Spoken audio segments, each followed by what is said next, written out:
Jiangqing High School, Class 39. Zhihu sat by the window, his bright eyes, akin to twinkling stars, gazing outside. Outside the window, by the lakeside and on the banyan trees, cicadas chirped incessantly. Summer had arrived.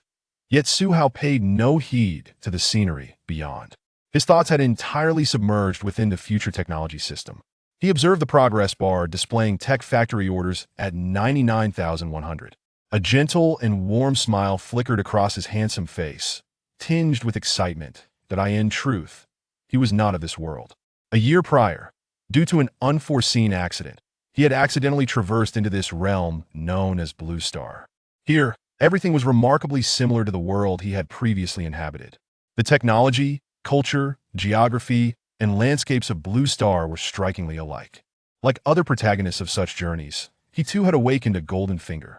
However, Zhihu's golden finger was somewhat unique. Lost in thought, he suddenly felt a piercing gaze emanating from the podium. Then a sharp voice rang out. "Zhihu, you are truly beyond redemption. Having the lowest scores in every exam is one thing, but you often daydream during class and fail to pay attention. You are, without a doubt, the worst student I have ever taught." The homeroom teacher, Lei Herong, reprimanded coldly. His face was a mask of anger, devoid of any other emotion. When Zhihu first enrolled at Jiangqing High School, he had been among the top achievers. Yet ever since entering his final year, his grades had plummeted dramatically. From a previously outstanding student, he had transformed into a detestable underachiever in the eyes of every teacher. Initially, Lei Herong held some hope for Zhihu. However, Zhihu remained obstinate and unrepentant. At this point, Lei Herong was utterly disillusioned. Now, upon seeing Zhihu, he felt nothing but disdain. Yet, in the face of his teacher's scolding, Zhihu maintained an air of indifference, seemingly unfazed, for he had grown accustomed to it all. And this was precisely the peculiarity of his golden finger. After awakening the system, he had embarked on an activation task. He needed to accumulate 100 instances of being at the bottom of his class in exams for the future technology system to fully activate. Moreover, the system had repeatedly emphasized that he could not submit blank papers. Consequently, Zhihu had no choice but to master every subject thoroughly throughout high school. He meticulously grasped each knowledge point. Then, in the examinations, he artfully avoided all the correct answers. Throughout the entire senior year, he had endured various tests and, just before the imminent college entrance examinations, had finally activated the system. As a novice gift, the system rewarded him with a future technology factory. IT then issued another task. He merely needed to complete 100 more orders to acquire the blueprints for the 6th-Generation stealth strategic bomber. Previously, he had effortlessly completed the first 99 orders, all of which were straightforward technological tasks. However, this last order had yet to materialize, causing him considerable vexation. Simultaneously, only 1 month remained until the college entrance examinations. The preliminary examination from last month had been the school's final unified test, and it had also marked his last opportunity to secure the lowest score in the school. Of course, Zhihu had absolute confidence that he would achieve the best results in the college entrance exams and gain admission to the National Defense Science and Technology University. In this way, he envisioned himself studying at the National Defense Science and Technology University, contributing to the defense of the Dragon Nation. At the same time, he could utilize the blueprints provided by the system to expand the future technology factory. Zhihu had already charted a promising course for his future. However, upon witnessing the smile on Zhihu's face, Lei Herong's simmering rage intensified. Bang! He slammed the textbook onto the desk with force. Then, seizing a box of chalk from the podium, he hurled it at Zhihu. The assorted colors of chalk scattered like a celestial shower, clattering against Zhihu's face. Instantly, his handsome visage was smeared with various hues, rendering him quite the spectacle. The classroom erupted in laughter. "Ha ha, that a poor student is truly a poor student can't even dodge chalk thrown at him. Is he a fool? Or is his brain malfunctioning?" Laughter filled the classroom, everyone gazing at Zhihu as though he were a clown. Typically, when the classroom descended into such chaos, Lei Herong would intervene. But today, he astonishingly allowed the students to mock Zhihu. The accumulated anger within Lei Herong had finally erupted. He glared at Zhihu, speaking icily to Zhihu. "I hereby formally inform you that for a long time, You have shown disrespect towards your teachers and disrupted the classroom order. During your time at school, you have exhibited a lack of ambition, consistently ranking at the bottom of examinations. After careful consideration, the school has decided to expel you and revoke your eligibility for the college entrance examination. Once the entrance exams conclude, your graduation certificate will be issued as usual. However, starting today, you are no longer a student of Class 3-9 or Jiangxing High School. As his words fell, the classroom erupted in an uproar. All the students turned to Zhihu in their gazes. There was surprise, schadenfreude, mockery, and disdain. They whispered among themselves, chattering animatedly. Expelled? Finally got rid of him. It's because of him that our class overall performance has always lagged, slightly behind Class 10. Indeed, this dead weight has finally left even Teacher Lei, with his good temper, has been driven to this point by Zhihu. Every day, pretending to study so diligently, thinking he's impressive, only to end up at the bottom? The facts prove that congenital intellectual deficits cannot be compensated for, no matter how hard one tries. As Zhihu absorbed Lei Heron's words, he was taken aback. Boom! His mind shattered, leaving him in a state of utter void that he had been expelled and his examination eligibility revoked. Did this not mean he would have no opportunity to attend the National Defense Science and Technology University, let alone utilize the blueprints from the system to illuminate the technological path of the Dragon Nation? A sudden wave of helplessness washed over Zhihu. How he stared blankly at Lei Heron, disbelief etched on his face. On what grounds? You have no authority to revoke my examination eligibility. Seeing the expression on his face, Lei Heron let out a cold snort, a smirk tugging at the corners of his mouth. Now you regret it. Too late. With a tone devoid of emotion, Lei Heron declared, Enough. No loud talking in class. Zhihu, you are no longer part of our class. Get out now. If you don't leave, don't blame me for calling the school security. Lei Heron's merciless words shattered any remaining glimmer of hope within Zhihu. He never anticipated that a teacher standing on the podium would one day, for the sake of so-called academic performance, cruelly expel a student and even strip away their examination eligibility. He abruptly stood, his eyes filled with unwillingness.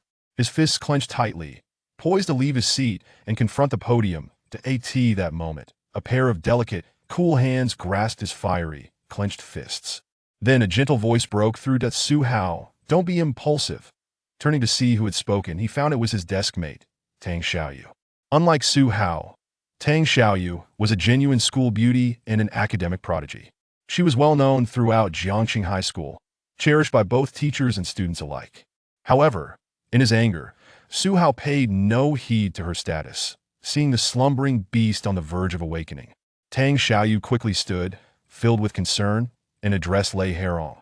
Teacher Lei, Zhihu is feeling a bit unstable. We'll take him outside the classroom to calm down. With that, regardless of Zhihu's agreement, her slender, fair hand surprisingly exerted strength, pulling him towards the door. By the time Zhihu regained his senses, they had already reached the shade of a banyan tree on the school playground. A refreshing breeze swept through, dispelling some of the summer heat. Tang Xiaoyu finally released Zhihu, placing her hands on her hips. Have you lost your mind, daring to confront the teacher? If you had acted against Teacher Lei just now, not only would you lose your examination eligibility, but you wouldn't even receive your graduation certificate. She bit her red lip in frustration. His deskmate, Tang Xiaoyu, understood Zhihu far better than others did. She had no idea what had transpired in Zhihu's life that had led to his dismal exam results, that he had once been a top student. Thus, Tang Xiaoyu was filled with immense curiosity about Zhihu this moment. Zhihu gradually regained his composure. He felt the gentle breeze and listened to the rustling of leaves, his thoughts gradually aligning. Now his examination eligibility had been revoked, effectively closing the door to the National Defense Science and Technology University. Was there truly no other avenue available? Just then, a voice from the system echoed in his mind. Ding! Your future technology factory has received a new order. Please check it promptly. Chapter 2: A New Path. Gold will always shine. Indeed, I still have the system. The ethereal sound of the system prompt dispelled Zhihu's despondency in an instant. Currently, the order count for the future technology factory was stuck at 99 out of 100. Just one more order was needed to obtain the design blueprint for the 6th-generation strategic stealth bomber. After waiting for an entire week, the final order finally arrived. Suhao's consciousness sank into the future technology system. A striking new order appeared before him. New order. Modification of a new agricultural drone. Ordering customer. Chihuahua machinery requirements. Capable of large-scale pesticide spraying. Can issue alarms. Higher payload capacity preferred. Energy efficient. Extended hovering time. Budget 50,000-100,000. After briefly reviewing the order, Suhao felt a sense of assurance that IT was merely a modification of a drone, which was not overly difficult. Although the requirements were somewhat high, they all remained within a reasonable range. Moreover, the budget was quite ample. However, what surprised Suhao was that this order came from a repeat customer. Just as Suhao was reveling in the joy of receiving a new order, the system's voice echoed in his mind once more. Ding! New task triggered. Detected that the host has been disqualified from the college entrance examination, triggering a random task. Random task. Please enable the host to enter the National University of Defense Technology without passing the college entrance examination. Task reward. Random rewards based on the host's task completion status. Note: the better the completion, the more generous the rewards. Suhao was momentarily taken aback. Being stripped of his examination qualifications could still trigger a system task. He felt a bit surprised, though this task was somewhat embarrassing. His brows furrowed tightly. The National University of Defense Technology is one of the top-tier universities in Long Country, comparable to or even surpassing Tsinghua and Beida. While a high score might suffice for admission to Tsinghua or Beida, the National University of Defense Technology not only had stringent score requirements, but also imposed various other rigorous demands. Upon seeing this task, Suhao began to feel troubled. If his examination qualifications hadn't been revoked, he would have had absolute confidence in gaining admission to the National University of Defense Technology. Yet now, the only path to that university had been severed, leaving him with no hope. In an instant, Suhao's earlier elation over the new order diminished significantly. Expanding the factory, gaining admission to the National University of Defense Technology. Utilizing the blueprints and technology provided by the system to elevate Long Country's technological prowess. These had been Suhao's previously established goals. Yet now, it seemed that these aspirations were utterly unattainable. Disappointment is not terrifying. What is truly dreadful is when hope is given, only to be cruelly extinguished. Suhao now deeply understood this sentiment. Tang Xiaoro, standing before him, observed Suhao alternating between smiles and frowns. Lost in thought, her fair and delicate face was suddenly tinged with worry. Could it be that Suhao, having suffered a blow, was experiencing a mental breakdown? With this thought in mind, Tang Xiaoro gently touched Suhao's arm. Seeing that he did not respond, she tenderly caressed his handsome cheek, calling out, "Hey Suhao, what is wrong? Are you okay? Did I say something too harsh earlier?" Feeling a touch of softness and warmth on his cheek, Suhao snapped back to reality and quickly exited the system interface. Then he looked at Tang Xiaoro, his eyes filled with sorrow and confusion as he asked, "What is wrong?" Tang Xiaoro's heart sank. It seemed Suhao had indeed been deeply affected, and his mind was not clear. She sighed softly, patted his hand, and comforted him in a gentle tone. "Suhao, don't let a temporary setback bring you down. You must lift yourself up. There is always a way when the road seems blocked. Gold will surely shine. Although your examination qualifications have been revoked, this is not the end. If you are outstanding enough, all universities will open their doors for you. You are still young. If you can't take the college entrance exam this year, you can always try again next year. You must believe in yourself." Tang Xiaoro's gaze was earnest as she looked at Suhao. She was unaware of what had transpired within him, but she clearly understood that Suhao was certainly not a poor student. Otherwise, how could he have perfectly solved the last physics problem, which had baffled her for an entire class, in just a few minutes, employing 4 or 5 different methods beyond the reference answer? This was why she had always believed Suhao possessed genuine talent. Unfortunately, Tang Xiaoro sighed inwardly, looking at Suhao with a gaze filled with unexplainable emotions. Upon hearing her words, especially the phrase "as long as you are outstanding enough, all universities will open their doors for you," Suhao felt as if a veil had been lifted from his mind, which had been shrouded in fog, suddenly becoming much clearer. His eyes sparkled with excitement. Indeed, as long as he was sufficiently remarkable to attract the attention of the professors at the National University of Defense Technology, it was not impossible for him to gain admission. And the only way to capture their attention at present was the blueprint for the 6th-generation strategic stealth bomber. How to obtain the blueprint? The first step was to complete the final order. After that, everything would fall into place. Su Hao let out a long breath, looking at Tang Xiaoro with an intensely fervent and excited gaze. You are absolutely right. Gold will always shine. There is no dead end. If there is no road, then forge a new path, he earnestly and passionately said while placing both hands on Tang Xiaoro's shoulders. Suddenly, he burst into laughter and sprinted towards the school exit. Tang Xiaoro, initially flustered by Su Hao's affectionate gesture, felt her cheeks flush. However, before her face could fully redden, she looked up to see Su Hao already running away. Hey! Tang Xiaoro gazed at Su Hao's receding figure, wanting to say something, but the words caught in her throat. After a moment, her beautiful eyes suddenly brightened, and she shouted, Hey, Su Hao! You haven't taken your things yet. A gentle breeze lifted the ends of her hair, and the cicadas chirping floated far away in the wind. However, Su Hao had long since vanished from sight. Tang Xiaoro shook her head slightly, running her fingers through her hair, letting out a long sigh, her face adorned with an expression of helplessness. On another front, news of Su Hao's expulsion and disqualification from the college entrance examination swiftly reached his parents. Li Xiuqin took leave from the factory and hurried home. As she passed by the pavilion downstairs, she overheard the neighbors gathered in a circle discussing her son. Hey, did you hear? The son of the Su family was expelled from school today. TSA? Wasn't either son's academic performance quite good before? How could this happen? That was in the past. Now his grades are among the worst in the school, and getting expelled is a favor from the school. Spotting Li Xiuqin approaching, someone waved their hand to signal the group to stop talking. Then, with a smile, they turned to greet her. Xiuqin, off work? Yes. Yes. Li Xiuqin forced a smile and nodded. Subsequently, she fell silent, lowering her head, her complexion shifting between shades of green and white, quickening her pace towards home. Her thoughts were entirely consumed by the gossip around her. She was merely worried. Su Hao had an inherently proud disposition.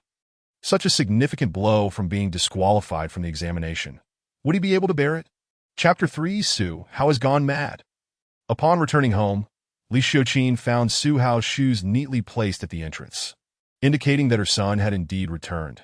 After closing the door, she glanced inside that Su Hao's door was tightly closed. Concern etched across her face, which bore the marks of time. She set down her bag and was about to knock on the door. After a moment's hesitation, she decided against it. She sat in the living room, her eyes fixed on Su Hao's room, filled with worry. Not long after, Su Jinlong, having received the news, returned home as well. Upon entering, his first words were filled with concern. Where's Xiao Hao? He hasn't been too affected, has he? Li Xiuqin quickly raised a finger to indicate silence, then pointed towards Su Hao's room. That Su Jinlong immediately understood. The two of them tiptoed to the sofa in the living room and sat down. It was then that Su Jinlong asked again, When you returned, was Xiao Hao locked in his room the whole time? Li Xiuqin sighed heavily and nodded. Yes. I've been back for a while, and he hasn't come out of his room at all. It's so quiet in there. Do you think Xiao Hao might? Li Xiuqin covered her mouth. Fear flashing through her thoughts, her eyes reddened, and hot tears unwittingly spilled from the corners. That Su Jinlong quickly patted her back, reassuring her, No, Xiao Hao has always been strong. He wouldn't do anything foolish. However, staying locked in his room for so long, we should check on him and comfort him. Li Xiuqin nodded. The two of them steadied themselves, adjusted their emotions, and walked to the door of Su Hao's room. Su Jinlong knocked on the door while Li Xiuqin softly called out, Xiao Hao, are you in there? Mom and Dad are back. Can you come out for a moment? Li Xiuqin clenched her hands, filled with anxiety. There was no response from the room, and both felt a sense of foreboding. Fortunately, after a long silence, they heard the sound of slippers shuffling against the floor. Shortly after, the door lock turned, and Su Hao's face appeared before them. That Li Xiuqin hurriedly stepped forward, gently cradling Su Hao's face with both hands, her voice laced with concern. Xiao Hao, are you all right? Please do not frighten your mother like that. Su Hao removed Li Xiuqin's hands with a beaming smile. His demeanor relaxed as he replied, I'm perfectly fine. What could possibly be wrong with me? Su Hao was well aware that his parents were likely worried he might not withstand the emotional blow, secluding themselves in their room, quietly grieving. However, he was not affected in the slightest. The cancellation of the college entrance examination was indeed a significant setback for a student in his final year. Yet for him, the impact would be minimal. Upon returning home, he immediately delved into researching an order for drone modifications. His foundational ideas for the modifications were already crystallized, and he was confident he would complete the order in a matter of days. Once the order was fulfilled, he could obtain the blueprints for the 6th-Generation strategic stealth bomber, thoroughly analyze them, and then submit his design proposals to the National University of Defense Technology. Thus, he hoped to gain admission into the prestigious institution through such means. Consequently, Zhihu felt no sorrow whatsoever. On the contrary, with a clear direction and plan in mind, he felt an overwhelming sense of reassurance, even a hint of joy. The 6th-Generation strategic stealth bomber was a project that had been initiated by Long with several years prior, with numerous countries racing to develop their own versions. Should he manage to present his design ahead of others, it would undoubtedly send shockwaves through the National University of Defense Technology. Moreover, Longwo would be at the forefront of advancing 6th-Generation stealth bomber technology. However, Zhihu's calm and cheerful demeanor only served to heighten the concern of his parents. They exchanged glances, each recognizing the deep worry reflected in the other's eyes. Their son seemed to be in a state of melancholic denial. Even Lu Xiuqin felt an acute pain in her heart. How could a well-adjusted son be so drastically altered by the school's actions? Tears welled in her eyes. But fearing to upset Zhihu, she discreetly wiped them away while he was not looking at Su Jinlong, typically so strong, appeared aged and troubled. Yet, Zhihu was entirely preoccupied with his designs, oblivious to the expressions on his parents' faces. "I'll head back to my room now, Mom. Call me for dinner," he said, giving a brief greeting before retreating to his sanctuary. Time was of the essence, and the task at hand was weighty. He needed to finalize the drone modification order swiftly to secure the blueprints for the 6th-Generation strategic stealth bomber. As the door closed behind him, Su's parents were left with the grim realization that their son was truly losing his grip on reality. They exchanged silent glances, and Li Xiuqin, her face stained with tears, was supported back to the living room by Su Jinlong. Once seated, she choked out, "The loss of the college entrance examination qualification is one thing. But all I want is for my son to navigate the rest of his life safely and healthily. Can't we support him for a lifetime?" Su Jinlong sighed deeply, unable to restrain his embrace of her. While they sat in silence on the sofa, a knock echoed from outside. They exchanged puzzled looks. Who could it be at this hour? Surely not a teacher from the school. The mere thought darkened Li Xiuqin's expression. She rose to answer the door, ready to unleash her ire, but was taken aback to find a youthful and radiant girl standing before her, her fair complexion and striking features illuminated by a cheerful smile. "Hello, Uncle and Annie. I'm Zhihu's classmate, Tang Xiao. Did I notice that Zhihu left some things at school, and I was worried he might need them, so I brought them over." Li Xiuqin momentarily froze before quickly regaining her composure. "Oh, you're Xiao's classmate. Come in." She ushered Tang Xiao inside, taking the stack of books from her hands. That Su Jinlong emerged from the inner room. His expression warmed at "So you're Xiao's classmate. Thank you so much for your kindness. Please make yourself comfortable." After placing the items down, Li Xiuqin poured Tang Xiao a glass of water and arranged some fruits on the table. The three settled on the sofa. And noticing the somber expressions on Su Jinlong and Li Xiuqin's faces, Tang Xiao quickly grasped that it was likely due to Zhihu's situation. Cradling the cup in her hands, she inquired with genuine concern, "Auntie, Uncle, where is Zhihu?" At this, Li Xiuqin sighed, glancing toward Zhihu's locked room. "That he has been locked away since we got home, only emerging once to laugh heartily, acting as if nothing were wrong." Tang Xiao's brow furrowed at the mention of his laughter. Laughing heartily. That doesn't sound like a normal reaction. Li Xiuqin murmured to herself, the expulsion from school has hit Xiao too hard. His behavior is far from what is considered normal. Sigh, with a solemn expression, Tang Xiao nodded. She had sensed something was amiss when Zhihu left earlier that day, while her words seemed to have encouraged him. His current demeanor appeared anything but typical. When someone displays such normalcy in the face of extreme adversity, it often indicates a deeper disturbance. With a cautious tone, Tang Xiao asked, "May I go check on Zhihu?" Su Jinlong and Li Xiuqin were momentarily taken aback, but then nodded in agreement. Of course. Tang Xiao set her cup down and approached Zhihu's door. She knocked gently, but there was no response. Knocking again, she called out, "Zhihu, I've brought your things back from school." At last, a voice drifted from within. "Oh, okay. It was a brief reply. Unwilling to give up, Tang Xiao twisted the doorknob, discovering it was not locked. A surge of hope ignited within her as she pushed the door open, calling, "Su Hao, may I come in?" Chapter 4. An in-depth conversation with the school beauty. With a soft click, the door swung open, revealing a dimly lit room. The curtains were drawn halfway, allowing only a sliver of sunlight to filter through that moment. Su Hao sat at his desk, the glow from the computer screen illuminating his face. Fingers flying across the keyboard as he typed away. Tang Xiao's heart sank at the sight that Su Hao. Hearing her voice, Su Hao paused, turning to face her, that a flicker of surprise crossed his features. "What brings you here?" He put his computer to sleep and stood up.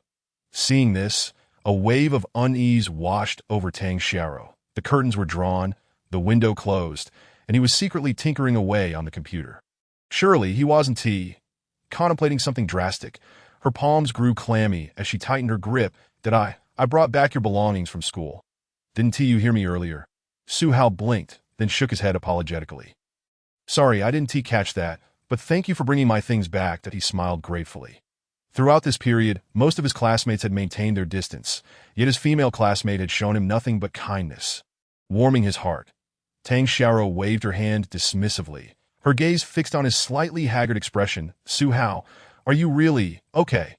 "Of course, what could possibly be wrong with me?" It seemed he noticed the concern in her eyes. And he continued, "Don't worry, I've moved past the school situation, that I'm fine now." Despite his reassurances, Tang Xiao remained unconvinced. Pointing to the computer, she inquired, "Then what were you working on just now?" Su Hao hesitated, scratching his nose. He couldn't reveal the system-related matters to Tang Xiao.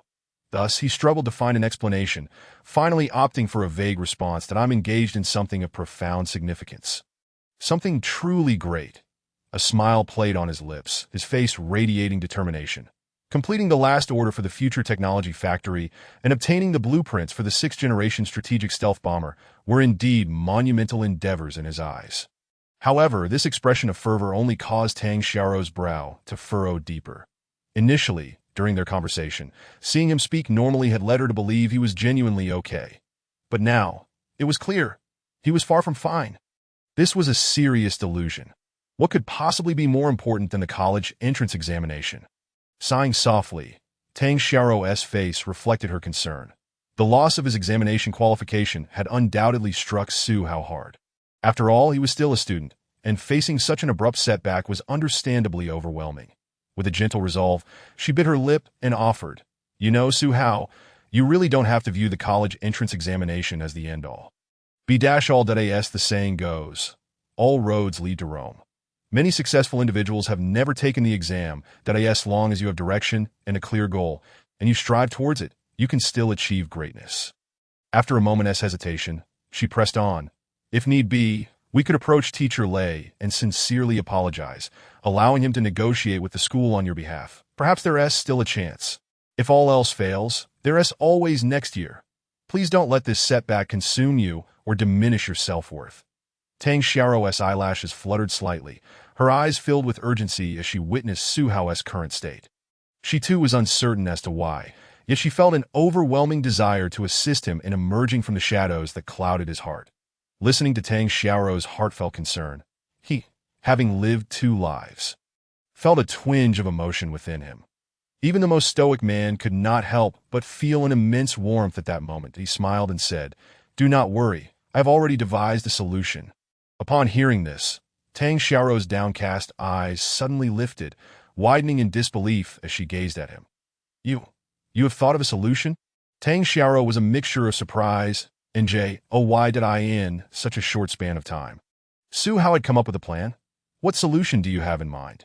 She reminded him that he was currently at odds with Teacher Lei and had been stripped of his qualifications for the college entrance examination. "Could it be that you intend to transfer to another school to take the exam?" After a moment's contemplation, Tang Xiao dismissed this idea. With only a month left until the exam, transferring to another school was simply unrealistic. Other institutions would not go to great lengths to accommodate a struggling student like Su Hao. Curiosity piqued. She wondered what Su Hao's plan could possibly be. Su Hao replied calmly, "My solution is to gain admission to the National University of Defense Technology in Longwa and continue my unfinished studies." A faint smile graced his lips, his eyes brimming with hope. However, upon hearing his words, Tang Xiaoro was utterly bewildered. The glimmer of light that had just returned to her eyes dimmed in an instant. Looking at Su Hao, she shook her head helplessly. That you've lost your mind. Su Hao has completely lost his mind. He had ultimately succumbed to the internal turmoil, crumbling under the weight of his despair. Tang Xiaoro felt a pang of bitterness in her heart, her gaze filled with confusion. What a wonderful person Su Hao was. How had he come to this point? Su Hao, you must understand, your qualification for the college entrance examination has been revoked. You can no longer enter the National University of Defense Technology through the examination. Her words were starkly honest, likely shattering the beautiful illusion Su Hao had constructed. Yet, more than anything, she wished to prevent him from becoming ensnared in his own fantasy. Forever unable to awaken, she yearned to rouse Su Hao from his stupor. However, Su Hao seemed entirely unfazed by her remarks. "It matters not. Even without the examination, I have ways to enter the National University of Defense Technology." With that declaration, the last vestige of hope within Tang Xiaoro collapsed entirely. This time, she refrained from responding. Su Hao appeared to be entirely under the influence of his second persona, unable to distinguish between reality and the virtual realm. With a soft sigh, Tang Xiaoro quietly exited the room while Su Hao was distracted, gently closing the door behind her. Back in the living room, she picked up the glass of water on the table and gulped it down. Su Ba and Su Ma watched her anxiously, and once she finished drinking, they asked with concern and urgency, "Xiaoro, how is Su Hao?" Tang Xiaoro intended to reassure Su Hao's parents, but recalling his earlier state, she realized that concealing the truth would only exacerbate the situation. Thus, she gritted her teeth and spoke candidly. "Uncle, Su Hao's condition is not optimistic." Chapter 5. Can a score of 0 in the college entrance examination allow admission to the National University of Defense Technology? Su Hao regained his senses and turned to find that Tang Xiaoro had exited the room at some point. He was momentarily taken aback, understanding that Tang Xiaoro had likely misconstrued his situation again. She must think that after enduring such a significant blow, he was still acting completely normal, even exuding confidence by claiming he could enter university without the examination. Such behavior could only be seen as a sign of mental instability. Nonetheless, Su Hao merely smiled, unaffected by external chaos. The disturbances around him held no substantial impact, especially now that he had established a clear goal. These matters had become trivial. Perhaps an explanation would suffice. But it was unnecessary. Returning to his computer, he resumed discussions with a seller regarding an order. Having been granted a second chance at life, equipped with a system, and blessed with loving parents, Su Hao aspired to live this life to its fullest. At the very least, he did not wish to disappoint his parents and aimed to enter a university that would make them proud.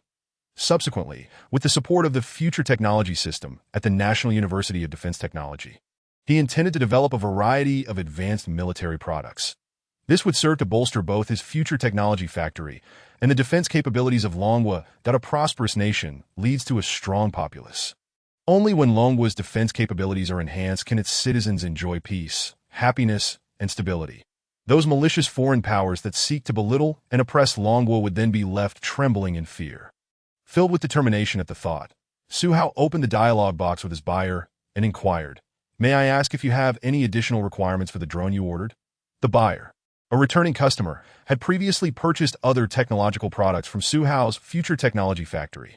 Their repeat business indicated a level of trust and satisfaction with Su Hao's offerings. The supplier from Chiuwai Machinery replied, "No specific requirements, just hoping for a longer flight range and longer standby time for the drone." Su Hao nodded, "No problem." He then asked, "What are the primary applications for this drone?" "Agricultural use," the Chiuwai Machinery supplier quickly responded. "Mainly for pesticide spraying and irrigating mountainous farmland, etc. Therefore, I would like this drone to be equipped with a large pesticide tank for broad-spectrum spraying, akin to a sprinkler. Additionally, some fields are quite distant, located on hills. It would be best if the drone had a longer standby time and a heavier payload. Also, it should support remote monitoring and targeted spraying, among other features. Are there any issues with these requirements?" Su Hao meticulously noted down the specifications before replying, "There should be no issues with the requirements, but what is your budget?" These specifications were not particularly demanding. Most drones on the market encompass these functionalities. With slight modifications and integration, they could be achieved. Even if he could not refer to existing drones, the future technology system would assist him during this order, providing reference materials for his study and observation. Thus, Su Hao felt no anxiety. The supplier from Chihuahua Machinery responded, "The budget is between 50,000 and 150,000. Okay, no problem." Su Hao replied immediately, "With a sufficient budget, we can proceed without issue." Subsequently, they engaged in further conversation on various topics. Having developed a familiarity over their prior interactions, that moment, Su Hao suddenly recalled that while he intended to enter the National University of Defense Technology through alternative means, he had no clear idea of how to proceed. So, with a stroke of luck in mind, he asked the buyer, "Do you know the qualifications for special enrollment at the National University of Defense Technology?" The supplier, Chen Nong, was taken aback by this unexpected query. Is this for his child who plans to apply to the National University of Defense Technology? He thought to himself that he presumed this to be the case. Otherwise, such a question would not be raised. After all, the owner capable of developing so many high-tech products surely had a remarkable child as well. However, unbeknownst to him, the individual he was conversing with, who was designing products for him, was merely a high school student on the brink of the college entrance examination. It was amusing to ponder what expression Chen Nong would wear upon discovering Su Hao's true identity. But those were matters for another time. Reflecting on the question, Chen Nong realized he did not possess a definitive answer. He decided to respond directly, "I'm not entirely sure, but you might want to check online. There are many experts on various platforms, like Renzai Feiji, just down from Yingjiang on Zhihu." Upon seeing his response, Su Hao's eyes brightened slightly. Indeed, why not inquire online? Perhaps he could find the answer. He expressed his gratitude and promised to finalize the drone promptly before exiting the conversation. Without delay, he opened the Zhihu app, his fingers dancing rapidly across the keyboard as he typed out a question. "May I ask, can one with a score of 0 in the college entrance examination enter the National University of Defense Technology?" In his eagerness to obtain a useful response, Su Hao spent a few $100s to boost the visibility of his question, ensuring it appeared on the homepage and was pushed to numerous Zhihu users. It proved true that any issue that could be resolved with money was no issue at all. Before long, his query attracted a multitude of responses. However, when Su Hao scanned the replies, his expression turned perplexed, and he awkwardly rubbed his nose. The poster out of their mind. Is the National University of Science and Technology a place you can simply walk into? What a fool! Are they here to be scolded? Silly fool! Is the poster a complete idiot? If you're sick, go get treatment. Don't pollute our eyes here. Su Hao glanced over the responses. None offered any useful answers. Only ridicule. Nevertheless, he waited a moment longer, and eventually, some serious contributors provided him with insight. To be honest, unless you're deliberately seeking trouble, if you score 0 on the college entrance examination, it is absolutely impossible to enter the National University of Science and Technology. 0 in the college entrance examination and still enter the National University of Science and Technology. Unless you possess extraordinary talent, perhaps there might be a chance. But even then, the odds are exceedingly slim. I don't know if the poster genuinely has the ability or is just here for a laugh. However, if you were to score 0 on the college entrance examination and still aspire to gain admission to the University of Science and Technology of China, you would need to possess genuine capabilities. You might consider submitting a proposal to the official email of the university's office. Perhaps you could attract the attention of some influential figures. I am currently a student under the guidance of a professor at the University of Science and Technology of China. To be candid, if you truly wish to enroll there, it would be wiser to approach the college entrance examination earnestly. There may still be opportunities available to you. Chapter 6 in this day and age. There truly exists a vast array of individuals. The abundance of information can be overwhelming. Yet, Su Hao quickly spotted the respondent who claimed to be a student from Lonka University. His eyes lit up as he clicked on the person's avatar to peruse their profile, confirming that they were indeed a student at Lonka.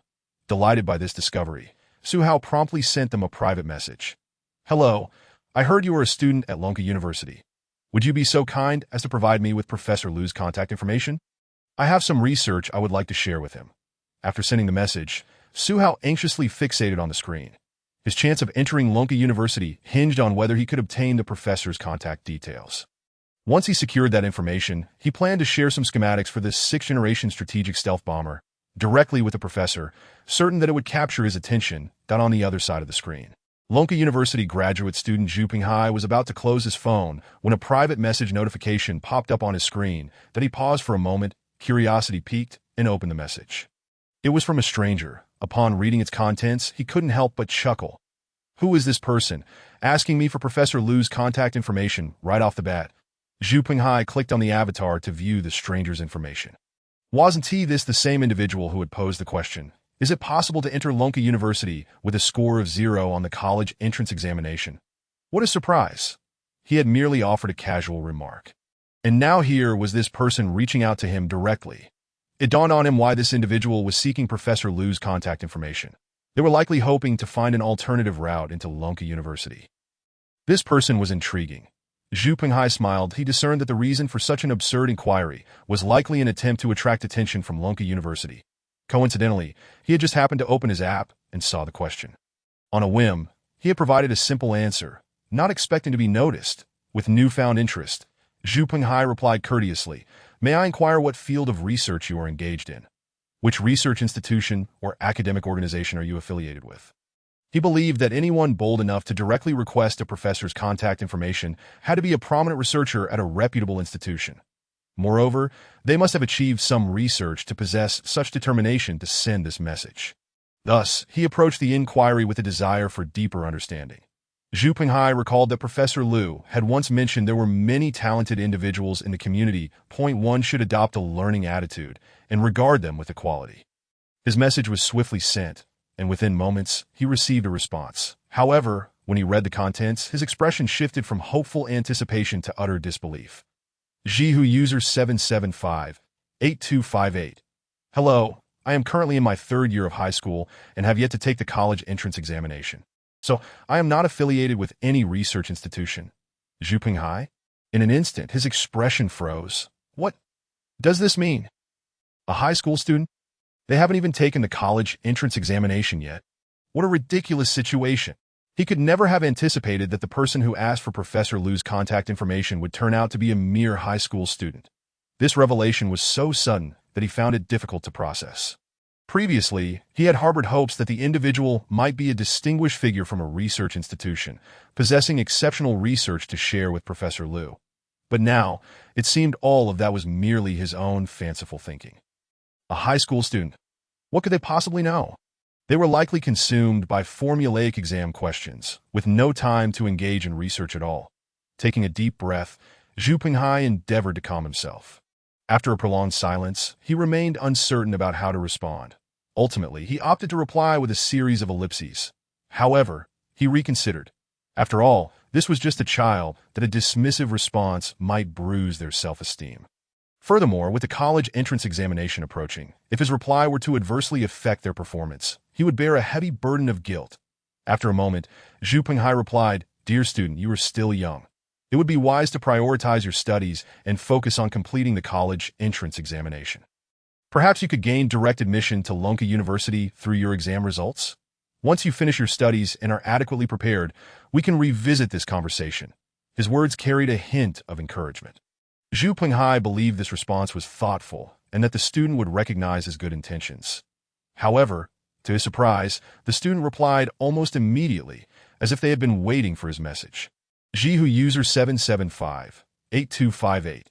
Hello, I currently possess a feasibility research proposal for the 6th-Generation fighter jet, and I am eager to discuss it with your esteemed professor. Upon reading this reply, Zhu Pinghai was left utterly speechless. A high school student with a research proposal for a 6th-Generation fighter jet?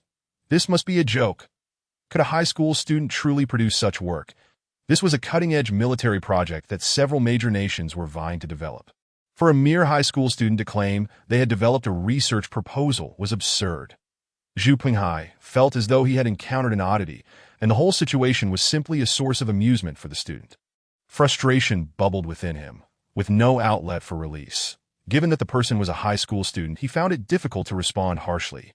Yet precisely because they were a high school student, he felt compelled to remind them of the importance of humility and propriety, to avoid aiming too high. Thus, Zhu Pinghai stifled his irritation and replied, "It is commendable that you have such aspirations. However, please understand that professors are often busy with their responsibilities and spend much of their time in the laboratory, making it quite challenging to meet with them. The matter of the sixth-generation fighter jet is, after all, classified information, and I cannot request such details from you. However, I do have a practice exam here. If you could take some time to complete it and send it back to me, should I find it satisfactory, I would be happy to arrange for Professor Liu to contact you personally. How does that sound? Zhu Penghai endeavored to keep his tone as composed as possible while clearly conveying his intention to decline the request. However, the student seemed determined to obtain the professor's contact information. Continuing with a practice exam? Sure, please send it over. At this point, Zhu Penghai could no longer contain his frustration. Why was this person so obstinate? Were they so thick-headed that they couldn't take the hint? Fine, if you wish to take a practice exam, then I shall provide one. Zhu Penghai rummaged through his drawer and retrieved a particularly challenging practice exam intended for graduate students. Even he would require considerable time to complete it thoroughly. And he couldn't guarantee he would answer every question correctly, that he snapped a picture of the exam and sent it directly to the student, saying nothing further before promptly closing the chat window. Out of sight, out of mind.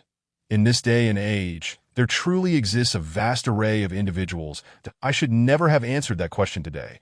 Now I find myself entangled in this troublesome situation. Chapter 7 Research Project for the 6th-Generation Fighter Jet. In the dimly lit room, the curtains drawn tightly shut, the only illumination came from the faint glow of the computer monitor reflecting on Su Hao's face. The young man's expression shifted as he beheld the exam and promptly saved it to his device. He noted, however, that despite waiting for a considerable time, the anticipated response did not materialize. Could it be that this exam was a test of his capabilities? Su Hao shut down the computer, contemplating that this was indeed Lonka University, a preeminent institution in the nation. Perhaps his somewhat audacious request for the professor's contact information had raised suspicions. Now that the exam had been sent to him, it was undoubtedly intended as a means to assess his true abilities, that if he couldn't even complete a Lonka University exam, then there was no point in discussing obtaining the professor's contact information.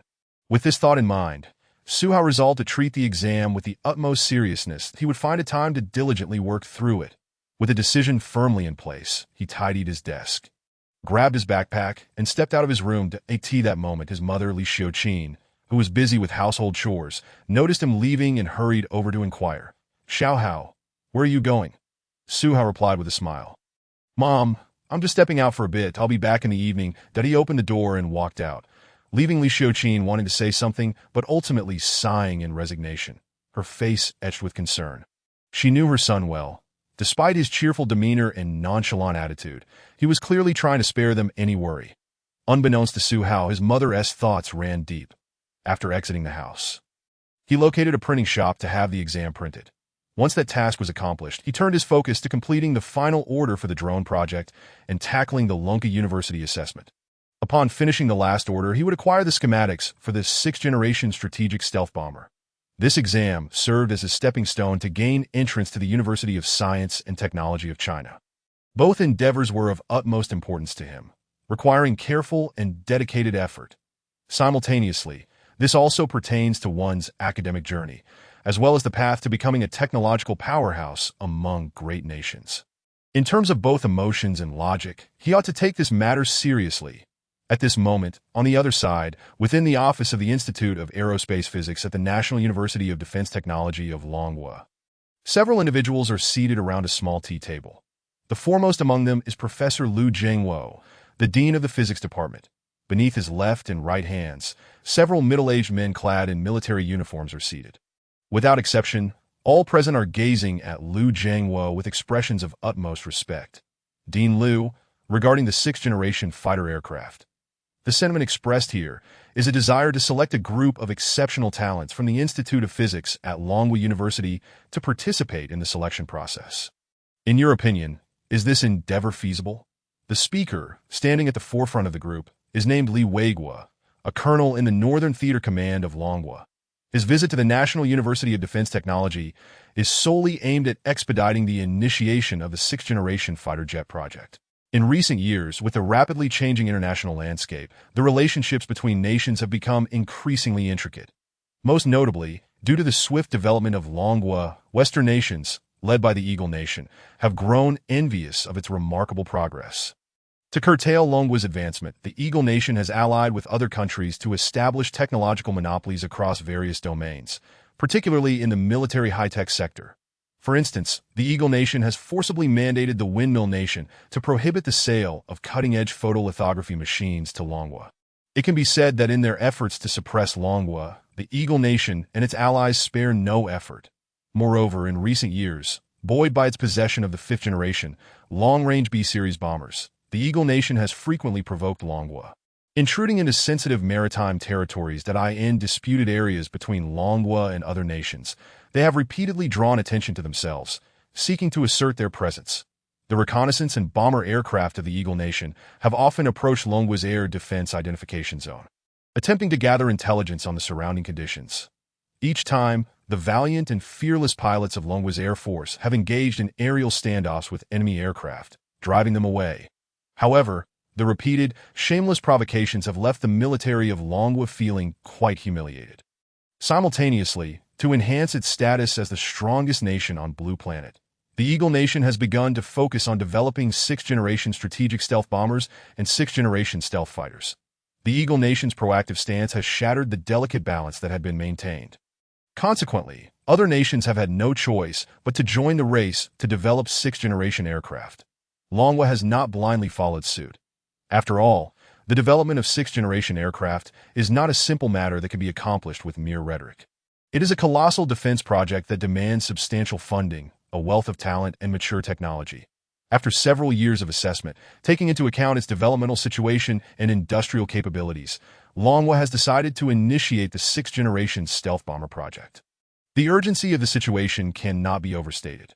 Whether due to external threats or Longwa's own defense development, it is imperative for Longwa to swiftly possess a 6th-generation strategic stealth bomber. Although the current model remains formidable, it is aging. A more powerful bomber is needed to assume its mantle.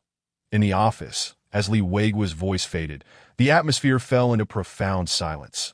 All eyes were fixated on the pivotal figure of this gathering, Liu Jiangwo. At this moment, Liu Jiangwo lifted his teacup, took a gentle sip of the steaming tea, and then set it down lightly, smiling as he spoke.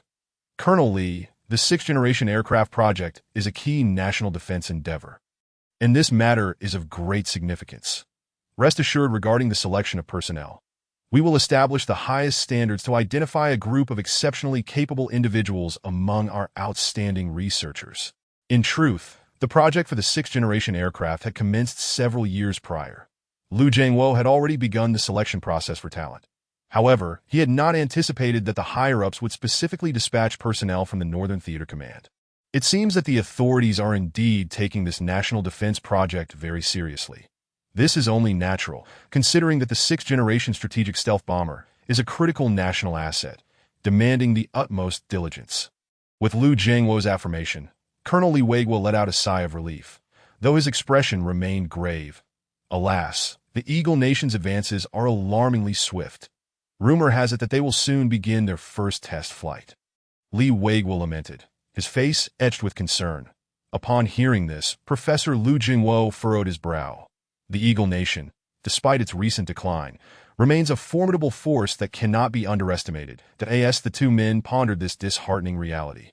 A knock on the door interrupted them. They promptly shifted their focus, turning to the entrance. The newcomer was none other than Liu Jiangwo's student, Zhu Pinghai.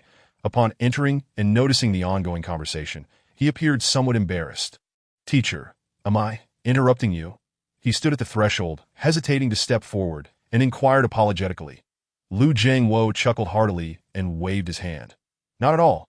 Please come in with the teacher's permission." Zhu Pinghai stepped inside and greeted Li Weiguo with a polite nod.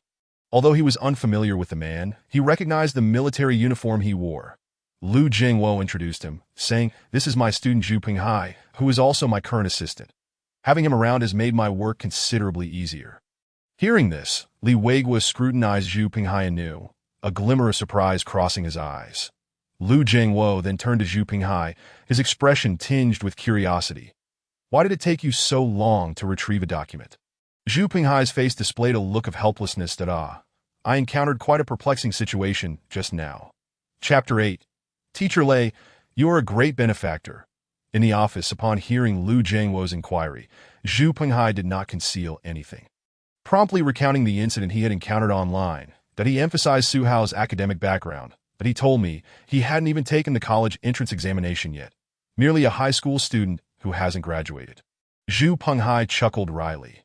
Upon grasping the entirety of the situation, Lu Jiangwo wore an expression that was both amused and astonished. Had it not been his own student relaying the tale, he would have found it utterly unbelievable. A student audaciously requesting his contact information, boldly claiming to possess designs and blueprints for a 6th-generation aircraft. He erupted in a hearty laughter that it was not mockery, but rather an acknowledgement of the naivete of this student seeking his contact details. If the 6th-generation strategic stealth bomber could be so easily conceived by a high school student, what purpose would professors and researchers serve? If a high school student could indeed produce viable designs and blueprints, Lu Jiangwo would not hesitate to appoint him as the dean of the institute. This was no exaggeration. The 6th-generation strategic stealth bomber is a synthesis of multiple disciplines, encompassing an unimaginable breadth of cutting-edge technology. If someone could independently design and develop it, they would secure a monumental achievement for the entire nation. Lu Jiangwo laughed heartily, dismissing the matter lightly, and advised Zhu Penghai, do not pay too much attention to such individuals. Zhu Penghai shared Lu Jiangwo's sentiments, responding in agreement that I feel the same way. But this person is persistent, like a piece of chewing gum, refusing to let go, considering he is a high school student about to take the college entrance exam. I refrained from being too harsh and instead sent him a graduate-level exam paper to deter him, that I hope he realizes the difficulty and returns to focus on his studies. Zhu Penghai expressed his exasperation regarding his approach. To be honest, this was the first time he had encountered someone like that. He wondered whether this person was simply fearless or perhaps immature, unaware of the risks. Perhaps it was a mix of both. Regardless, such concerns were no longer his to ponder. The graduate exam paper was more than sufficient to dissuade that high school student. After all, it was a paper personally crafted by Lu Jiangwo. And even their cohort of graduate students found it immensely challenging, grappling with it in frustration. Not to mention, the individual was merely a high school student on the brink of graduation, that he would likely find himself bewildered by the formulas and symbols within. Lu Jiangwo nodded in approval of Zhu Penghai's handling of the situation. Though it may seem trivial, your every word and action reflects on Longhui University. There is no need to dwell on this matter. You should focus your heart and efforts on research projects. Zhu Penghai's expression turned solemn. Understood, teacher Li Weigua, observing the exchange, nodded in agreement, his gaze toward Zhu Penghai imbued with admiration. That it was no wonder that Professor Lu spoke highly of this student. Setting aside his research capabilities, his approach to handling matters surpassed that of many others. This minor incident was soon brushed aside, and the conversation returned to the main topic. Meanwhile, in another location, at Jiangqing High School, the principal's office, Principal Gao Zhiyong personally poured a cup of tea for Lei Herong. Beaming as he remarked, "Teacher Lei, you have truly accomplished a great feat this time." Setting down the teapot, Gao Zhiyong raised his teacup in a toast to Lei Herong. Lei Herong's expression shifted dramatically as he hastily downplayed the compliment. "Principal, you flatter me. Were it not for your guidance and that of the director, I would never have conceived such a method to expel a student like Su Hao." Having never received such high praise from the principal before, he quickly lifted his teacup, slightly rising from his seat, and gently clinked it with the teacups of the principal and director Tang Junliang. However, he was acutely aware of his own position, slightly lowering the rim of his cup, thus granting the principal and the director their due respect. Observing this subtle gesture, Gao Zhiyong's face broke into a satisfied smile. Though Lei Herong, this young teacher, had only just begun his tenure at Jiangqing High School, he displayed remarkable social acumen and was exceedingly cooperative with the school's endeavors. For instance, in the recent expulsion of underperforming students like Su Hao, Lei Herong was the first to set an example as the class teacher. With Lei Herong leading the charge, other class teachers soon followed suit, expelling their own lackluster students under various reasonable pretexts. Consequently, the college admission rate for the senior year at Jiangqing High School saw a significant boost. Gao Zhiyong was thoroughly pleased, his smile unwavering at that moment. The director, Tang Junliang, also spoke up. "Teacher Lei, from any perspective, your decision is exceedingly wise. Just look at this data." Tang Junliang retrieved a document from his briefcase, which contained statistics on the results of the senior class, Class 9, for each examination throughout the year.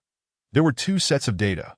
One represented the entire class, while the other illustrated the examination results of Class 9 after the removal of Su Hao.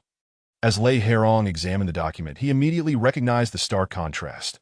Zhihu truly diminished our class's college admission rate by such a degree. His expression turned incredulous, marked by astonishment. The data clearly indicated that without Zhihu, Class 9's rate of admission to second-tier universities surged to 99%, while the rate for first-tier universities reached 70%.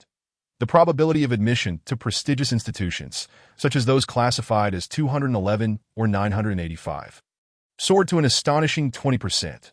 Such figures were beyond Lei Herong's previous expectations, showcasing the extent of Zhihu's detrimental impact on Class 9 that a twinge of regret washed over Lei Herong. He should have expelled Zhihu sooner. Otherwise, the other student scores might have risen even higher, especially for the class monitor, Tang Xiaoro, whose scores could have approached 730 points, yet Zhihu's presence as her deskmate had inevitably influenced her performance. With a soft sigh, Lei Herong felt relieved that there was still a month until the college entrance examination, and he had decisively expelled Zhihu. Now, with the only unpredictable variable eliminated, the students in his class were bound to shine brilliantly in the upcoming examination. Tang Junliang, observing Lei Herong's fluctuating expressions, remarked with a smile, "Teacher Lei, we are grateful for your outstanding contributions to Class 9 and to Jiangqing High School that if our school performs excellently in the college entrance examination this year, we will receive even more resources next year, financial allocations, teaching staff, awards for civility, and even recommendations for further studies. Teacher Lei, you are a hero."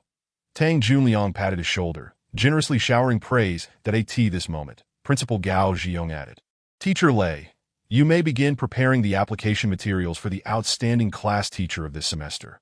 Hearing this, Lei Herong's eyes instantly lit up, his face flushed with excitement, but he contained his enthusiasm and expressed his gratitude.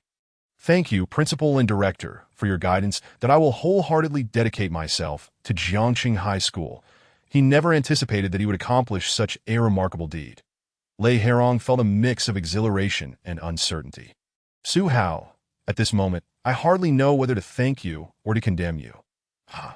Lei Herong laughed heartily within that a radiant path of starlight was unfolding before him. Chapter 9. Task completed, blueprint acquired. Zhihu returned home, locking the door behind him, immersing himself entirely in the modification of the drone. The sooner he completed this task order, the sooner he would obtain the blueprint for the 6th-Generation strategic stealth bomber. Over the course of nearly a week, aside from meals, Zhihu devoted all his remaining time to tinkering with the drone in his room that Su Dad and Su Mom, observing this, grew increasingly concerned. They contemplated inquiring about Zhihu's well-being multiple times but refrained, fearing they might provoke him. Finally, on the 7th day, after installing the last component, Zhihu let out a sigh of relief. Phew, finally completed. He gazed at the imposing, dark metallic drone before him, a satisfied smile gracing his handsome features. Following the customer's specifications, Zhihu had perfected all the required functionalities of the drone. Furthermore, to make this agricultural drone even more exceptional and to provide a little benefit to loyal clients, he included several additional features to as for what these features were, the client would soon discover upon using the drone. Just as Zhihu was about to contact the client, a familiar voice echoed in his mind. Ding! The 100 technology order is complete. Rewards are now being distributed. Congratulations, host. You have perfectly completed all order tasks. The blueprint for the 6th-Generation strategic stealth bomber has been issued. Please check your inventory. Upon hearing the crisp mechanical voice, a wave of excitement washed over Zhihu. He clenched his fists slightly, his bright eyes glimmering. Finally, the order task was completed. After an entire month of dedicated effort, fortune favored the diligent, and he had finally acquired the blueprint for the 6th-Generation strategic stealth bomber. He felt an overwhelming thrill. Had he not been at home, fearing to attract his parents' attention, he would have leaped in joy and let out a triumphant shout. However, just as he was engulfed in elation, the system's voice chimed in once more. Congratulations, host. You have completed the introductory task. The future technology system functionalities have been unlocked. The following features are now available. System interface. Blueprint marketplace. Point system. Backpack. Zhihu's expression momentarily froze in surprise before he eagerly delved into the system. Upon witnessing the revamped system interface, his eyes widened with delight. Previously, the system was monochrome and featured a monotonous task progress bar. Now, it had transformed into a colorful interface, unveiling numerous modules that at the bottom were the backpack and blueprint marketplace buttons, while the top right displayed his current points, 0. Additionally, to the left lay the taskbar. Without hesitation, Zhihu clicked on the backpack button that AS anticipated. Within the backpack lay a shimmering golden blueprint for the 6th-Generation strategic stealth bomber. That Zhihu's eyes sparkled, his heart racing, his hands trembling. Taking a deep breath, he gently touched the blueprint with his consciousness. Whoosh! With a crisp sound, the blueprint vanished in an instant. In that moment, a torrent of profound knowledge surged into his mind. The next second, a sharp pain coursed through his head, but it quickly subsided. Once Zhihu regained his composure, every aspect of the 6th-Generation strategic stealth bomber's design plan, blueprints, and data modeling was etched into his memory. He squinted, reflecting on the knowledge regarding the 6th-Generation bomber, muttering in astonishment, "Is this truly the blueprint for the 6th-Generation stealth strategic bomber?" Zhihu perused the information and data related to the 6th-Generation stealth bomber in his mind, particularly focusing on its various parameters and design plans. As he delved deeper, his astonishment intensified. Hiss! No wonder it's the dominator of the skies, capable of cross-region stealth operations. The parameters are simply explosive. Zhihu could not help but exclaim. The most powerful bomber currently known on Blue Star was the B-2 stealth bomber from the Eagle Nation. However, the 6th-Generation strategic stealth bomber that Zhihu now grasped had superior data across all aspects: maximum speed, effective payload, maximum range, and stealth capabilities, outclassing the B-2 by a significant margin. This was the 6th-Generation strategic stealth bomber, a true aerial powerhouse. Its performance was off the charts. Zhihu's heart surged with excitement. He longed to commence the development of the 6th-Generation bomber immediately. After a considerable time, he gradually calmed the tumultuous emotions within him. Returning his focus to the system interface, he zeroed in on the blueprint marketplace section. With the future technology system fully activated, the corresponding point system had also awakened. In the future, upon completing system tasks or developing technological products, the system would reward points. These points could be exchanged in the blueprint marketplace for the desired technological product blueprints. He wondered what cutting-edge technological blueprints he could obtain. Driven by curiosity, Zhihu clicked on the blueprint marketplace. Before his eyes lay an array of high-tech blueprints, such as the dual-tail Scorpion drone, bionic fish-shaped submersible, ultra-insulating nanofiber aerogel, and the Peregrine Falcon long-endurance folding-wing drone. These were merely the commonplace offerings, only mildly eye-catching. However, as Zhihu continued to browse, his heart raced and his pupils dilated. Hiss! He gasped, his throat dry. Could these truly be realizable? On another page of the blueprint marketplace, even more technological products were listed, including nuclear-powered ocean-going aircraft carriers, suborbital hypersonic flight, space elevators, new aerospace fighters, space-based neutral particle beam weapons, space-based electromagnetic cannons, and nuclear-pumped X lasers. An overwhelming array of technological products left Zhihu dizzy. Many of these were concepts he had never encountered before.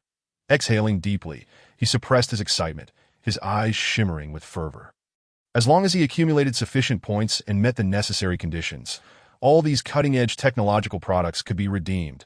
A sense of direction and motivation surged within Zhihu. He fiddled with the system for a while, then exited, opening his phone to contact the client and inform them that the drone was ready.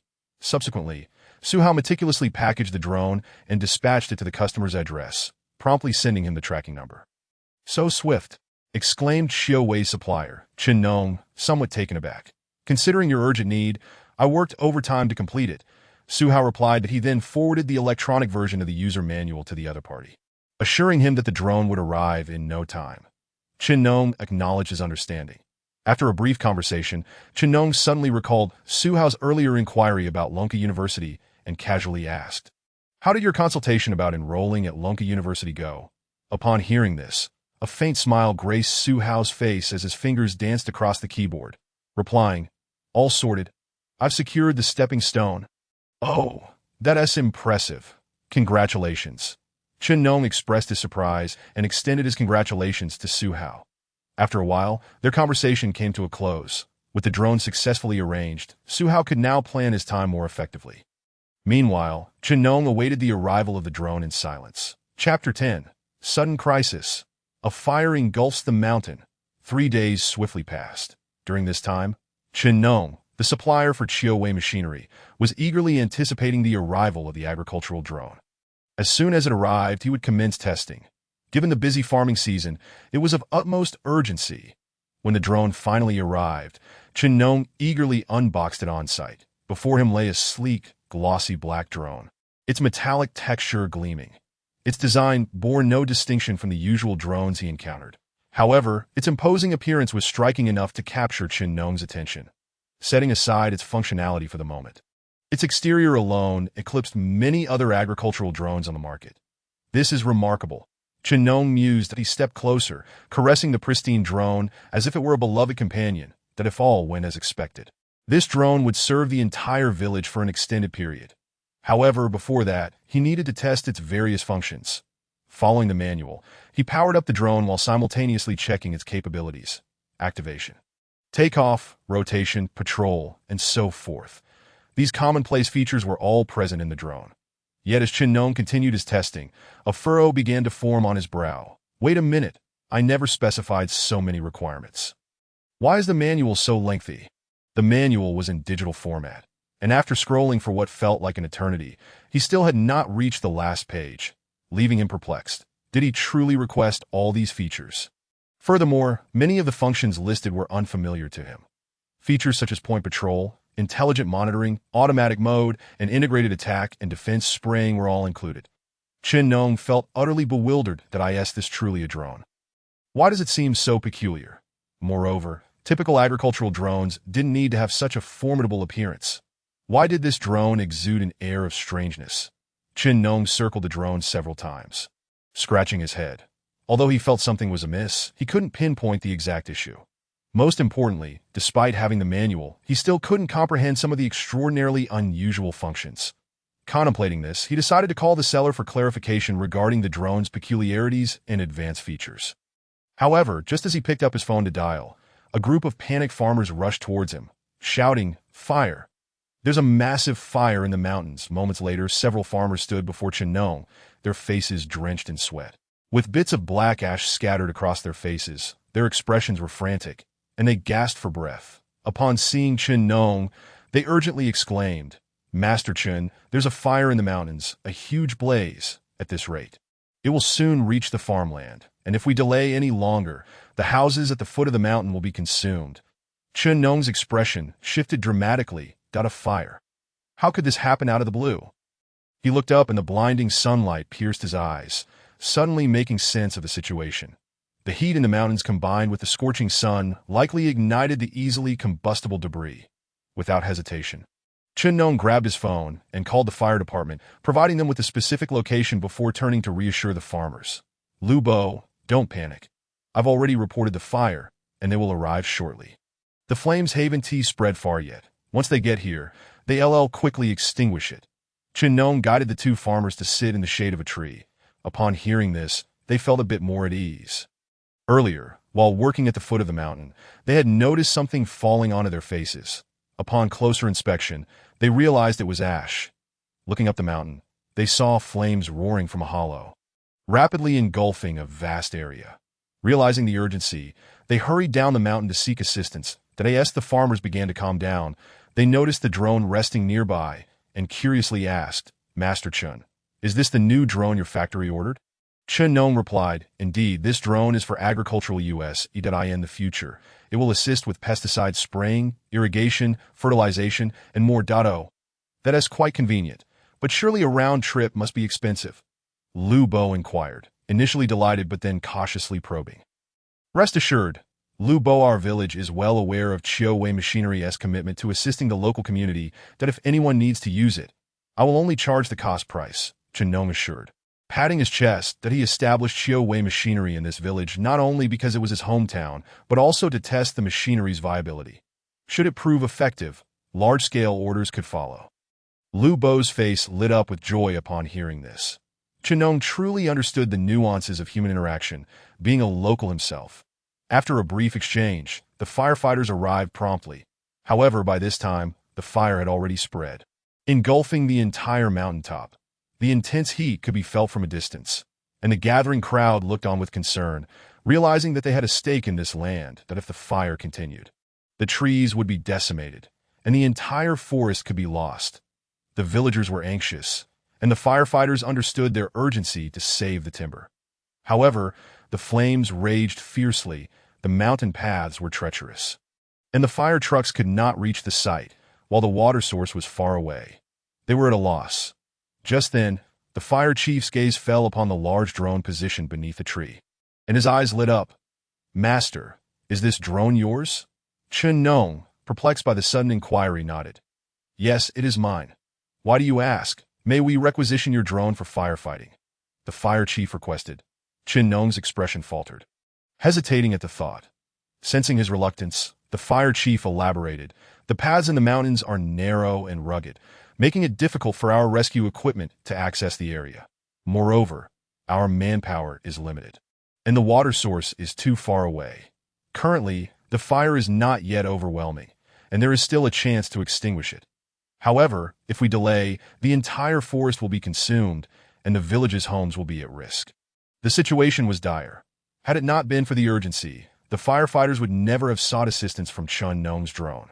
But time was of the essence, and waiting for more advanced firefighting equipment from the city would render the situation uncontrollable. The fire chief looked at Chen Nong with urgency in his eyes. Chapter 11. Is this what you call an agricultural drone? The roaring flames ravaged the mountaintop, crackling loudly, even from a distance. They could feel the heat. The fire chief's gaze remained fixed on the drone before him, his demeanor frantic. "Master, what do you think? The flames are intensifying.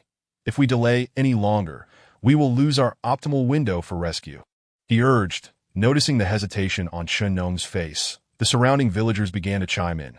"Master Chen, please use your drone to help," they implored. "If it gets damaged during the firefighting, we can pool our resources to order you another one." "Indeed, Master Chen, please agree. Don't worry. The village chief is here, and we will honor our word." The village chief, hearing the villager sentiments, stepped forward. "Master Chen, the situation is urgent. Your drone is the only one capable of fetching water for firefighting. Please sacrifice it for the greater good, and we will collectively bear any losses incurred." With the villagers nodding in agreement, the urgency of the fire took precedence. Everything else could be discussed later, faced with such pressing circumstances. Chen Nong found it difficult to refuse that he nodded in acceptance. "All right. If everyone insists, it would be unjust of me not to comply. However, this drone just arrived today, and I haven't had the chance to test it yet, so I'm not sure." Chen Nong hesitated, pointing at the drone. Just then, as if responding to his words, the drone sprang to life. Ding! Autonomous hazard avoidance mode activated. Scanning for disaster situations within a 50-kilometer radius. Detecting a sudden fire in the southeast direction. Activating disaster relief mode. Permission unlocked. Entering AI disaster relief mode. All present, including Chen Nong, were drawn toward the drone by a series of mechanical sounds. They gazed at the drone in astonishment and confusion. Unsure of its intentions, the fire chief inquired, "Master Chen, what is the situation with your drone?" Chen Nong shook his head in bewilderment. "I have no idea. I haven't touched anything, and it just started behaving this way." Just as everyone thought the drone had ceased its activity, suddenly, with a crisp click, the four rotors of the drone on the ground began to spin, emitting a buzzing sound. Moments later, the crowd watched in awe as the drone autonomously ascended, hovering briefly before darting toward the nearby lake. "What is it doing?" a villager exclaimed in surprise, and N01 responded, as the drone hovered over the lake for barely a few seconds before its water tank filled rapidly due to the powerful pump. Then, as if it had received a command, it surged forward at an astonishing speed toward the area where the flames raged the fiercest. The crowd felt a gust of wind, and in the blink of an eye, the drone plunged into the inferno. Throughout this entire process, Chen Nong had not wielded any control. He stood there dumbfounded. Was this truly his drone? How could it operate independently without his intervention? However, upon witnessing this scene, the fire chief's expression changed drastically. "Oh no! If it charges in like that, it's akin to a moth drawn to a flame.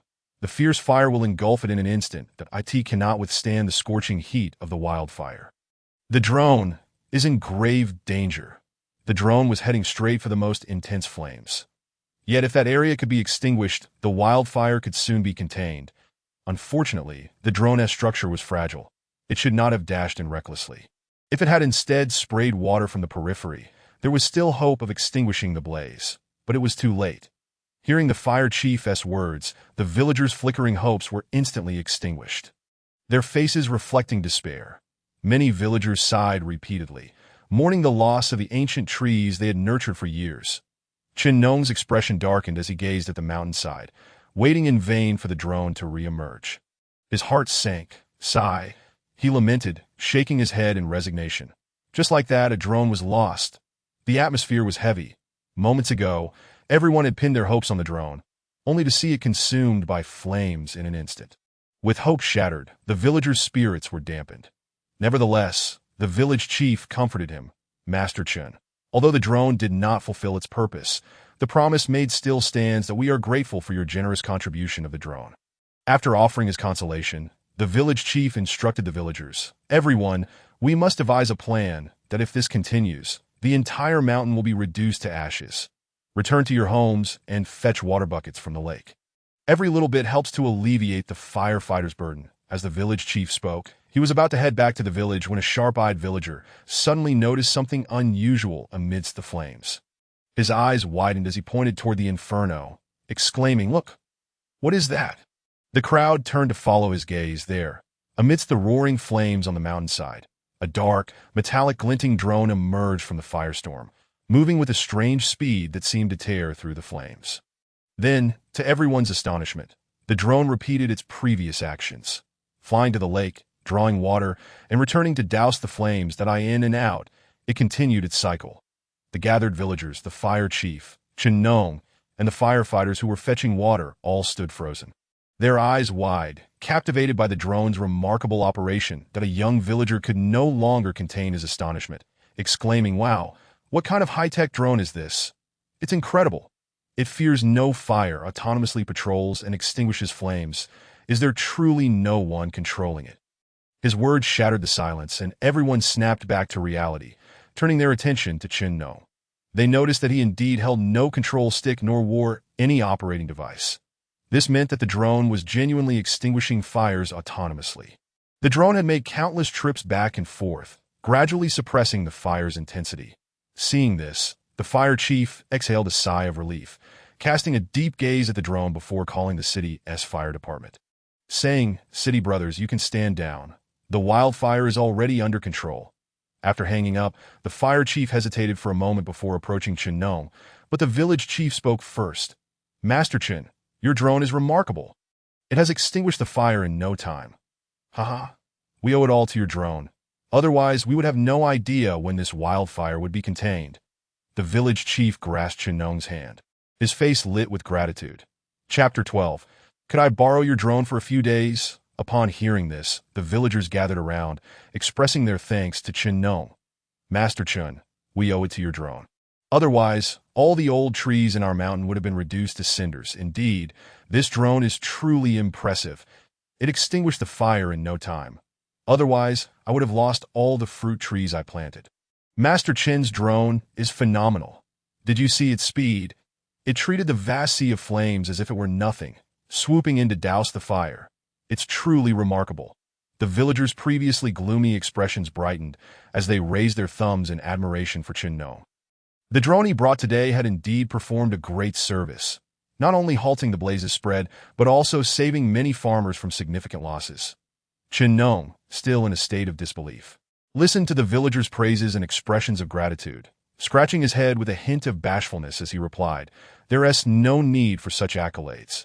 This is simply my duty." Yet the smile and joy on his face could not be hidden. He had never anticipated such an impressive performance from the drone. Initially, he thought it was merely an ordinary agricultural drone with a somewhat flashy exterior. But after witnessing the earlier stunning scene, he no longer regarded it as just a typical drone, that if this was a regular agricultural drone, what could be said of those from other manufacturers? Mere toy drones?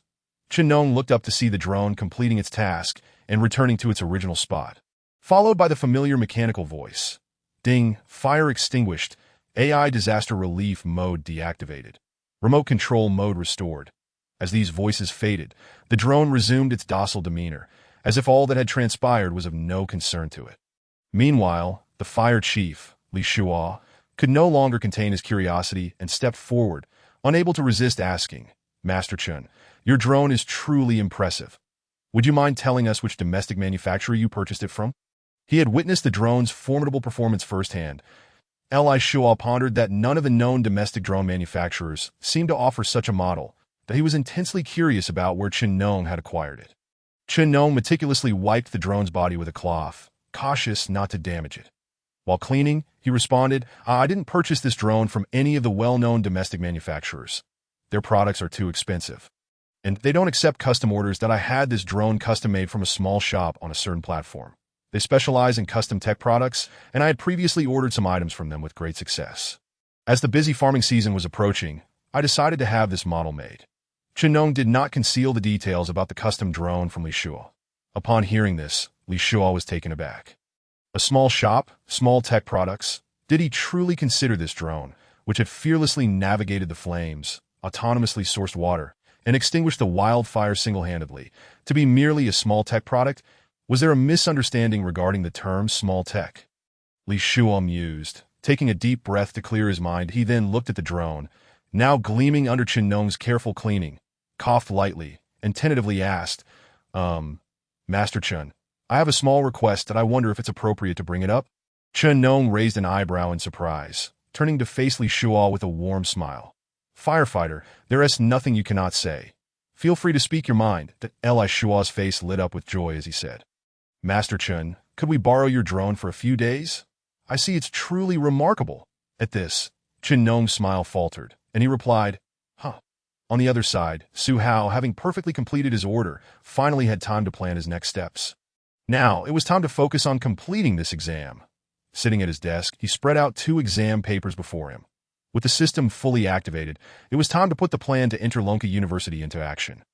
Having had his qualifications for the college entrance examination revoked, Su Hao realized that in order to gain admission to Lonka University, he must first diligently complete the examination paper before him. This was his stepping stone. Coincidentally, the system had previously issued a task requiring him to enter Lonka University without taking the traditional entrance exam. With this in mind, Su Hao resolved to exert every effort on this paper, as it could provide him the opportunity to obtain the contact information of a professor at Lonka University. With this thought, Su Hao refocused his mind entirely on the examination paper. That he took a deep breath, grasped his pen, and began to write earnestly. As time gradually slipped away, an hour had passed in the blink of an eye. Su Hao, with remarkable skill, utilized the knowledge he had diligently acquired over the past few days to complete all the questions on the paper. Meticulously reviewing his work several times, in the past, even as a top student, he would have struggled to make any headway with such a paper, feeling utterly perplexed. However, with the assistance of the system, he had mastered all subjects from high school and systematically studied various advanced topics from university. Consequently, he approached the examination paper with a flourish of brilliance. Nevertheless, it was indeed a doctoral examination from Lonka University. Even with his extensive knowledge, it took him a full hour to finish. After a final review, Su Hao snapped a photo of his completed paper and sent it off. Minutes passed, yet there was no response from the other party.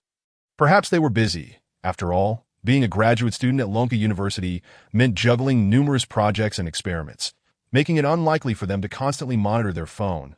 Su Hao mused to himself. With that in mind, he decided not to wait idly. He delved deep into the system, intending to conduct thorough research. Meanwhile, in a room filled with the fragrance of youthful blossoms, Tang Xiaoro gazed out the window, her thoughts inadvertently drifting to Su Hao.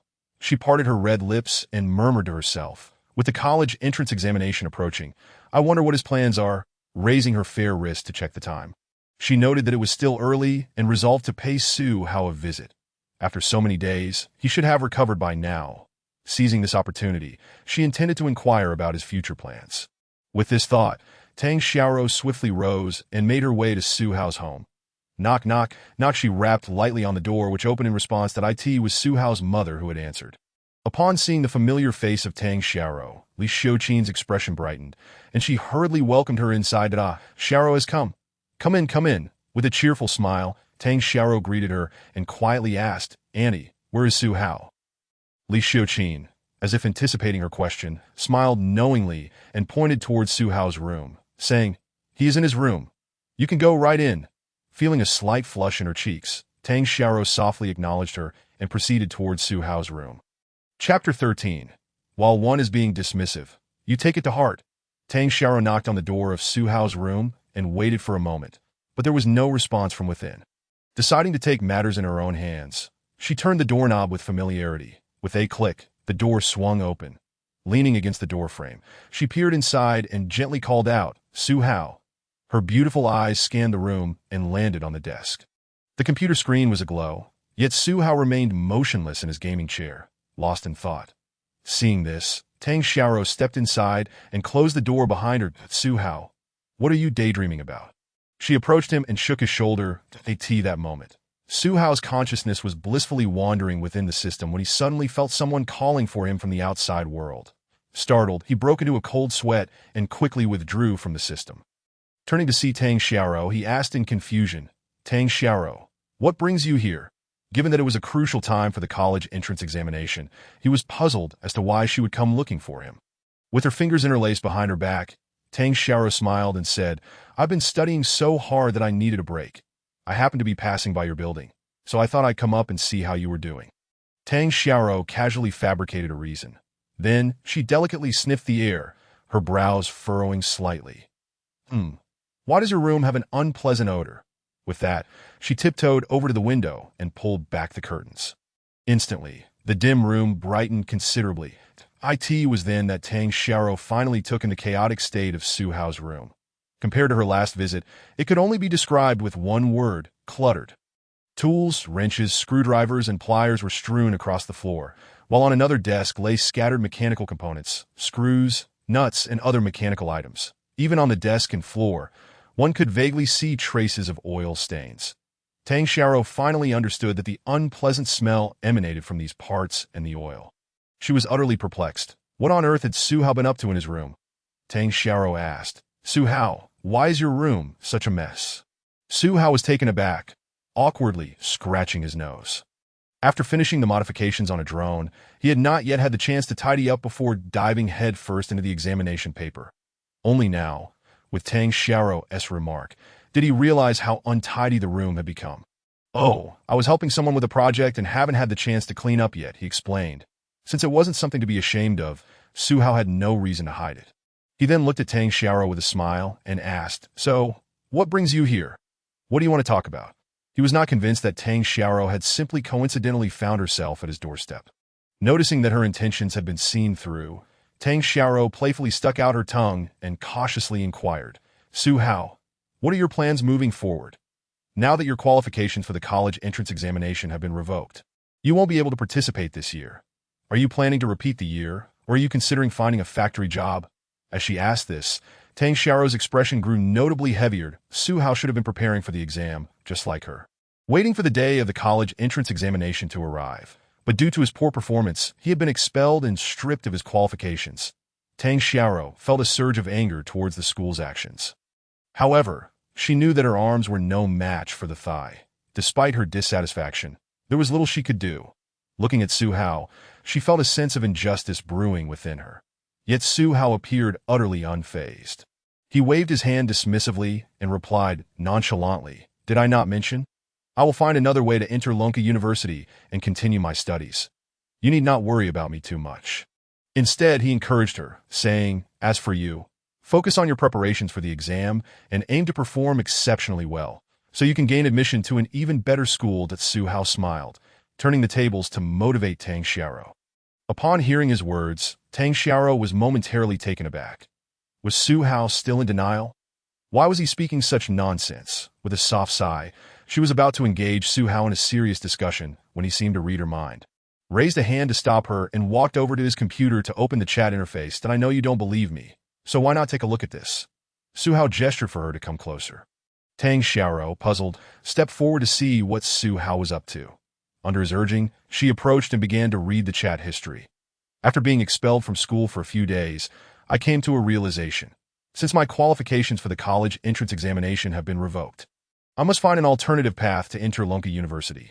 Thankfully, I was fortunate enough to find a graduate student from Lonka University, and they provided me with a set of assessment questions. I have now completed this paper, and I can confidently say that my entry into Lonka University is all but assured." Su Hao explained eagerly, his his fist clenched in excitement as he envisioned his university life at Lonka University. However, as Tang Xiaoro meticulously read through the conversation between Su Hao and the Lonka University graduate student, her expression shifted to one of incredulity. Turning to Su Hao, who was brimming with enthusiasm, she weakly remarked, "Su Hao, are you sure that their response isn't just a polite dismissal?" Tang Xiaoro pointed at the chat history on the computer screen. Did Su Hao truly not see the dismissive tone? It was as if they were just a breath away from writing the word rejection outright. Huh. Su Hao snapped back to reality, his expression momentarily frozen. How could that be? We were communicating normally, and they indeed sent me a set of graduate assessment questions. He defended his perspective, insisting that their conversation had been quite pleasant, and that the other party had been very courteous, that if they were dismissing him, there would have been no reason to send him an assessment paper, would there? Su Hao believed Tang Xiaoro had misunderstood the situation. With a resigned sigh, Tang Xiaoro couldn't help but facepalm that Su Hao was incredibly naive. She turned back to the computer screen, pointing out the chat messages one by one. Look at these words. Did they genuinely answer you in earnest? If they were serious, they would have asked for your personal information and contact details long ago. Yet, throughout the entire conversation, they never did, and by the end, it's evident that their tone had grown somewhat impatient. Ultimately, faced with your relentless nagging, they had no choice but to throw you a random set of questions just to brush you off, and then ceased all communication. Now, do you still believe they weren't being dismissive? Tang Xiaoro gazed at Su Hao with a glimmer of concern in her eyes, that it wasn't to discourage him, but rather to help him see the reality of the situation. Her words plunged Su Hao into deep contemplation. After reflecting on her points, he began to recognize that she might indeed have a valid argument. After sending the image moments ago, the other party has remained silent. Does this not imply that my path to Lonka University has been irrevocably severed? Su Hao furrowed his brow, and a wave of despair washed over him. Chapter 14. Who is the true academic prodigy? Su Hao never anticipated that the other party had merely been stringing him along. Alas, it is indeed my youth that has blinded me to the nuances of his words, that he sighed deeply. Clouds of worry gathering on his brow. Standing beside his desk, Su Hao felt engulfed by a sense of despondency. What shall I do now? Lost in thought, Tang Xiaoro approached his desk and noticed 2 examination papers lying there. She gently inquired, "Su Hao, may I take a look at this exam paper?" Su Hao, his mind preoccupied with thoughts of Lonka University, scarcely had the capacity to consider the examination. He nodded and casually picked up the paper from his desk. Handing it to her, turning to sit on the edge of his bed, he was burdened with heavy thoughts. It seems the other party has completely disregarded me. If this is the case, my hope of entering Lonka University through this avenue has been utterly extinguished. Are there any alternative methods? Su Hao ponda endli. Tang Xiaoro's sudden interruption disrupted his train of thought, leaving him momentarily at a loss for what to do next. Meanwhile, Tang Xiaoro, having taken the exam paper, was instantly engrossed in the questions before her. After merely a few seconds of reading, her brows furrowed slightly in confusion. She silently mused, I recognize every word in these questions, but why do they become incomprehensible when put together? As she continued to read, the questions became increasingly complex. Not only the problems, but even some symbols left her utterly bewildered. Tang Xiaoro found herself deep in self-doubt. Could it truly be that she could not understand these questions? Her cheeks flushed slightly. How could a recognized academic prodigy from Jiangxing High School fail to comprehend a single exam paper? If this were to be revealed, she would surely be the subject of ridicule. Unwilling to accept this reality, she resolved to read through it once more, this time with meticulous attention, almost word for word. Yet, she stumbled again on the very first question. Damn it, I genuinely cannot understand this. Woe is me. Tang Xiaoro felt tears welling up without any means of release. Despite her reluctance to admit it, she truly could not decipher a single question on this exam paper. This was no mere issue of exceeding the syllabus. It was a dimensionality reduction that transcended her field of knowledge. However, what astonished her was that Su Hao had managed to answer every single question, with each solution neatly written out. Moreover, he had listed several methods for solving each problem. Temporarily forgetting her own dismay, Tang Xiaoro muttered to herself, how did he solve these? Her beautiful eyes brimming with curiosity, she looked toward Su Hao, who sat on the edge of the bed, lost in thought and wearing a troubled expression. Not wanting to intrude on his musings, She withdrew her gaze and took out her phone to search for the answers to these problems online. Answers were indeed available, but alas, without the accompanying solutions. Tang Xiaoro meticulously compared the questions with Su Hao's answers. The first question, correct. The second, correct. The third, fourth. With each comparison, her eyes widened in disbelief, her mouth agape as she gazed at Su Hao's completed exam paper.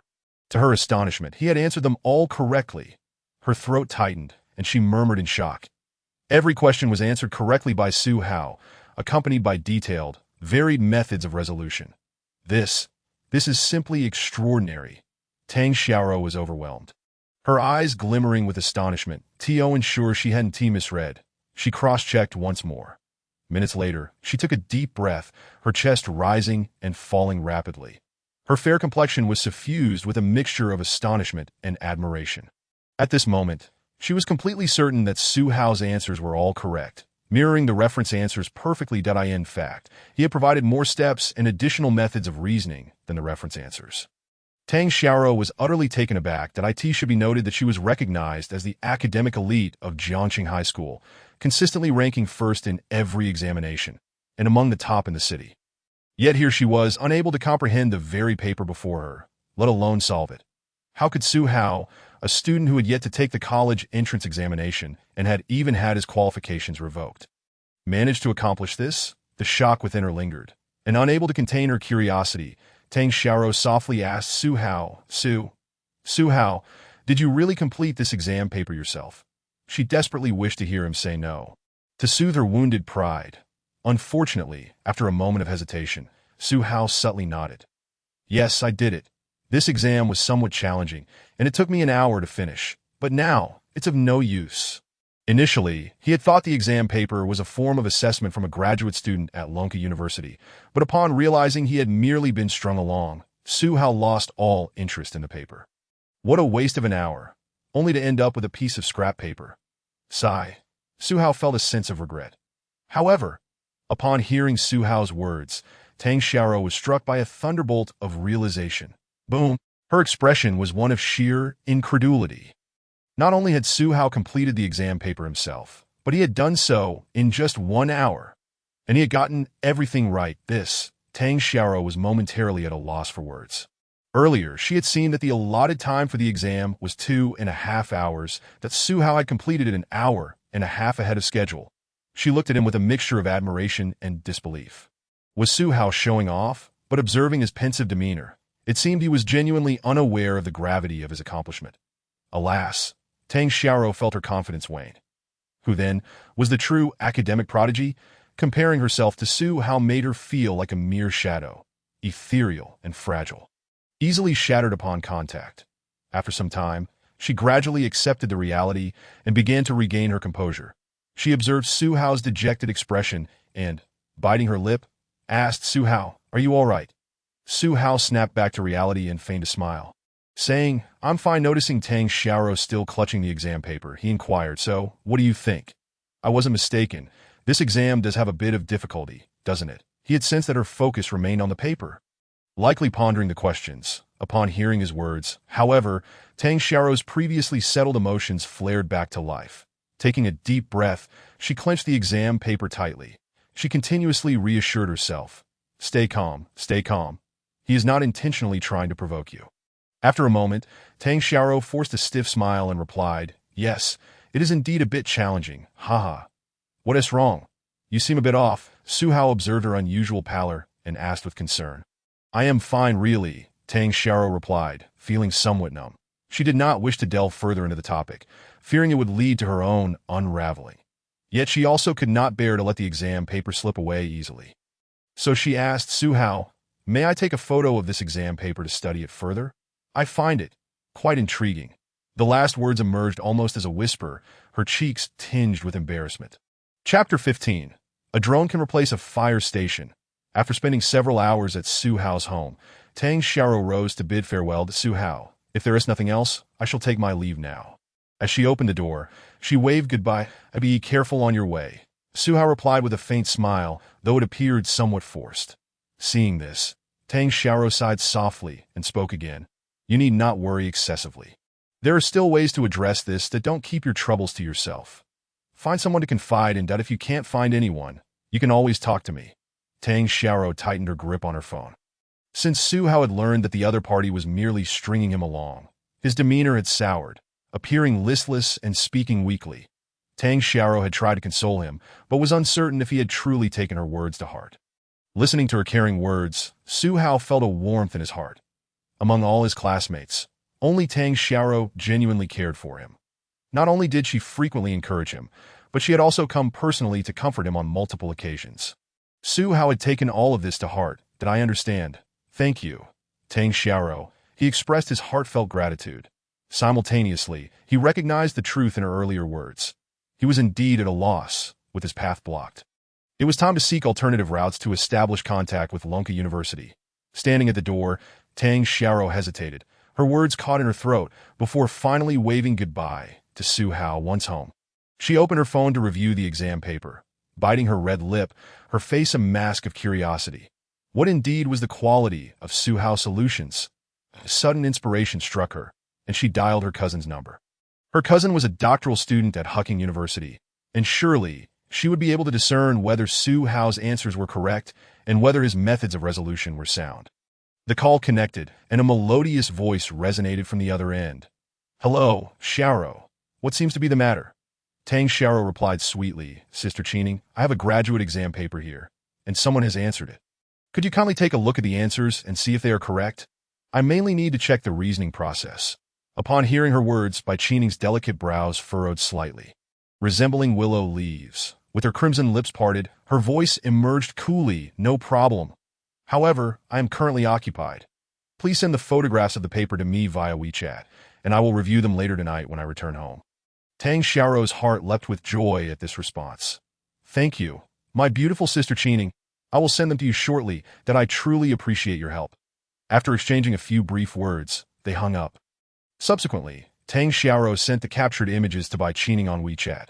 She pondered, waiting eagerly to hear what Sister Qining would say. Even now, the shock within her heart remained unrelenting. On the other side, after extinguishing the blaze in the village, Li Shuo led his team back. Master Chun, we will take this drone back with us for now. Li Shuo carefully placed the drone in the vehicle, a satisfied expression adorning his face. Chen Nong merely nodded in response. However, upon closer inspection, one might notice a hint of resentment lingering in his gaze, reminiscent of a spurned wife that he had yet to thoroughly examine the drone. First having extinguished a significant fire, and now was being taken away by the firefighters for further study. Chen Nong found himself at a loss, unsure whether to laugh or cry, noticing the expression in Chen Nong's eyes. Fire Chief Li Shuo cleared his throat and subtly turned his head, pretending not to see. Indeed, he felt a twinge of embarrassment himself. They had come to the village to extinguish a fire. Yet they had inadvertently taken someone else's drone. It did seem rather shameless, didn't it? Nevertheless, it was all for the sake of firefighting. After some contemplation, Li Shuo managed to put it behind him, loading the vehicle. He waved goodbye, departing the village with the drone and his team. Chen Nong could only watch the drone depart from afar, repeatedly reassuring himself. It's fine, don't panic, it will be returned soon.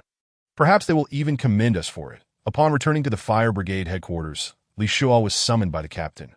What is the situation? Fire Chief Yuan Tianlong inquired. The open flames in Taihe village have been completely extinguished. We inspected the surrounding area on our way up and found no remaining sources of fire, Li Shuo reported, standing tall. Although the drone had effectively extinguished the wildfire, the entire team had still split up to meticulously check the area, eliminating any potential hazards. Yuan Tianlong nodded in acknowledgement, but seemed to recall something, asking curiously, the city team called earlier, stating they were on their way to assist you, but you called them back halfway, saying it was unnecessary. What is the story behind that? Furthermore, considering the complexity of the fire situation in Taihe village, how did you manage to extinguish it so swiftly? When he received the alarm, Yuan Tianlong had been aware that it was a forest fire. Given the rugged terrain of the area, large firefighting equipment could not enter. They could only rely on the firefighters' manpower, using small extinguishing devices and water to combat the blaze. Logically, it should have taken several hours to extinguish the fire successfully. Yet Li Shuo and his team had managed it in no more than 2 hours. That was astonishingly fast, Li Shuo chuckled in response. Chief Yuan, I was just about to report on this matter. Hearing this, Yuan Tianlong was taken aback, gazing at Li Shuo with curiosity. It seemed that something else had occurred during the firefighting process that contributed to the swiftness of their success. Yuan Tianlong's interest was piqued. Well, do tell that Li Shuo nodded and began. We initially planned to request support from the city team, but we discovered a drone on site.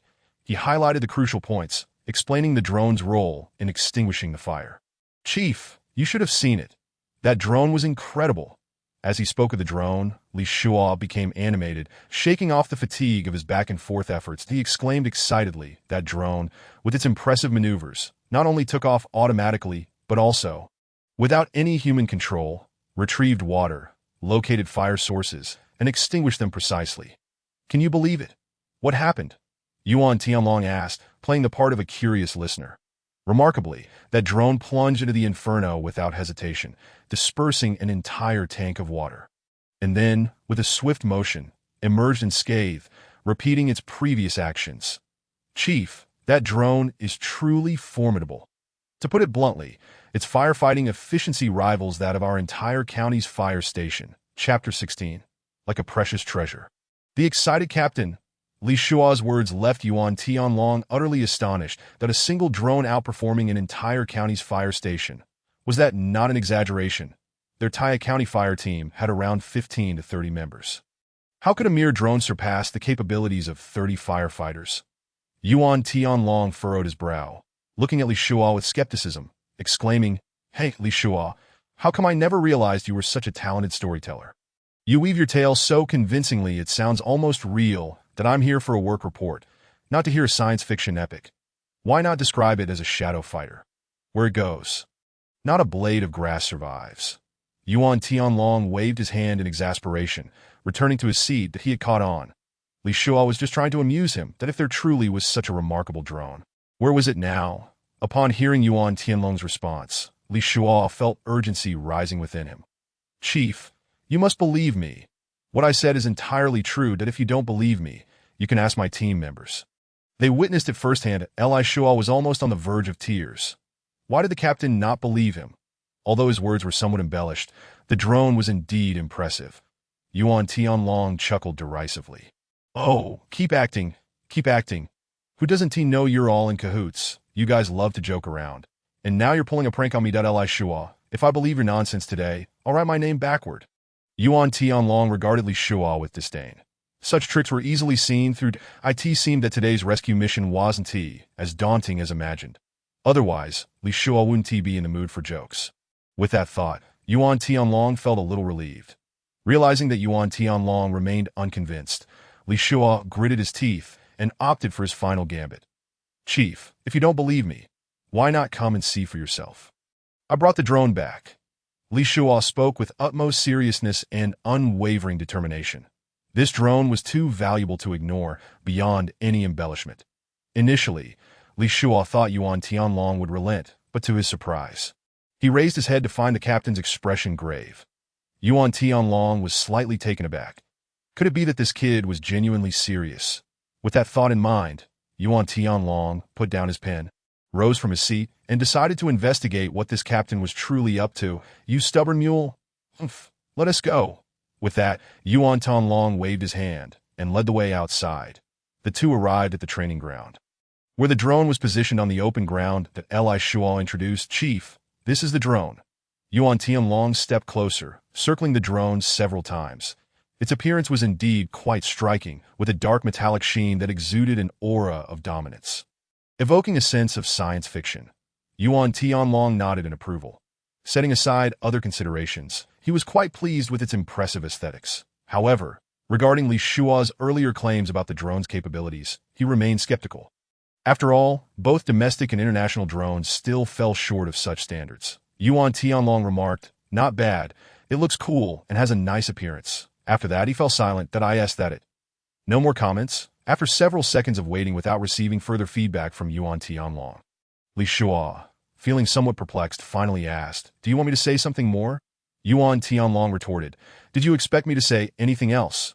You still think I don't believe you?" Realizing this, Li Shuo understood that the captain was still unconvinced. In that case, he had no choice but to up his game. That if you don't believe me, let the drone simulate the fire scene from earlier. Li Shuan nodded to signal his team, who immediately understood his intention. In an instant, they each assumed their roles and began preparations. "Chief, we're ready," one of the team members announced eagerly after a minute. "Great," Li Shuo shouted, then turned to Yuan Tianlong, saying, "Captain, please keep your eyes wide open and don't blink." Following that, the team ignited a large fire canister, and the drone was activated. In an instant, the drone detected the nearby flames and switched to automatic mode. Alert! Fire detected. Engaging AI firefighting mode. Under Yuan Tianlong's watchful gaze, the drone's 4 rotors whirred to life, shooting up into the sky before hovering momentarily, then automatically flying towards a nearby water source. Yuan Tianlong watched in disbelief as the drone astonishingly retrieved water autonomously, then returned to the bonfire, dousing the flames with a cascade of water. In an instant, the towering inferno was extinguished. The drone descended back to the ground, deactivating its automatic mode and transforming into an ordinary drone. All of this transpired in the blink of an eye. Yuan Tianlong stood in stunned silence. What happened to the bonfire? Such a large blaze extinguished in an instant. After a moment, he slowly regained his senses and remarked, "Fully intelligent automatic fire monitoring, seamlessly transitioning into AI mode, conducting a 360-degree assessment of the surrounding situation. Within mere seconds, it executed the optimal firefighting measures, autonomously locating a water source, retrieving water to quell the flames, and promptly identifying the fire's origin. Is this truly just a drone?" Yuan Tianlong's face was a mask of disbelief as he gazed at the drone that had returned to the ground. After a considerable pause, he finally asked Li Shuo with utmost seriousness, "Did the fire in the mountains just now get extinguished in the same manner?" Li Shuo smiled silently and nodded.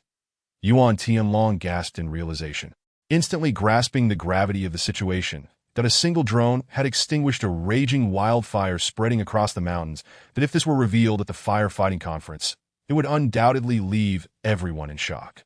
Yet, that was not the crux of the matter, that if such a drone, after undergoing professional evaluation, could be employed for routine firefighting tasks, then wouldn't that be?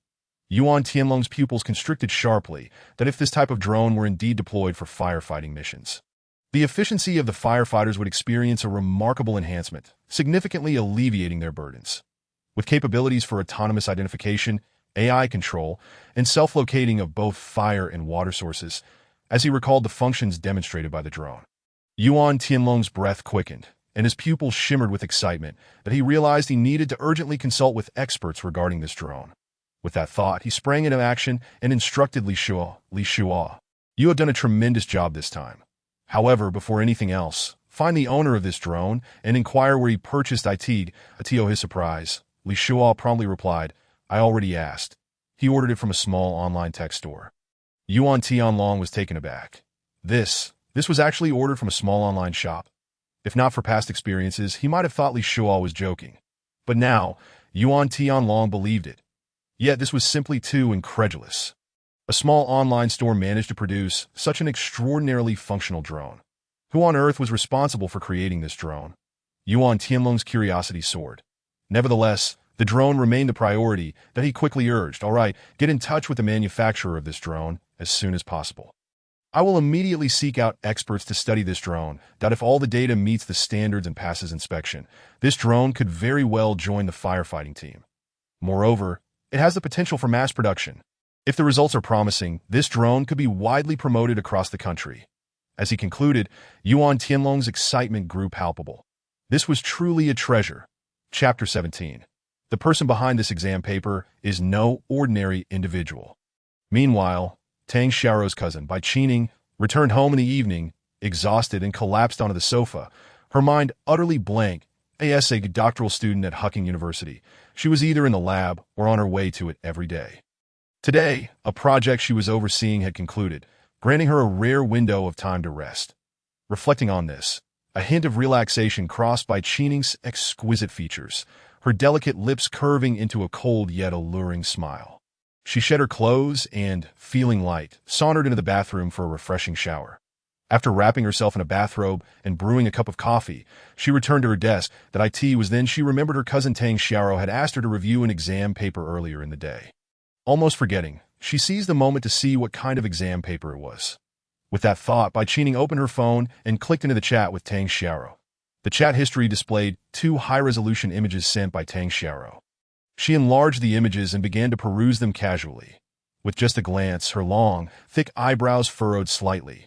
The exam questions did not appear to be from an ordinary university.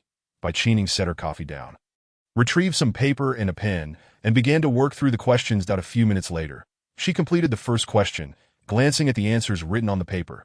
They matched hers. She subtly nodded in acknowledgement. However, she noticed that there were multiple methods of solving the problems presented. Upon further inspection, she found that 3 different solving methods were documented, each detailing the process thoroughly. Interesting indeed. Bai Qining's interest was piqued. Earlier, when her cousin mentioned that this exam paper was completed by a friend, she had dismissed it, considering it merely a casual exercise of interest. Not wanting to undermine Tang Xiao's enthusiasm, she had agreed to take a look. Yet now, it seemed the situation was far from what she had initially thought. Bai Qining's bright eyes narrowed slightly, her expression growing serious. She continued to examine the questions and diligently worked through them. The further she delved, the more she realized that the complexity of this exam paper was indeed formidable. Even as a doctoral student at Hucking University, she found herself needing to ponder for quite some time before arriving at specific thoughts and resolutions. Yet, the answers on the paper often left her enlightened. Many of the solving processes even provided her with new insights. The individual behind this exam paper is no ordinary person, setting aside the fact that she had managed to solve all the questions correctly. Each question had at least 3 distinct solving methods. Some questions, which she found quite challenging and didn't know how to approach, were tackled with innovative strategies that defied conventional thinking. Bai Qining's lips parted slightly as she quietly praised the work. Upon completing the final question, she let out a long breath. All the answers were correct. In fact, the individual had presented solutions that were often more straightforward and clearer than her own. Phew, Bai Qining exhaled deeply, her eyes sparkling with intrigue. This person is extraordinary. Her curiosity about the identity of the individual behind this exam paper surged. Recalling Tang Xiao's earlier words, Bai Qining raised her brows, glanced at the time, and decided it was still early. Without hesitation, she dialed Tang Xiao's number. As the call connected, Bai Qining greeted her. "Xiao, have you had a chance to rest?" "Not yet," came Tang Xiao's voice from the other end. Bai Qining nodded and then continued. "Xiao, I've gone through the exam paper you sent me earlier." Upon hearing this, Tang Xiao's expression tightened, her grip on the phone intensifying. "Sister Qining, how was the exam paper? Were the answers correct? And what about the reasoning and processes? Were they reasonable?" Though she had already cross-referenced the answers online earlier, she understood that those answers served only as a reference. The authenticity could only be validated by an authoritative figure. Bai Qining, after hearing Tang Xiao's rapid-fire questions, did not respond immediately. Instead, she asked, "Xiao, please be honest with me. Who exactly completed this exam paper? Do not conceal anything. This is very important to me." Sensing that Tang Xiao might think she would leak a secret, Bai Qining added, "Rest assured, our conversation today will remain between us." Tang Xiao paused momentarily, unsure why her cousin was suddenly so serious. It seemed her inquiry was driven by a genuine desire to know who had completed the exam paper. For some reason, a sense of unease crept over her. Was this exam paper truly extraordinary? After contemplating for a while, Tang Xiao replied, "Sister Qining, I mentioned earlier that this exam paper was completed by a classmate of mine. Specifically, my deskmate." "Your deskmate?" Bai Qining exclaimed in surprise. Previously, Tang Xiao had mentioned her deskmate. Initially, she had described him as an exceptional student from Jiangxing High School, consistently ranking first in every exam. However, since entering their senior year, his performance had drastically declined. He became inattentive in class, and his exam scores plummeted to the bottom of the rankings. Now, Tang Xiao claimed that this exam paper was created by her deskmate, who was currently at the bottom of the class. Bai Qining's lips parted slightly, momentarily at a loss for words. Tang Xiao, oblivious to Bai Qining's astonishment, was more concerned about the quality of the exam paper that Zhihu had completed. She pressed on, "Sister Qining, how was the exam paper?" Tang Xiao's inquiry snapped Bai Qining back to reality. Taking a deep breath, she answered, "If this exam paper was indeed completed by your deskmate, I can only say that he is a genius." The questions on it were crafted by top-tier university professors, featuring a high level of difficulty while also being cutting-edge and practical. Not only do they require extensive subject knowledge, but they also demand robust practical skills. I carefully reviewed his reasoning processes. Many of his approaches were highly innovative, and several ideas sparked new insights for me that I can say that this exam paper was executed to perfection. Bai Qining did not hold back in her praise. Hearing this, Tang Xiaoro on the other end of the line was left completely astonished that, how astonishing it is that Qining's sister has bestowed such high praise. One must acknowledge that my cousin, by nature, possesses a cool demeanor, and coupled with her identity as a doctoral candidate at Hucking University, she seldom engages in conversations, let alone extols others. Yet just now, she lavishly commended Su Hao's reasoning and problem-solving process. Does this imply that Su Hao's true abilities are far beyond what is presented in the academic setting? Tang Xiaoyu found herself momentarily lost in thought, and after a while, she suddenly recalled something and said, "By the way, Su Hao mentioned that this exam paper posed some challenges, with certain questions being quite difficult to tackle and exceedingly time-consuming." Bai Qining nodded, her brows elegantly arched in agreement. Indeed, this paper is highly specialized and does present a degree of difficulty. I myself spent nearly 3 hours completing it. However, upon hearing this, Tang Xiaoyu was taken aback. "What? Your sister took 3 hours?" "Yes, what's wrong?" Bai Qining inquired, puzzled. But Su Hao stated he completed it in just 1 hour. And he appeared rather vexed that I had assumed that these questions were merely slightly challenging. Tang Xiaoyu spoke hesitantly, her tone somewhat peculiar. Bai Qining was rendered speechless, exclaiming, "WH? What? He finished it in 1 hour." Chapter 18, Is he a genius or a fool? Bai Qining's beautiful eyes widened, filled with disbelief that he completed this entire exam paper in just 1 hour. Is that truly possible? She had observed that this exam paper was from the physics department of Longwen National Defense Science and Technology University. The professor who designed this paper must be one of the top scholars in the institution, as the questions are exceptionally intricate and profound. Some questions may seem commonplace at first glance. Yet they are at the forefront of current research, requiring a solid grounding in the discipline and a clear understanding of contemporary technologies on Blue Star. She had relied on her years of experience in research alongside her mentor to arrive at those answers. Yet, despite the arduous nature of this paper, Xiaoyu's desk may not only manage to solve it, but did so in merely 1 hour, if this is indeed the case. Then this young man is undoubtedly a prodigy. After a long while, Bai Qining slowly regained her composure and asked Tang Xiaoyu, "With such talent, your desk mate must have been prioritized as a key student at Jiangxing High School and likely granted direct admission to university." Correct? Bai Qining understood that some geniuses possess quirks, and it seemed her cousin's desk mate was no exception. Perhaps performing poorly on exams was merely his preference. Conversely, Tang Xiaoyu sighed softly, her tone melancholic as she replied, "Qining's sister, you are mistaken. Su Hao has been at the bottom of his class in every exam, and the school, considering that his performance would severely lower Jiangxing High School's admission rates, expelled him a few days ago. Not only that, but they also revoked his eligibility for the college entrance examination, leaving him as an unemployed drifter. Under normal circumstances, with Su Hao's talent showcased at school, he would have been guaranteed a smooth path to university. Yet, she could not fathom why he had consistently ranked last during his senior year. Could it be that he was wholly engrossed in research, neglecting his high school studies? That seemed to be the only explanation. Bai Qining was momentarily stunned by Tang Xiaoyu's words. Expelled from school? And had his college entrance eligibility revoked? Bai Qining was momentarily at a loss for words. Your school truly, Bai Qining was speechless.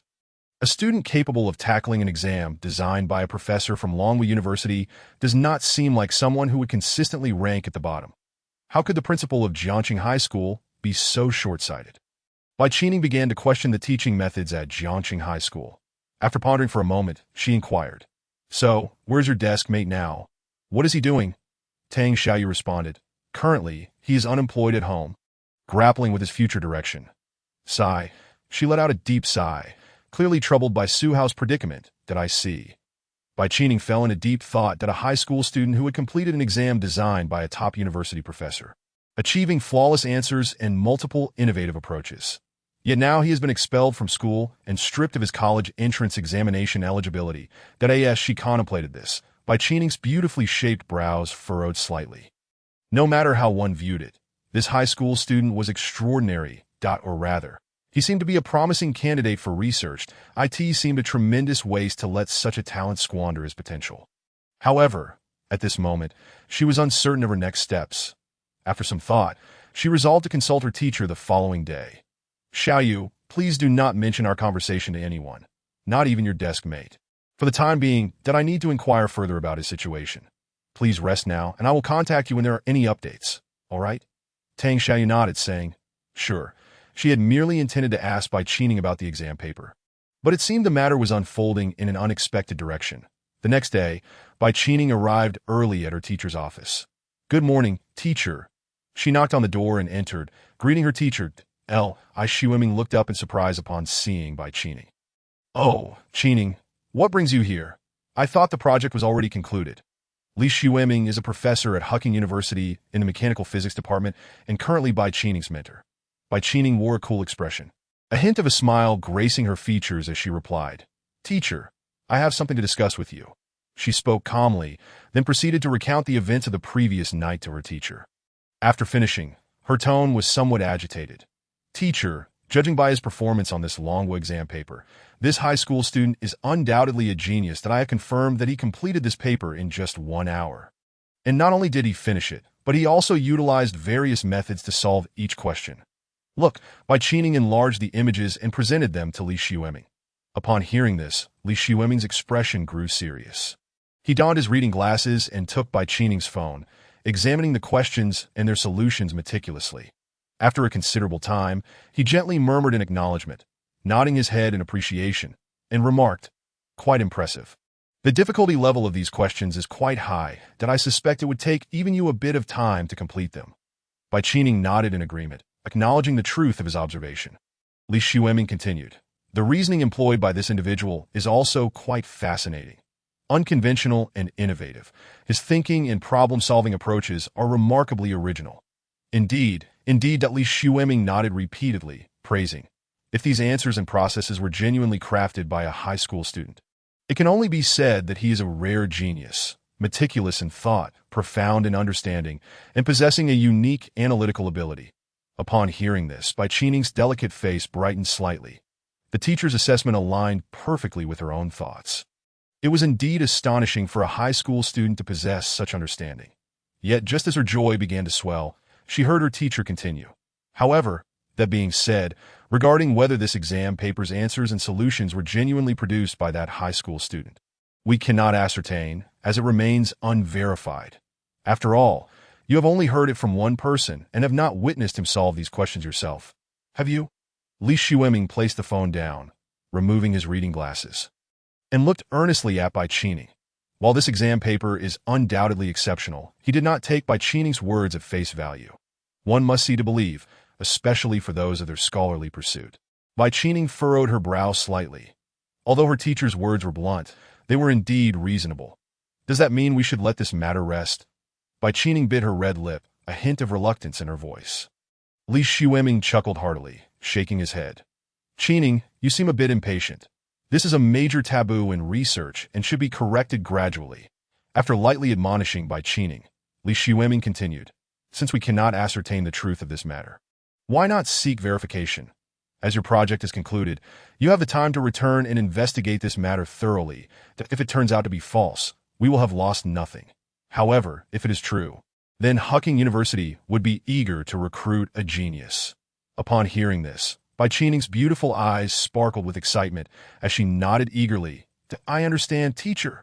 Chapter 19, The Truth Will Be Revealed. After discussing with her teacher Xiueming at Hucking University, Bai Qining returned home. Sitting at her desk, she appeared contemplative, her brows slightly furrowed. After some reflection, she dialed Tang Xiaoyu's number once more. Hello, Xiaoyu, are you busy right now? As soon as the call connected, Bai Qining gently inquired. Although she had resolved to return to Jiangxing County to verify the authenticity of the matter, she still wished to reconfirm with Tang Xiaoyu whether the exam paper had indeed been completed by her desk mate. Tang Xiaoyu's voice resonated through the phone. I'm not busy at the moment. What's up, Qining's sister? Bai Qining's lovely face turned serious, her tone earnest as she asked. Xiaoyu, I would like to confirm once more. That exam paper, was it truly completed by your desk mate himself? Do not chastise my sister for being talkative. This message is of utmost importance to me. By Qining's inquiry plunged Tang Xiaoro into a momentary hesitation. Could it truly be that Su Hao crafted this himself? To be precise, she could not guarantee with absolute certainty that this was the case, for it was merely Su Hao's assertion. Yet, Tang Xiaoro's moist, delicate lips pressed together slightly. Despite Su Hao's general aversion to socializing, their prolonged time as desk mates allowed her to understand him well. She knew he was not one to indulge in falsehoods. Nor did he boast. After much deliberation, she ultimately nodded in affirmation. Sister Qining, the exam paper was indeed completed by Su Hao himself. This revelation. Bai Qining raised an eyebrow, taken aback by Tang Xiaoro's unwavering conviction. Could it be that Xiaoro had witnessed her desk mate at work? Bai Qining could not ascertain, but she responded, "Very well, I understand." After a brief pause, she continued, "Xiaoro, I will be returning to Jiangqing in the next few days. We must meet. That it has been several months since our last parting, and I have missed you dearly." Bai Qining's tone softened considerably.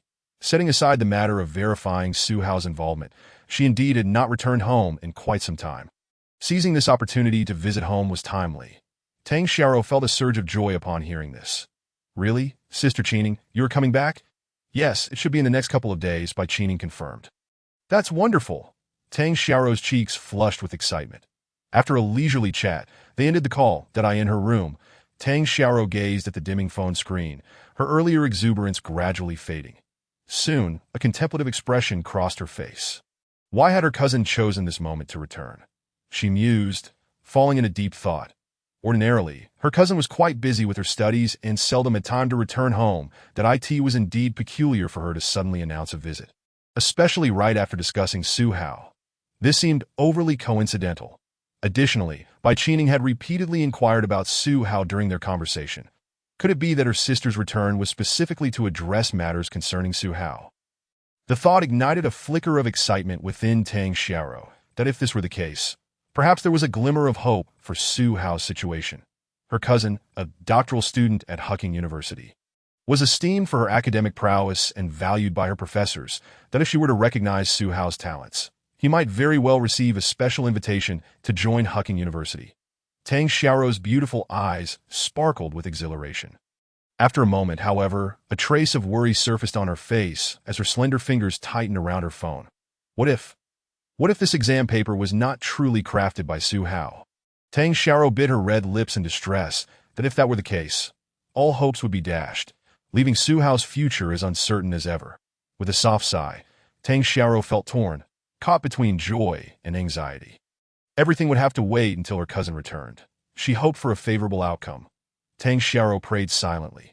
Meanwhile, in Taiyuan County, at the Taiyuan Fire Brigade, Captain Yuan Tianlong, upon hearing Li Shua's words, realized that this matter could not be delayed. After briefing Li Shua, he hurriedly made his way to the Taiyuan Bureau of Science and Technology with a drone in tow. If one were to consider who was most knowledgeable about drones in the county, it would undoubtedly be Old Wang from the Bureau of Science and Technology. Old Wang, assigned by the higher authorities to Taiyuan County, specialized in technical matters, and drones fell well within his purview. After a brief drive, Yuan Tianlong arrived at the bureau, navigating his way to Old Wang's office with familiarity. "Old Wang, are you busy?" he called out, knocking lightly before entering with a chuckle. The office resembled more of a workshop, filled with an array of tools and products, permeated by the distinct scent of metal and machinery. Old Wang, whose full name was Wang Defa, served as the head of the technology division upon hearing the voice. He looked up at the door and smiled upon seeing Yuan Tianlong. "Well, what brings the captain of the Taiyuan Fire Brigade here?" He set down his tools, washed his hands, and approached, taking a seat beside Yuan Tianlong. Without further ado, Yuan Tianlong got straight to the point. "Old Wang, I came to show you something fascinating." Yuan Tianlong spoke with an air of mystery. Wang Defa raised an eyebrow, teasingly asking, what could be so intriguing that it warranted a personal visit from Captain Yuan? Yuan Tianlong leaned forward, recounting the incident involving the wildfire. His voice grew animated as he described the drone's capabilities, mimicking Li Shua's earlier expressions. "Behold, the drone automatically takes off, autonomously patrols to locate water sources. And within mere seconds, it pumps water and scouts for the fire's origin. With a swift whoosh, it dives into the flames. Can you guess what happens next?" "What happens?" Wang Defa asked, grinning, clearly entertained. The drone disregards the inferno, dousing the flames with precision, and emerges unscathed, ready to continue its mission that in just a matter of minutes. It extinguished a raging fire. Yuan Tianlong beamed with anticipation, watching Wang Defa's reaction. Wang Defa cleared his throat, took a sip of tea, and regarded Yuan Tianlong with a quizzical expression. Nevertheless, he mustered the courage to respond, impressive, truly remarkable. I have never encountered such an extraordinary drone. Yuan Tianlong's demeanor shifted at once. He could sense the insincerity in Wang Defa's words. His expression hardened as he replied earnestly, Old Wang, you doubt me? Very well. I brought the drone with me, that if you don't believe it, see for yourself.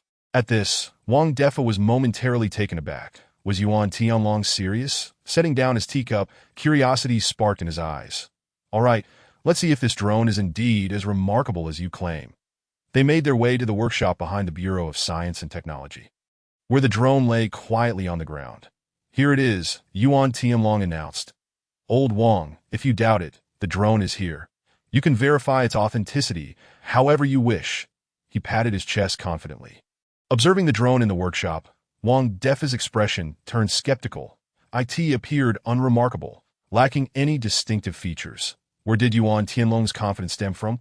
Or perhaps he had overlooked some hidden aspect. As he pondered this, his brow furrowed. Chapter 20. A drone? No, this is a masterpiece. In the workshop of the Bureau of Science and Technology, Wang Defa scrutinized the drone, his face betraying confusion. That he approached the apparatus, picked up some tools, and examined the drone closely. Like other drones, this one comprised a frame, motors, electronic speed controllers, rotors, and batteries as part of its power system. Subsequently, he employed professional testing equipment to assess the drone's other functionalities. However, upon initial inspection, he discovered something unusual about this drone. This drone is quite intriguing, Wang Defa murmured to himself. His examination revealed that this drone was not equipped with a typical T-motor power system, but rather a novel one. That his eyes lit up with realization. Setting aside everything else, this detail alone made the drone stand out. Wang Defa's expression did not escape Yuan Tianlong's notice. So, Old Wang, I wasn't lying to you, was I? Yuan Tianlong wore a smug grin. Wang Defa paid him no mind, fully engrossed in his analysis of the drone. That as he continued his examination, he became increasingly aware of its unique characteristics. Wang Defa noted that the flight control computer utilized in this drone was not the commonly seen models such as Pixhawk 2.4.8, Pixhawk V4, Pixhawk V2, or Pixhawk V5. It resembled a modified and upgraded version of these models. The data indicated that this flight control computer's real-time performance had increased several-fold, with a task execution frequency exceeding 1,000 Hz, allowing for remarkably swift control of the electrical systems. Wang Defa's eyes sparkled with fascination as he gazed at the drone, his expression one of infatuation. That he looked back at Yuan Tianlong, hardly turning his head, and inquired, May I disassemble it for a closer look to uncover more about the drone's data and specifications? Disassembly was essential. At that moment, the drone's many exceptional features had ignited Wang Defa's keen interest, and he could hardly contain his eagerness to explore further. Yuan Tianlong, observing Wang Defa's insatiable curiosity, couldn't help but smile wryly. Old Wang was always drawn to peculiar technological innovations, just as he was now. With a resigned nod, Yuan Tianlong replied, Sure. Go ahead and take it apart. Just make sure to reassemble it afterward. Yuan Tianlong had complete faith in Wang Defa's technical prowess. Handing the drone over to him filled him with confidence. Moreover, he needed Wang Defa to conduct thorough testing to obtain professional data. That it was merely a matter of disassembly, nothing to fret over.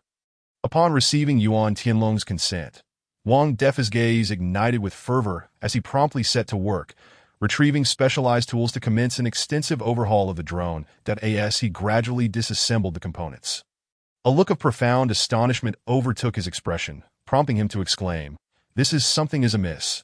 This drone is exceedingly peculiar, and he discerned that this drone was far from the commonplace models found on the market. The propulsion system and flight control computer were already unconventional, but now he discovered that even the onboard computer was a product of innovative design, entirely distinct from the usual Raspberry Pi, Odroid, Joule 570X, or Nuke systems he frequently encountered. In fact, he found himself momentarily at a loss regarding the onboard computer's architecture, leaving him utterly bewildered. How could it be that after decades in this profession, I find myself unable to comprehend the onboard computer of a drone? He pondered, fearing the ridicule of his peers should this revelation come to light. With that thought lingering, Wang Defa, drawing upon his past experience, made several attempts to unravel its structure and design philosophy, yet each endeavor met with the same disheartening result. He could not penetrate the intricacies of its framework, and he halted his efforts, recognizing that any further reckless meddling could jeopardize the onboard computer, rendering the entire drone inoperable, that he resolved to examine other aspects of the drone as construction. However, as Wang Defa continued his disassembly, his movements gradually slowed. The internal architecture and layout of the drone were exquisitely crafted, showcasing remarkable artistry. His hands trembled slightly, and his eyes flickered with astonishment. Just the exterior alone appears far more striking and luxurious than typical drones. I had not anticipated such perfection within its internal wiring and component design. This transcended the realm of mere product. It was a technological masterpiece. Wang Defa could not help but marvel. Such design and structure were unprecedented in his decades of experience, shattering his previous notions of electronic design. He realized that a technological product could be designed to be not only aesthetically pleasing on the outside, but also elegant and understated within. Gazing at the drone, Wang Defa found himself lost in contemplation. At that moment, he lacked both the desire and the courage to continue disassembling it, fearing the destruction of this work of art. Simultaneously, he noted that having disassembled it to this point, he had somewhat forgotten how to reassemble it. His face flushed with embarrassment. Casting a glance at Yuan Tianlong, he was relieved to find that he had not been discovered. He dared not disclose to Yuan Tianlong that he was incapable of putting it back together. Otherwise, old Yuan would likely explode with rage. After a considerable pause, suppressing his excitement, Wang Defa inquired, "Old Yuan, where did you acquire this drone?" "It is remarkably extraordinary." In response, Yuan Tianlong smiled enigmatically, his expression inscrutable, and refrained from answering immediately, instead opting to build suspense. Witnessing this, Wang Defa felt an overwhelming urge to pound his head in frustration. Yet he ventured to speculate, "Is it a special supply from the fire department?" Yuan Tianlong shook his head. "A military drone?" Again, Yuan Tianlong shook his head. Wang Defa took a deep breath, his fists itching with anticipation. At that moment, Yuan Tianlong finally spoke, his tone calm and measured. "This is an agricultural drone." Wang Defa's eyes widened in disbelief. "What? You call this an agricultural drone? Which agricultural drone boasts such innovative designs in its propulsion system and onboard computer? Whose agricultural drone possesses specifications rivaling military drones?" Wang Defa retorted incredulously that if this is merely an agricultural drone, then how should we categorize the others? He was rendered speechless. Yuan Tianlong shrugged, saying, "That's why I asked you to inspect it." Wang Defa cast him a resentful glance. "Old Yuan, I admit I may have laughed a bit too loudly earlier, but do you truly overestimate my capabilities? I'm at a loss with this drone." By the end of his statement, Wang Defa wore a look of utter despair. Who could have known it would turn out this way? He had anticipated it to be an ordinary drone, only to discover it concealed a wealth of cutting-edge technology and novel designs. He was nearly in tears that IT was merely an agricultural drone. Was it really necessary for it to be so complex? After an indeterminate amount of time, Wang Defa, his expression grave, regarded the drone seriously and addressed Yuan Tianlong. "Old Yuan, based on the current data analysis, the value of this drone undoubtedly extends far beyond agricultural purposes. Although I have not fully grasped its intricacies, I can assure you that its commercial value, practical utility, and even potential military applications will exceed your wildest imagination. That if mass production were to commence, it could very well spark a technological revolution within the drone industry." Subsequently, he fixed a serious gaze upon Yuan Tianlong and inquired earnestly, "Old Yuan, please tell me, who is the designer of this drone?" Upon hearing this, Yuan Tianlong shook his head, "But we have yet to locate them." Just then, as if fate conspired, his phone rang. Yuan Tianlong glanced at the screen to see it was a call from Li Shua. "Captain Yuan, we've found the person." Yuan Tianlong raised an eyebrow, hanging up the call, and excitedly relayed to Wang Defa, "Old Wang, we've found them." Wang Defa was momentarily taken aback. "Who? What person?" Yuan Tianlong slipped his phone back into his pocket, his urgency palpable. Who else could it be but the designer of the drone? Wang Defa's face instantly lit up with joy, though anxiety creased his brow. Quick, take me to meet them. Wang Defa made a move to dash outside, but suddenly remembered something.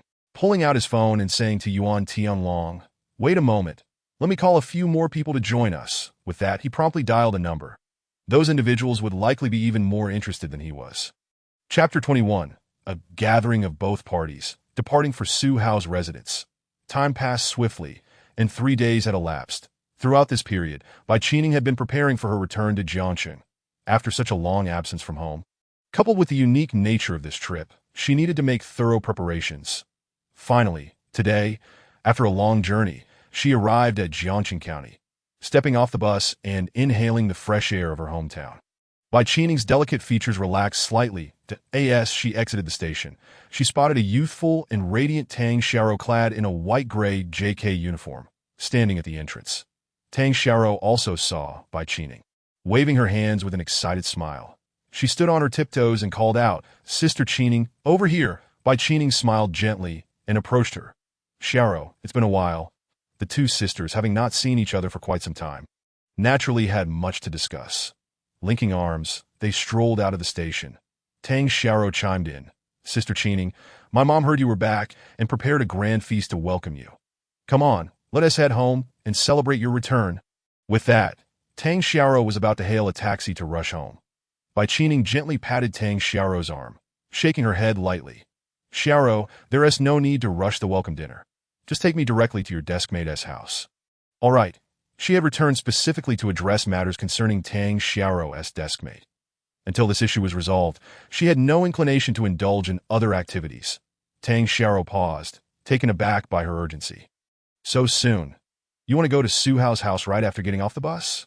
Her mind raced, and she raised an eyebrow, contemplating, could it be that my cousin has come back specifically for Su Hao? Tang Xiao felt a surge of excitement at the thought. If that were the case, it indicated that her cousin was genuinely invested in Su Hao's situation. This suggested that there might indeed be a significant turning point for Su Hao. Thus, she dismissed the idea of returning home. Tang Xiao said, "Since you insist, I'll call Su Hao first to see if he is at home."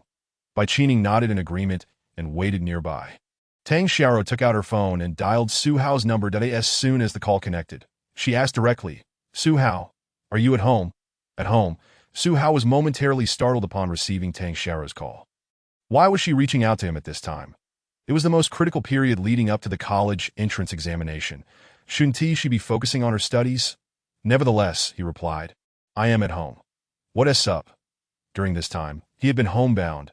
Ever since he realized that the graduate student from Lonka University was merely stringing him along, Su Hao had been contemplating alternative pathways to gain admission. He had considered several options, such as directly calling the admissions office or sending an official email, but ultimately dismissed them that he reasoned that such approaches would likely be met with skepticism, making him appear foolish. And even if he sent the blueprints via email, there was no guarantee they would be noticed or taken seriously. After exhausting various possibilities, he found himself feeling somewhat anxious and uncertain about what to do next. Upon hearing his response, Tang Xiao replied, "All right, I'll come over shortly. Just remember not to leave the house." "Okay. I'll be there soon." Without waiting for Su Hao to respond, she promptly ended the call. Su Hao stared at his phone, puzzled by the sudden visit. "Why is she coming to my house out of the blue?" he muttered to himself. Tang Xiao hadn't mentioned her reason for coming, leaving Su Hao unsure of her intentions. Shaking his head, he sighed in resignation and decided not to dwell on it further. He set his phone down, preparing to search online for more information about Lonka University, hoping to uncover other potential avenues. At that moment, a notification suddenly popped up on Su Hao's phone. Frowning slightly, he picked up his device and opened the message, discovering it was from Chen Nong, the client who had ordered the drone. Having corresponded for quite some time, the two were already well acquainted, exchanging names with ease. Chen Nong wrote, "Master Su, do you have some time today to meet? I have some inquiries regarding the drone that I would like to discuss in person." Upon reading Chen Nong's message, Su Hao fell into contemplation that it had been several days since he sent the drone, and Chen Nong's message clearly indicated that he had received and commenced using it. Now wishing to meet, could it be that he encountered difficulties with the agricultural drone? After a moment of reflection, Su Hao considered this possibility, for he had indeed integrated numerous advanced technologies into the drone that he was about to reply, indicating his availability. when he suddenly remembered that Tang Xiao would be arriving shortly, rendering him unable to meet. With an awkward smile, he replied, "Apologies. I may have some matters to attend to today. However, why not choose a time that suits you, and I will meet you in person?" Understanding that it was due to his own circumstances, Su Hao didn't want to place Chen Nong in a difficult position. After a considerable wait, Chen Nong finally responded, leading Su Hao to briefly wonder if his client was displeased with him. Chen Nong stated, "In that case, could you kindly provide me with your home address? It's not just me who has inquiries. Some leaders from the county-level units also wish to discuss matters regarding the drone with you." Upon reading this, Su Hao's expression changed slightly. County-level leaders? He had initially thought that Chen Nong wished to meet due to issues he was facing with the drone, but it seemed the situation was more complex. From Chen Nong's words, it appeared that the county leaders were also interested in his drone. That Su Hao's mind began to race, and his eyes sparkled with intrigue that he quickly typed on his phone. "No problem, here's my address. Jiangqing County, XXX Street, Unit 6, Room 520, that he was uncertain of the county leaders' opinions on his drone, but regardless, this was undoubtedly a positive development. After all, these individuals held positions of some authority. And if they took notice of him, perhaps his situation might see a turn for the better. At this moment, he felt utterly at a loss. He would not let any opportunity slip by. Setting aside the system's tasks, he genuinely wished to gain admission to Lonka University. Once Chen Nong received Su Hao's address, he promptly replied, "All right, we will come over shortly." Su Hao was taken aback. "What is going on? They re-coming in person? Is that really necessary?" He had assumed that Chen Nong merely wanted his address for future reference, not that they would come directly to see him. The fact that county leaders were coming in person truly astonished him. With a deep breath, he simply replied, "Okay," and then set his phone down. After a considerable time, his tumultuous emotions gradually settled. Su Hao couldn't help but ponder the day's peculiar happenings, with Tang Xiao arriving and county leaders personally visiting. Why were they all converging at once? Shaking his head, he chuckled in bewilderment, unsure of their intentions. Chapter 22. This exam paper is not difficult. In Su Hao's neighborhood, Tang Xiao arrived with Bai Qining. As she surveyed the building where Su Hao lived, she remarked, "This is where Su Hao lives." With that, she led the way, confidently striding towards his apartment. Bai Qining couldn't resist teasing, "Xiao, it seems you frequent this place often. You're quite familiar with it." Bai Qining observed Tang Xiao, who had mentioned Su Hao's name repeatedly during their earlier conversation. It appeared that her cousin had a profound familiarity with him. Tang Xiao, feeling slightly embarrassed, cleared her throat and explained, "Oh, cousin, it's just that Su Hao lives nearby that I often come to him with questions about topics I'm unsure of, so I've become quite accustomed to this area. Now, let us hurry up. He is probably waiting eagerly for us." Tang Xiao deftly shifted the topic and dashed towards Su Hao's floor. Bai Qining, smiling, shook her head and followed suit. Upon arriving at Su Hao's door, Tang Xiao knocked. Shortly after, the door swung open, revealing Su Hao's mother. "Hello, Annie," Tang Xiao greeted sweetly, displaying her charm. Li Xiuqin, recognizing Tang Xiao and noticing the equally elegant girl beside her, paused momentarily before her face lit up with a smile. "Ah, Xiao, come in quickly," she urged, ushering the two inside and offering them water and a fruit platter. Tang Xiao, sensing her eagerness, quickly said, "Annie, there's no need for such formality. We came to find Su Hao regarding a matter." Understanding the intent behind their visit, Li Xiuqin replied, "Su Hao is in his room. I'll go fetch him." Tang Xiao hurriedly interjected, "No need, Annie, but I already contacted Su Hao earlier. Let us go find him directly." With that, she and Bai Qining stood up, exchanged pleasantries with Li Xiuqin, and knocked on Su Hao's room door. "That's Su Hao. Are you there?" A rustling sound emanated from within, and soon the door opened. "You're here." Su Hao greeted warmly, welcoming them inside. The moment Bai Qining stepped through the door, her attention fixated on Su Hao. His features were defined, his demeanor striking, and his eyes possessed a depth that was somewhat enigmatic. As they entered the room, she observed the extensive books lining the shelves and the meticulously arranged workbench filled with various tools. While Bai Qining scrutinized Su Hao, he too examined her. She exuded a refined and ethereal quality, piquing his curiosity. Who is she? Why has she come with Tang Xiao?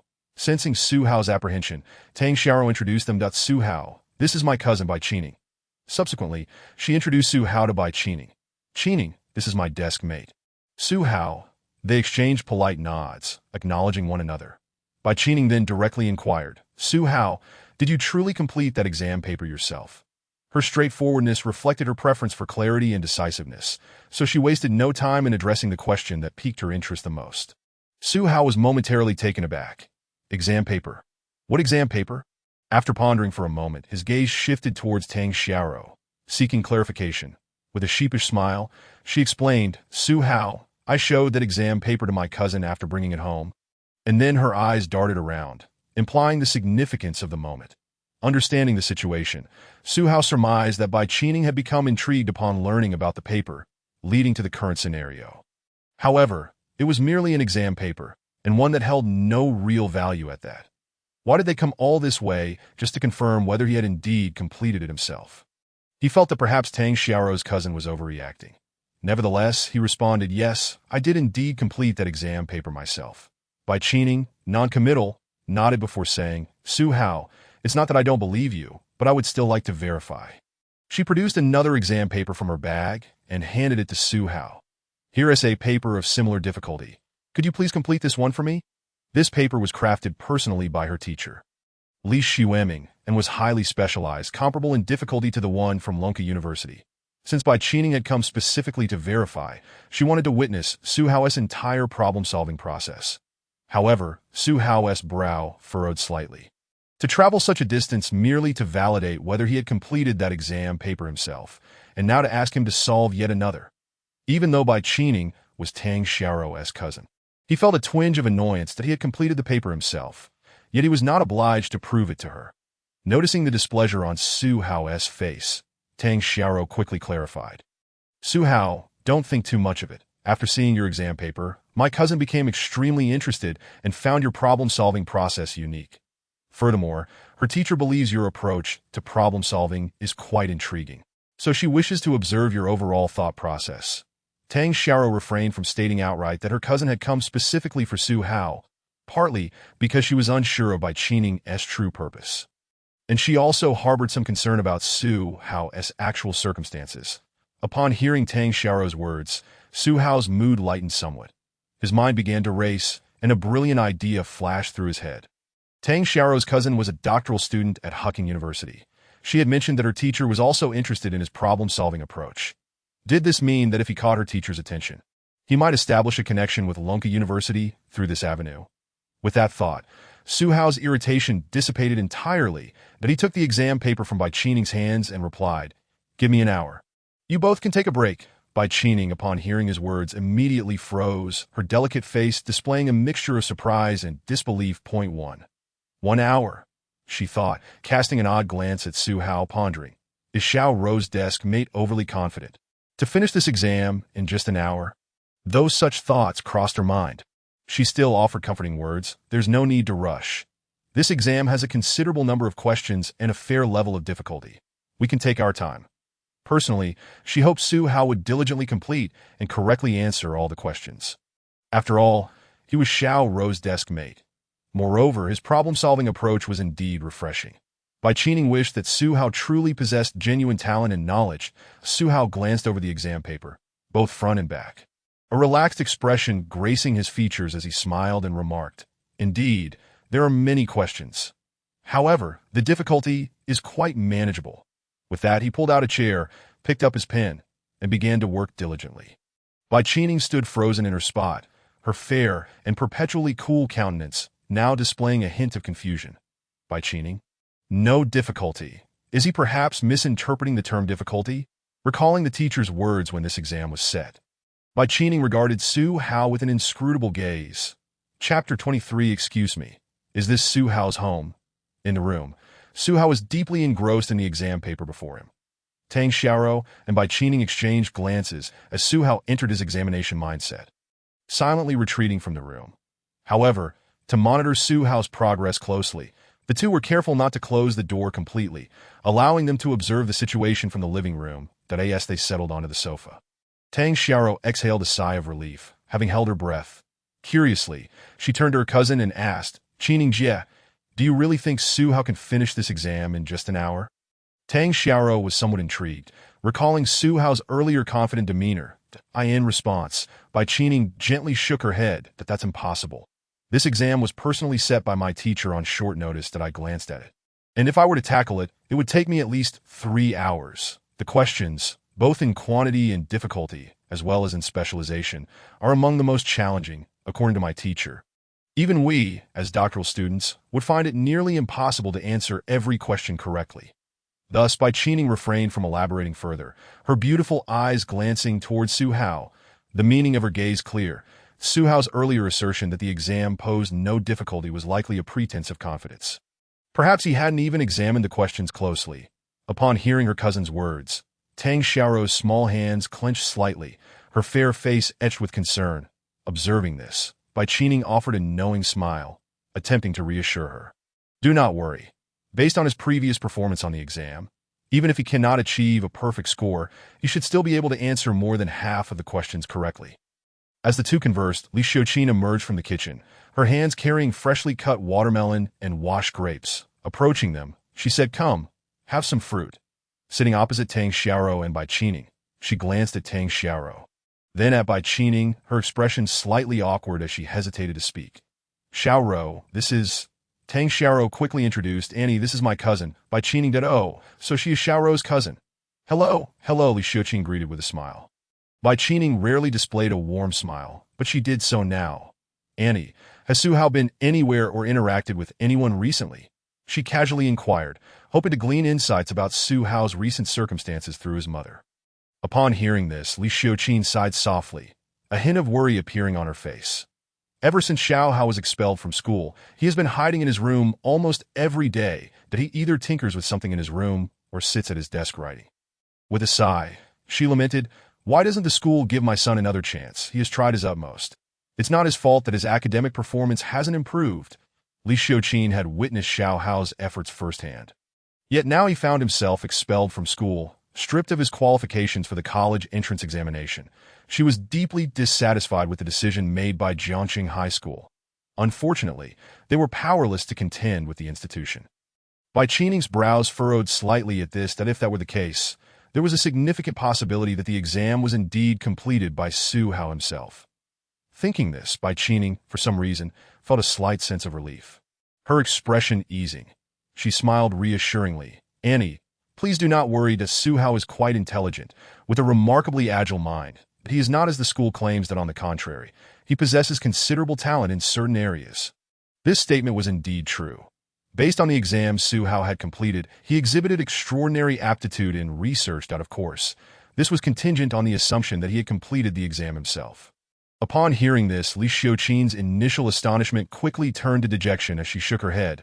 "Thank you for your consolation, but I am well aware of Xiao Hao's situation." Bai Qining was momentarily taken aback before breaking into a helpless smile. It seems Su Hao's mother had misunderstood her intentions. Bai Qining continued to clarify, "Annie, I am not merely trying to comfort you, that I am a doctoral student in the physics department of Huaqing University. I came here specifically to assess Su Hao because I discovered that the exam he completed was exceptionally outstanding, that if he passes this evaluation, perhaps some universities will take an interest in him." She chose not to state her assertions too definitively, leaving room for uncertainty. After all, if Su Hao did not perform as claimed, it would be challenging to explain the ensuing situation. However, upon hearing Bai Qining's words, Li Xiuqin's previously despondent mood suddenly revived. Daughter, you are a doctoral student at Huaqing University?" Li Xiuqin looked at Bai Qining in astonishment. She was well aware that Huaqing University was a prestigious institution in Longhua. To think that this young woman before her was a doctoral candidate from such a renowned university. This revelation sparked a glimmer of hope in Li Xiuqin's heart, dispelling the gloom that had settled on her face. As time passed, half an hour slipped by. The three sat at the tea table, engaged in hushed conversation, primarily about Su Hao. Just as their discussion grew animated, a sudden series of loud knocks echoed from the door. Li Xiuqin blinked in surprise, glancing at the clock on the wall. Furrowing her brow, she muttered to herself, "Who could that be? At this hour, Xiao Hao's father hasn't even returned from work yet," muttering under her breath. Li Xiuqin rose and made her way to the door. Upon opening it, her eyes widened in shock. At the narrow entrance stood a crowd of people. To her astonishment, she noted that these individuals were dressed in a variety of uniforms, some in civil servant attire, others in firefighting gear, and she even spotted a few in police uniforms at the back. That Li Xiuqin felt a wave of panic wash over her, her heart racing. Please. May I ask who you are looking for? She stammered. She had never encountered such a scene before. The sight of so many uniformed individuals filled her with dread, especially the police and firefighters, invoking an inexplicable sense of unease. Why would the police come knocking? I haven't done anything wrong, she thought. Her husband spent his days at the factory, leaving no time for mischief. Excluding herself and her husband from suspicion, Li Xiuqin's heart sank as she considered the possibility that it might be about Xiao Hao. Her hands trembled from anxiety as she stood at the door, the commotion drawing the attention of Tang Xiaoro and her sister in the living room. The two exchanged puzzled glances, wondering what was happening as they noticed the crowd at the door. Just as they were about to approach, Wang Defa, standing at the forefront of the group, wore a relatively friendly smile and asked, "Excuse me, is this Su Hao's home?" Chapter 24. Are you here to make demands? Who at Huaqing University would fear such a thing? Outside Su Hao's home, a throng of individuals stood crowded together. Wang Defa, at the forefront, looked at the woman before him with a friendly expression. Inquiring, "Is this Su Hao's home?" Li Xiuqin, already overwhelmed by the scene before her, was caught in a state of confusion. After all, these individuals were either firefighters or police officers. Ordinary citizens like her had never witnessed such a spectacle. With a bewildered nod, she stuttered, "Why yes, do you need to speak with Xiao Hao?" Her face betrayed her worry. Police visits typically meant trouble. Was Xiao Hao in some sort of trouble that warranted the school to expel him and sever ties? Now, with the situation exposed, had the police come directly to her door? The thought sent waves of fear through her. Wang Defa replied with a smile, "Please do not be alarmed. We are simply here to speak with Su Hao regarding certain matters and to gather some information." However, his seemingly benign words, when heard by Li Xiuqin, took on a far more ominous tone. Here to speak with Xiao Hao, to gather information, this phrasing echoed the common language of police interrogations on television, sending her heart plummeting. Her face turned pale, and her mind went blank. Out of politeness, she gritted her teeth and decided to let the group in, although she had an inkling of their purpose. She thought it better to face the situation calmly rather than resist. Perhaps if they saw her cooperation, they might be lenient with Xiao Hao. Upon receiving Li Xiuqin's consent, Wang Defa, Yuan Tianlong, and others entered one after another. As soon as they crossed the threshold, they were greeted by the sight of two charming young women standing in the living room. That no one had anticipated the presence of others in Su Hao's home. Particularly, Wang Defa felt an uncanny familiarity with the tall, ethereal woman before him, as if he had encountered her somewhere before, though he could not quite place it. Unable to suppress his curiosity, he inquired, "Who are these two?" Bai Qining, facing the crowd, exhibited no sign of trepidation. Upon hearing the question posed by the foremost individual, she refrained from answering directly and instead countered, "Are you also here to see Su Hao? Why choose this moment to arrive?" Bai Qining could hardly dismiss her suspicions regarding their intentions. Furthermore, the formal attire of the individuals at the front heightened her vigilance. Their arrival seemed anything but benign. She had only just set foot in Su Hao's home when they appeared. Could it be that other professors from different universities were privy to Su Hao's examination paper? Bai Qining cast a disapproving glance at Wang Defa. Sensing the abrupt shift in demeanor emanating from the beautiful, composed woman before him, Wang Defa, momentarily bewildered, wondered what had transpired. Had he said or done something amiss? Why was he suddenly the target of such hostility? However, seasoned as he was, having weathered many storms in his career, he maintained his composure and nodded slightly. Indeed. Upon hearing this, Bai Qining's lovely brows furrowed, and she firmly declared, "No, you cannot disturb Su Hao right now." Not only was Su Hao currently engaged with the examination paper she had provided, but she had also arrived first. Why should these individuals be allowed to interrupt? There was a certain decorum to be observed regarding who arrived first. Moreover, she represented Huqing University, under the direct instruction of her esteemed professor. Professor Li Xiueming was a luminary in the physics department of Huqing University, and she could not afford to tarnish her mentor's reputation. Listening to the resolute words of the young woman, Yuan Tianlong, standing beside Wang Defa, couldn't help but chuckle. "This young lady possesses quite the spirit," he remarked. "May I ask why you are preventing us from meeting Su Hao?" "You must understand, we have been in contact with him and have compelling reasons to meet." Prior to their arrival, they had already communicated with Chun Nong to obtain Su Hao's home address. In their haste to clarify matters regarding the drone, they had rushed directly to Jiangqing. Little did they expect to encounter someone obstructing their access to Su Hao. Seeing the situation escalate, Li Xiuqin quickly intervened. "Everyone, please remain calm." She stepped between the two factions and introduced Bai Qining. "This young lady is a doctoral student from Huqing University, here to discuss something with Su Hao." With Li Xiuqin's introduction, Wang Defa finally recalled the identity of the young woman before him.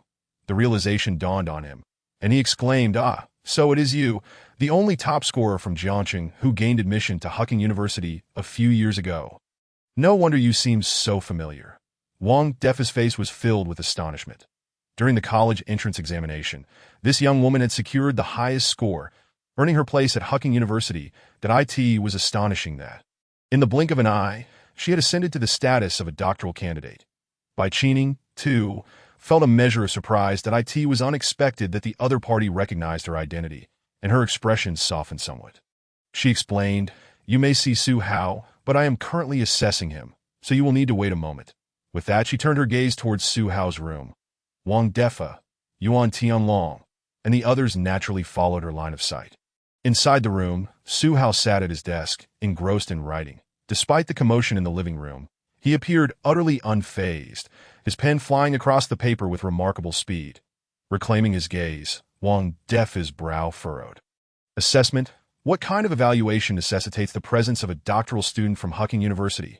Could it be that they are aware of the drone issue?" As this thought crossed his mind, Wang Defa's caution heightened. If that were the case, matters could become complicated. After all, they were from Huqing University, and if they had taken an interest in the drone, they would undoubtedly seek to claim Su Hao's patents and technology. Bai Qining continued to observe Wang Defa and his group, discerning the change in his expression and coming to a realization. So they are from the police and university leadership. She mused that it was likely that a certain university had taken notice of Su Hao's examination paper, prompting them to apply pressure for an early discussion. She speculated that this university would soon dispatch representatives to engage with Su Hao. With this thought, Bai Qining let out a cold laugh. "You think you can poach him from me? Not a chance." Her expression conveyed a sense of confidence. As she declared, "I have a good grasp of your intentions regarding Su Hao, that we all share similar objectives. So there is no need for pretense. However, let me be clear. Any special recruitment matters must take a back seat for now. Su Hao is someone I have my eye on first. Have you consulted me before attempting to take him?" At this point, Wang Defa and the others were left dumbfounded. What is going on? What is this young lady talking about? What objectives? What special recruitment? They were utterly bewildered. Observing their astonished and perplexed expressions, Bai Qining felt a surge of certainty. "See, I was right all along." Yet, looking at the considerable number of individuals on the opposing side, and realizing she was alone except for Tang Xiaoyu, she felt somewhat outnumbered. The other party's aggressive approach left her determined not to concede. With a fierce expression, she declared, "Just wait. Our representatives from Huqing University will be here shortly." With that, she picked up her phone and dialed. Chapter 25.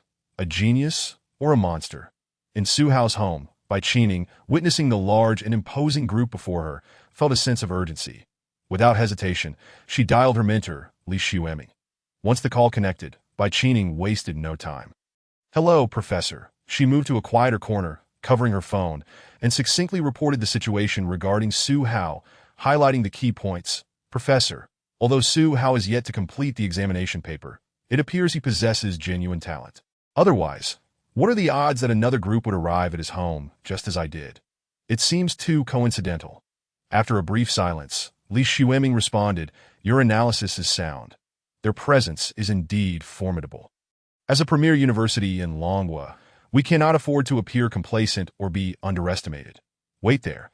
I will have our representatives dispatched to Jiangqing immediately. Concurrently, I will notify the relevant authorities in Jiangqing to ensure they arrive at Su Hao's home without delay." With her mentor's clear assurance, Bai Qining felt a sense of relief wash over her. "Understood, Professor." After hanging up, she exhaled deeply and returned to the living room, her expression softening into a slight smile as she regarded Wang Defa and his group. Internally, she felt a flicker of pride. Oomph! Let them bask in their moment of triumph. Once the forces of Huqing University arrive, they shall not hold a candle to us. Wang Defa remained unaware of Bai Qining's thoughts. He observed the young woman's unwelcoming demeanor with a resigned smile. They indeed had a purpose in seeking Su Hao, to inquire about the agricultural drone. Yet, this young lady seemed to perceive them as rivals. Could it be that she too was interested in the drone? Wang Defa's apprehension grew. Just as the two sides stood in a standoff, a commotion erupted from the room. Moments later, Su Hao set down his pen and let out a sigh of relief. "Phew, I'm done." Upon hearing this, Bai Qining immediately turned her attention toward him. Without a second thought for Wang Defa, she hurried into Su Hao's room, her eyes sparkling with surprise. "That Su Hao, you finished?" She glanced at her wristwatch, noting the time. Bai Qining had kept track of the duration. From the moment Su Hao began writing, less than the agreed-upon hour had passed. "You finished this quickly?" Her expression was one of astonishment, disbelief evident upon her face. Su Hao, rising from his gaming chair, stretched, his joints popping satisfyingly. He appeared relaxed as he handed the completed paper to Bai Qining. "That I've answered every question. Please check it." While Su Hao moved aside to flex his wrists, he reflected that the paper contained a considerable number of questions, at least double that of the previous one from Lonka University. However, its difficulty was not vastly different, though certain questions were rather tricky and innovative, requiring him some time to solve. Nevertheless, Su Hao recognized this as an opportunity to secure a foothold at Lonka University. Thus he approached the task with diligence. Bai Qining accepted the examination paper from Su Hao, her focus immediately shifting to the content. She meticulously reviewed each answer, her astonishment deepening with every passing moment. Her eyelids widened, and her lips parted slightly as she murmured, "He actually completed it." The entire front and back of the examination paper were filled with answers, each question addressed without omission. Bai Qining was genuinely taken aback that it had been less than an hour. Not only would it take time to answer correctly, but even copying answers would require a significant duration. How could Su Hao have? Raising her gaze, Bai Qining regarded Su Hao with newfound admiration. Subsequently, she refocused her gaze upon the examination paper. This moment, she needed to ascertain whether the answers to these questions were indeed correct. After all, completing the exam was one matter. Answering correctly was an entirely different one. If the answers provided were erroneous, then no matter how thoroughly she filled the paper or how swiftly she did so, it would amount to naught. Sitting in Su Hao's esports chair, she retrieved her phone and opened a document. Within it lay the detailed reference answers for this examination paper, provided by the teacher. Starting from the first question, Bai Qining meticulously compared and corrected her answers. The first question was correct. The second question, correct. The third, fourth, fifth, all correct. As she continued to verify the answers, Bai Qining's heartbeat quickened. Her jade-like, radiant countenance was now overshadowed by astonishment. Her bright eyes sparkled incessantly, revealing her inner tumult. Upon completing the final question, she took a deep breath and, with a swift motion, rose to her feet. She had answered everything correctly. Despite her efforts to suppress her astonishment, her voice trembled slightly. In truth, she had anticipated Su Hao's true capabilities to some extent, believing that even if he could not answer all correctly, he would at least manage half. However, reality had bestowed upon her an immense surprise. Su Hao not only completed the entire paper within a mere hour, but also did so flawlessly, employing at least 2 different problem-solving approaches for each question. Just as he had with the previous paper, Bai Qining gazed at Su Hao for an extended period, her face flushed with excitement that a decision had already formed in her heart. He must be recruited into Huaqing University. If it were possible, she yearned to take Su Hao by the hand and head straight to Huaqing University. However, her peripheral vision caught sight of Wang Defa and others entering from the living room. The commotion in the room had piqued their curiosity. Hearing Bai Qining's exclamations of astonishment, they too were eager to discover what Su Hao had done to elicit such surprise from this doctoral student of Huaqing. Upon entering, Wang Defa immediately spotted the examination paper on the table. Driven by instinctive curiosity, he approached. By the time Bai Qining realized, Wang Defa had already picked up the paper. She felt a surge of frustration. She should have secured the paper earlier, but now it was in their view. Although Wang Defa was the head of the technology department of the Science and Technology Bureau in Taya County, he had also pursued higher education and possessed a solid foundation in professional knowledge. Initially, he regarded the examination paper with indifference, but as he continued to read, interest crept onto his face, soon followed by a furrowed brow. He inhaled sharply, stroking his chin. After a while, he managed a bitter smile. The difficulty of certain questions in this examination paper was utterly formidable, perhaps even surpassing his syllabus. Nevertheless, he noticed the answers and the solving processes written above, causing him to be taken aback. Then, driven by a sense of experimentation, he endeavored to think through the problems using the provided approaches, finding that the once murky questions suddenly became much clearer. Wow! It could be approached this way. Wang Defa exclaimed in astonishment, his gaze shifting from the paper to Su Hao. His large eyes widening in disbelief as if gazing upon a marvel. He, somewhat belatedly, incredulously asked, "Did you do this examination paper?" Chapter 26. Do you wish to enter Huaqing University? In the room, Wang Defa held the examination paper. His expression one of shock as he looked at Su Hao. Did you really complete this paper? He could tell that this examination paper was undoubtedly provided by this doctoral student of Huaqing University. The fact that he had managed to complete it, especially given its considerable difficulty, was simply astonishing. Could this really be possible? Before Su Hao could respond, Bai Qining interjected, raising an eyebrow. Indeed, it was completed by Su Hao. I came here specifically to assess him in person, to this moment. Bai Qining no longer concealed her intentions. Su Hao's displayed competence had fully surpassed her assessment, exceeding all her previous expectations that Su Hao was now effectively under her purview. Wang Defa stood there, momentarily stunned. He inhaled sharply again, glancing at the paper in his hands, then back at Su Hao, his eyes flickering with astonishment. That a prodigious talent. To pass Huaqing University's assessment with flying colors. Such an individual was nothing short of a genius. Wang Defa's gaze grew increasingly fervent. Standing nearby, Su Hao wore a rather peculiar expression. The look in this man's eyes was decidedly strange. Tang Xiaoro had remained silent since entering the room. Her gaze fixed on Su Hao, filled with surprise and delight that Su Hao had truly accomplished it.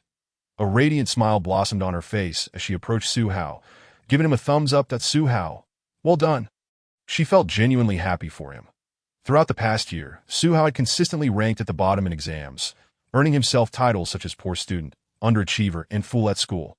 Although Su Hao had seemingly adopted an indifferent attitude, Tang Xiaoro had often overheard the disparaging remarks and ridicule, which left her feeling quite disheartened. She had longed to argue on his behalf, yet the fact remained that Su Hao had indeed been at the bottom. All she could do was sigh and feel helpless. But now, the situation was utterly transformed. In response to Tang Xiaoro's praise, Su Hao merely smiled lightly. Bai Qining, noticing Tang Xiaoro's arrival and her proximity to Su Hao, raised an eyebrow and, disregarding Wang Defa and the others, turned to face Su Hao. At a hint of a smile graced her usually cool demeanor. Su Hao, I have witnessed your prowess firsthand. Regarding the unfair treatment you have endured, we shall report it to the relevant authorities. Your talent should not be confined to these circumstances. That on behalf of Huaqing University, I extend a formal invitation to you. Do you wish to enter Huaqing University? Bai Qining's expression was exceedingly sincere, imbued with confidence. With the college entrance examination approaching, once the results were announced, universities would begin vying for talent from various provinces.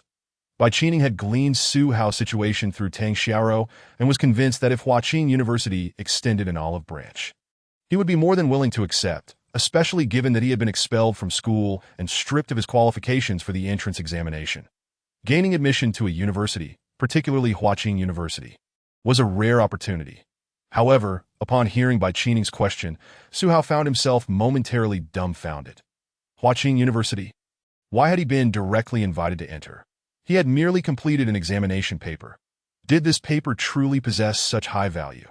Moreover, his system task and personal goal were to gain admission to Lonka University. Now, faced with this unexpected situation, Su Hao's expression turned awkward, and he found himself at a loss for how to respond. Tang Xiaoro, noticing Su Hao's reaction, grew anxious. She nudged his arm, her face filled with urgency. That Su Hao, hurry, accept it. This is a once-in-a-lifetime opportunity. Tang Xiaoro knew that her cousin was a graduate student at Huaqing and a favored student of that esteemed professor. If she spoke up, there was a high likelihood of success. Why was Su Hao hesitating? The captain of the fire brigade, Yuan Tianlong, observed the scene with rising anxiety. They had come specifically to find Su Hao. And now he was about to follow a beautiful woman. Turning his head, he noticed Wang Defa still engrossed in the examination paper, which fueled his irritation. Yuan Tianlong poked Wang Defa's arm, snapping him out of his daze. Wang Defa, momentarily confused, looked at Yuan Tianlong in puzzlement. "Hurry, he's about to be whisked away." Yuan Tianlong urged him in a hushed, anxious tone. Wang Defa's expression shifted to one of seriousness as he suddenly understood. They had come specifically for Su Hao to secure the drone project. Now that Huaqing University was attempting to recruit him, this could not be allowed. Wang Defa approached by Qining and the others, speaking urgently that no, Su Hao must not go to Huaqing University. His stance was resolute. The drone developed by Su Hao held immense significance. Although higher authorities had yet to issue instructions, several accompanying experts had indicated that this drone possessed considerable market value and would be indispensable for the fire department. In the near future, it could potentially be adopted by all fire departments across the nation. However, prior to that, they required Su Hao's further guidance. Thus, Su Hao absolutely could not leave for Huaqing University. This talent was theirs to secure. Bai Qining immediately grew displeased, her eyes flashing with indignation. One must adhere to a sense of order. I was the first to notice Su Hao. Moreover, whether Su Hao wishes to attend Huaqing University is his decision alone. You have no right to decide for him. Upon hearing this, Wang Defa found himself momentarily speechless, furrowing his brow in confusion. Unsure of how to counter Bai Qining's assertion that at this juncture, Su Hao turned to Wang Defa and the others, a contemplative expression on his face, and inquired, "May I ask who you are?" He realized that he had never seen these individuals before and did not recognize them. The only people he had been in contact with today were Tang Xiao and Chen Nong. Chen Nong? Su Hao raised an eyebrow. Could it be that these individuals were brought by Chen Nong? He had mentioned that significant figures would be coming, but Su Hao had not anticipated such a large gathering of notable individuals. Wang Defa and the expert standing behind Chen Nong finally realized Su Hao's question. Indeed, upon entering, I have yet to introduce myself to Su Hao. Moreover, the purpose of their visit today is to seek Su Hao's insights regarding drones. How did we suddenly veer off course with this doctoral student from Huqing University, snatching someone away? For what purpose? Wang Defa smacked his forehead, nearly forgetting the matter at hand. Chapter 27. Who said we were here for recruitment? In the spacious room, Wang Defa took a moment to finally realize the situation. He slapped his forehead again, almost neglecting the main issue. He placed the examination paper back on the desk and approached Su Hao. His deep-set eyes scrutinized Su Hao from head to toe. Gradually, his dark face reflected a hint of confusion, with his thick brows furrowed upward. Unable to restrain his curiosity, Wang Defa inquired, "Are you truly Su Hao?" Prior to this, he had gained a brief understanding of Su Hao through Chen Nong. From Chen Nong's description, Wang Defa had anticipated Su Hao to be a mature and composed middle-aged individual. Yet now, standing before him was a youthful boy still in high school. Chen Nong, standing nearby, was equally taken aback, looking at Su Hao with disbelief. "You are indeed Boss Su?" he questioned in astonishment. This was unexpected.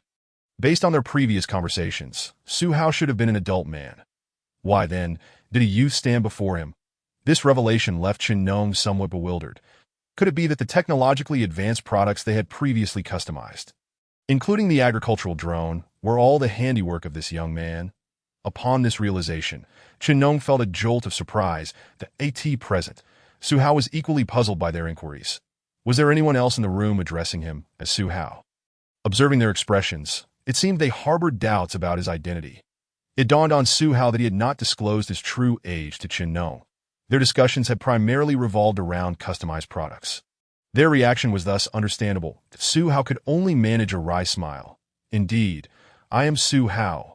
With Su Hao's own acknowledgement, Wang Defa and Chen Nong exchanged astonished glances, each reflecting the other's surprise. "Indeed," Wang Defa pressed on, "did you actually construct that drone?" Su Hao nodded. "If you are referring to the agricultural drone ordered by Mr. Chen, then yes, I built it myself. Is there an issue with the drone?" After responding to Wang Defa, he turned to Chen Nong, his eyes imbued with inquiry. Chen Nong immediately shook his head. "Issue? What issue could there be? The only problem is that its performance is too exceptional, its efficiency too high, and its functions too comprehensive, which has caught the attention of the authorities." To ascertain that the drone was genuinely Su Hao's independent creation, Wang Defa posed several critical questions about it.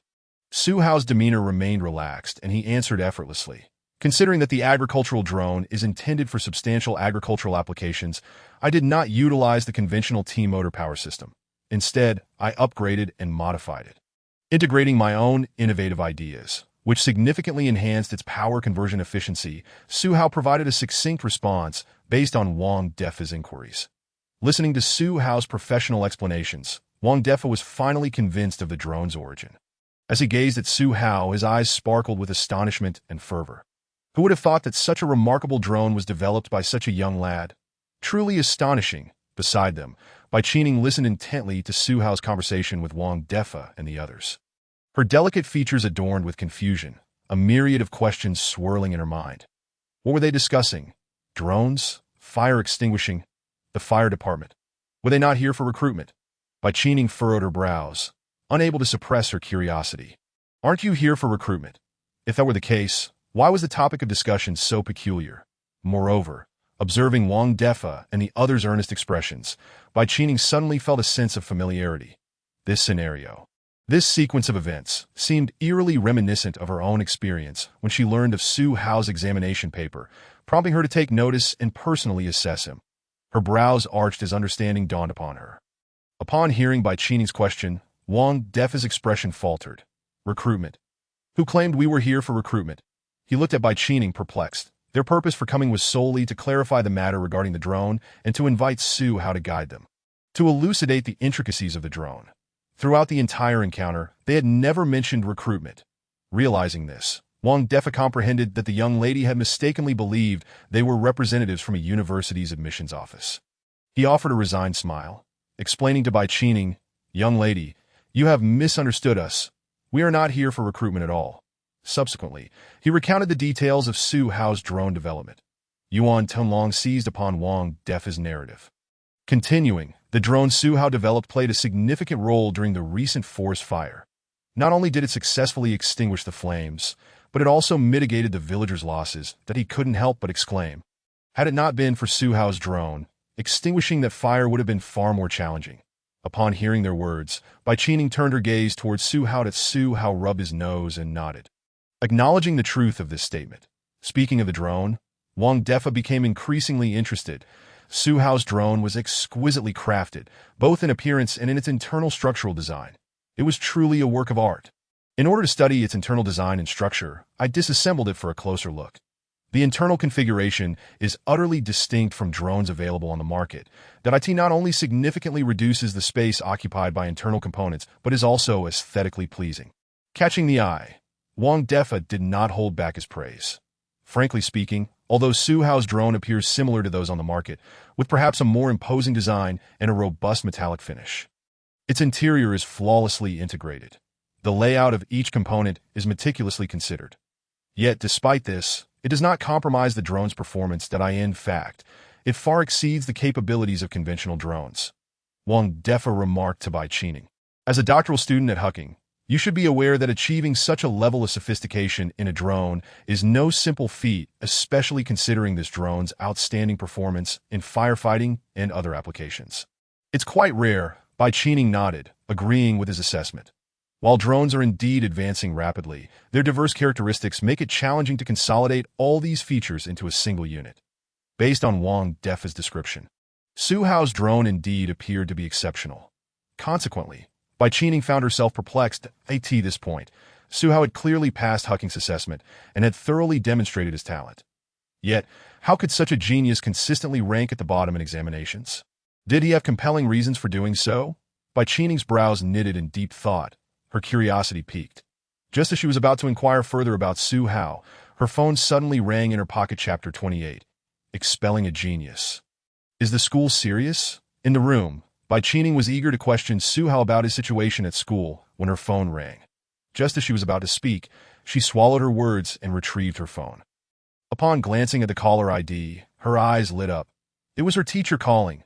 Bai Qining hurriedly answered, "Hello, teacher." Li Xueming did not engage in pleasantries, but instead spoke directly. "Qining, how is everything on your end?" Bai Qining glanced around and moved to the window before responding once more, "Teacher, the assessment for Zhihu has concluded." Not only did he complete all the questions on the exam within an hour, but he also answered them all correctly. employing more than 2 methods for each problem.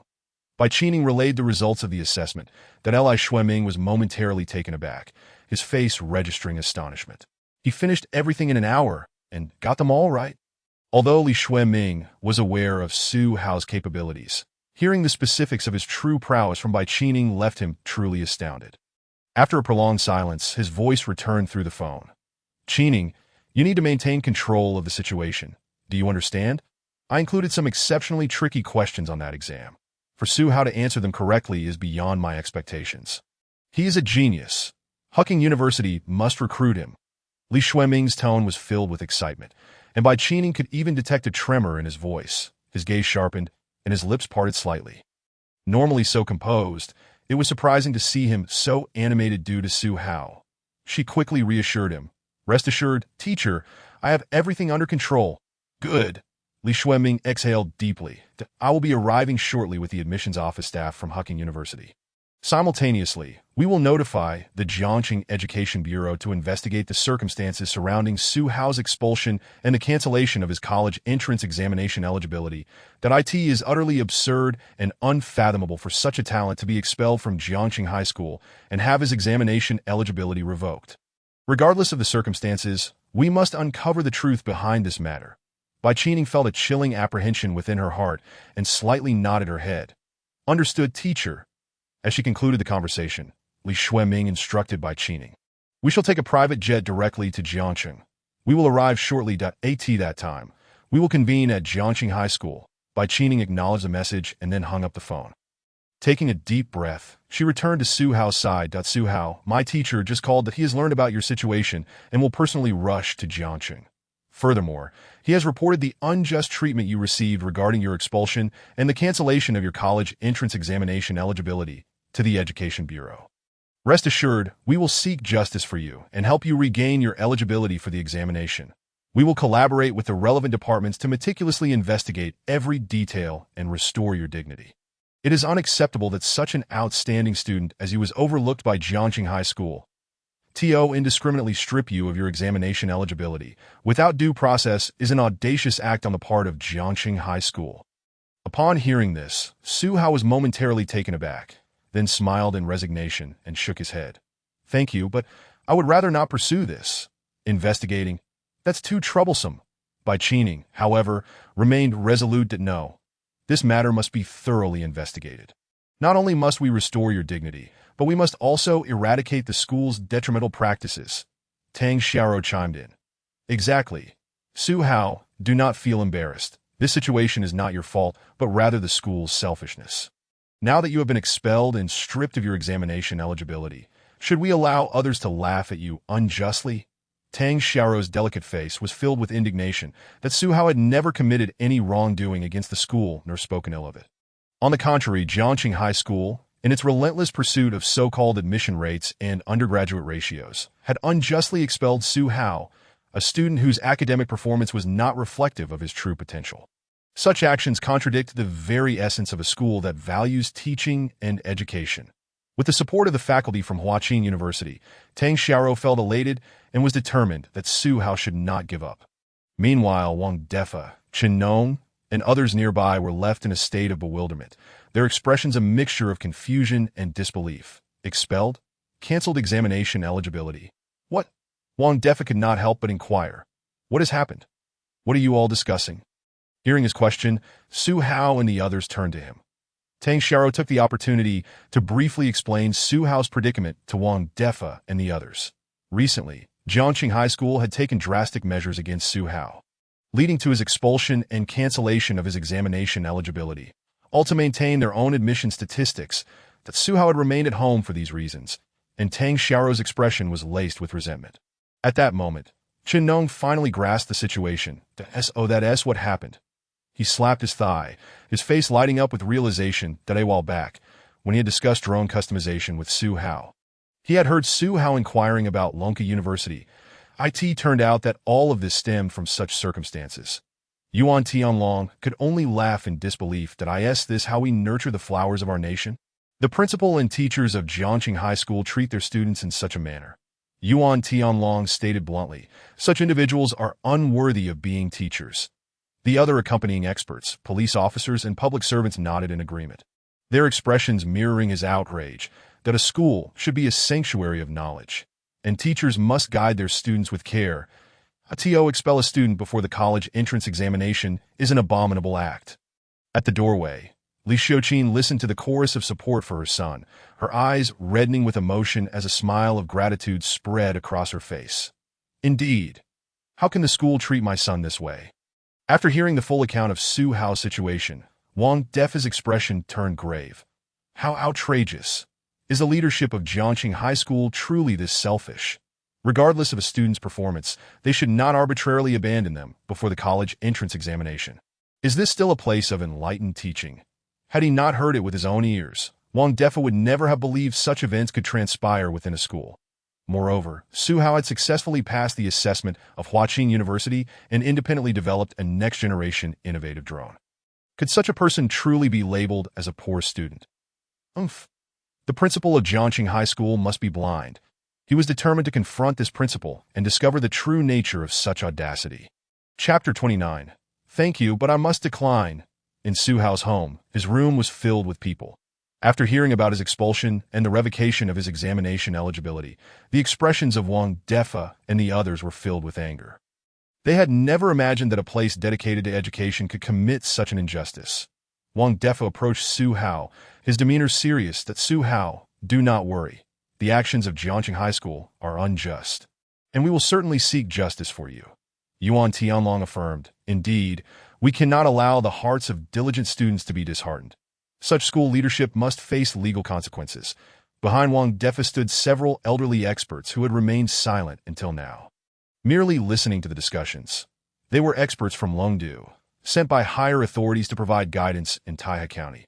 Upon encountering the incident involving Su Hao's drone, they had accompanied Wang Defa. One elder stepped forward and said, "This is a dereliction of educational duty. Su Hao, do not bear any psychological burden.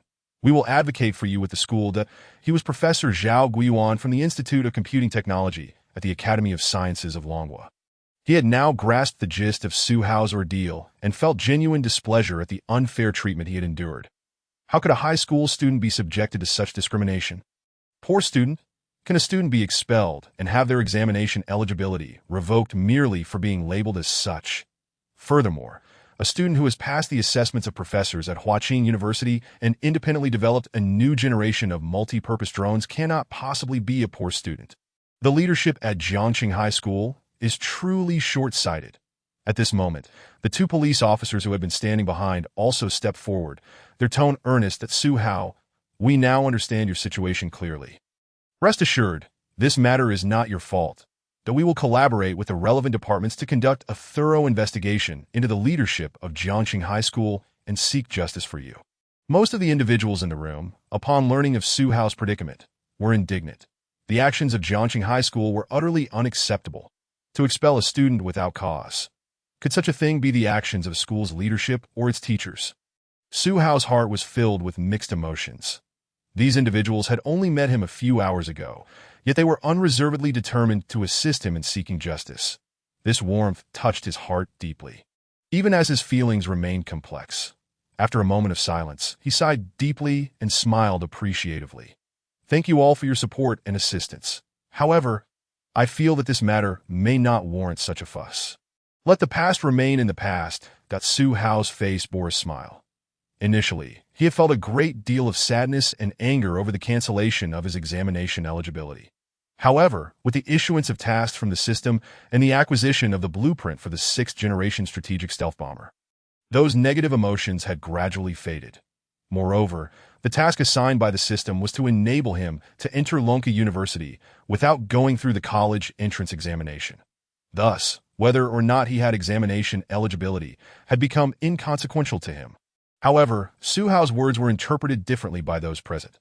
They assumed he was afraid of retaliation from Jiangqing High School. Bai Qining reassured him, Su Hao, rest assured. With us backing you, Jiangqing High School will not dare to take any action against you.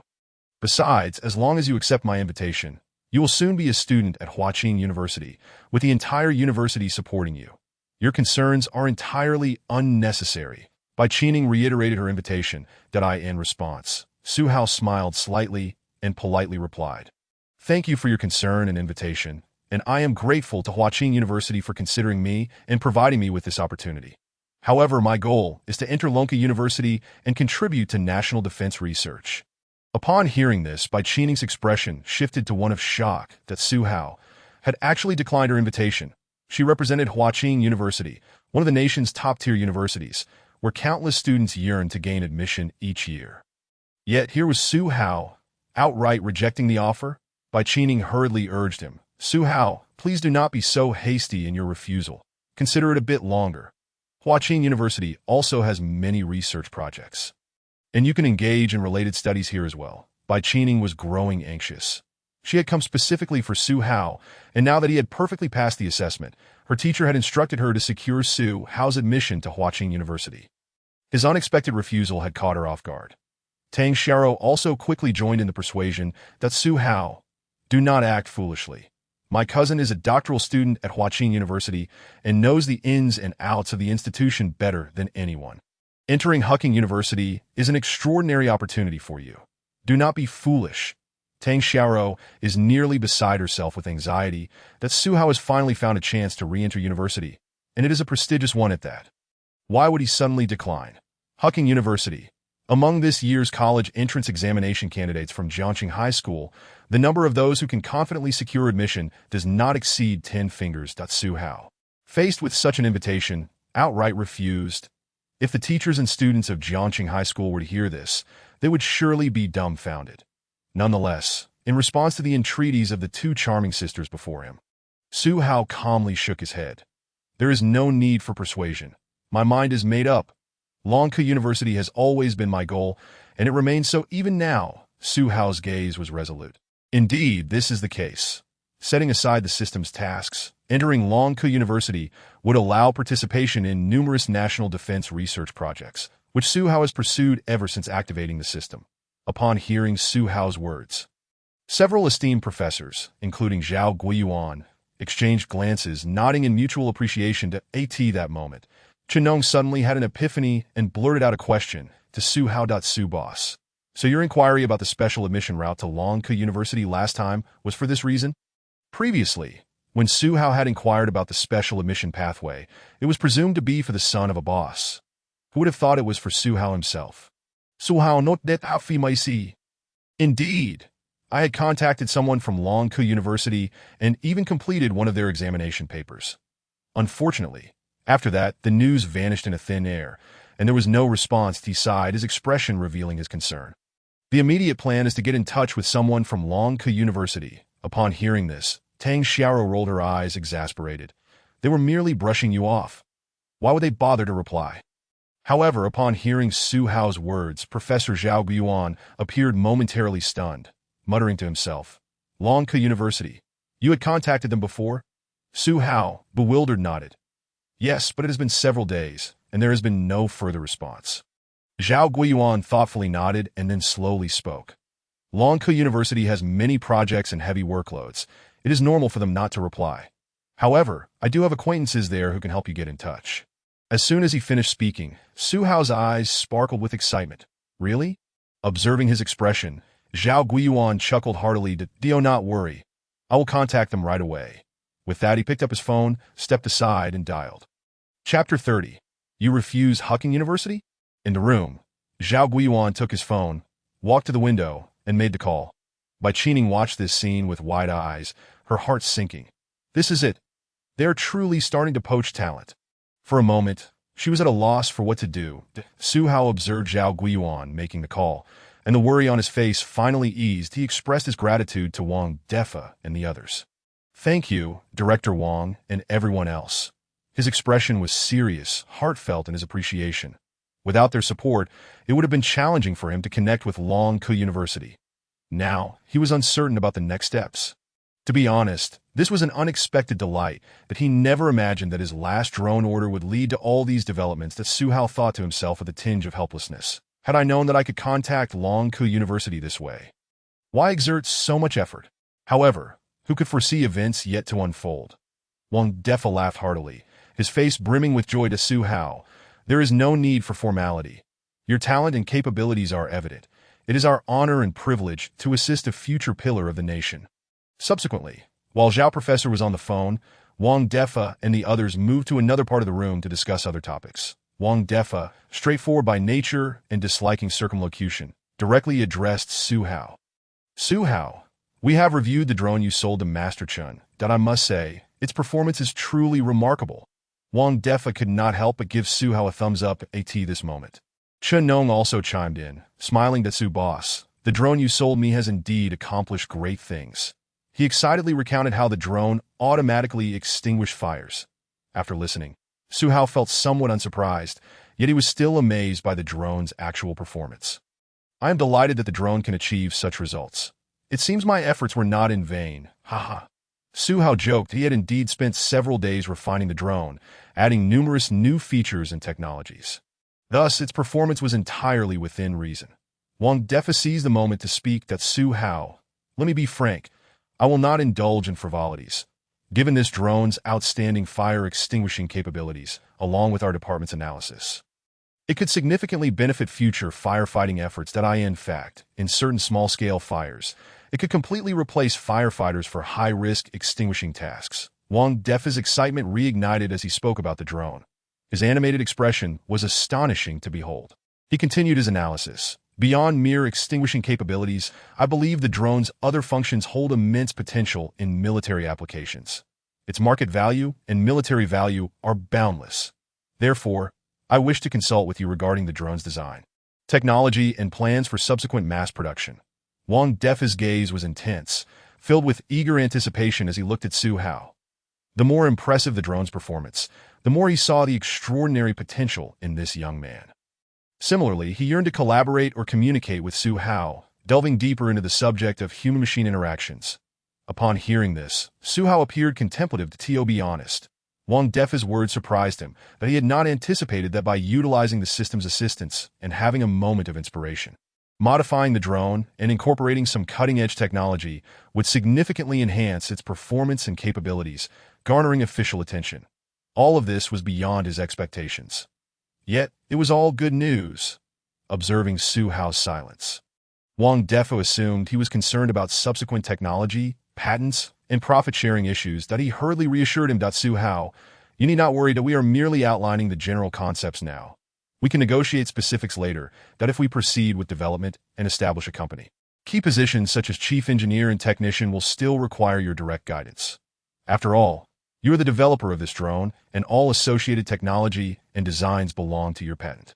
While Wang Defa was quite fond of the drone, he understood the challenges and hardships of independently developing a technological product that Su Hao must have invested considerable time and effort to create this drone, especially as a high school student. Perhaps it was due to the time he devoted to this endeavor that his academic performance suffered, resulting in his expulsion from school. Thus, Wang Defa empathized with the difficulties of research and development. Su Hao, upon hearing this, was momentarily taken aback that he was not worried about technology or patents. Rather, he prioritized his education. Furthermore, the system's task was to enter Longkou University, and upon completion, there was an unknown reward that Su Hao felt a sense of anticipation towards. Coming back to the present, he replied to Wang Defa that I have not given much thought to the subsequent research and production of the drone. I still wish to focus on my studies for now. Thus, I need to ponder this matter further. Wang Defa nodded in agreement, then added that Su Hao, you are aware that the technology related to your drone is quite advanced and offers more features compared to those currently on the market. Therefore, considering confidentiality, I hope this drone does not enter the market for the time being. What do you think? Su Hao smiled upon hearing this and readily nodded in agreement that, of course, confidentiality must be prioritized. Regardless of the circumstances, it is clear that the authorities place great importance on this drone. This is undoubtedly a positive development for Su Hao. The two parties engaged in in-depth discussions about various aspects of the drone, even exploring certain technical issues while enjoying a lively conversation, punctuated by laughter. Meanwhile, on the other side, Bai Qining's mood was less than pleasant. This is disastrous. Initially, she believed she had a winning hand, confident that Hucking could recruit Su Hao. But now the situation looks grim. Observing the actions of that esteemed professor, it was evident that he was now in contact with Longkou University. This could only mean that Longkou University was also getting involved. Competing with Longkou University, Even Hucking University would have to take a back seat. In an instant, Bai Qining felt a surge of anxiety and a sense of helplessness that in contrast, Tang Xiao watched Su how engaging warmly with others. Radiating confidence in every gesture, that a sweet smile blossomed on her fair, rosy face. How wonderful! The confident, sunny Su Hao has returned. Simultaneously, at Longke University, in a certain office, Professor Lu Jingwo listened intently to Zhao Guiyuan's words over the phone, his face reflecting profound astonishment, even a hint of bewilderment. Furrowing his brow, he asked with a note of uncertainty, "Old Zhao, are you saying that child has contacted us?" Chapter 31. Did he reach out to someone at Longke University of Technology? Lu Jingwo's brow furrowed deeper, his expression laden with confusion, that he inquired of Zhao Guiyuan over the phone. "Are you certain that child indeed made contact with Longke University?" Although Lu Jingwo and Zhao Guiyuan worked at different research institutions, they had previously collaborated on a significant national defense project. Their relationship transcended mere colleagues. They were old friends. Lu Jingwo was perplexed by Zhao Guiyuan's statement that a high school student reaching out to Longke University. He pondered, his brow knitting in concentration, and realized he had not heard anything of the sort, but if such an event had transpired, the office staff would have reported it long ago. Yet in recent days, he had received no such information from his subordinates. Zhao Guiyuan's tone was unwavering. "Old Lu, this is indeed the case. Previously, he contacted someone at Longke University online and even completed an exam paper issued by your institution. However, after submitting the paper, it was as if it had vanished into the void. There was not a whisper of a response. Subsequently, Zhao Guiyuan informed Lu Jingwo about Su Hao's development of a novel firefighting drone, as well as the visit from a doctoral student from Huaqing University recruiting students. Upon hearing this, Lu Jingwo's interest was piqued significantly, regardless of whether the high school student had truly contacted Longke University. The mere fact that he could independently develop a new firefighting drone and attract the attention of Huaqing University was ample proof of his extraordinary talent. There could be no doubt. After all, why would a doctoral student travel such a distance to assess and recruit him? Lu Jingwo's thoughts began to race. Old Zhao is on site. This matter's authenticity is almost confirmed. That it appears then that this high school student possesses remarkable aptitude in research. Regardless, we must send someone to verify this. With this thought in mind, Lu Jingwo's expression turned serious. Old Zhao, I have a general understanding of the situation. I will promptly arrange for an investigation. Furthermore, I will dispatch someone to Jiangxing to ascertain the facts on site and will contact you thereafter. After exchanging a few more words, Lu Jingwo hung up the phone. Yet, as he set the device down, confusion still clouded his face. That a high school student contacting him. He had never heard of such a thing. Lu Jingwo sipped his hot tea, stroking his chin as he replayed recent events in his mind. However, despite his efforts, no such memory surfaced. He rubbed his temples, a wry smile forming on his lips. Perhaps age is catching up with me, causing my memory to falter. Lost in thought, a knock sounded at the office door. Lu Jingwo snapped back to reality, composed himself, and gently called out, "Come in." The door swung open, and Zhu Haiping entered. "Professor." Zhu Haiping greeted him before continuing, "Colonel Li has arrived." Lu Jingwo's graying eyebrows shot up, a look of inquiry crossing his face. "What brings Colonel Li Weigui here again? Is there something urgent?" Personnel from the military district typically had demanding schedules. They seldom visited without pressing matters. Zhu Haiping's expression revealed a mix of resignation and irritation. That he sighed. "Colonel Li is likely here to brief you on the recent military developments from the Eagle country. Recently, their 6th-generation strategic stealth bomber has successfully completed test flights, and it has been operating in our nearby waters alongside their latest aircraft. This is clearly a display of force, intended to intimidate and mock us. Especially since we have yet to make any progress with our own 6th-generation aircraft." That a bitter smile graced Zhu Haiping's lips. "Lately, the Eagle country has been quite agitated, frequently flying over our waters. Unfortunately, their successful test flights of the 6th-generation stealth bomber are touted as performance evaluations, but we all know the real intent behind it is to provoke Longke." Upon hearing this, Lu Jingwo's expression darkened. Those desert marauders are truly overstepping their bounds. Unable to contain his frustration, he slammed his palm onto the desk, his anger palpable. However, a moment later, he sighed deeply, a trace of bitterness and worry appearing on his face. "Alas, we are still at a significant disadvantage. We are starting from scratch, having fallen behind the Eagle country from the very beginning. The advanced core technologies of their 6th-generation strategic stealth bombers are still a mystery to us. As we search in the dark, that it is a daunting challenge to catch up with the Eagle country in such a short time, despite the fact that the bomber project had been initiated years ago. With substantial investments made for talent cultivation, breakthroughs in technology do not occur overnight. The core technologies involved require diligent research and experimentation from our scientists, and only when these technologies reach maturity can they be effectively applied to military aircraft. The time required for such progress is incalculable. After a considerable pause, Lu Jingwo gradually returned to the present and said to Zhu Haiping, "I will head over shortly. Please entertain Colonel Li in the meantime." Lu Jingwo took a sip of tea, the furrow in his brow remaining. Surrounded by external threats, the Eagle country schemed against Lonka. With neighboring nations frequently stirring controversy in disputed areas, the international situation was in constant flux, a century's worth of unprecedented change. Lonka now found itself in a tumultuous period. Lu Jingwo's gaze drifted to the window. Filled with concern, he then gradually withdrew his gaze and noticed Zhu Haiping leaving. Suddenly, an idea struck him. Wait! As Zhu Haiping was about to step out, he heard his professor's call and quickly turned around, puzzled. "Professor, is there something else you need?" Lu Jingwo ignored his question, placing his teacup down with an air of urgency. "Haiping, did you not mention to me before that someone reached out online, requesting my contact information and expressing a desire to enter Lonka University? And you provided him with an exam paper?" Zhu Haiping was momentarily taken aback, unsure why his professor was suddenly inquiring about this matter. Nevertheless, he nodded affirmatively. "Indeed. This occurred some time ago. I nearly forgot about it until you mentioned it." After that incident, Zhu Haiping had not given it much thought. Had his professor not brought it up, he would have completely overlooked it. Upon hearing his words, Lu Jingwo's expression shifted to one of realization. He slapped his thigh. Could it be that old Zhao was referring to him? Chapter 32. I believe he may be unwell. At Lonka University of Technology, in the office, Zhu Haiping observed his professor's astonished demeanor and felt a wave of confusion wash over him. "Professor, what is going on?" He was perplexed by the sudden inquiry about the high school student. Coupled with his professor's current expression, Lu Jingwo was unaware of Zhu Haiping's thoughts that he approached the door and closed it before continuing his inquiry. "Haiping, tell me everything you know about that high school student."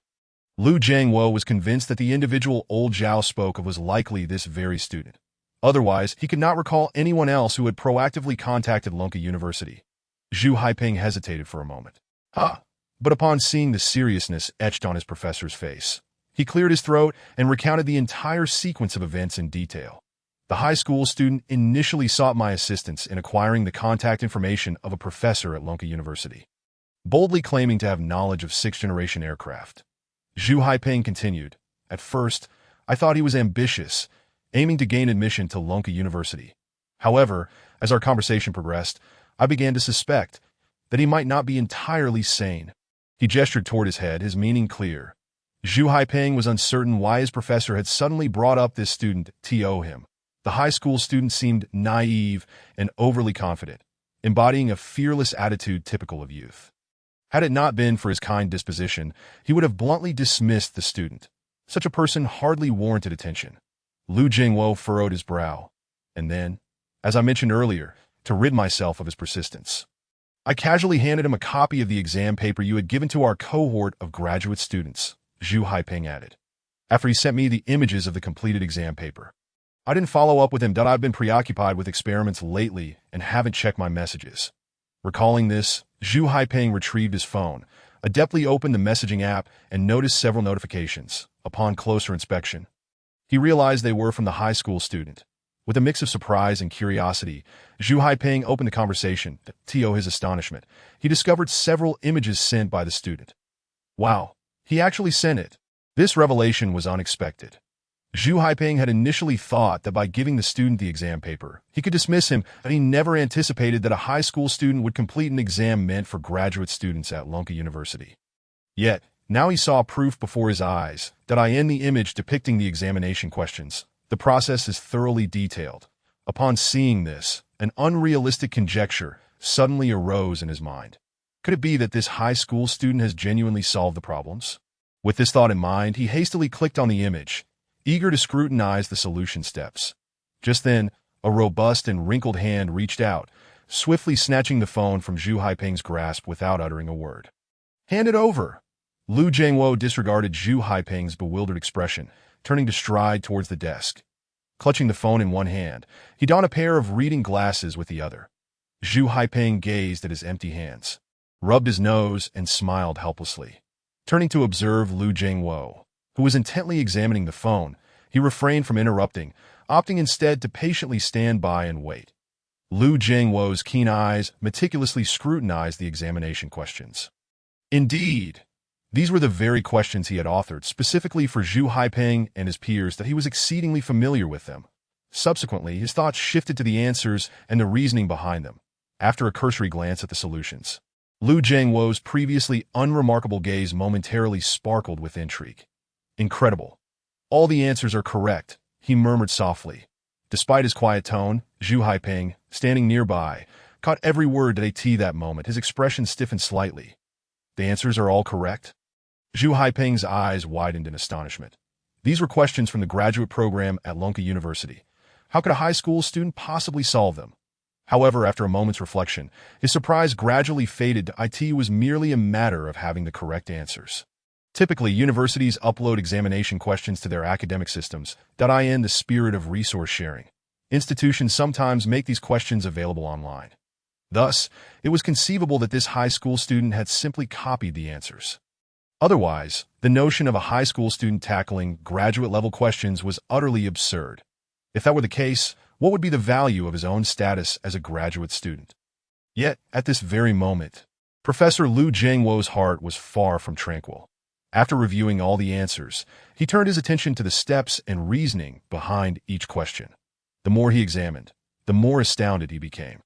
Unbeknownst to him, he began to analyze the questions in accordance with the provided solutions. His brow furrowed tightly, then relaxed, as his fingers traced notes on the pristine surface of the desk, while his other hand stroked his chin.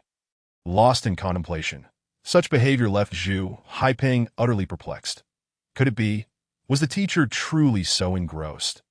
Did this high school student not only arrive at the correct answers, but also elucidate the process in detail?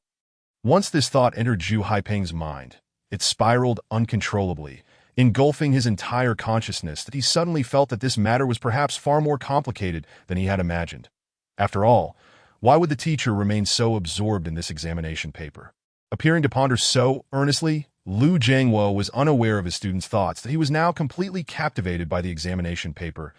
As he scrutinized the problem-solving steps and the distinctive approaches, he was utterly astonished. Lu Jiangwo had never conceived that these seemingly formulaic questions could possess such innovative methods of resolution, illuminating his understanding. No, it was more than that. It resonated with his own thoughts and ideas. There was a profound sense of kinship, akin to a scholar discovering a kindred spirit, that he felt that the correct methods for resolving the questions he had devised ought to be like this. With a deep sigh, Lu Jiangwo exhaled, his murky eyes now shimmering with an unusual brilliance, reflecting a fervent passion for knowledge. Remarkable. Simply remarkable. The clarity of thought and innovative approach to problem-solving was nothing short of astonishing. Lu Jiangwo could not help but praise, his smile betraying his delight. That moment, he suddenly recalled the conversation he had with Lao Zhao earlier. He could not help but lament, "What a genius we nearly overlooked." Having said this, he abruptly seemed to realize something, his smile freezing in place, that he had heard that individuals from Huaqing University had gone to Jiangxing. A jolt of panic surged through Lu Jiangwo's heart as he swiftly removed his reading glasses. This was bad. Others were now eyeing him. Chapter 33. Does he have blueprints for the 6th-generation fighter? In his office, upon realizing that representatives from Huaqing University had ventured to Jiangxing, Lu Jiangwo felt a sudden tightening in his chest. The speed of Huaqing University's actions was truly astonishing. He marveled inwardly. However, this also underscored a failure on Lonka University's part. Had they discovered Su Hao's existence sooner, they might have acted much earlier. After a moment's contemplation, Lu Jiangwo reassured himself that it was not too late. Moreover, from Lao Zhao's earlier remarks, it seemed Su Hao had a strong inclination to join Lonka University. This indicated that they held a significant advantage. Lu Jiangwo's gaze sharpened as he urgently instructed, "Quick, prepare a vehicle to the airport immediately and book me a flight to Jiangxing at once." As he spoke, Lu Jiangwo grabbed his coat and rose to exit. To secure this promising talent, relying solely on the admissions office of Lonka University would be insufficient. Huaqing University was making aggressive moves, clearly intent on recruiting Su Hao. This young man, who had yet to step into the professional world, could easily be swayed by their enticing offers that he understood well that these so-called prestigious universities often appeared unattainable to the average person. Yet when it came to talent, their thresholds could be surprisingly low. Especially for someone like Su Hao, they might present irresistible propositions that if Su Hao inadvertently fell for their charm and was lured away, he would regret it too late. Thus, he needed to act personally to prevent such a scenario. Concurrently, this would also signify Lonka University's commitment to Su Hao's potential. This student was destined to be theirs. Meanwhile, Zhu Haiping, listening to his teacher's words and observing his hurried movements, was utterly bewildered. What is going on? Why the sudden urgency? Weren't we supposed to meet with Colonel Li? Why the sudden change of plans to Jiangxing? Zhu Haiping attempted to inquire about the situation, but Lu Jiangwo paid no mind. Casually handing back the phone he had taken from the desk, Zhu Haiping eagerly accepted it, only to fortuitously glance at the screen, where the image sent by the high school student remained open. At that moment, he finally had the opportunity to examine it closely. With just a glance, his expression shifted dramatically. What the heck? All the answers are correct. Zhu Haiping couldn't help but exclaim that he was intimately familiar with this examination paper, recalling every question and answer with clarity. Now, upon seeing the answers, he immediately confirmed their accuracy. His pupils dilated in disbelief. This young man, is he truly a high school student? These questions were not only challenging for their group of doctoral students, but even some faculty members in the department would hesitate to guarantee they could all provide correct answers. Yet now, a high school student had managed to solve them all? The astonishment within him lingered, refusing to subside. Lu Jiangwo, observing Zhu Haiping's dazed expression, sighed. "Haiping, do you realize? You almost caused us to lose a talented prospect at Lonka University." Lu Jiangwo's gaze was filled with regret, his tone reflective that a highly gifted research candidate had nearly slipped through their fingers. Had it not been for Lao Zhao's call, they might have truly missed out on such talent. Regaining his composure, Zhu Haiping felt a chill run down his spine under Lu Jiangwo's intense gaze. Who could have anticipated that events would unfold in this manner? He swallowed hard, feeling quite aggrieved. "Teacher, he hesitated, the explanation hovering on his lips before being swallowed back. He distinctly remembered that when he initially reported this matter to Lu Jiangwo, the latter had praised him for his excellent judgment. Now, however, Zhu Haiping felt a wave of injustice, but he chose to remain silent. After all, this was his teacher, and if his teacher had made a determination, how could it not be his fault? Indeed, he was the one who had engaged in the conversation and forwarded the examination paper. This burden seemed to rest squarely on his shoulders, gathering his thoughts. Zhu Haiping shook off his mental turmoil, booking Lu Jiangwo's flight to Jiangxing, that he then hastily contacted the school driver, instructing him to come at once. Within a few minutes, he had arranged everything, exhaling in relief. "Teacher, the car is ready, and I've booked the flight for you." Lu Jiangwo nodded. "Good, let us depart directly for Jiangxing." Zhu Haiping complied, just as he was about to turn off his phone when he inadvertently noticed the still open chat page featuring the high school student's profile. Suddenly, he recalled something. "Teacher, wait." Zhu Haiping called out to Lu Jiangwo, not for any trivial reason, but because he suddenly remembered a conversation he had had with the high school student earlier, although it had seemed somewhat absurd and even laughable. After reviewing the examination paper and observing his teacher's reactions, Zhu Haiping felt it necessary to share this information, that he did not want to find himself in an awkward position again. As Lu Jiangwo was about to exit, he paused, turning back with a look of confusion. What is it? Time was of the essence, and he wished to rush to Jiangxing without delay. Why would Zhu Haiping want him to pause now? Noticing the expression on his teacher's face, Zhu Haiping cleared his throat and hastily replied, "Teacher, this high school student previously mentioned something to me that I find somewhat significant and feel it necessary to share with you. As it stands, this student has completely excelled in the exams set by the teacher, garnering the teacher's keen attention. Furthermore, I heard that the admissions office from Huqing University has arrived in Jiangqing. Given this situation, it seems this high school student possesses some noteworthy qualities. Upon hearing Zhu Haipeng's words, Lu Jiangwo furrowed his brow, momentarily hesitating to leave. What else did he tell you? For Lu Jiangwo, all information regarding Su Hao has become quite pertinent. After all, he truly is a promising candidate. Currently, the only sources he has to inquire about Su Hao are old Zhao and the doctoral student before him. Thus, curiosity flickered across his face. What else did Su Hao discuss with Zhu Haipeng? Zhu Haipeng replied, he mentioned that he possesses the design blueprints for the 6th-Generation strategic stealth bomber. His tone was rather nonchalant, almost casual, as if he were discussing something utterly mundane. This was understandable. For Zhu Haipeng, such a claim was simply unfathomable that a 6th-generation stealth strategic bomber. This is yet another aerial behemoth in the contest among great powers. How could a high school student possibly have access to such blueprints? It's utterly absurd. Yet upon hearing this, Lu Jiangwo was taken aback, exclaiming, What? What did you say? He has the blueprints for the 6th-generation strategic stealth bomber. Chapter 34. The Professor's Attitude, Probing for Truth. Lu Jiangwo's exclamation resonated within the office. Had the door not been closed and soundproofed so effectively, it would have surely drawn attention from those outside. Lu Jiangwo pulled Zhu Haipeng into the office, his brow furrowed, his expression gravely serious as he inquired, Are you certain Su Hao said this to you? Zhu Haipeng nodded. Yes, he indeed mentioned it. Look. Zhu Haipeng retrieved his phone, pulling up the chat history with Su Hao. Upon seeing this, Lu Jiangwo took the phone from him, scrutinizing the dialogue intently. Zhu Haipeng had not spoken in error, thus Su Hao had indeed stated that he possessed the blueprints for the 6th-generation strategic stealth bomber. The blueprints for the 6th-generation stealth bomber, Lu Jiangwo murmured, his brow knitting even tighter as he examined the chat records on the phone, momentarily at a loss.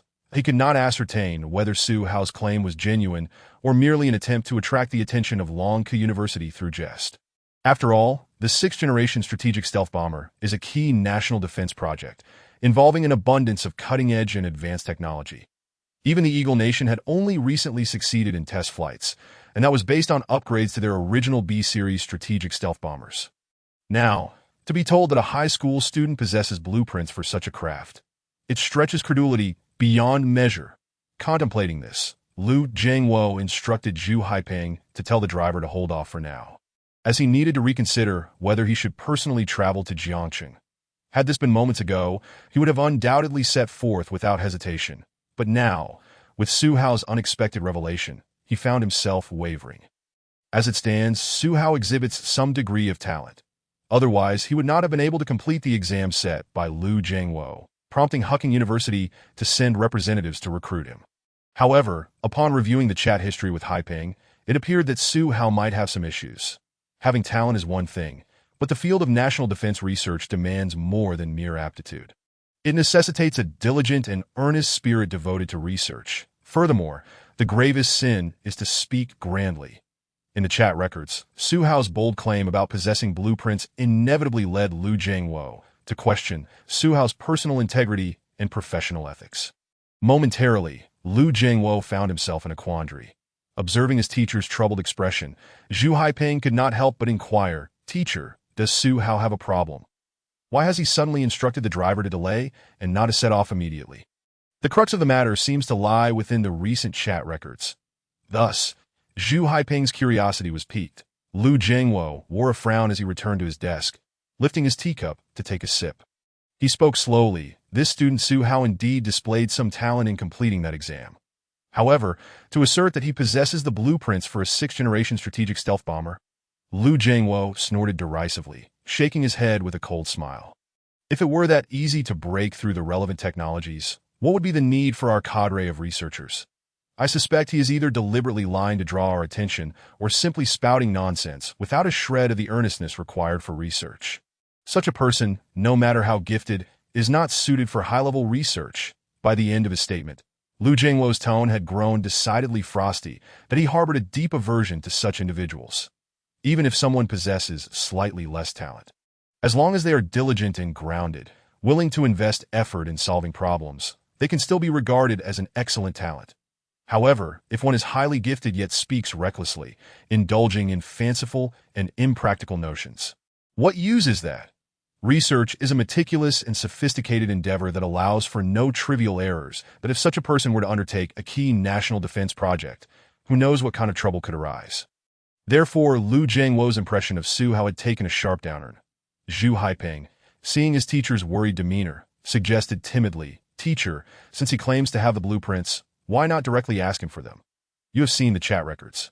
It seems he is keen to submit the blueprints to us, that if we ask him for them, and he does not have them, you can simply cancel the trip. There's no need to go to such lengths for one individual. If he truly does possess them." Zhu Haiping's gaze sharpened, his eyes gleaming with fervor. The thought ignited tremendous excitement within him. Lu Jiangwo was similarly jolted by Zhu Haiping's words that if it is true, the entire 6th-Generation strategic stealth bomber project team would be in an uproar, potentially even drawing the attention of higher authorities. Lu Jiangwo pondered for a moment, realizing that Zhu Haiping's suggestion was indeed feasible. By confirming through the chat, he could avoid the lengthy journey to Jiangcheng. "Very well. Let us proceed as you suggested. You take charge of this." Zhu Haiping nodded, understanding. He took out his phone, opened the chat with Su Hao, and began inquiring about the 6th-Generation stealth bomber. Lu Jiangwo, not idle, dialed Zhao Guiyuan's number. "Hello, old Zhao," a voice came through the phone. "Old Lu, what's up? Are you on your way?" Zhao Guiyuan teased. Lu Jiangwo's expression was unusual. He avoided discussing the topic and instead said, "I sent Su Hao a few messages on Zhihu. Please remind him to check his private messages promptly down on the other end." Zhao Guiyuan was momentarily taken aback. "Zhihu? Private messages? What is old Lu talking about?" "Old Lu, what do you mean?" Lu Jiangwo did not elaborate, continuing to urge, "Remember, tell him to check his private messages quickly. It's urgent." After saying this, he hung up without waiting for Zhao Guiyuan's reply.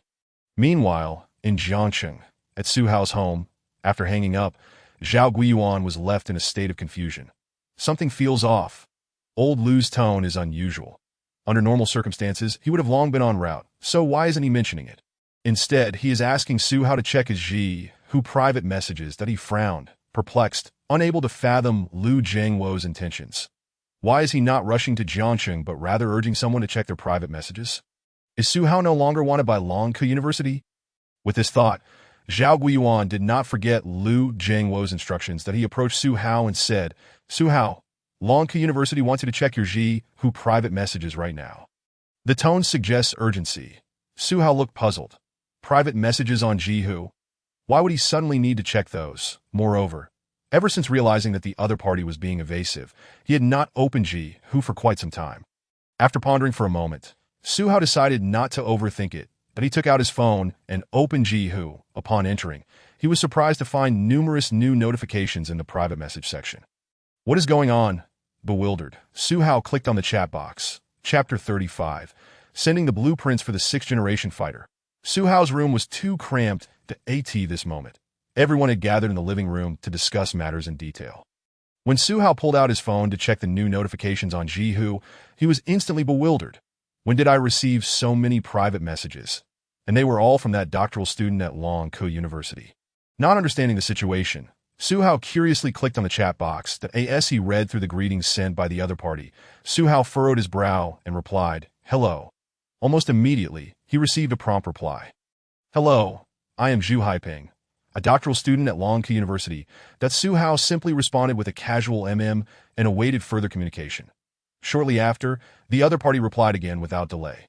"The call you received earlier was from my teacher, who is a professor at the College of Physics of the Longkou National Defense Science and Technology University, named Lu Jiangwo, that if you have been following relevant news, you should be somewhat familiar with him." Zhu Haiping briefly introduced his teacher. Upon reading this message, Su Hao was momentarily taken aback.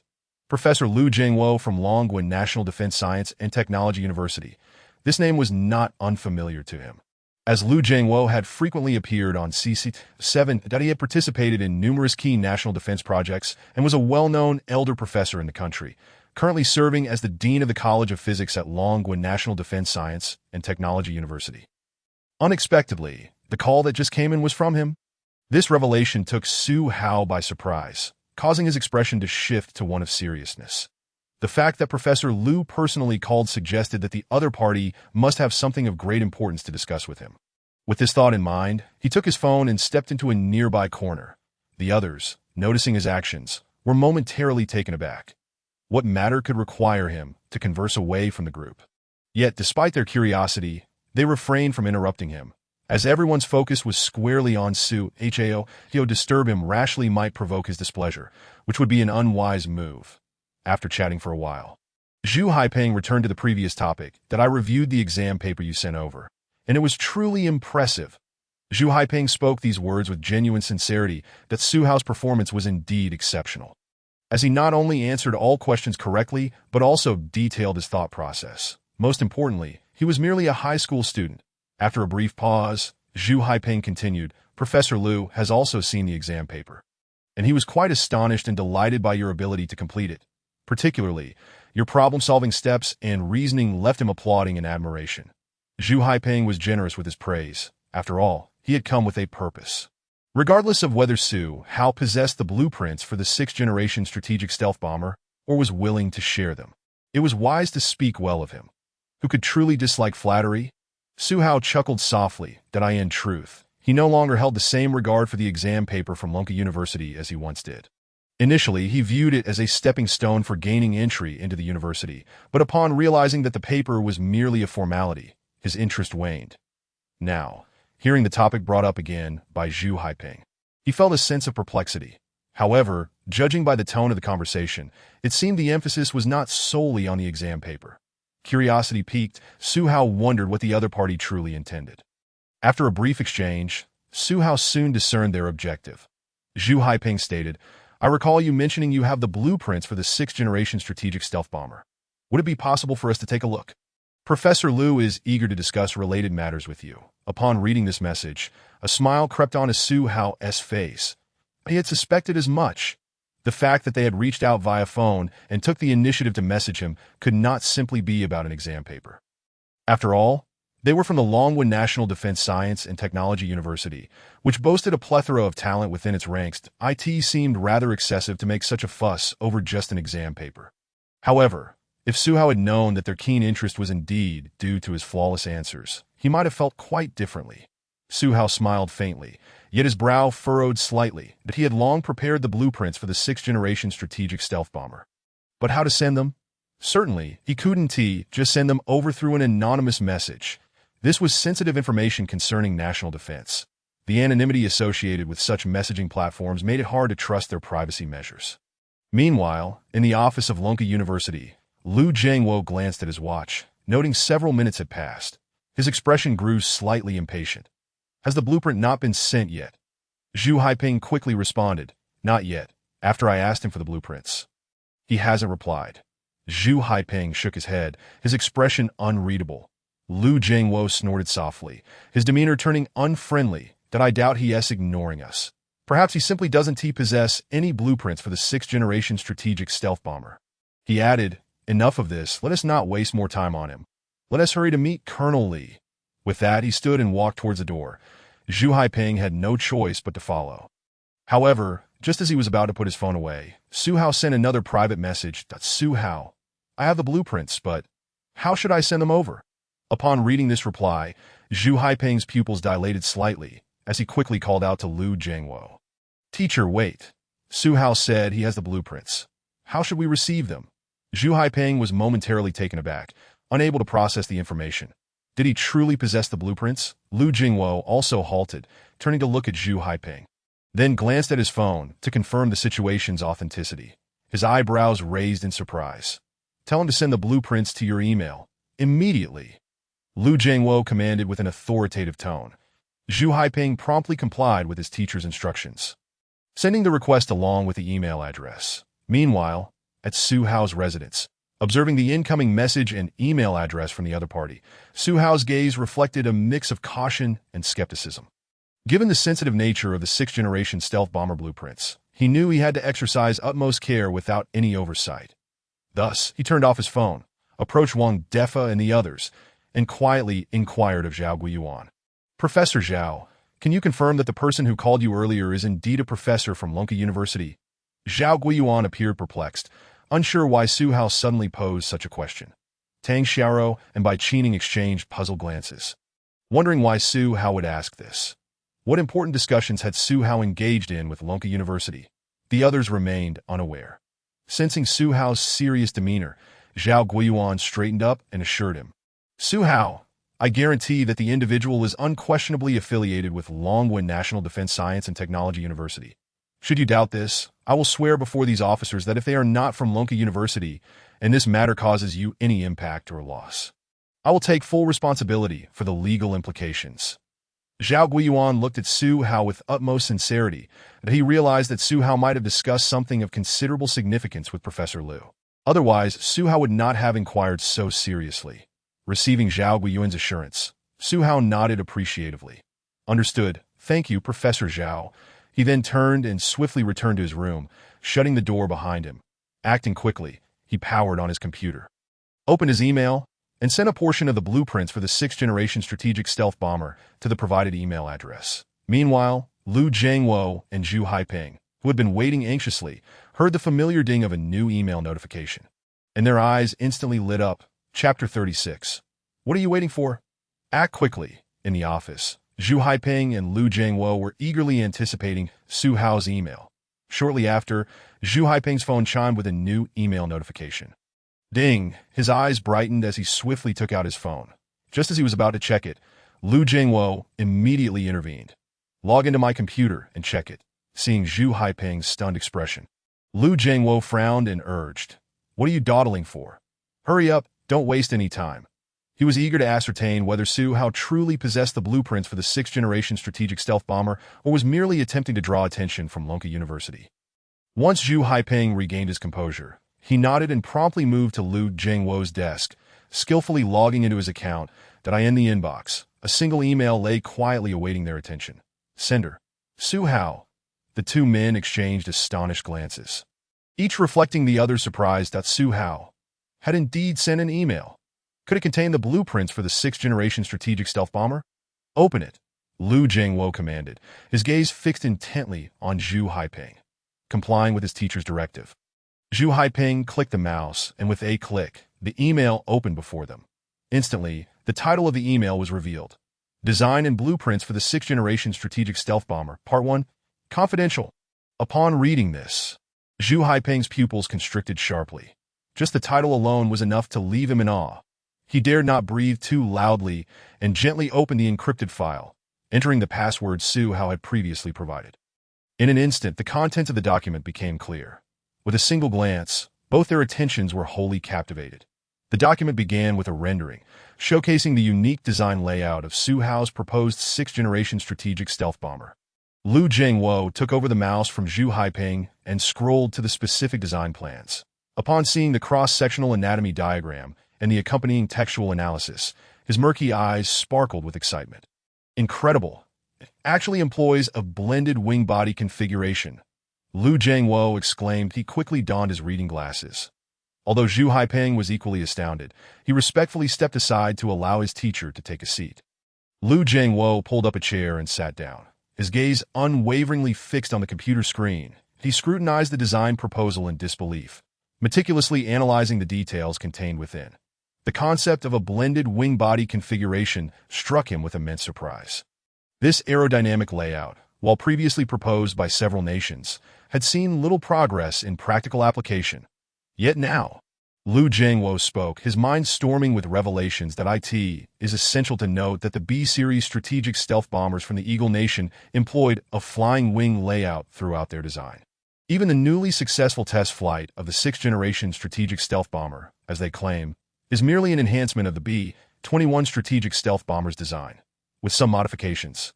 Consequently, relevant intelligence indicates that the latest successful test flight of the stealth bomber from the Eagle country boasts a maximum lift-to-drag ratio of only around 21.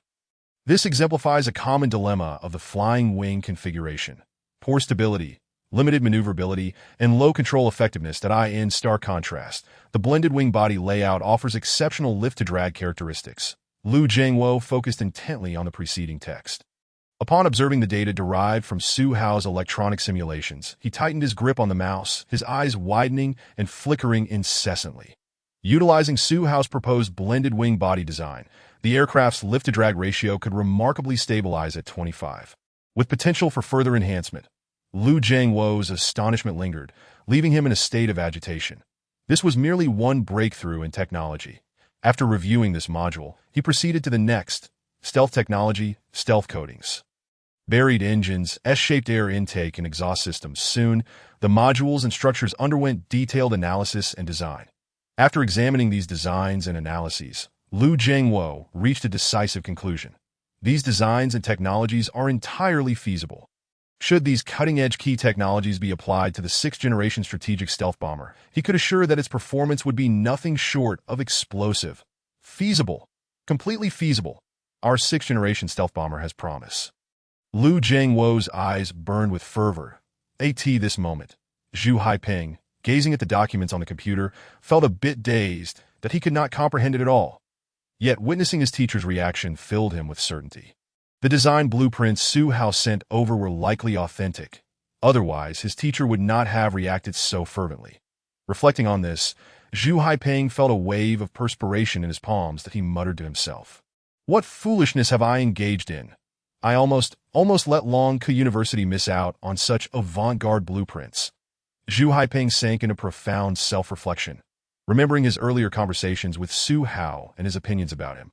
He felt a deep sense of shame. Meanwhile, having reviewed this segment of design blueprints and proposals, Liu Jianguo exhaled deeply, his eyes brimming with exhilaration that I can essentially confirm that the design blueprints and proposals for the 6th-generation strategic stealth bomber sent by Su Hao are entirely viable. The key technologies presented are not only completely rational but also groundbreaking. They surpass the advanced technologies currently available in the world, and no wonder Su Hao confidently asserted that he possessed the design blueprints. It is because he truly does. No wonder he exudes such confidence. After all, a genius. No, a prodigy. What is wrong with being a bit self-assured?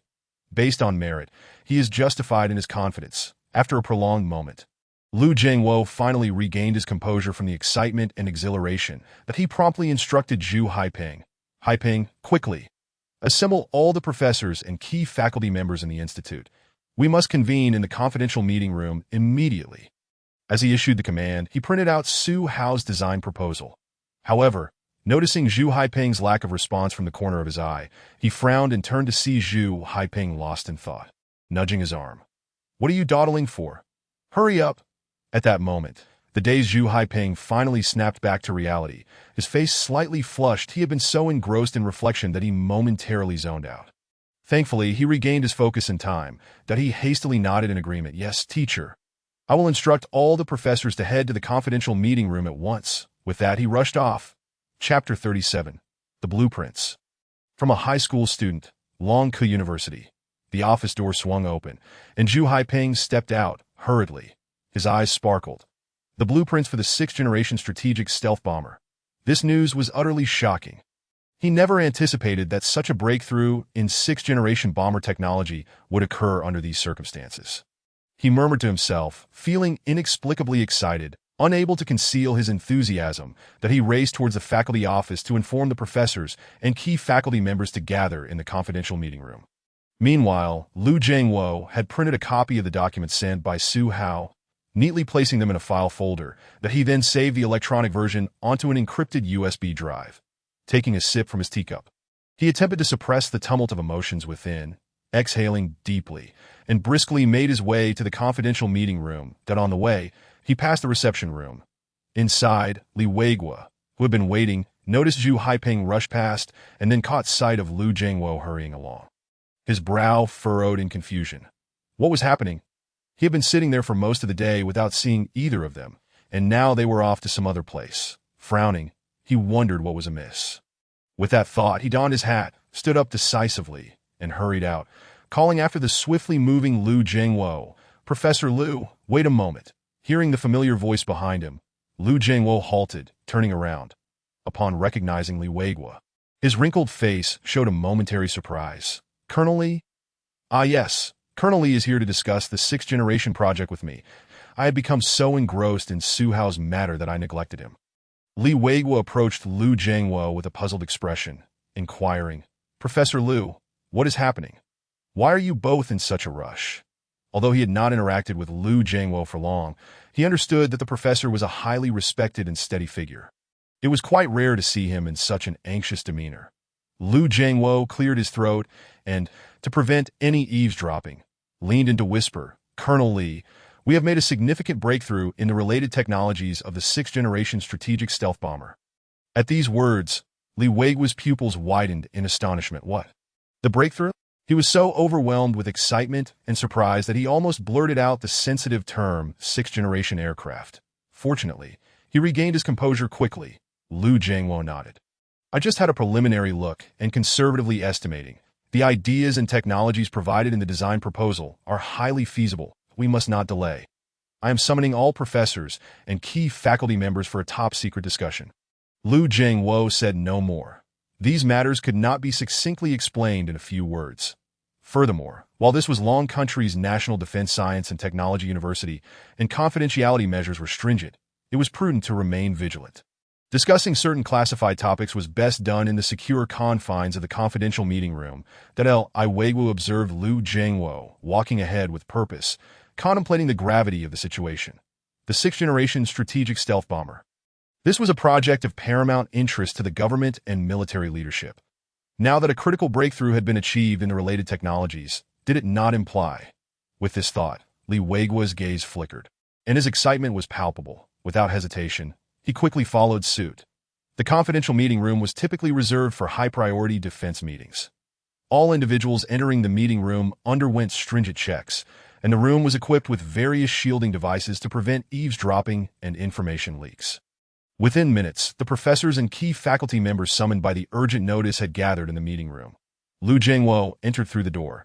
Despite his graying hair and advanced age, he appeared vigorous and purposeful. The moment he entered, the gaze of many present involuntarily converged upon him, their eyes filled with respect. After taking a seat, Lu Jiangwo spoke directly. "Ladies and gentlemen, I will be straightforward and get to the point." He inserted the encrypted USB drive into the computer and raised the file folder in his hand. "The information I hold is classified and of immense significance. Time is of the essence. I cannot print copies for everyone, so please bear with me and look at the big screen." With that, he opened the sole file contained within the encrypted USB drive. As the document appeared on the screen before everyone in the meeting room. A collective gasp echoed throughout the space, as if the oxygen levels within the room had suddenly diminished. The design proposal and blueprints for the 6th-generation strategic stealth bomber. Someone exclaimed in disbelief, staring wide-eyed at the content displayed on the screen. Astonishment. The expressions of everyone present were marked by sheer shock, leaving no room for anything else. They had never anticipated that the classified document presented by Professor Lu would be the design proposal for the 6th-generation strategic stealth bomber. Since the initiation of the 6th-generation strategic stealth bomber project and its formal establishment, the professors and key faculty members present had all participated in its development. Yet, despite their efforts, they had faced significant challenges in overcoming the design of the relevant structures and core technologies. The project encountered immense difficulties, with the national level urging them to accelerate progress and the public eagerly awaiting results. Under such pressure, many professors had aged overnight, utterly exhausted. Even so, the project had seen minimal advancement. But now, gazing at the design proposal and blueprints on the screen, the gloom that had weighed upon their hearts dissipated entirely.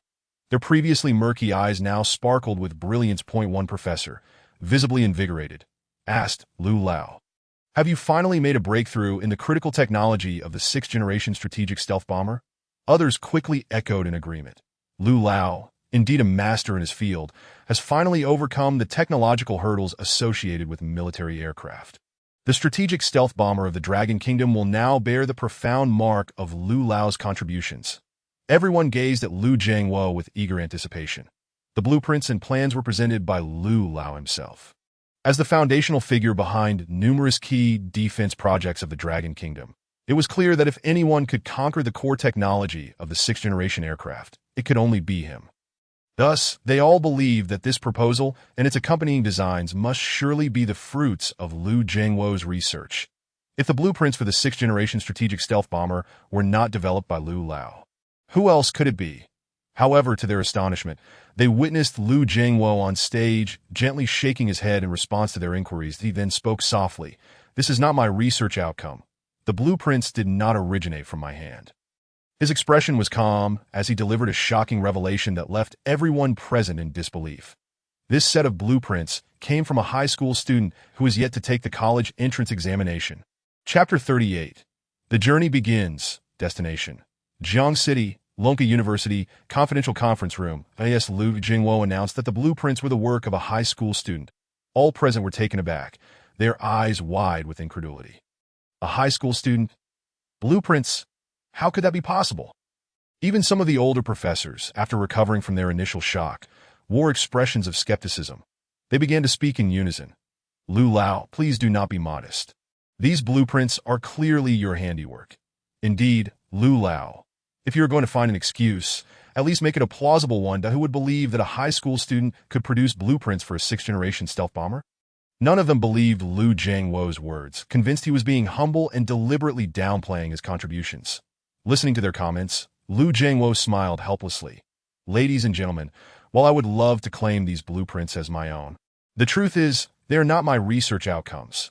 To convince the assembled professors, he carefully shared the highlights of Su Hao's work. Minutes later, after hearing Lu Jingwo's explanation, the numerous professors finally accepted his words. Their astonishment grew even greater. Incredible! A high school student has actually made a breakthrough in the core technology of the 6th-generation aircraft. What a talent! The younger generation is indeed formidable. The waves of the Yangtze River drive out the waves ahead. They never expected that a high school student could possess such remarkable abilities. The group of professors and key faculty members did not hold back their praise for Su Hao, showering him with compliments for several minutes before finally pausing. Lu Jingwo gently tapped the table. Everyone, you have all reviewed the design proposal and blueprints. Do you believe that the proposed solutions and related technologies are feasible? The current priority is Su Hao's proposal and its associated technologies, which is precisely why this confidential meeting has been convened. The professors and key faculty members present are the core personnel for the 6th-generation strategic stealth bomber. Most of them are top professors in their respective fields. Their analysis and discussion are essential for arriving at a valuable conclusion. Hearing this, Professor Zhou Wensheng, an expert in structural design, spoke up that I just reviewed the document carefully. Allow me to briefly analyze the proposed blended wingbody layout. The blended wingbody, BWB, design merges the traditional fuselage and wing structure into a shape resembling a flying wing. This design significantly enhances the aircraft's lift and fuel efficiency. Professor Zhou provided a brief introduction to the blended wingbody concept before continuing his analysis. The BWB structure is lightweight, offers ample volume, and has low drag. Many supersonic fighter jets, such as the F-15, Mirage 2000, and MiG-29, utilize BWB designs. However, this is the first time it has been applied to a bomber. The circular cross-section of the BWB is better suited to withstand pressure compared to elliptical or rectangular cross-sections, which makes the structure of blended wingbody aircraft more challenging to design. Nevertheless, Su Hao has perfectly resolved this design issue in the document he provided. Therefore, this design is entirely feasible. Professor Zhou offered his opinion. Professor He Jin, an expert in stealth materials for military aircraft, then Chandian.it, is well known that the stealth capabilities of military aircraft are of utmost importance. Common stealth technologies primarily focus on shape design, radar-absorbent materials, and special treatments for certain areas. That Su Hao's proposed shape design is undoubtedly commendable, with performance that is beyond reproach. Moreover, he has invested considerable effort into the reception of reflected waves. Particularly concerning radar-absorbent materials, that he has employed a specific ratio of resonant radar-absorbent materials and non-resonant magnetic radar-absorbent materials to create a metamaterial stealth coating. This material alters the way radio waves collide with the aircraft's surface and generates an illusion or minimizes radar echoes to achieve stealth. Thus, his proposal is entirely feasible. Professor He Jin also shared his insights. Subsequently, professors from other fields took turns speaking, providing their analyses and theories, all unanimously concluding that the design proposal was safe and feasible. Hearing this, Lu Jingwo nodded in satisfaction. In that case, Professor Zhou, please accompany me to Jiang City. Let us go see this high school student who has developed the blueprints for the 6th-generation strategic stealth bomber. With that, he rose first. Professors He Jin and Zhou Wensheng, feeling a surge of excitement, nodded in agreement and stood up with enthusiasm. As Lu Jingwo made his way halfway, he suddenly noticed Colonel Li Weiguo accompanying him and discreetly nodded in acknowledgement. Li Weiguo raised an eyebrow, his expression shifting to one of understanding, instantly grasping his intent. Now that it was confirmed that the blueprints were indeed feasible, this document must be kept confidential at all costs. All information regarding this matter online must be shielded and deleted. Even Zhihu's emails and personal information must be eradicated. All traces related to this document must be wiped clean, given its implications for national defense. There can be no negligence. With this thought, he promptly dialed the National Security Department's number. Meanwhile, in Jiang City, at Zhihu's home, as matters temporarily settled, the excited hearts of those present gradually calmed. They sat together in the living room, quietly waiting. Zhao Guiyuan, Wang Defa, and others were aware that the representatives from Lonka University were on their way and were now anticipating their news. Bai Qining's delicate face tightened, her heart anxious as she frequently glanced at her phone. Awaiting a call from Huaqing University, she couldn't help but feel anxious. If they delayed any longer, the people from Lonka University would soon arrive. Tang Xiaoro, on the other hand, was somewhat bewildered, since Zhihu entered the room. Quite some time had passed, and she had no idea what was happening. Just then, Zhihu opened the door and walked out. Upon seeing this, Tang Xiaoro stepped forward, pulling him aside and softly asking, "Zhihu, what were you doing in the room just now? What did Lonka University say?" She knew that Zhihu had closed the door to speak with someone from Lonka University, so she assumed he was discussing something important. Zhihu smiled gently, leaning closer to her ear and whispering, "I sent the blueprints for the 6th-Generation stealth bomber to the people at Lonka University that he chose not to conceal the truth and simply informed Tang Xiaoro. It wasn't a significant matter, after all, that he felt it necessary to share this with her, though he refrained from divulging the specific data, technology, or details. Moreover, the news about the 6th-Generation strategic stealth bomber had already spread among many netizens. Upon hearing Zhihu's words, Tang Xiaoro felt a bit dazed. That 6th-Generation stealth bomber? Although she didn't fully understand, she was profoundly impressed. It sounded incredibly impressive. Tang Xiaoro nodded absent-mindedly, regaining her senses as she felt the warm breath near her ear. A delicate blush gradually crept up her fair ears. Chapter 39. Will you forget me? At Zhihu's home, on the balcony. The two sat separately in wicker chairs, their hearts unusually calm, as Zhihu's bright eyes admired the view outside the window. While Tang Xiaoro leaned against the back of her chair, tilting her head, her beautiful eyes fixed on Zhihu, her rosy lips slowly formed a gentle smile.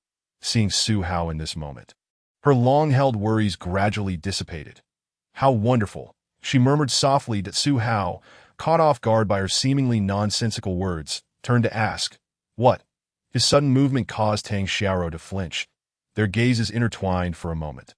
And then Tang Xiaoro quickly averted her eyes, pretending nothing had happened. However, the blush creeping up her face betrayed her in nothing. Tang Xiaoro softly shook her head. That Zhihu, puzzled, furrowed his brow, then turned back to continue admiring the scenery outside. After all, there was no rush at the moment. He might as well take this opportunity to relax. Meanwhile, Tang Xiaoro sat beside him, her face gradually regaining its normal color after a long while. She subtly exhaled a breath, stealing a glance at Zhihu. Seeing him engrossed in the view, she finally felt at ease. That a contented smile returned to her face. Although she didn't know the specifics of what Zhihu had just told her, Zhihu is willing to take action and is ready to put in the effort. That alone is sufficient. He has not succumbed to despair, nor squandered his time. It seems that Zhihu has now discovered his own path forward. He is no longer the student who ranked at the bottom of his exams, ridiculed and labeled as a failure. On the contrary, judging by the performance of his cousin and the attitudes of others, Zhihu is far more exceptional than she had anticipated. As for what he is actually doing, how well he is doing it, or whether it is genuine, these matters hold little importance for her. Realizing this brings an inexplicable joy to Tang Xiaoro, as if a cloud of pent-up emotions within her has finally dissipated. Her entire being feels considerably lighter. She turns her head, playfully teasing Zhihu, and asks, "Zhihu, why did you just decline my cousin's invitation? You must know that it is Huqing University. Moreover, my cousin is the aloof campus beauty of Huqing University. It is exceedingly rare for her to extend a personal invitation." Tang Xiaoro gazes at Zhihu with a lively expression. Upon hearing this, Zhihu's face reflects a hint of regret. "I must thank you for showing your cousin that exam paper, which caught the attention of Huqing University. However, my aspiration is to attend Lonka University. That has always been my goal. Therefore, I regret to inform you that I cannot accept your cousin's invitation. That Su Hao understands that while his impressive exam paper played a role in attracting attention, Tang Xiaorou's influence also contributed. Yet, unfortunately, his ambitions and the tasks set by the system are to enter Lonka University, rendering the invitation from Hucking University untenable. Tang Xiaorou pauses in surprise, then smiles in understanding. It's all right. You need not dwell on it.in truth. Even if my cousin were unaware of your exam paper, you would still attract the attention of Lonka University. It's merely a matter of timing. At this point, Tang Xiaorou gazes at Su Hao with a complex expression. In almost a single night, Su Hao has undergone a remarkable transformation that makes her feel an unfamiliarity about him. However, upon reflection, she recognizes that these changes are positive. At the very least, she genuinely feels happy for Su Hao. Yet a strange emotion begins to creep into her heart. She casually inquires, Su Hao, now that you are so impressive, even turning down an invitation from Hucking University, you won't forget me in the future, will you? Su Hao is momentarily taken aback and then shakes his head decisively. How could I ever forget? I could forget anyone, but not you. Seemingly satisfied with Su Hao's response, Tang Xiaorou's lips curve into a radiant smile, and the dimples on her fair cheeks are utterly charming. Then it's settled. When you achieve great success, don't forget this old classmate of yours. Su Hao nods affirmatively. Absolutely. Let us seal the promise. Tang Xiaorou sits up, leaning forward, extending her slender pinky finger with utmost seriousness. Su Hao chuckles softly and extends his pinky as well, linking it with Tang Xiaorou's delicate one, their thumbs pressed together. Tang Xiaorou sings lightly, Pinky promise, hang yourself for 100 years, no changes allowed. If changed, you become Zhu Beiji. After finishing the song, Tang Xiaorou's face beams with delight, and she teasingly adds, all right, it's a tradition. If you ever go back on your word, you will be the big pig head. She sticks out her tongue playfully, eliciting a smile from Su Hao, who gazes at her with warmth in his expression. Subsequently, the two of them engage in a light-hearted conversation, meandering through various topics until they arrive at the subject of university applications. Su Hao inquires, which university do you plan to apply to? Tang Xiaorou ponders for a moment before responding, I initially intended to apply to Hucking University, since my cousin is there. However, for some reason, I find myself hesitating about it now. Why the sudden hesitation? Su Hao asks curiously. Tang Xiaorou's eyes twinkle mischievously as she teases, I want to tell you. Su Hao scratches his head, chuckling helplessly. All right then. Do you have any other universities in mind? Tang Xiaorou rises from the wicker chair, steps lightly like a deer, and approaches the window. She turns around, leans slightly, and with a playful smile says, That's a secret. I want to tell you. Su Hao gazes at the girl before him, whose smile is as bright as flowers, and finds himself momentarily lost in thought. He instinctively replies, Oh. Time passes, and suddenly, Su Hao's phone rings from his pocket, snapping him back to reality. But he pulls out his phone, glancing at the caller ID, his brow furrowing in confusion. The number appears as a series of cryptic characters, accompanied by the words call encrypted. This type of call is unprecedented for him. After a moment of hesitation, Su Hao answers, Hello. After a brief silence, a calm yet somewhat aged voice inquires, Su Hao. Yes, who is this? Su Hao responds. The caller does not answer his question but instead asks, Are you at home right now? Yes. May I ask who you are? Su Hao's frown deepens. The caller continues, Good. We are on our way. Please do not leave your home. After a brief pause, the caller adds, By the way, we have reviewed the materials you sent via email. At this, Su Hao falls silent for a moment, his eyes brightening with realization. He responds earnestly, Understood. I will be at home waiting for you. Chapter 40. This is not flattery. It is truth.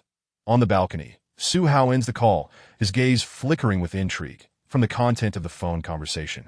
He surmises that it must be representatives from Lonka University. As for the encrypted call and the cryptic number, he deduces that it likely involves government officials. After all, the 6th-Generation stealth bomber contains highly sensitive information, and any potential risk of leakage must be prevented at all costs. Beside him, Tang Xiaorou, noticing Su Hao's hurried conclusion of the call, cannot help but feel curious and softly asks, Su Hao. Who called? Su Hao places his phone into his pocket, smiling lightly that it was Lonka University. Their representatives will be here shortly. Tang Xiaorou's face displays a flicker of surprise. Lonka University? Are they arriving this quickly? She is genuinely astonished. Given the considerable distance from Longdu to Jiangcheng, it is remarkable that Lonka University's representatives are arriving so promptly. They must be very keen on Su Hao. After a while, a knock sounds at the door that Su Hao raises an eyebrow, surprised and puzzled. So soon? He rushes from the balcony back to the living room, with Tang Xiao quickly following suit. As he opens the door, a large group of people stands outside. While Su Hao is still astonished by the rapid arrival of Lonka University's representatives, Bai Qining's expression brightens with joy as she eagerly greets them. Teacher, you've come? At that moment, Su Hao realizes that it is actually the representatives from Huqing University who have arrived. Tang Xiao's cousin did not deceive him. Indeed, she has brought the people from Huqing University. And notably, it is her teacher, Li Xueming enters, first greeting Su Hao's mother and then engaging in a brief catch-up with Bai Qining. His gaze inevitably falls upon Su Hao, who stands in the center of the living room. Li Xueming strides forward with a warm smile and asks, "You must be Su Hao, correct?" Su Hao nods and extends his hand in response. Yes, Li Xueming laughs heartily, sizing up Su Hao before introducing himself. "I am Li Xueming, a professor at the Mechanical Physics College of Huqing University, and also Bai Qining's teacher." Su Hao politely responds, "Hello, Professor Li." Li Xueming then introduces Su Hao to the other teachers and staff accompanying him. After learning about Su Hao's situation from Bai Qining, he hastily took a private jet with the teachers and relevant personnel from the admissions office to Jiangcheng, all in a bid to secure Su Hao's enrollment as swiftly as possible. Su Hao is an exceptionally gifted individual, particularly in research, showcasing remarkable talents. Out of courtesy, Su Hao greets each of the Huqing University teachers and staff with a handshake. Then, Li Xueming turns to the main topic, stating, "Su Hao, I have reviewed the exam paper you completed for Lonka University that I must say, many of your problem-solving approaches have greatly inspired me. They are truly brilliant." Li Xueming offers high praise, giving Su Hao a thumbs up. His words are not mere flattery or exaggeration. Su Hao's exam paper is indeed outstanding, featuring numerous unique solutions and approaches that broaden the scope of understanding. Thus, Li Xueming's compliments come straight from the heart. Su Hao, hearing this, maintains a composed demeanor. "Professor Li, you flatter me. I merely took an unconventional approach." Observing Su Hao's humble and graceful demeanor, Li Xueming is even more pleased, silently commending him for being both talented and unpretentious. This is not flattery. It is the truth. At that moment, Bai Qining presents the exam paper Su Hao had just completed to Li Xueming. Upon examining Su Hao's problem-solving methods and thought processes, Li Xueming's eyes light up with excitement. Then he nods repeatedly. Previously, he had learned from Bai Qining's call that Su Hao not only completed the paper flawlessly, but did so in a mere hour. Initially, he harbored some doubts, but now, upon seeing the examination paper, all doubts dissipated like mist. Su Hao's prowess was indisputable. This only intensified the desire to recruit Su Hao to Huqing University. However, he also noticed that there were other individuals in Su Hao's home, some of whom appeared to be familiar faces. Though he could not recall their names at that moment, he turned to Bai Qining and inquired, "Qining, who are those people?"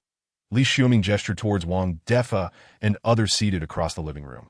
Bai Qining explained, "Teacher, they are from the Science and Technology Bureau and the Fire Department of the neighboring county." Li Xueming pondered. What brings the personnel from the Science and Technology Bureau and the fire station here? Could it be that they have also seen Su Hao's examination paper and are now interested in him? Yet, he reflected, it seemed unlikely that Su Hao could be recruited by the Science and Technology Bureau or the Fire Department. Sensing the confusion in her teacher's eyes, Bai Qining glanced at Su Hao, and upon receiving his nod of approval, continued, "Teacher, Su Hao has developed an agricultural drone, which boasts remarkable firefighting capabilities and has successfully extinguished a mountain fire on its own." The impressive performance and advanced technology of the drone captured the attention of both the Fire Department and the Science and Technology Bureau. Upon hearing this, Li Xueming was astounded as he gazed at Su Hao. Good heavens! He has actually created a drone, and he is just a child, one who has yet to take the college entrance examination. To have independently developed an entirely new drone is astonishing. Moreover, it appears that this drone does indeed possess exceptional capabilities, as Bai Qining described. Otherwise, the colleagues from the Science and Technology Bureau and the Fire Department would not have come all this way for a visit. It seems I have underestimated Su Hao.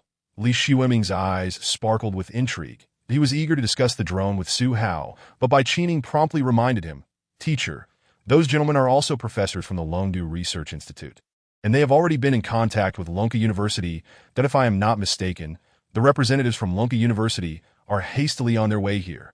She felt compelled to alert her teacher. As Li Xueming had been engrossed in discussing the examination paper with Su Hao and was now keen on talking about the drone, that if they lingered any longer, the representatives from Lonka University would soon arrive.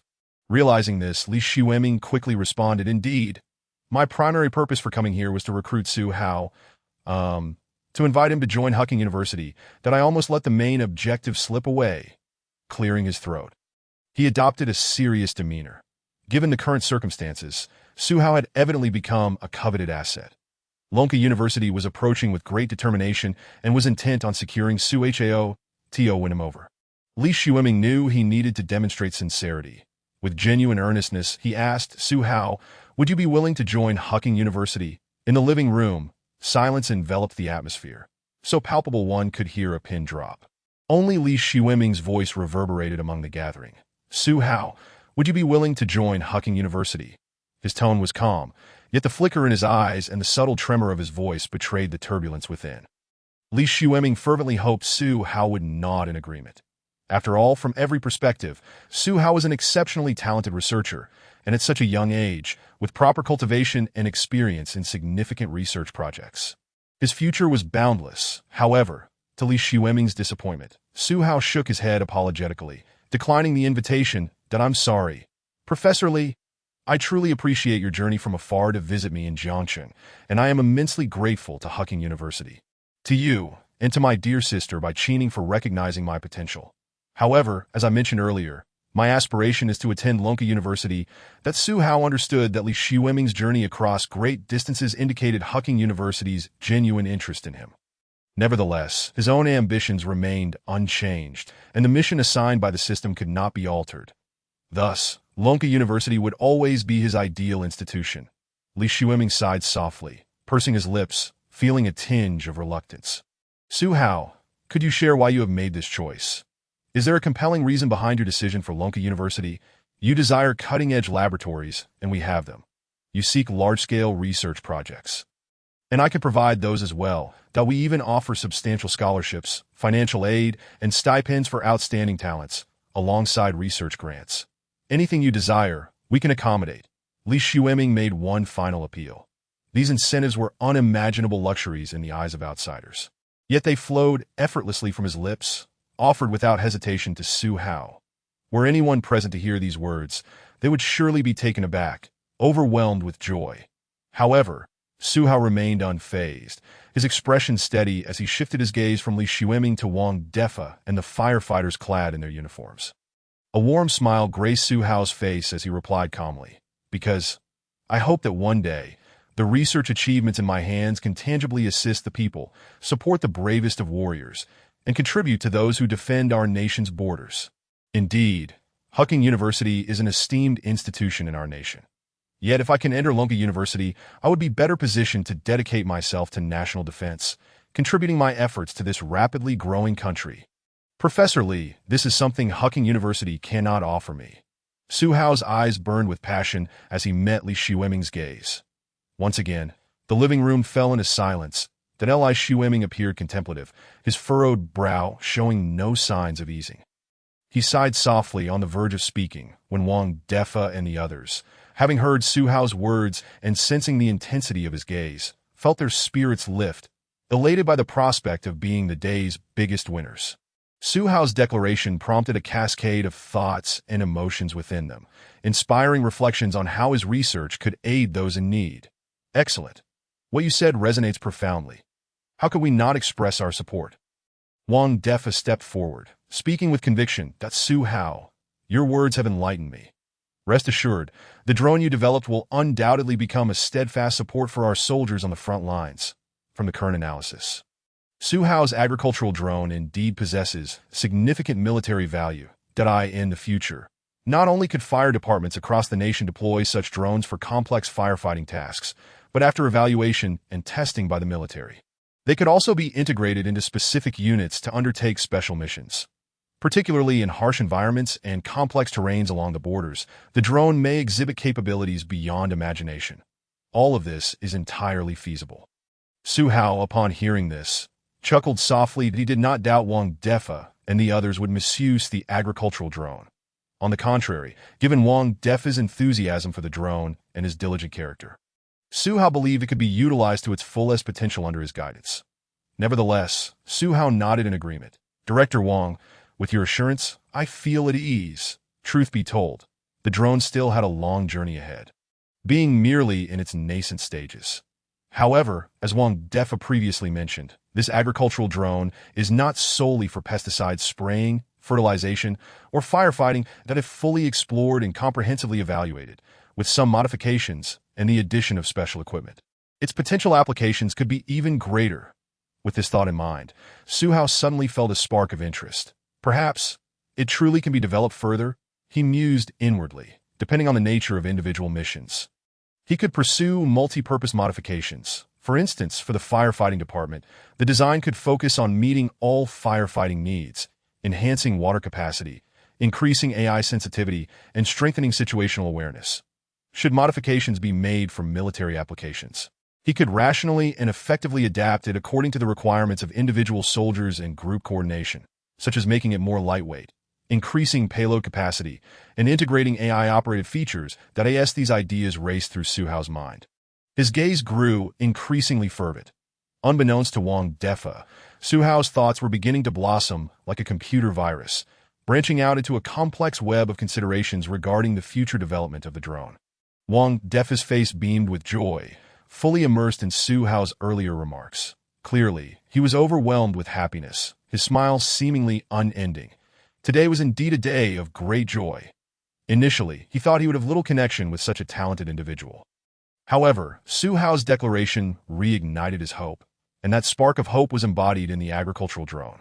Seeing Su Hao's enthusiasm for the drone's development, Wang Defa decided to ride the wave of momentum and present Su Hao with a substantial offer.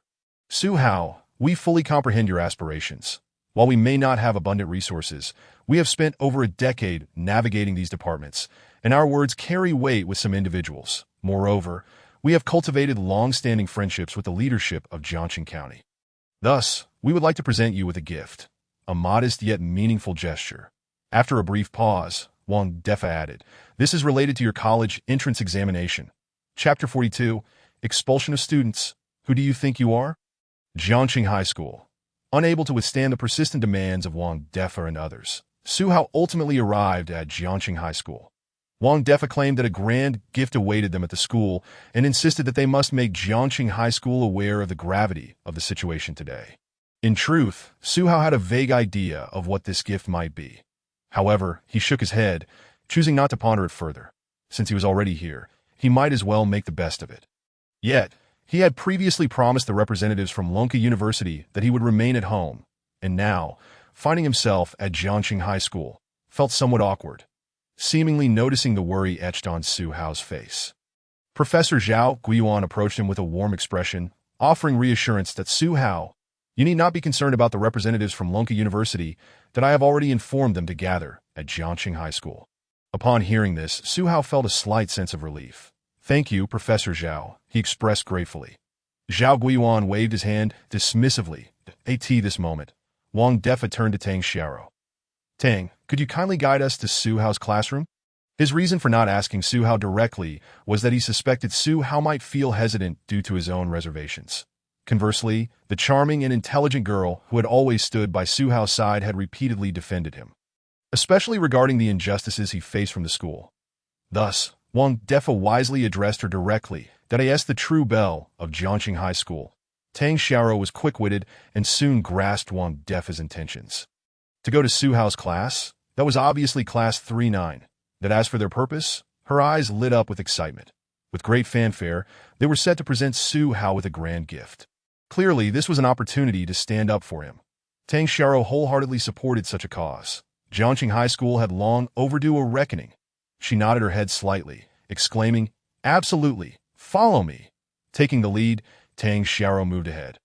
And with the authority of Wang Defa and the other leaders, they were granted unobstructed access as the gatekeeper let them through. Witnessing this, Su Hao could only shake his head in resignation. After a moment's hesitation, he decided to follow. Given that they had come this far, it would not be manly of him to hesitate any further, since today was indeed about confronting Jiangxing High School. And with Tang Xiaoro reiterating the need to not swallow their anger, allowing the school's leaders to act recklessly, he resolved to let the storm come with greater ferocity as he walked along the familiar path.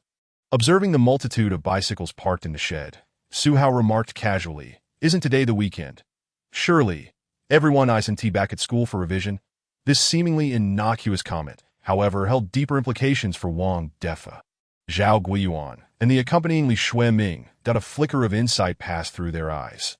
The official documents clearly stated that no school was permitted to conduct weekend remedial classes in any form. Jiangxing High School was knowingly striding into danger. How audacious! Wang Defa and the others took note of this crucial detail. Before long, under Tang Xiaoro's guidance, they approached the classroom of Class 3-9. As they neared the classroom, they could hear discussions mentioning Su Hao's name.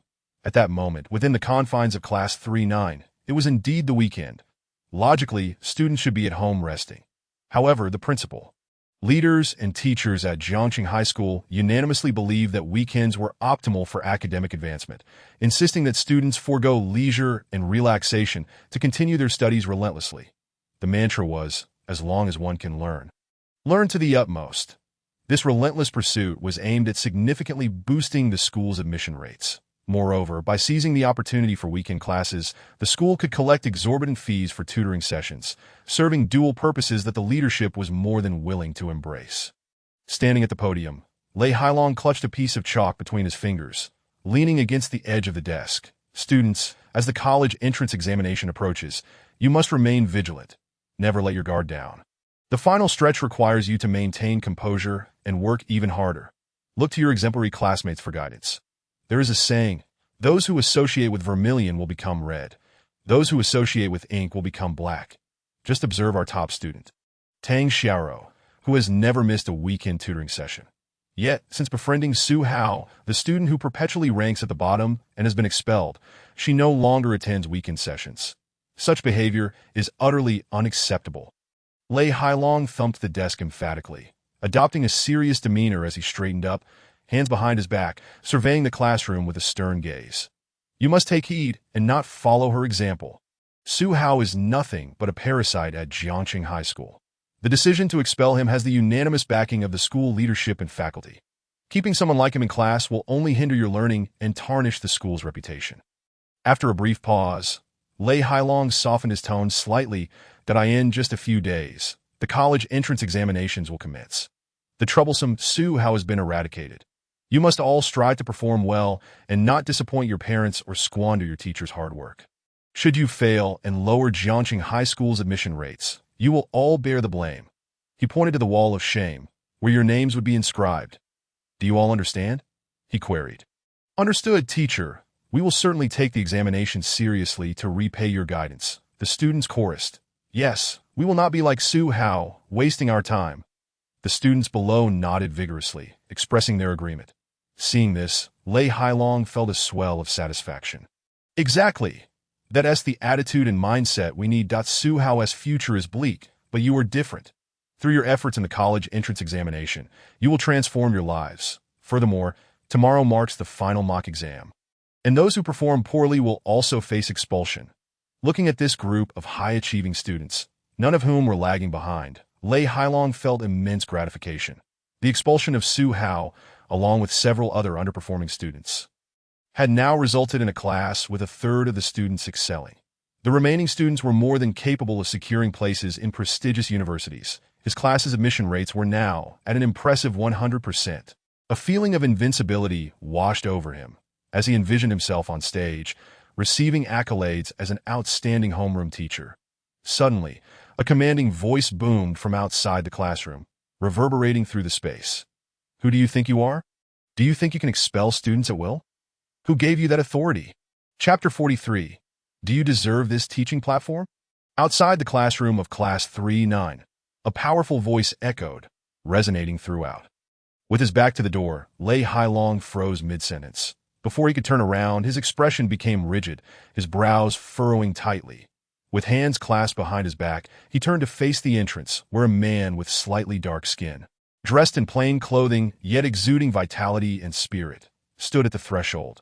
Behind him stood two familiar faces that Lei Hailong recognized all too well, initially puzzled by the unfamiliar man's boldness to challenge him. Lei Hailong's confusion quickly dissipated upon recognizing Su Hao and Tang Xiaoro standing behind him. The anger on his face gradually morphed into disdain and derision. Wang Defa, witnessing the unmistakable contempt on Lei Hailong's face, coupled with the earlier humiliation and mockery directed at Su Hao, could no longer contain his rage, that he confronted Lei Hailong directly, asserting a student's enrollment status is a testament to their standing as your student. What right do you have to expel them at will? Wang Defa refrained from unleashing a torrent of rage against Lei Hailong. After all, having navigated the political arena for over a decade, he had cultivated a necessary composure that would not be overshadowed by overwhelming anger. Even when aware of the other party's fault, he understood the importance of presenting reason and evidence to expose their flaws. Meanwhile, Su Hao subtly tugged at Tang Xiaoro's arm. When she turned to him, he gestured for her to record the exchange on her phone. That quick-witted as she was, Tang Xiaoro immediately understood, her face breaking into a smile as she discreetly retrieved her phone and began recording. Faced with Wang Defa's pointed inquiry, Lei Hailong, the homeroom teacher of Class 3-9, found himself momentarily taken aback. Did this man truly believe he could challenge authority? Regaining his composure, Lei Hailong straightened his back and sneered. Authority? Huh. This is the school's policy. Jiangqing High School, as a key educational institution in Jiangqing County, consistently sends numerous students to prestigious universities every year. Jiangqing High School seeks elite students, not those who squander their time with ignorance and lack of intellect, thereby negatively influencing their peers. What is the harm in expelling a consistently underperforming student who ranks at the bottom in every examination? As these thoughts crossed his mind, Lei Hailong's gaze involuntarily drifted towards Su Hao, his eyes betraying a clear disdain and mockery that he continued. Moreover, every decision to expel a student is made collectively, involving the principal, the director of education, and various other leaders, all of whom must unanimously agree before final confirmation. The procedures are entirely compliant, and opinions are in complete harmony. Those expelled from Jiangqing High School are truly hopeless cases beyond redemption. Lei Hailong spoke with a remarkable confidence, for he had the backing to do so. The expulsion of Su Hao and other underachievers was indeed a decision made after a thorough discussion among the school authorities. Furthermore, the principal had explicitly stated that Lei Hailong's actions would be commended, with accolades such as Outstanding Homeroom Teacher of the Year and Counter-Level Outstanding Young Talent already under review for approval. Thus, Lei Hailong felt utterly unafraid. Upon hearing his arrogant declarations, even Wang Defa, typically composed, was momentarily taken aback, incredulous at the audacity with which Lei Hailong presented such blatant violations of ethics. Was this truly the caliber of educators at Jiangqing High School? Was this the moral standard upheld in a key institution of Jiangqing County? Wang Defa took a deep breath and asked in a grave tone, "Is every word you say indeed the truth?" To this, Lei Hailong scoffed. "As a teacher, would I dare to deceive you?" He then glanced at Wang Defa, followed by Su Hao and Tang Xiaoro standing behind him, delivering a cold, sarcastic remark. "Su Hao, I know you harbor resentment over your expulsion and wish to seek justice from the school. Let me tell you, it is futile. It's useless to seek anyone's support."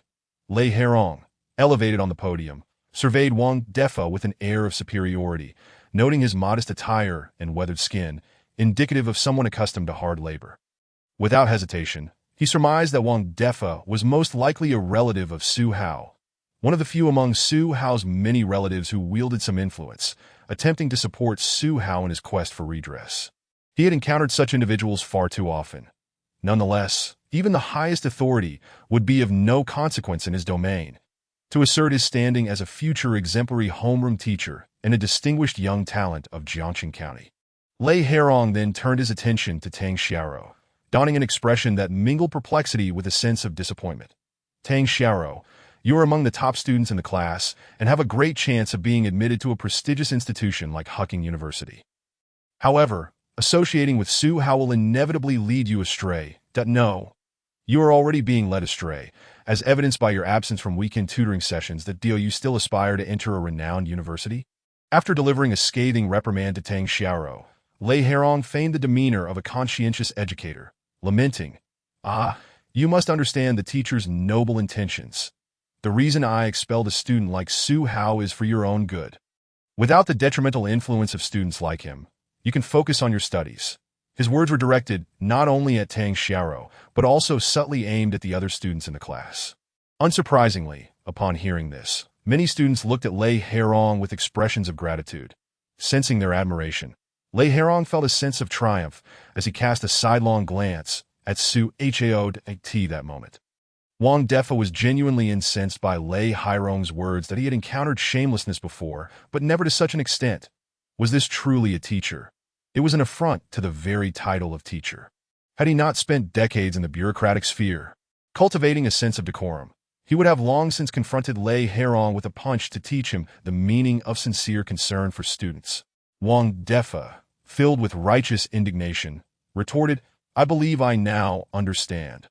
Jiangqing High School does not regard students as human beings at all. In your eyes, students are merely tools to elevate your admission rates, undergraduate statistics, and performance metrics. You profess to care for students. Yet your motives are purely self-serving. Can you truly reconcile your actions with your conscience? Do you honor the integrity of this podium?" As Wang Defa's thunderous inquiry echoed throughout the classroom, silence enveloped the room. All the students stared wide-eyed at this unassuming yet exceedingly humble man, their hearts stirred by his words. For a fleeting moment, Wang Defa's near-bellowing accusation left Lei Herong momentarily speechless. However, it was but a brief pause before he regained composure. And the facade of "I am only looking out for your best interests" crumbled instantaneously, revealing a visage as dark as a stormy sky. His eyes bulged, blood vessels appearing like cracks on the surface of ice. Overtaking his pupils in an instant, with a countenance as grim as night, he questioned, "Who are you? What right do you have to question me, looking as impoverished as you do?" The once dominant Wang Defa now appeared to steady himself, shaking his head dismissively. "Who I am is inconsequential. What matters is that you are in trouble." His earlier confrontation with Lei Herong was not only fueled by disdain for the educator's actions, but also to vindicate Su Hao. He sought to awaken the other students from their passive acceptance of Lei Herong's behavior, which had inflicted considerable harm upon their youthful spirits. Observing the expressions of the students, Wang Defa realized that these impressionable minds had been deeply affected by the toxicity displayed by this teacher. Listening to the man before him, whose words bore a hint of threat and ambiguity, Lei Herong's expression flickered slightly. Yet his frown quickly relaxed into a smirk, dismissing the implication that he was well aware of Su Hao's background, a typical family with no notable connections. His parents were laborers, toiling in arduous and menial jobs. What significant relatives could possibly exist in such a family? Humph. Though he feigned concern, anyone unaware would mistake him for a person of authority. But Lei Herong was not easily intimidated. Meanwhile, Su Hao, witnessing the escalating tension, sighed softly that he felt genuinely grateful that Wang Defa and the others had come to his aid, but he did not wish for anything further. Exposing Lei Herong's hypocrisy in front of their classmates was enough for him. Stepping forward with composure, he addressed Lei Herong directly. "Teacher Lei, I do not wish for this matter to escalate, nor do I want to embarrass anyone. Regarding the school's decision, before Su Hao could finish, a soft yet indignant voice interrupted him. "Su Hao, don't bother defending him. I've realized he is merely a self-serving individual masquerading as a teacher." Tang Xiaoro's eyes blazed with fury.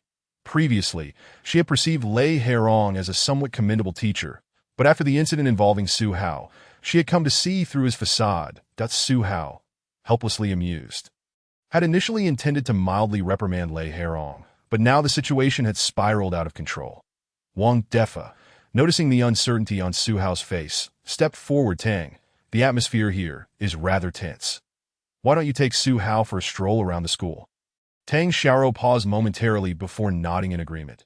Taking Su Hao by the hand and leading him out of the classroom, Su Hao found himself at a loss for words, wanting to speak but swallowing his thoughts. He never anticipated that matters would escalate to this extent. He had merely intended to address the teaching issues with Lei Herong. Yet, here they were. Lei Herong, however, was reckless in his speech, that "if you don't act foolishly, who will?" Su Hao shook his head in resignation, acknowledging the futility of the situation. As he watched Su Hao depart, Lei Hairong's irritation bubbled over. Zhihu, you think you're clever, don't you? Let me tell you. No matter who you bring here, it will be of no use. This is Jiangqing High School, Class 9 of the senior year, and I am the one in charge, with rage etched across his face. He turned toward the students in the classroom. Listen well. If any of you dare to emulate Zhihu by provoking a teacher and disregarding school regulations, I guarantee that you will be expelled immediately. I, Lei Hairong, assure you of this. Today, he was genuinely incensed. The audacity of Zhihu to challenge him with support was utterly intolerable. He had long forgotten who held authority in this place. That Lei Hairong's furious barks echoed like a rabid dog. Zhihu silently wished him well in his impending downfall. Standing not far from the classroom, Li Xueming and Bai Qining, among others, swiftly grasped the situation as they observed Zhihu and Tang Xiaorou exiting.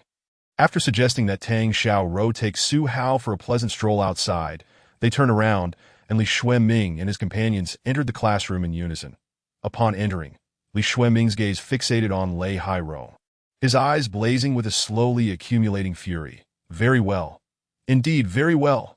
So, you are teacher Lei from Huaqing University, are you? I heard every word you uttered from outside, he declared.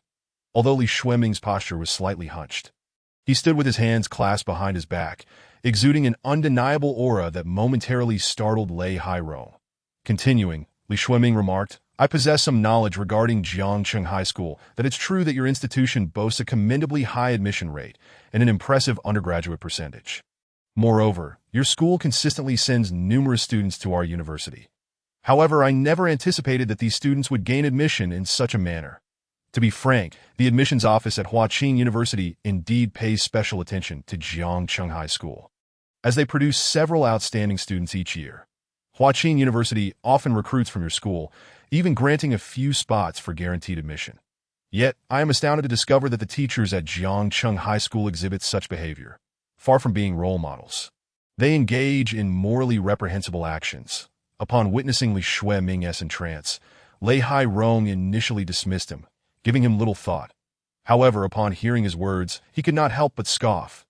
Yet suddenly, a realization dawned upon him that he might have overlooked something significant. Our school? Lei Hairong mumbled, his expression shifting slightly as he raised his head, inquiring with a hint of skepticism. Who are you? Li Xueming let out a cold snort to me. Ha, I am merely an ordinary, unremarkable old man from a certain college at Huaqing University. Nothing of consequence. Chapter 45. Life is a play. All is performance.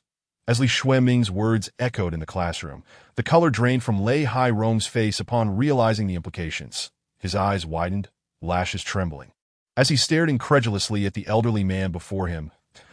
An old man from Huaqing University. Lei Hairong swallowed hard, his countenance betraying his growing alarm that an old man from Huaqing University could hardly be an ordinary figure. However, his fear escalated further still.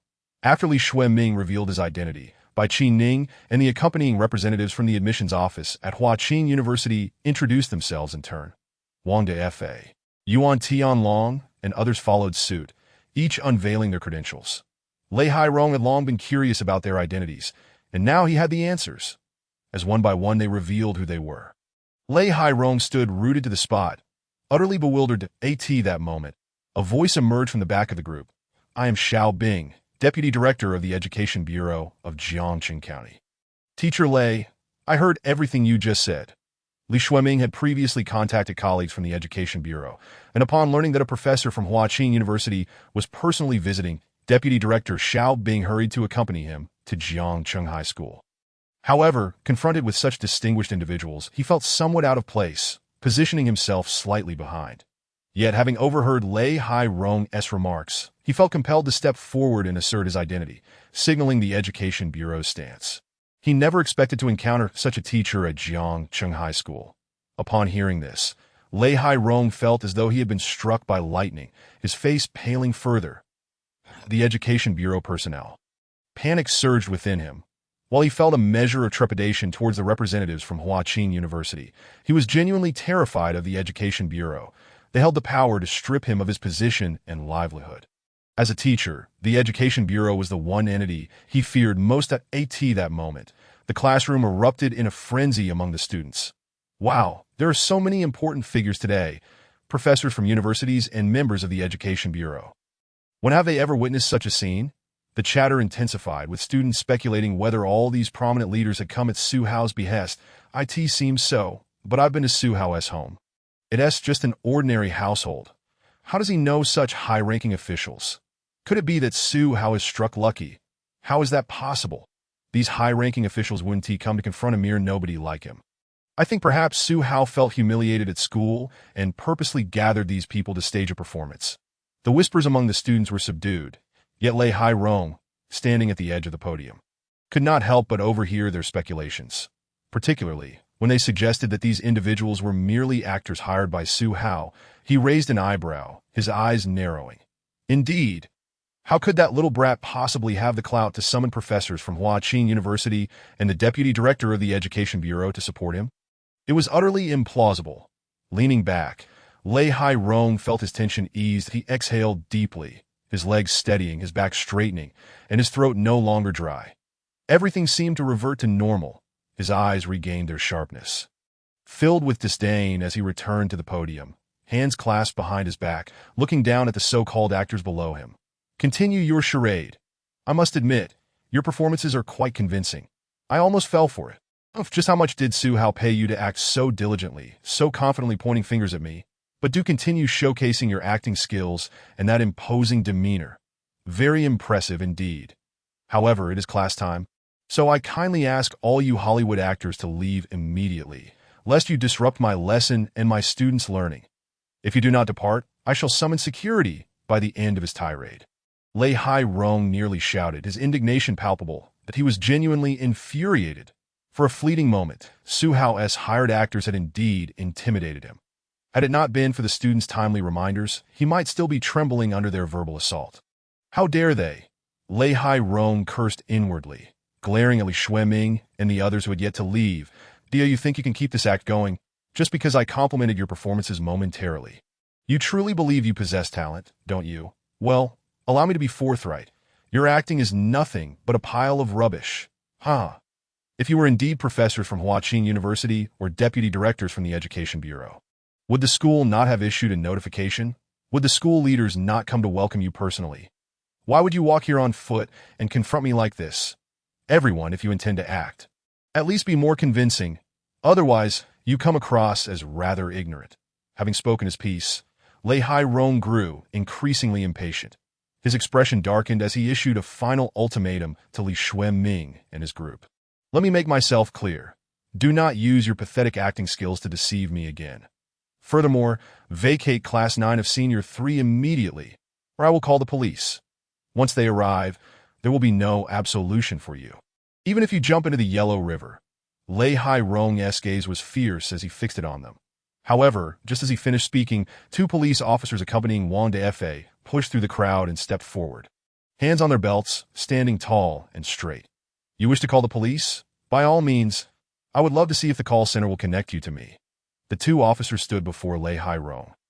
Despite him being on the podium, his authority diminished in the presence of the tall, imposing officers. Meanwhile, witnessing Lei Hai-rong's behavior and the students' reactions, Li Xueming felt a profound sense of disappointment and sadness.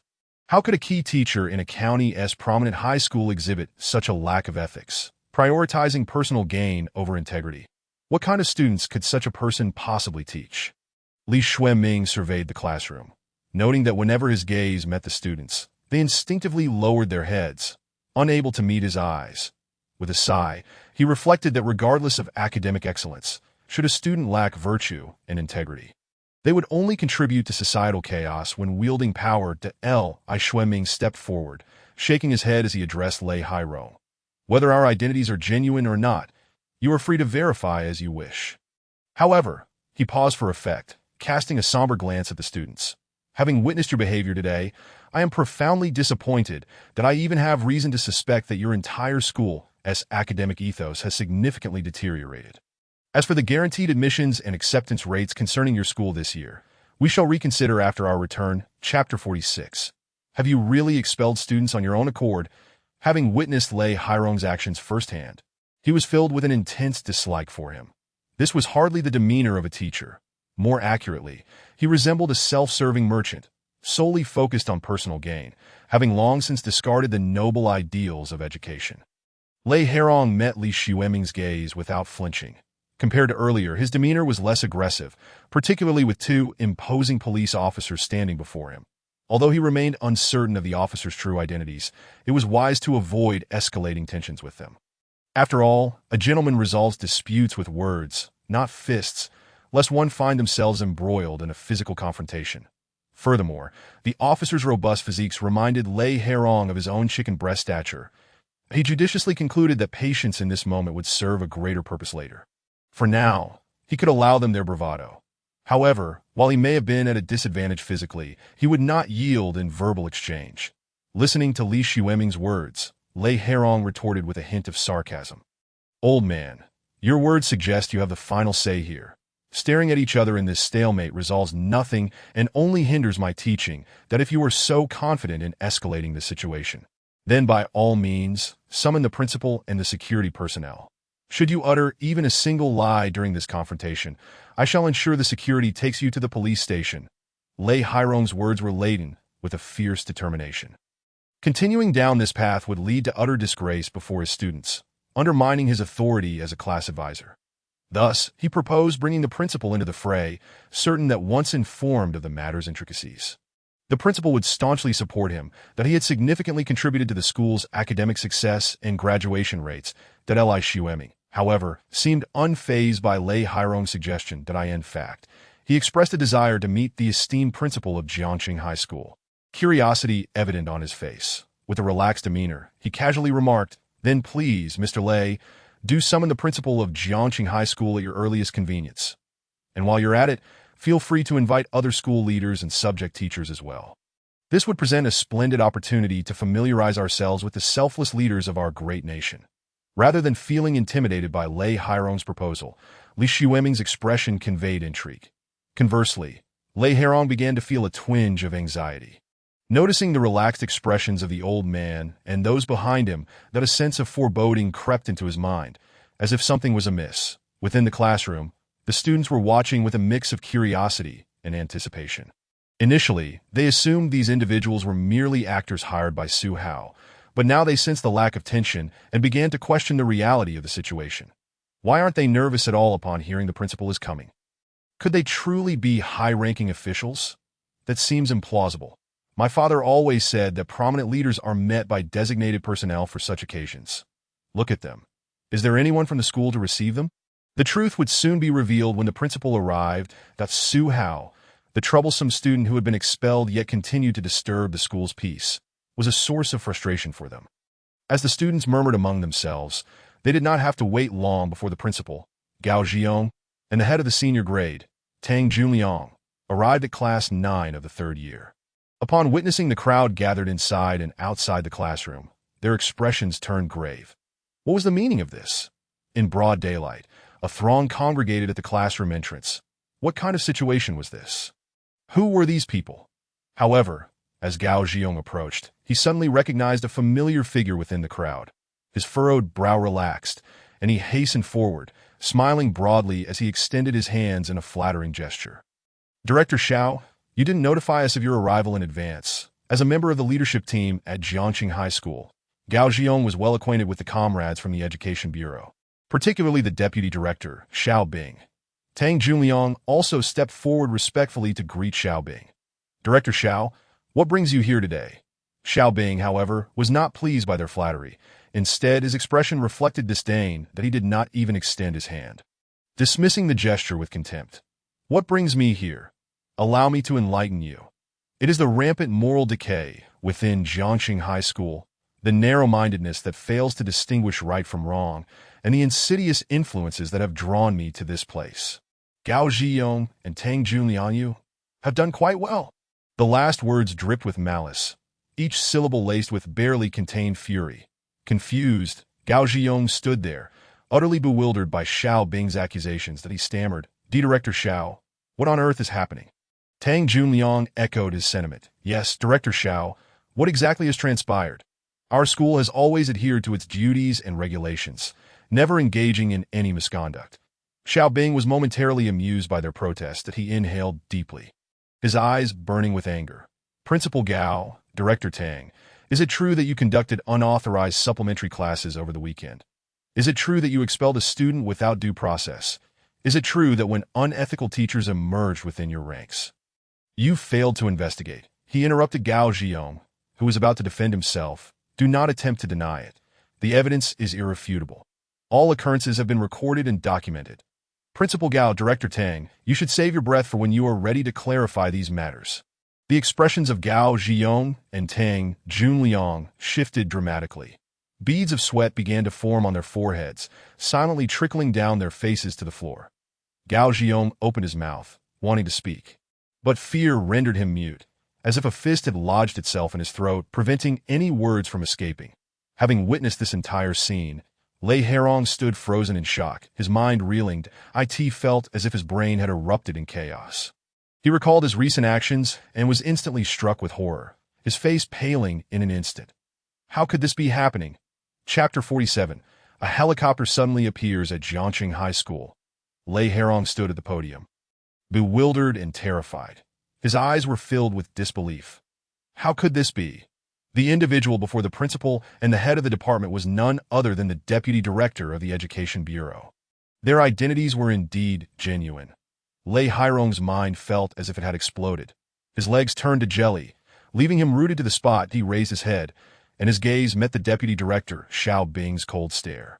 In that instant, Lei Hairong felt as if he had plunged into an icy abyss, his blood freezing in his veins, and even his breath nearly ceased. He could only pray that the identities of the others were not authentic. Xiao Bing scoffed, and his next words shattered the last remnants of Lei Hairong's hope. Principal Gao, Director Tang, allow me to introduce you. Xiao Bing stepped forward to Professor Li Xueming, his expression softening considerably. He addressed Gao Zhiyong and Tang Junliang. This is Professor Li Xueming from the School of Physics at Huaqing University. Following this, Xiao Bing proceeded to introduce the identities of the others. When Gao Zhiyong learned that the individual before him was indeed a professor from Huaqing University, shock overtook his features, his pupils dilated, and he stood frozen in place, unable to approach and greet him. That a professor from Huaqing University. That was a status far beyond his reach, that he could not fathom that such a person would come to Jiangqing High School today. However, the manner and timing of this visit seemed rather peculiar. After a prolonged moment, Gao Zhiyong regained his composure, realizing that Professor Li Xueming's presence was likely not a positive indication.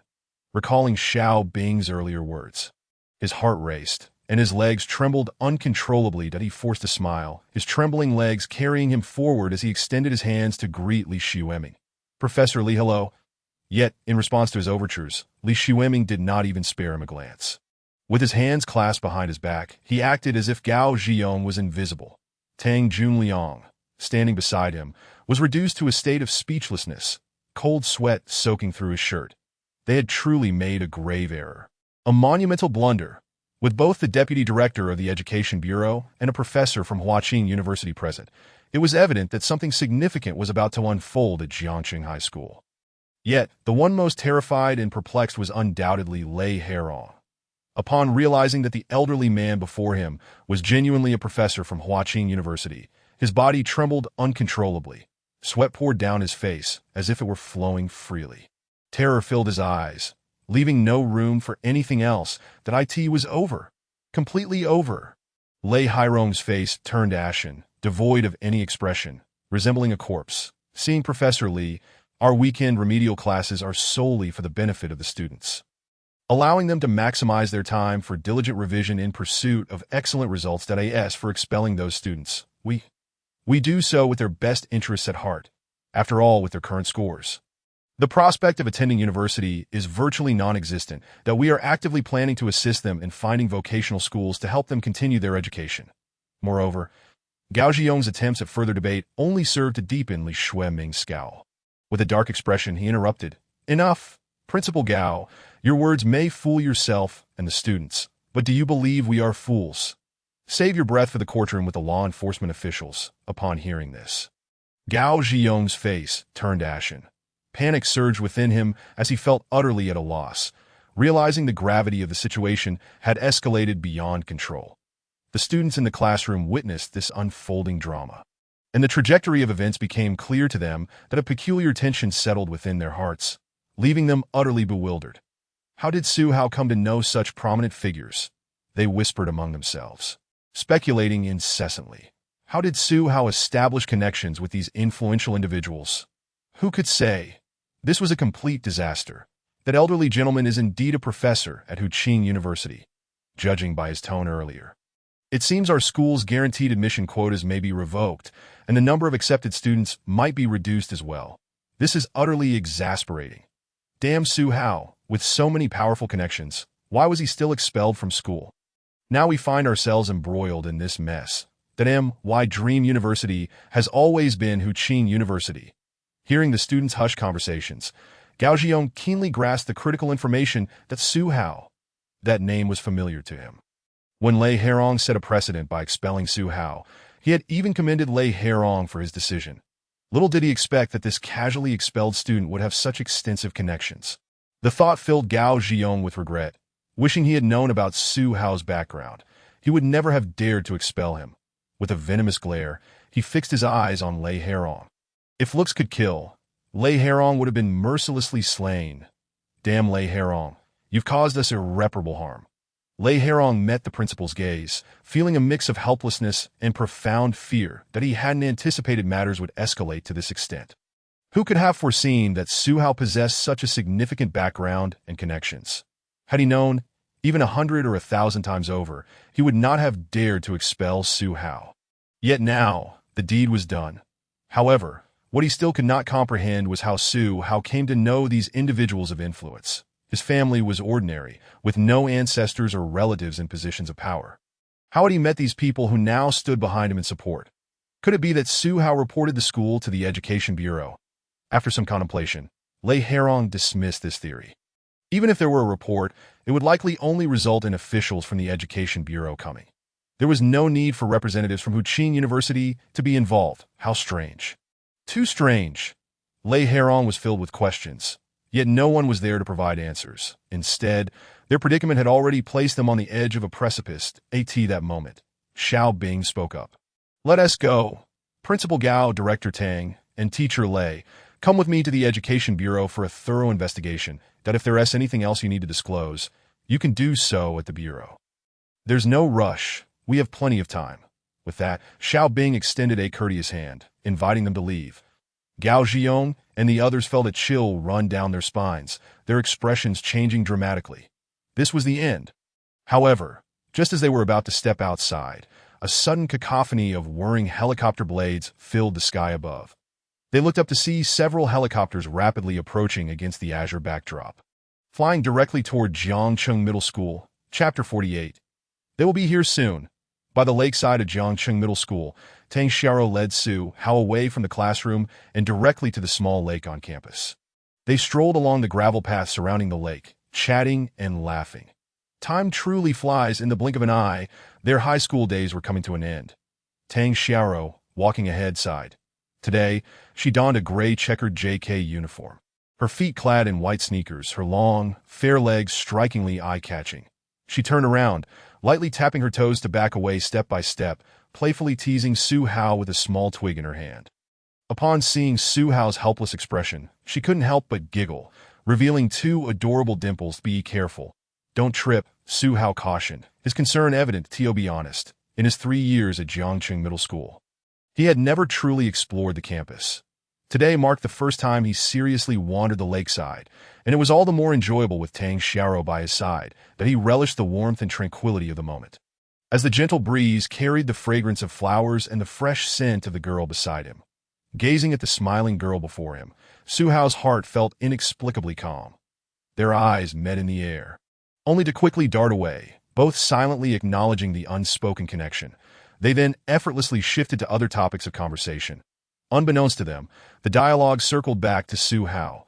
Tang Xiao slowed her pace to walk alongside Zhihu, tilting her head playfully as she asked, Zhihu, at this point, shouldn't you tell me why you seem so indifferent about being expelled from school and losing your college entrance examination eligibility?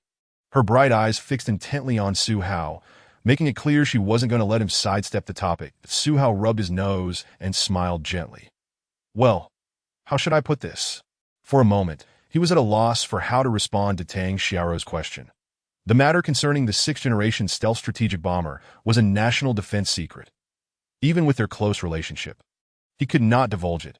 After a brief hesitation, Su Hao offered a vague response. As you mentioned before, all roads lead to Rome that don't get hung up on one tree.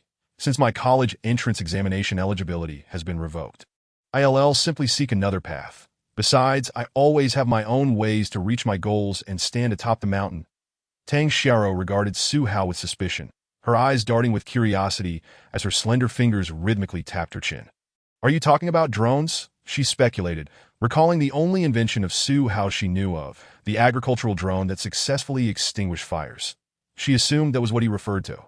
However, Su Hao merely smiled and shook his head lightly. That thing is even more significant, more precious, and far superior, but I cannot disclose it to you. Not yet. One day, I will tell you, and that day will not be far off. Su Hao's gaze sharpened. With the blueprints and a team, that day was indeed approaching. Seeing that Su Hao was unwilling to elaborate, the astute Tang Xiaoro recognized that it involved something important. Thus, she wisely refrained from pressing him further. Instead, she teased him lightly, breaking into a playful nursery rhyme. Stingy boy, drinking cold water, turns into a devil after drinking cold water. After a moment of light-hearted complaint, Tang Xiaoro suddenly remembered something else that a hint of curiosity graced her pretty face. Hey, I heard you mention on the phone earlier that someone from the Longwood National Defense University would be coming to see you. Previously, when they were at Su Hao's house, the representatives from Longwood University had instructed him to stay put. Assuring him they would come, Su Hao nodded affirmatively that that's correct. If I'm not mistaken, they likely reviewed the documents I sent and will be hurrying over shortly. Given the importance of those documents, I expect quite a significant presence, Su Hao boasted modestly. After all, the blueprints for the 6th-generation strategic stealth bomber were one of a kind worldwide. Tang Xiaoro rolled her eyes, a skeptical expression on her face, that I think it's quite an honor if they send even one professor. After all, Longwood University is a premier defense institution, surpassing even first-tier universities. They won't be like Huqing University, sending my cousin directly, along with the admissions office and even professors that if they send over a professor. You're already quite fortunate. Tang Xiaoro, unaware of the significance of the 6th-generation stealth bomber, assumed that the representatives from Longwood University were coming primarily due to that document. Thus, she felt it unlikely they would go to great lengths to send a large delegation to invite Su Hao. It is important to know that admission to Longwood University is not merely based on achieving certain scores. Candidates must excel academically and undergo a rigorous review process, ensuring their political acumen is solid enough to qualify. Noticing Tang Xiaoro's disbelief, Su Hao decided to have a little fun. With a knowing smile, he asked, "What? You don't believe me?" Tang Xiaoro nodded emphatically. "Absolutely not." "All right, since you don't believe it, how about we make a bet?" Su Hao proposed playfully that a bet. "Who is afraid of whom?" Tang Xiaoro replied, raising her chin defiantly. "But if I turn out to be right, what will you do?" Su Hao teased, "If I lose, then I will." "Oh no. If I were to lose, then whatever you say shall be done. I shall leave it entirely in your hands," Tang Xiaoro remarked casually. Immediately after speaking, she regretted her words, a faint blush creeping onto her ears. Stealing a glance at Su Hao, she was relieved to find that he seemed unaware of anything amiss. Tang Xiaoro let out a sigh of relief, patting her chest as a means to calm her racing heart. To mask her inner turmoil, she then inquired, "What if you were to lose?" Su Hao, momentarily at a loss for words, stammered, I haven't really thought it through." He had only intended to tease Tang Xiaoro and hadn't given the wager much consideration. Observing his hesitation, Tang Xiaoro's mind raced, and suddenly, a brilliant idea struck her. Since neither of them had a plan, they could simply establish a bet between them, and if they remembered later, they could discuss it then. Su Hao nodded in agreement to this suggestion. With that minor interlude concluded, the two resumed their leisurely stroll along the lakeside. The gentle breeze tousled Tang Xiaoro's hair, her youthful spirit akin to that of a playful rabbit. Bouncing ahead of Su Hao, the vivacity and charm of the young girl rendered even the cotton candy-like clouds in the sky somewhat dim in comparison.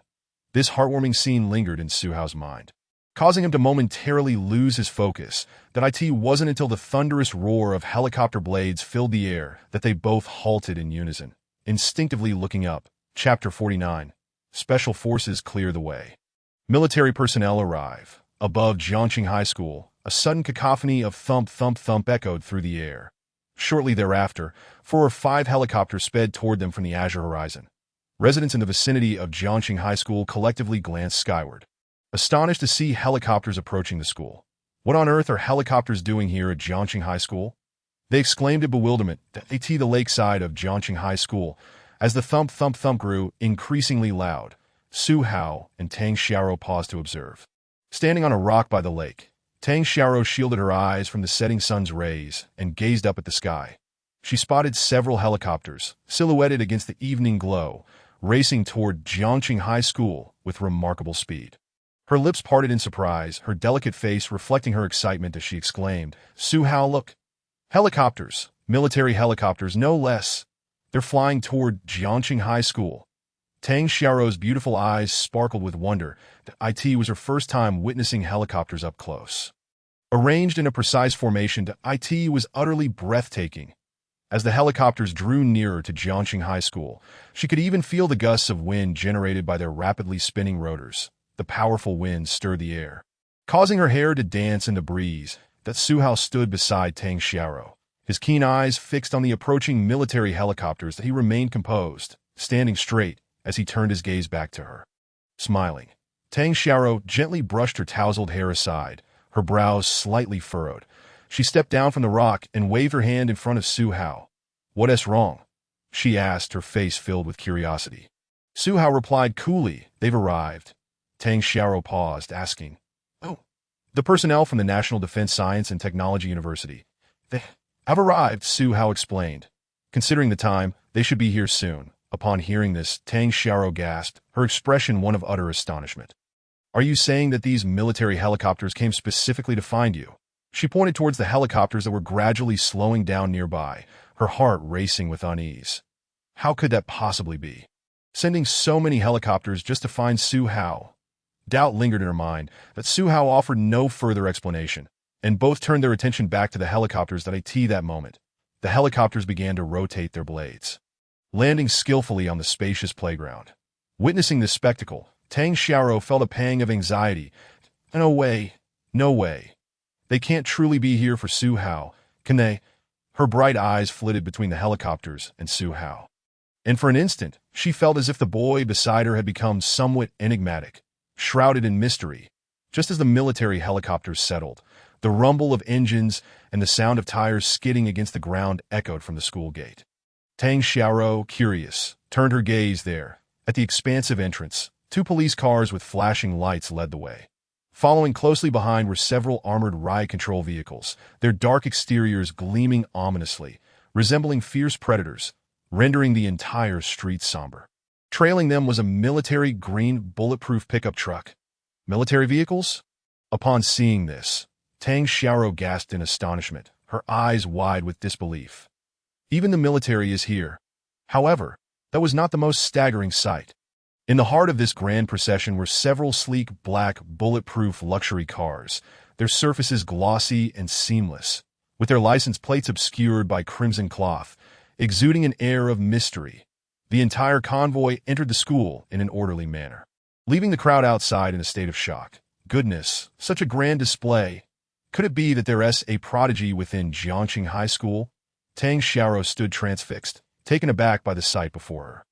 After a long moment, she slowly regained her composure and stammered, "Su Hao, are all these here for you?" Su Hao observed the vehicles entering Jiangqing High School, his gaze dropping contemplatively. Most likely yes. To be honest, he too was slightly taken aback by the scale of the operation. He had anticipated that the National Defense Science and Technology University would take the matter seriously after seeing the blueprints he submitted, but he had never expected such a grand display. It seems the nation is indeed facing significant obstacles with the 6th-Generation stealth bomber project. Otherwise, Su Hao mused internally. With the current international landscape being precarious, all of Blue Star was engaged in developing 6th-Generation strategic stealth bombers.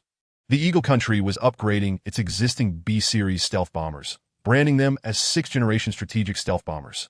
Faced with such pressures, Long Country was under immense scrutiny and was striving to break through the core technology of 6th-Generation strategic stealth bombers. That said, Long Country had started relatively late, and many technologies were still under wraps. The overall research level and cutting-edge technology of the nation lagged behind the international community. Otherwise, there wouldn't be such a grand spectacle. However, Zhihu recalled that the international situation had been quite tumultuous recently, with Eagle countries stirring global unrest, leaving the entire Blue Star Society in disarray. This move by the nation likely had deeper implications. But these thoughts were not for him to ponder at this moment. Returning to the present, Zhihu shook off his chaotic thoughts and turned to see Tang Xiaoro, still gazing in awe at the approaching convoy. Her mouth slightly agape, he couldn't help but chuckle softly, choosing not to disrupt her reverie. After all the vehicles had entered the school grounds, a group of individuals began to disembark. Armed special forces dispersed around the area, their keen eyes scanning the surroundings with acute vigilance. From a military jeep, a soldier clad in uniform stepped out, surveying the area until his gaze landed on Zhihu. Weiguo's eyes narrowed. They had already gathered information about Zhihu beforehand, allowing him to recognize the young man standing nearby with a girl. Striding purposefully towards Zhihu, he approached confidently. Upon reaching the two, Weiguo briefly glanced at Tang Xiaoro before stepping past her to stand directly in front of Zhihu. Standing tall and serious, Weiguo introduced himself. "Hello, I am Weiguo, an officer from a certain military district. I am here with personnel from the National Defense Science and Technology University to discuss matters with you. May I ask if you are Zhihu?" Chapter 50. Stay here and don't move. I'll be right back at Jiangqing High School by the lakeside. Weiguo approached Zhihu confidently, looking at the boy before him, who matched the details in the dossier. He sought confirmation. "May I ask, are you Zhihu?" Prior to their arrival, the National Security Department had employed various means to investigate Zhihu's personal information. Weiguo had also received details about Zhihu from their sources. However, for safety reasons, he needed to confirm the identity once more. Zhihu nodded, affirming, "I am." Weiguo slightly inclined his head and continued. "Zhihu, to verify your identity, I need you to share some personal information, including your family background." After a moment's hesitation, Zhihu nodded in agreement. "I am Zhihu, a senior student in Class 9 at Jiangqing High School. My father's name is Su Jinlong, and my mother's name is Li Xiuqin." He proceeded to detail his personal and family information as requested by Weiguo. Zhihu understood that the man before him was undoubtedly a high-ranking official from the Long Country's military. His presence signified the importance and confidentiality of the blueprints he had submitted, necessitating utmost caution in these proceedings. Thus, he felt no displeasure. After hearing Zhihu's account, Weiguo was nearly convinced of Zhihu's identity. His expression softened, and he remarked, "May I trouble you with a few more questions?" Zhihu nodded, maintaining his composure. "Feel free to ask. Could you please tell me which email account you used to send that document to the National Defense Science and Technology University?" Without a moment's hesitation, Zhihu responded directly. Weiguo nodded in understanding and inquired once more, "Would you kindly show me the chat records you had with Long Kato on Zhihu?" Zhihu did not refuse. He retrieved his phone from his pocket. Without further ado, he opened Zhihu and accessed the conversation with the graduate student from Long Kato. Weiguo took the phone from Zhihu's hands and meticulously examined the chat history. Finally, he confirmed Zhihu's identity with absolute certainty. "That's sufficient. I appreciate your cooperation. Please understand that this is required for national security." Weiguo's face was suffused with regret as he scrutinized Zhihu from head to toe. He truly is a high school student. He marveled inwardly that it was beyond imagination that a 6th-generation strategic stealth bomber, a matter that had left countless researchers at their wits' end, was actually the result of a high school student's technical breakthrough. Complete with schematics, had he not witnessed it with his own eyes, he would have found it utterly implausible. With Zhihu's identity confirmed, Weiguo now regarded him with heightened esteem. Zhihu, hearing Weiguo's apology, nonchalantly shook his head. "I understand your work. There's no need to dwell on it." He smiled, his demeanor calm and composed. Meanwhile, Tang Xiaoro, who had been silently listening to their conversation, stood frozen in shock. Her rosy, supple lips parted slightly, revealing her pearly white teeth. Her bright eyes were filled with incredulity. Were it not for the somewhat serious atmosphere, she would have exclaimed in astonishment. Nevertheless, her heart was tumultuously unsettled. "Zhihu didn't deceive me. These people are genuinely here for him." Hiss, military helicopters, special police clearing the way. What on earth has Su Hao done to warrant such attention from Long Keita and the state? She suddenly recalled Su Hao mentioning that his reliance was even more formidable than that agricultural drone. Could it be that the military personnel and the people from Long Keita have come specifically because of Su Hao's reliance? A wave of realization surged within Tang Xiaoro that if that were indeed the case, how powerful could that thing Su Hao refer to be for it to mobilize the state and Long Keita so extensively? Tang Xiaoro was inundated with a multitude of questions she yearned to pose to Su Hao. However, it was evident that this was not feasible. These individuals were solely focused on Su Hao, leaving no time for her inquiries. After confirming Su Hao's identity, Li Weiguo extended an invitation to him. Su Hao, there are individuals who wish to meet you. What do you say? Li Weiguo turned slightly. Gesturing toward the gleaming red flag armored vehicles, he added, that person has already been in contact with you and has reviewed the documents you sent. I believe you are aware of who it is. Given the presence of outsiders, Li Weiguo refrained from elaborating further. Opting for brevity, Su Hao's gaze flickered. The show of force was substantial, with numerous police and military personnel on alert. He surmised that it was likely the individual he had previously conversed with on the phone.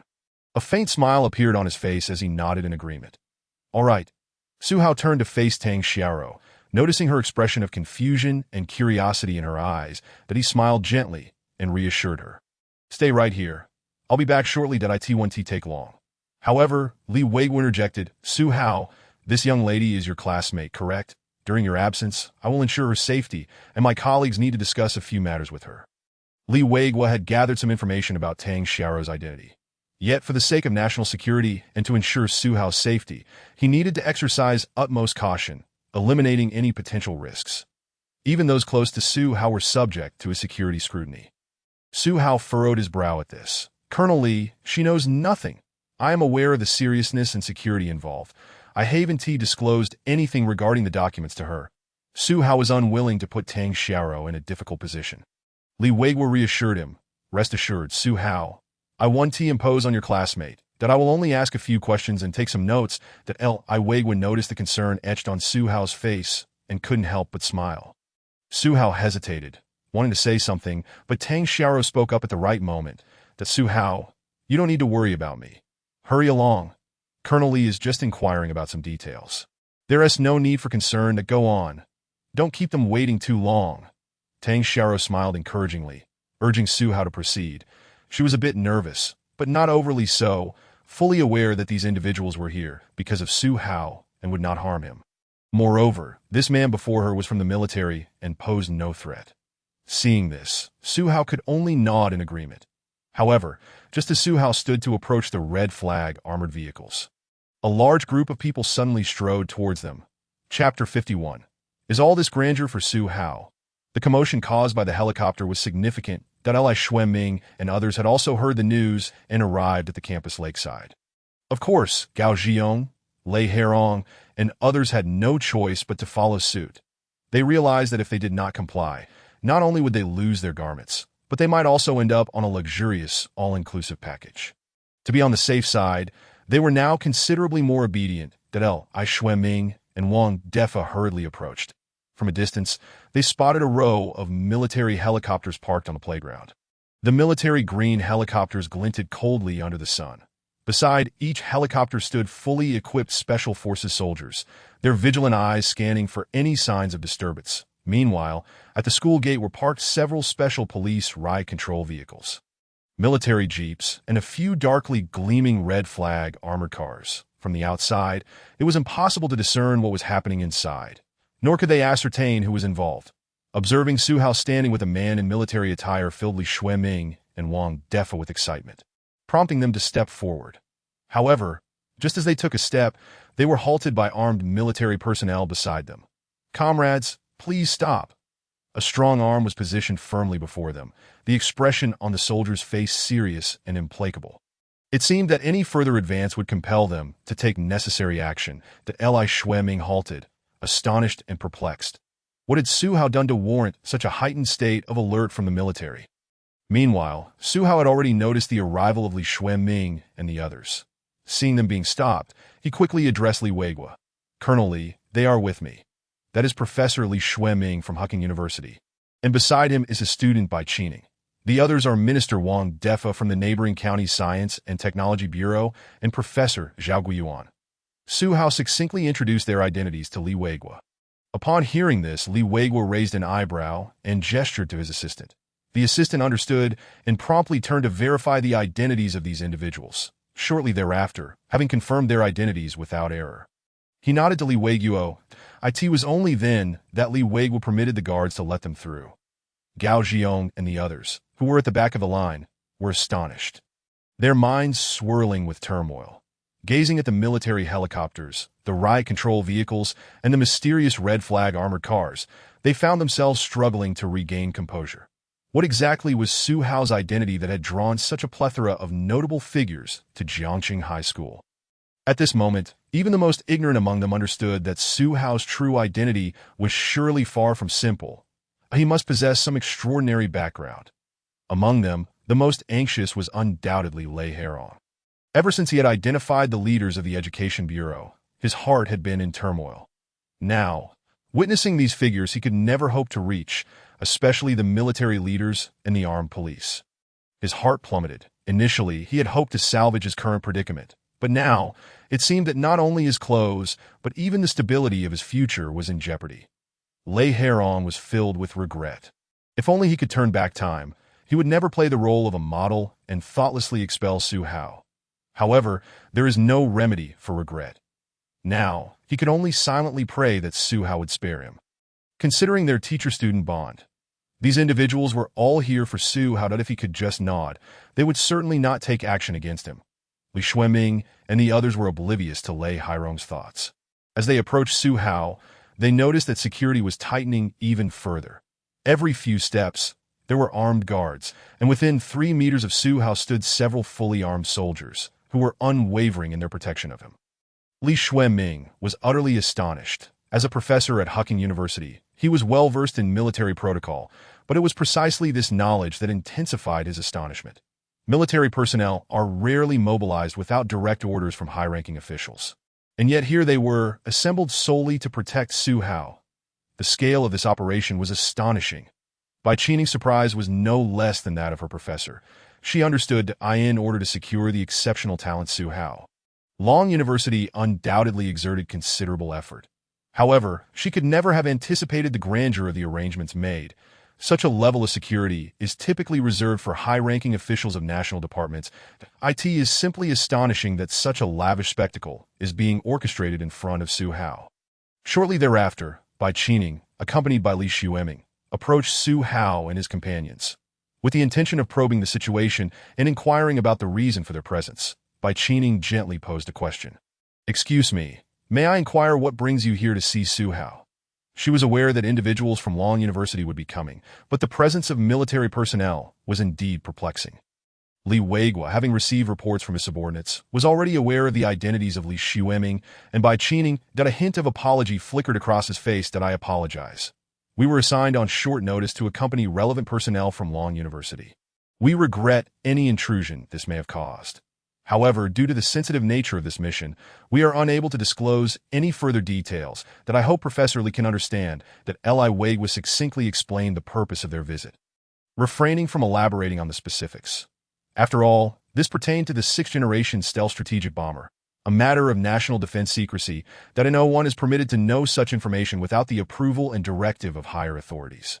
Nevertheless, upon hearing his words, Li Xueming and Bai Qining were taken aback, their expressions shifting dramatically. Su Hao, involved in matters of national defense secrecy? How could this be?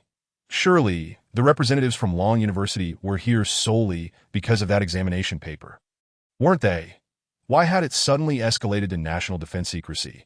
They had examined that paper and found no questions related to national defense. Could there have been some misunderstanding? Bai Qining glanced at Su Hao and then at the striking figure before her, her cool demeanor betraying her confusion. This was perplexing. Why had the focus shifted from Su Hao to national defense? Bai Qining furrowed her brow. Had she overlooked some critical detail? Chapter 52. A bewildered glance around. The breeze by the lakeside heightened Bai Qining's sense of unease. This doesn't make sense. I have been at Su Hao's home all this time and have seen no direct connection between him and Long University. Why, then, Had he suddenly become entangled in matters of national secrecy? Bai Qining was engulfed in bewilderment. Had she truly missed something significant? After a moment of contemplation, she suddenly recalled something.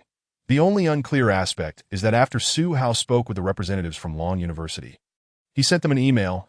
Perhaps the issue lay within that email. Bai Qining's eyes brightened. Indeed, it must have been that email that Su Hao must have sent a crucial document to Long University via email, prompting both Long University and the military to travel great distances and orchestrate such an elaborate reception for him. Yet, Bai Qining fell silent again.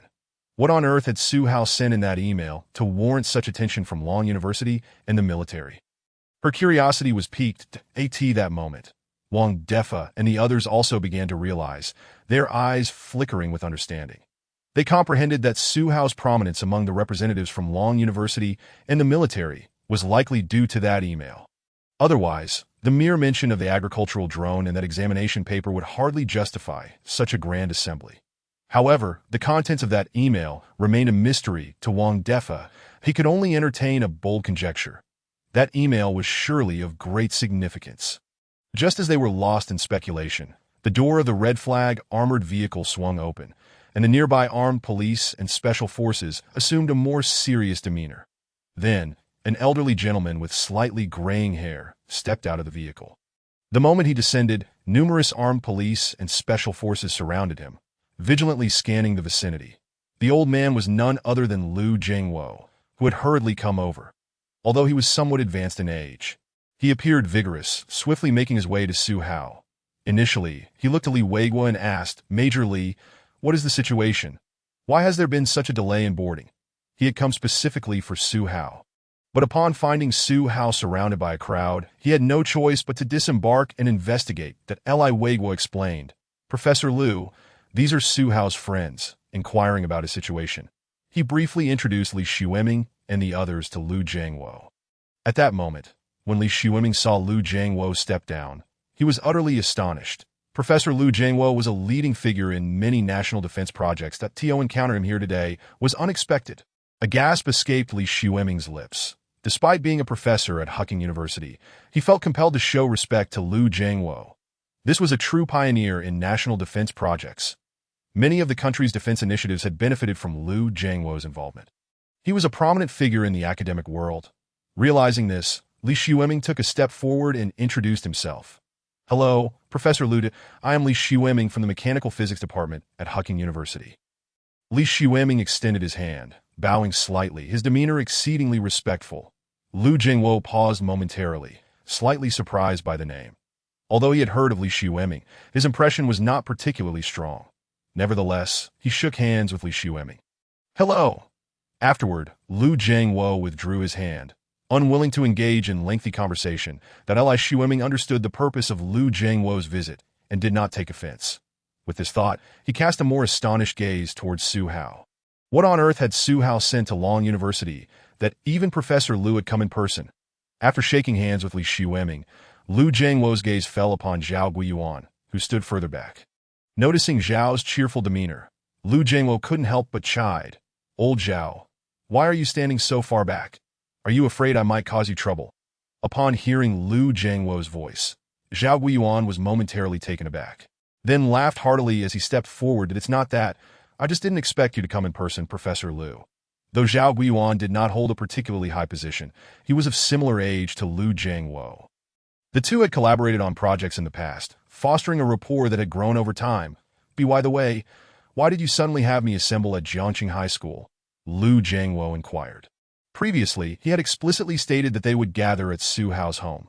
Shortly thereafter, Zhao Guiyuan called, instructing them to go directly to Jiangqing High School. Liu Jingwo had yet to fathom the reason behind this change. However, he was not particularly interested in an explanation from Zhao Guiyuan at that moment. Time had been wasted, and he had yet to have a proper conversation with Su Hao. Liu Jingwo had come primarily for Su Hao and had little time for idle chatter with others. Returning to Su Hao, Liu Jingwo's expression softened as he introduced himself. "Hello, Su Hao. I am the one who contacted you previously by phone. My name is Liu Jingwo, a professor at the physics department of Long University." After finishing, Liu Jingwo wore a cheerful expression and playfully remarked, "I must admit, I was somewhat skeptical before, but having seen you in person, I am genuinely surprised at how young you are. Truly impressive for your age.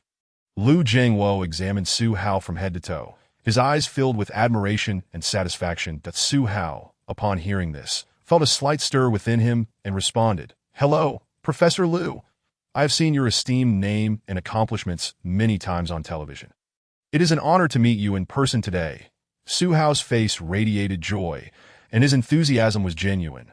Lu Jiangwo, as a pivotal figure in the nation's defense endeavors, had frequently appeared on television, and his accomplishments were widely reported by state media. Furthermore, Su Hao's delight stemmed from finally having the opportunity to interact with a professor from Long University, and a top-notch one at that. This significantly bolstered his aspirations of entering Long University. Su Hao was overjoyed, while Gao Zhiyong and Lei Herong, in stark contrast, wore expressions of despair, their faces pale and drawn to "It was over. Completely over." The individual in the red flag vehicle had indeed come for Su Hao, and he was none other than a top figure from Long University. That as Lei Herong recalled the incident of expelling Su Hao, darkness clouded his vision, and he felt unsteady on his feet. Gao Zhiyong was not faring much better. He felt utterly defeated. Goodness, they had been led astray by Lei Herong. His career was effectively ruined. Given the current situation, there was no way they could dismiss it as a false alarm. The three of them stood there, pale-faced and trembling, utterly at a loss for what to do. Chapter 53. Let the investigation team enter Jiangxing High School. Jiangxing High School, senior year classroom. With such a commotion outside, many students in various classes had lost their focus on lessons. Particularly in Class 9 of senior year. Following Lei Herong's removal, the class had already erupted in excitement, each student brimming with curiosity. Now, witnessing armed helicopters and a convoy of special police vehicles on campus, they could no longer contain their intrigue. After a brief moment of hesitation, they surged out of the classroom, leaning against the corridor railing to gaze into the distance. Goodness, so many helicopters and armored vehicles. Just a glance at the helicopters and riot control vehicles stationed on the school grounds left the students utterly astounded. As their gaze shifted, they beheld Su Hao, encircled by a throng of influential figures and safeguarded by armed soldiers. Could that individual truly be Su Hao? A student from their class pointed towards the lakeside, inquiring about the vaguely familiar figure. Others, upon hearing this, turned to look. Several students whose vision was unimpaired nodded in recognition, confirming it was indeed Su Hao. Yet, why was he afforded such significant attention by these prominent figures? Was it possible that their visit to Jiangxing High School was solely for him? After all, he was merely a student who consistently ranked at the bottom of his exams. A student remarked with a hint of bitterness, feeling an acute sense of discontent as they watched Su Hao bask in the limelight, receiving accolades from all around. Once upon a time, Su Hao had been ridiculed and belittled by both teachers and peers for his poor academic performance. Now, however, he had undergone a remarkable transformation. Not only had professors from Hucking University come to see him, but even armed police had arrived, suggesting that even higher-ranking dignitaries were there to meet him. This sudden change was bewildering to them. Was this truly the Su Hao they had known, the one who had always finished last in exams? He seemed so alien now. What had he done to capture the attention of such esteemed individuals? This question lingered in the minds of the students present. In contrast, those who had previously clashed with Su Hao wore expressions tinged with discomfort, and even a hint of fear. With Su Hao now in a position of power, they worried he might hold a grudge and seek retribution for past grievances, given the respect he commanded from these notable figures. They feared the consequences could be dire. By the lakeside, Lu Jiangwo engaged Su Hao in brief conversation before returning to the earlier topic. What has transpired? Why the delay at Jiangxing High School? This time, Lu Jiangwo inquired with a tone of genuine concern. Having sensed that the atmosphere was somewhat off-kilter, that it appeared that Jiangxing High School had wronged Su Hao in some manner. Zhao Guiyuan attempted to speak, but discreetly glanced at Su Hao instead. This subtle action did not escape Lu Jiangwo's notice. His eyes flickered momentarily, and he instructed Li Weigua, "Colonel Li, for Su Hao's safety, please escort him to the vehicle, that we shall join you shortly." Li Weigua nodded and approached Su Hao. "Su Hao, this way, please." He gestured invitingly towards the armored vehicle. Su Hao wore a wry smile, understanding Zhao Guiyuan and Lu Jiangwo's intentions. They were trying to shield him from potential embarrassment. After all, it was evident that they were about to hold Jiangxing High School accountable.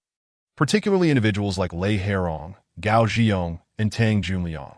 With a sigh, Su Hao cast a meaningful glance at Lei Herong, shook his head, and followed Li Weigua to the armored vehicle. Upon witnessing Su Hao's departure, the last flicker of hope in Lei Herong and his associates was utterly extinguished. That IT was over. Their final glimmer of hope had vanished. Once Su Hao was in the vehicle, Zhao Guiyuan proceeded to explain to Lu Zhengwo the events that had unfolded. Su Hao had consistently adhered to school regulations, yet had fallen behind in his studies due to other commitments. Zhao Guiyuan recounted each detail, and Li Xueming stepped forward to provide further context.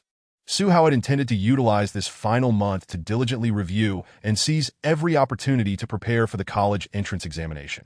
However, the teachers at Jiangqing High School had rudely humiliated him and forcibly expelled him, revoking his eligibility to take the exam. Li Xueming's tone was grave. Although Huqing University was unable to recruit Su Hao today, he was not a narrow-minded individual. That a person of Su Hao's caliber was bound for greatness. Seizing the opportunity to leave a favorable impression on him while he was still ascending would foster a valuable connection. Furthermore, the actions taken by Jiangqing High School were indeed reprehensible. That a SA professor at Huqing University, he could not tolerate such behavior manifesting within the educational environment. Today was not only about Su Hao, but also about seeking justice for other students who had been unjustly expelled. After listening to their accounts, Lu Zhengwo's expression grew considerably more serious. That he nodded, his gaze contemplative as he turned to Li Xueming. "Professor Li, have we met before?" Lu Zhengwo felt that Li Xueming's name sounded familiar, and the man himself seemed somewhat recognizable, though he could not quite place where they had crossed paths. Taken aback, Li Xueming had not anticipated Lu Zhengwo mentioning him. Surprised yet pleased, he quickly introduced himself. "Professor Lu, you are indeed a busy man. Some years ago, you oversaw the Three Gorges project, and more recently, the Baihetan hydropower station project. That I had the opportunity to work with you during those times. However, there were so many scholars present, and you had a heavy workload, so you may not have noticed me." Upon hearing this, Lu Zhengwo's eyes lit up with recognition. "That now I remember. Ha, I must be getting old. My memory isn't what it used to be. Please forgive me." With that, Lu Zhengwo took the initiative to extend his hand, warmly shaking hands with Li Xueming once more, his demeanor markedly more amiable. Lu Zhengwo remarked, "I hadn't expected you to come in person this time. That it seems that Su Hao is indeed exceptional," drawing the attention of professors from Huqing University. That Li Xueming readily agreed, responding with a smile, "Indeed. If Su Hao were not a remarkable talent, he wouldn't have captured your esteemed attention. Haha." Although they could not recruit Su Hao to Huqing University today, this unexpected meeting with Lu Zhengwo was a pleasant surprise. Ultimately, it was through Su Hao that they had forged a closer connection. The two engaged in light-hearted conversation, extolling Su Hao's virtues, while Lei Herong and his companions stood nervously to the side, their hearts heavy with despair. The more the two dignitaries praised Su Hao, the more hopeless they felt. They attempted to interject and defend themselves but found no opportunity to do so. Above all, they were too intimidated. As Lu Zhengwo and Li Xueming continued their discussion, the topic of Su Hao's expulsion arose. The previously cordial atmosphere shifted dramatically, becoming far more somber. Lu Zhengwo finally took note of Lei Herong and his companions. With his hands clasped behind his back, he approached them and demanded, "Did you indeed expel Su Hao without proper cause? I require the truth. Should I discover that even a single word of your statements is false, you will face the full force of the law." Lu Zhengwo's tone was stern, and the overwhelming pressure made it difficult for Lei Herong and his associates to breathe. That Gao Zhiyong struggled to articulate his words, his mouth stumbling over itself, unable to form a coherent sentence. Lu Zhengwo's fury was palpable. How could a genius like Su Hao be expelled from school? Absurd. An utter travesty. Were the leaders and faculty at Jiangqing High School blind to his potential? The more he pondered, the angrier he became. Spotting Li Weigua returning, he commanded, "Colonel Li, initiate an investigation into this matter immediately. Unravel the circumstances surrounding Su Hao's expulsion from Jiangqing High School as swiftly as possible. Furthermore, deploy the investigation team to the school." Chapter 54. Was the blueprint completed solely by you? Lu Zhengwo stood before Lei Herong and his associates, though his frame bore the signs of years of toil. His imposing presence loomed large, leaving Lei Herong, Gao Zhiyong, and Tang Junliang pale and speechless. Lu Jingwo continued, without disrupting the students' normal learning, ensure that the investigation team promptly enters Jiangxing High School to conduct a thorough review of all faculty and leadership. This should encompass not only their professional conduct, but also their personal conduct, that I expect a rigorous examination. How can you claim to be educators when you have allowed such corruption to fester in an institution meant for teaching and nurturing? Is this how you instruct students? As he spoke, Lu Jingwo's tone grew, increasingly severe, that a strong nation relies on the strength of its youth. Yet, Jiangxing High School's ethos had deteriorated significantly, expelling students without justification and setting a poor example. What kind of individuals would emerge from such an environment? If Lu Jingwo were to act on his previous inclinations, he would not hesitate to administer a few slaps to Gao Zhiong, Lei Herong, and others to make them feel the weight of organizational justice. In response to Lu Jingwo's directives, Li Weiguo, with unwavering commitment, declared, "Yes, rest assured, esteemed Lu, we will begin making arrangements immediately, regardless of who it is or which department. We will conduct the most stringent inquiries and regulations. Not a single transgressor will escape our scrutiny." With keen, hawk-like eyes, Li Weiguo fixed his gaze on Lei Herong and the others, having absorbed the details regarding Su Hao's plight. He harbored an overwhelming fury within. How could such a talent be treated in this manner by Jiangxing High School? Had they no regard for the laws of Longhua?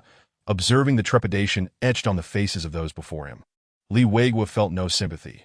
Upon hearing that an investigative team would be sent to Jiangxing High School, Gao Zhiyong's expression shifted dramatically, his mind blank as if struck by lightning. That IT was over.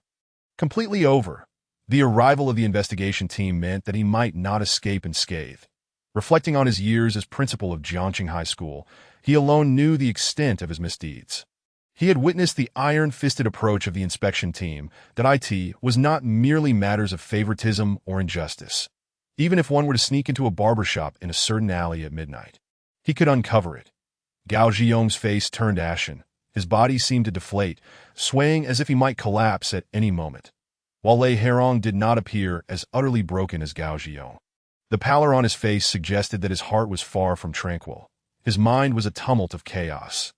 The sudden turn of events today caught him completely off guard, leaving him no time to react, and signaling the end of his professional career. Moreover, at this juncture, he understood that Su Hao must have accomplished something earth-shattering, garnering the attention of these prominent figures that it should be said that he was highly valued.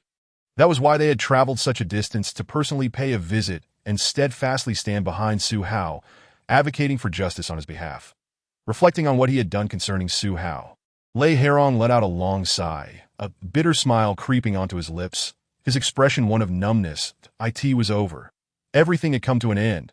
He feared that the latter half of his life would not bode well. Lei Herong was engulfed in despair and regret.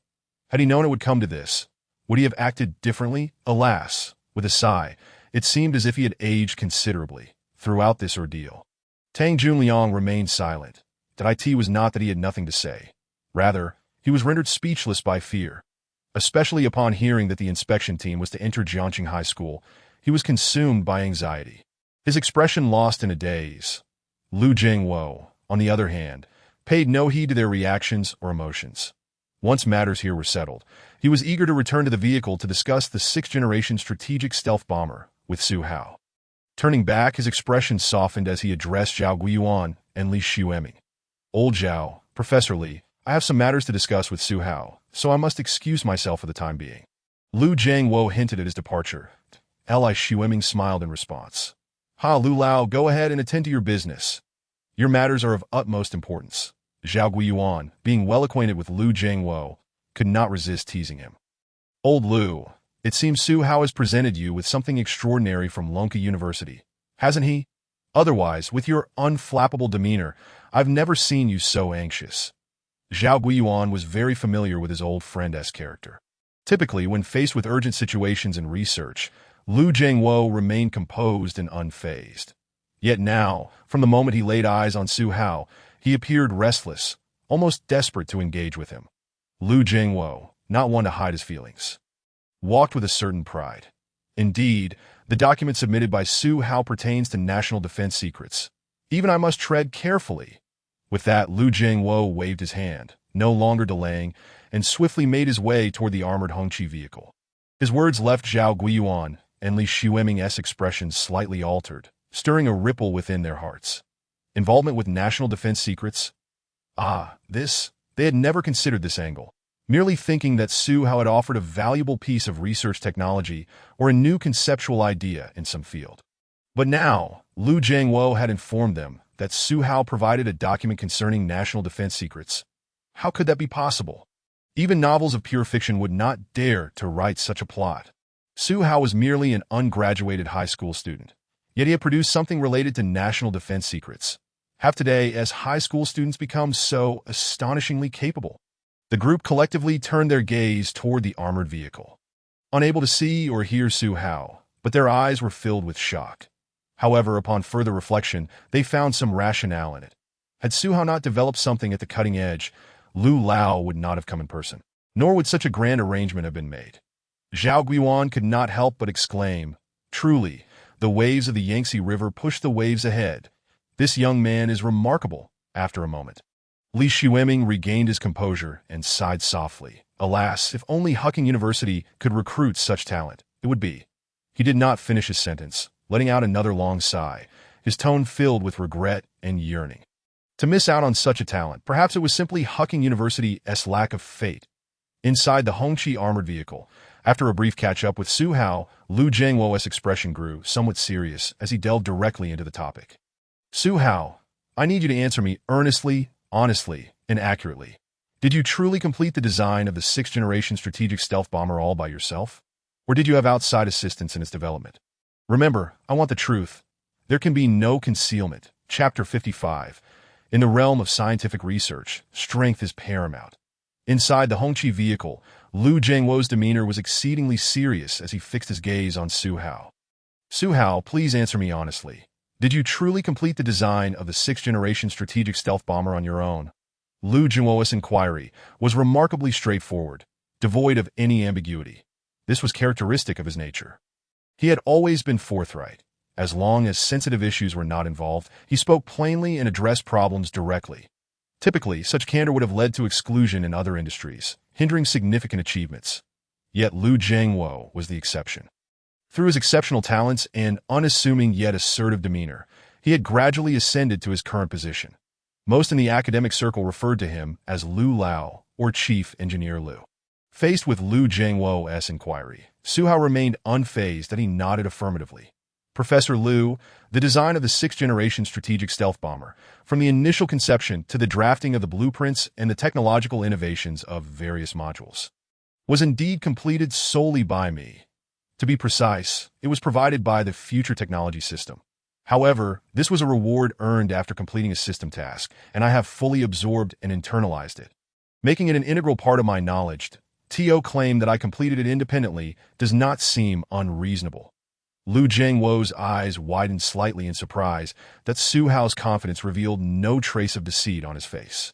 Lu Jiangwo's taut heart gradually relaxed, his expression softening considerably. Meanwhile, inside another neighboring Hongqi armored soundproof vehicle, various instruments were at work, including lie detectors and demeanor analysis devices, accompanied by several military personnel in uniform. From the moment Su Hao answered Lu Jiangwo's question, these instruments had been operational. However, throughout this time, the graphs produced by these devices remained eerily calm, displaying no fluctuations whatsoever. This indicated that Su Hao had not lied. Returning to the armored vehicle occupied by Su Hao, Lu Jiangwo, after a brief moment of astonishment, quickly regained his composure. He spoke again to Su Hao, "For the sake of our work, may I ask you a few more questions regarding the 6th-Generation stealth bomber?" Su Hao smiled calmly and nodded that, "Of course, Professor Lu. Feel free to ask. Anything I know, I shall share without reservation." Lu Jiangwo wasted no time and directly posed a few more technical questions about the 6th-Generation bomber. "You are aware that one of the most crucial aspects of a strategic stealth bomber is its stealth capability that I in your design blueprints and proposal reports. You indicated that you utilized metamaterial stealth coatings. Could you elaborate on this material?" "No problem," Su Hao responded readily. "This material is an artificially manufactured advanced synthetic material. When the aircraft is in flight and subjected to radio waves, the unique properties of this material cause the radio waves to bounce off its surface. creating an illusion or minimizing radar reflections. For instance, when an enemy emits an electromagnetic wave, this stealth coating can direct the electromagnetic wave to reflect in a designated direction, and it can even allow the wave to travel along its surface without reflecting, achieving stealth capabilities hundreds of times greater than traditional materials. Certainly. Zhihu paused for a moment before elaborating further on the topic. The surface area of the strategic stealth bomber is vast, so it cannot be entirely covered with such coatings. Therefore, in certain critical areas, I also employed electrically conductive plasma coating technology to achieve stealth against all radar bands and infrared detection.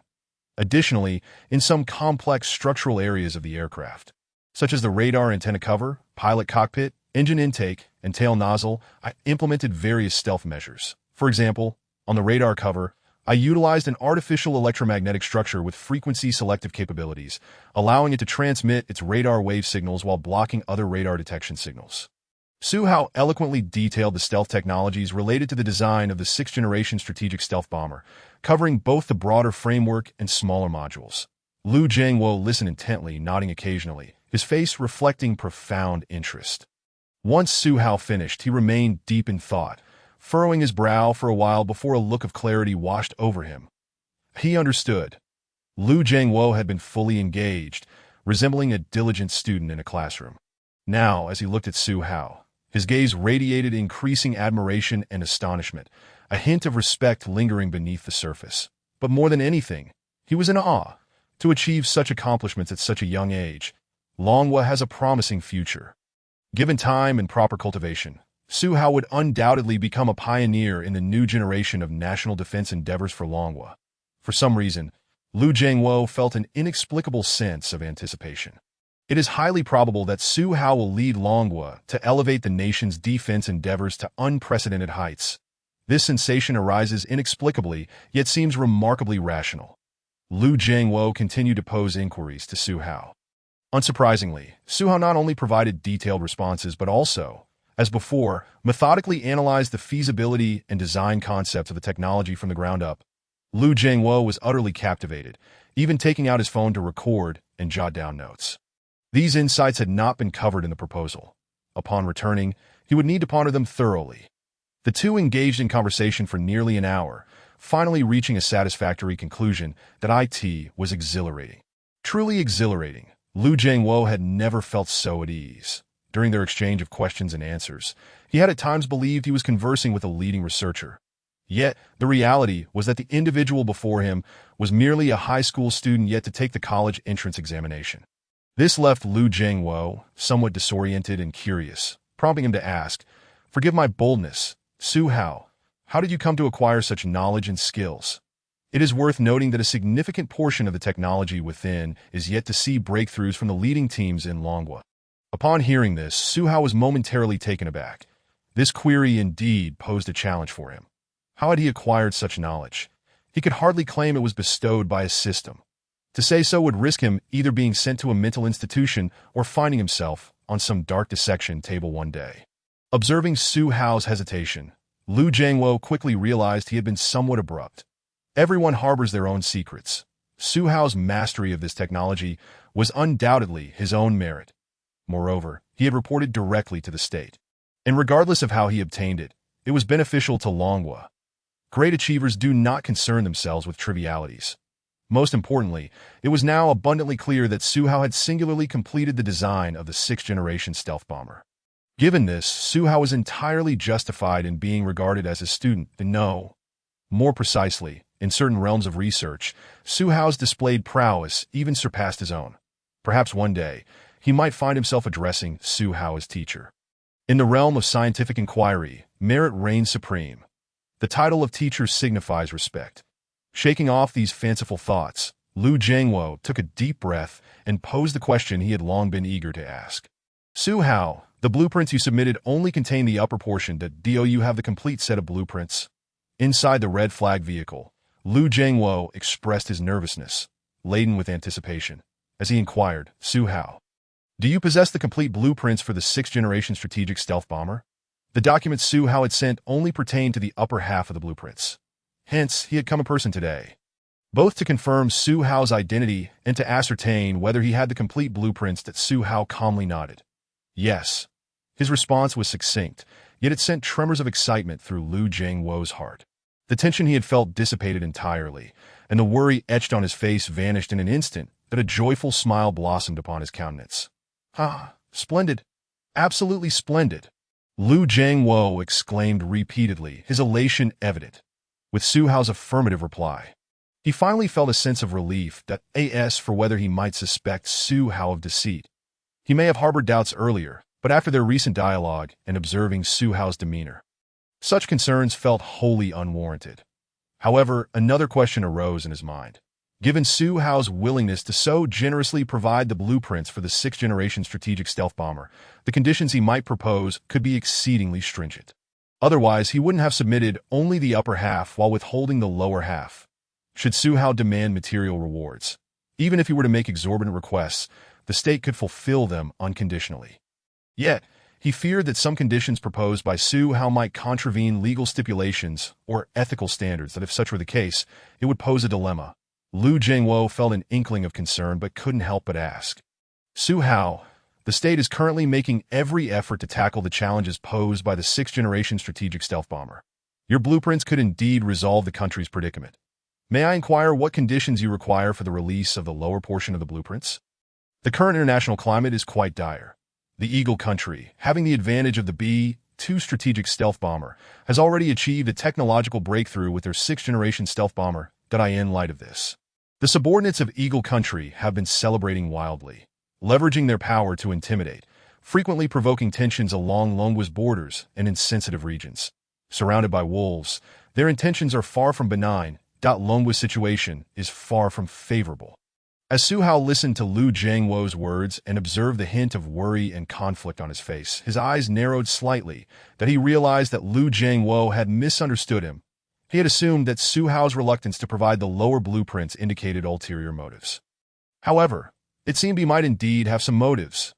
Yet perhaps these motives diverged somewhat from what Lu Jingwo envisioned. Su Hao did not keep Lu Jingwo in suspense, but instead responded directly, Lu Lao. I do indeed have a condition.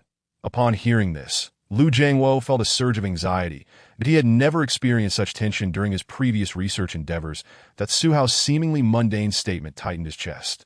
He clenched his hand slightly, his gaze flickering towards Su Hao. It is often said that the eyes are the windows to the soul, yet at this moment, the window to Lu Jingwo's soul appeared somewhat unstable. His mindset wavering, that he steadied himself, forcing a smile. That Su Hao, please state your conditions. As long as the state can accommodate them, we will certainly comply. However, Lu Jingwo's sentence trailed off, but Su Hao was quick to articulate his condition. My condition is to enter the Longwood National Defense Science and Technology University as a student. Su Hao's request left Lu Jingwo momentarily speechless. He blinked in disbelief, his previously murky eyes widening. That it seemed he had misheard, prompting him to ask once more, what Su Hao, would you mind repeating that? Su Hao smiled and reiterated. What I mean is, upon submission of the complete blueprints, will I be permitted to enroll in the Longwood National Defense Science and Technology University as a student? This time, Lu Jingwo comprehended fully. Yet the clarity of his understanding only deepened his astonishment. He gazed incredulously at Su Hao. Just such a modest request. Lu Jingwo found it hard to believe. This was the blueprint for the 6th-Generation strategic stealth bomber. If someone else possessed this blueprint and submitted it to the state, they would undoubtedly extract a hefty price. That Su Hao, however, asked for nothing more than admission to the Longwood National Defense Science and Technology University. The sudden windfall left Lu Jingwo momentarily at a loss for words. At all. What else would you expect? Su Hao retorted. That I assumed. Lu Jingwo stammered, his excitement causing him to speak too quickly. But he quickly regained his composure, offering an awkward smile, feeling somewhat embarrassed. Would you not consider any other requests? Moreover, entering the Longwood National Defense University as a student seems rather beneath your capabilities. Given your intellect and abilities, you would be more than qualified to serve as a professor. Lu Jingwo's words were not an exaggeration. Rather, they were a modest assessment that in other nations, Su Hao's achievements would undoubtedly secure him the esteemed title of a senior academician. Su Hao's current request was not even truly a request, as he had long desired to recruit Su Hao into the National Defense University. That Tio let such a genius slip away would be a grave folly. Hearing Liu Zhengwo's inquiries, Su Hao fell into contemplation. Other requests, upon reflection, he realized he had none for the time being.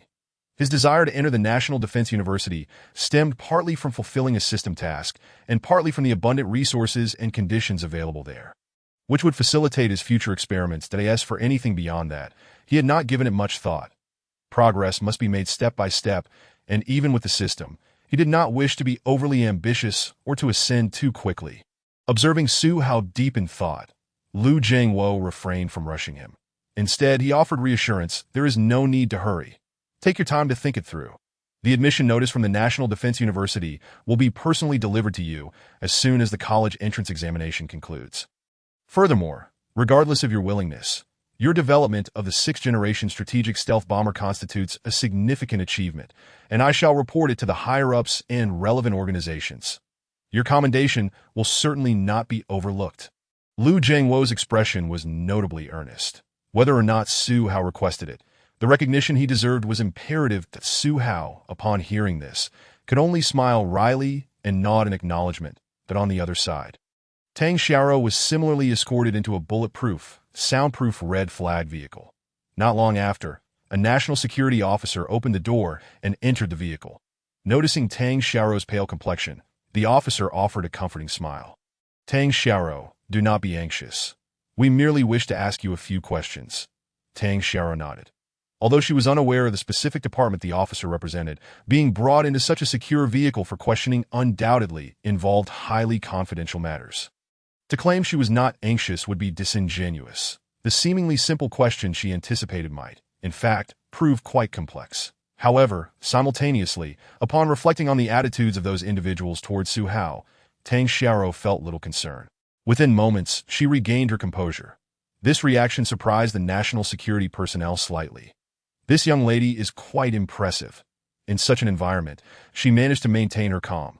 After a brief pause, she was prompted to answer questions from the national security officer. May I inquire how long you have known Su Hao? Chapter 57. He remains exceptional. Tang Xiaoro sat inside a Hongqi armored vehicle, facing a law enforcement officer from the National Security Ministry. The officer held a notepad and a recording device, which was already activated and blinking. How long have you known Su Hao? The officer inquired, leaning forward slightly to capture Tang Xiaoro's voice more clearly. Tang Xiaoro pondered for a moment. How long had it been? To her recollection, she had known Su Hao since the beginning of their first year in high school, after they were assigned to the same class. She became acquainted with him. It should be approximately 3 years now, or more precisely, 2.5 years. Our school begins class assignments in the second semester of the first year, and at that time, I was placed in class 9 with Su Hao, which means we have been acquainted for about 2.5 years. The questions posed by the national security officer stirred Tang Xiaoro's memories. During that time, Su Hao was an exemplary student at school. That he was handsome and radiant, excelling academically, which immediately drew her attention. The officer diligently recorded her words before proceeding with further inquiries about Su Hao, primarily seeking objective evaluations, such as how well she knew him, what kind of person he was, his interests and hobbies, and his usual demeanor. Tang Xiaoro answered these questions thoughtfully, guided by her memories and feelings from their interactions. The officer nodded and turned to the second page of her notepad. Next, she inquired about Su Hao's recent circumstances, requesting that Tang Xiaoro respond truthfully. Tang Xiaoro nodded.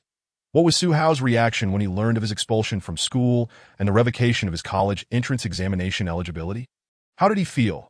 The officer scrutinized Tang Xiaoro, observing any subtle changes in her expression. Tang Xiaoro's face tightened slightly as she recalled the events of that day when Su Hao was expelled by Lei Herong. At that moment, Lei Herong announced Su Hao's expulsion in class, and Su Hao appeared utterly shocked and emotionally agitated, even attempting to confront the situation to avoid further complications. I took him to a secluded area of the school, where his emotions gradually stabilized. Afterward, once Su Hao calmed down, he did not remain as agitated or despondent as before. Instead, he encouraged himself, saying there were alternative ways for him to continue his education. The officer's eyes narrowed slightly, immediately recognizing the crucial information.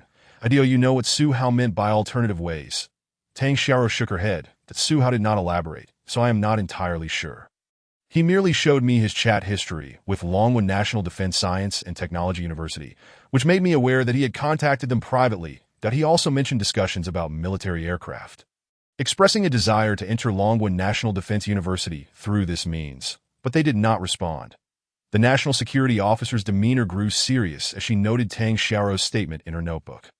She continued her questioning. What do you know about the military aircraft Su Hao mentioned? The officer gently pressed a button on the recording device. Meanwhile, in another Hongqi armored vehicle, the observation team was already prepared, ready to monitor Tang Xiaorou's emotional responses and expressions once they received the signal. Tang Xiaorou, unaware of the officer's actions, furrowed her brow, her expression perplexed as she shook her head that I am not sure. I only know it pertains to military aircraft. As for the specifics, I am not privy to that information. I did ask Su Hao about it, but he stated he could not disclose details at the moment and perhaps would share them with me in the future. Tang Xiaorou was not particularly interested in that subject. Her focus was solely on Su Hao, and she had not paid much attention to his comments regarding military aircraft. Upon hearing Tang Xiaorou's response, the officer raised her brows slightly. After a moment's pause, the earpiece relayed the observation team's feedback. No abnormalities detected. The officer's expression relaxed, closing her notebook with a smile. Thank you for your cooperation, Tang Xiaorou. Though we have gathered a general understanding of the situation, that we will conclude today's investigation here. However, we may require your assistance for further inquiries in the future. Tang Xiaorou breathed a sigh of relief, her smile returning to no problem. As she was about to exit the vehicle, the officer advised, by the way, please do not disclose today's matters to anyone. Additionally, it would be best not to discuss Su Hao's conversations with Longwood National Defense University with anyone, as it could cause unnecessary trouble for him. Involving the 6th-Generation strategic stealth bomber, the officer deemed it prudent to exercise caution, although Tang Xiaorou was unaware of the specific details regarding the military aircraft. There was concern that someone might take an interest and use her as a means to investigate the 6th-Generation strategic stealth bomber. Tang Xiaorou nodded earnestly. I understand. I will keep my lips sealed and not speak to anyone, she vowed solemnly. The national security officer smiled slightly, teasing, Su Hao is fortunate to have a classmate like you. Upon hearing this, Tang Xiaorou was momentarily taken aback, her ears gradually reddening as a blush spread across her fair cheeks. The officer, noticing her reaction, couldn't help but chuckle. She then opened the vehicle door, signaling for Tang Xiaorou to leave. Tang Xiaorou felt a flutter in her heart as she hurriedly exited the car. After taking a moment to compose herself, she gradually returned to her usual demeanor. Reflecting on the officer's questions, which revolved around Su Hao, Tang Xiaorou's expression became contemplative. This suggests that Su Hao must have made quite a stir, prompting Longwood National Defense University and the national security personnel to act with such seriousness. She speculated, however, is this not a good thing? The greater the commotion Su Hao caused, the more attention it attracted from relevant national departments, indicating his exceptional capabilities. Just as it is now, not only did a professor from Hucking University come to personally invite Su Hao, but even representatives from Longwood National Defense University made the effort to visit him. Su Hao's brilliance is becoming increasingly evident that in the future, his achievements will only soar higher. He remains the exceptional individual she has always known. The period of silence was merely a build-up for greater accomplishments. Tang Xiaorou smiled sweetly, genuinely pleased for Su Hao. She turned around just in time to see Su Hao stepping out of another Hongqi armored vehicle. The two shared a moment of mutual understanding, exchanging smiles before slowly walking towards each other. Chapter 58. Rest assured, none of these individuals will escape. Upon seeing Su Hao descend from the vehicle, Tang Xiaorou smiled faintly, revealing two adorable dimples. She gently rose on her toes. Taking small steps to approach Su Hao, he asked with concern, "Are you all right?" Tang Xiaorou shook her head. "I'm fine. They simply asked me a few questions and did not take any further action." Su Hao's worry and the concern etched on his face warmed Tang Xiaorou's heart, causing her to smile softly. Her eyes crescent-shaped, but that's good to hear that Su Hao sighed in relief. He was somewhat familiar with the National Security Ministry and its stringent enforcement, worried that the officers might have intimidated Tang Xiaorou excessively. However, it seemed their demeanor was more considerate than he had imagined. At least Tang Xiaorou appeared calm, not displaying any signs of being frightened. At that moment, Lu Jiangwo also emerged from the vehicle, and he glanced at Su Hao and Tang Xiaorou, a knowing smile playing on his lips to Su Hao. Since everything has been settled, let us leave it at that for now. In due course, the admission letter and other documents will be delivered to you by the relevant personnel. You need not concern yourself with it. Just await your arrival at home, that I will be heading back to Longdu after wrapping up matters here. I will be waiting for you at Longwen National Defense University. Lu Jiangwo, busy with official duties and tasks, found it quite remarkable to make a personal visit and could not linger for too long. Understood, Professor Lu. Thank you for taking the time to come personally. Su Hao nodded appreciatively. Lu Jiangwo laughed heartily, waving his hand. Tio recruited talent like Su Hao is worth the effort of a personal visit. After exchanging a few pleasantries, Lu Jiangwo made to leave. Seeing this, Tang Xiaoro hesitated, biting her lip before summoning her courage to call out, "Professor Lu, wait!" Lu Jingwo halted, turning back with a slightly puzzled expression, given Su Hao's demeanor towards Tang Xiaoro earlier. Lu Jingwo sensed their relationship was likely more than superficial. However, he was uncertain why she had called out to him now. "Is there something else, Tang Xiaoro?" Lu Jingwo inquired kindly, taking a step forward. Tang Xiaoro said, "Professor Lu, although Su Hao has been officially admitted to Longwen National Defense University, I believe we should provide Su Hao with an explanation regarding his expulsion from Jiangqing High School." She was acutely aware that the elderly gentleman before her was likely the leader among the crowd, his words undoubtedly carrying weight. While the matter concerning Su Hao appeared to be resolved, it remained only partially, so to at the very least, Su Hao deserved to have his name cleared. He was not a poor student. Simultaneously, the actions of teachers such as Gao Zhiong and Lei Herong warranted punishment. Lu Jiangwo's expression momentarily flickered in surprise, before breaking into a relieved smile, but he had initially anticipated something more serious. Was it merely this? "Do not fret, classmate Tang Xiaoro, that we are already aware of the unjust expulsion of Su Hao from the school. Rest assured, we will provide an explanation to him. Furthermore, we shall deal sternly with the misconduct of the school's faculty to curb such detrimental practices." Su Hao's ordeal, as relayed through Zhao Guiyuan and Li Xueming, was already well known to him. Tio claimed he was not incensed would be disingenuous. How could such an exceptional student be expelled from Jiangqing High School without just cause? Those who acted out of self-interest and greed were utterly audacious. Even if Tang Xiaoro did not bring it up, he would demand that the relevant authorities take strict action. Upon receiving a clear response from Lu Jiangwo, Tang Xiaoro finally breathed a sigh of relief, her face alight with a smile of assurance. "Thank you, Professor Lu," she expressed with polite gratitude. The two waved farewell to Lu Jiangwo and departed, walking side by side along the gravel path of the campus. On the way, Su Hao spoke first. "In truth, you need not concern yourself overly with my expulsion. I have already settled matters with them." Through this incident, he had discerned the true nature of class teacher Lei Herong and the leadership at Jiangqing High School. Initially, he might have felt some anger and frustration, but now, with his acceptance into Longwen National Defense Technology University confirmed and the future technology system fully activated, he gradually ceased to care about their actions. From this point forward, he and Lei Herong, along with the classmates who persistently mocked and belittled him, were destined to inhabit entirely different worlds. With little overlap in their futures, his ambitions would not be so narrow as to dwell on them. The matters of judgment and punishment could be left to the law enforcement authorities. His goal was to enter Longwen National Defense Technology University and, utilizing its formidable resources alongside the assistance of the future technology system, develop advanced technological products. Though it may be premature to assert, he aspired to contribute to the defense of Longwa, striving to continually advance and scale new heights that he hoped to equip Longwa with more swords in its arsenal, sharpening them further. At the very least, in the face of a hostile international environment, Longwa should stand tall and unafraid. Lost in thought, he suddenly noticed Tang Xiaoro striding ahead of him, facing him directly. Don't think I am unaware of your thoughts. If I do not bring it up, you will certainly forget about this matter." She continued, "Individuals like Lei Herong do not deserve to be teachers. You cannot show leniency. Otherwise, the experiences you endure may soon befall other students. Moreover," Tang Xiaoro halted, pouting and placing her hands on her hips, adopting a stance reminiscent of a scolding young woman as she admonished Su Hao. "I know you dislike being competitive, but sometimes, when you possess strength and confidence, you must ensure that those who bully you pay the price they deserve. Kindness invites bullying, and a gentle horse is ridden. If you do not teach them a lesson, They will overstep their bounds. Do you understand? Su Hao could only smile wryly and nod in agreement.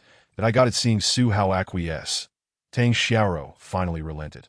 She then stole a glance towards the red flag car, her expression becoming mysteriously inquisitive, and asked softly, Su Hao, what exactly did you give them? It seems like quite a significant affair, and they are treating you with such importance. After posing this question, Tang Xiaoro suddenly recalled the earlier scene and realized she might be prying into matters best left unexamined. Thus, she quickly waved her hand. You need not answer. This matter involves too much. And I fear I might not handle it well. Tang Xiaoro patted her chest, a hint of trepidation evident that Su Hao was unperturbed, that as long as it did not involve confidential information like specific parameters or data. He was fine that I didn't give them much, just a set of blueprints, he replied. Tang Xiaoro's eyes widened in understanding, and she felt no further inclination to inquire. To ask more would likely land her in an investigation. Taking a moment to think, she hastily shifted the topic. Where are we heading now? Observing Su Hao wandering aimlessly, Tang Xiaoro casually inquired. That Su Hao looked puzzled. Where? Naturally, we are going home. Where else would you want to go? Chapter 59. Is Su Hao a second-generation official? At Jiangxing High School. With Su Hao's agreement to attend Longwen National Defense Technology University, this matter seemed to reach its conclusion. However, the issue of his expulsion from Jiangxing High School was far from over. Lu Jingwo approached Zhao Guiyuan and Li Xueming. Old Zhao, Professor Li, with this matter concluded, I ought to return to the capital. Yet before I do, we must ensure that Su Hao's unjust expulsion is addressed. What do you all think? Su Hao is now a student at Longwen National Defense University and had submitted blueprints for the 6th-Generation strategic stealth bomber. From every angle, it was imperative to stand firmly by Su Hao's side and seek justice for him. Zhao Guiyuan nodded in agreement. Indeed, the actions of Jiangxing High School are utterly reprehensible and merit severe punishment for those involved. He was well aware of the situation's background and understood its gravity. Li Xueming readily concurred. Though they had not managed to recruit Su Hao, this trip to Jiangxing had proved fruitful. Not only had they established a rapport with Su Hao, but they had also met Professor Lu Jingwo and engaged in a pleasant conversation. For Li Xueming, this was more than satisfactory. What do you think we should do, Professor Lu? We are all ears. How to handle Jiangxing High School was not within their purview, as they lacked enforcement power.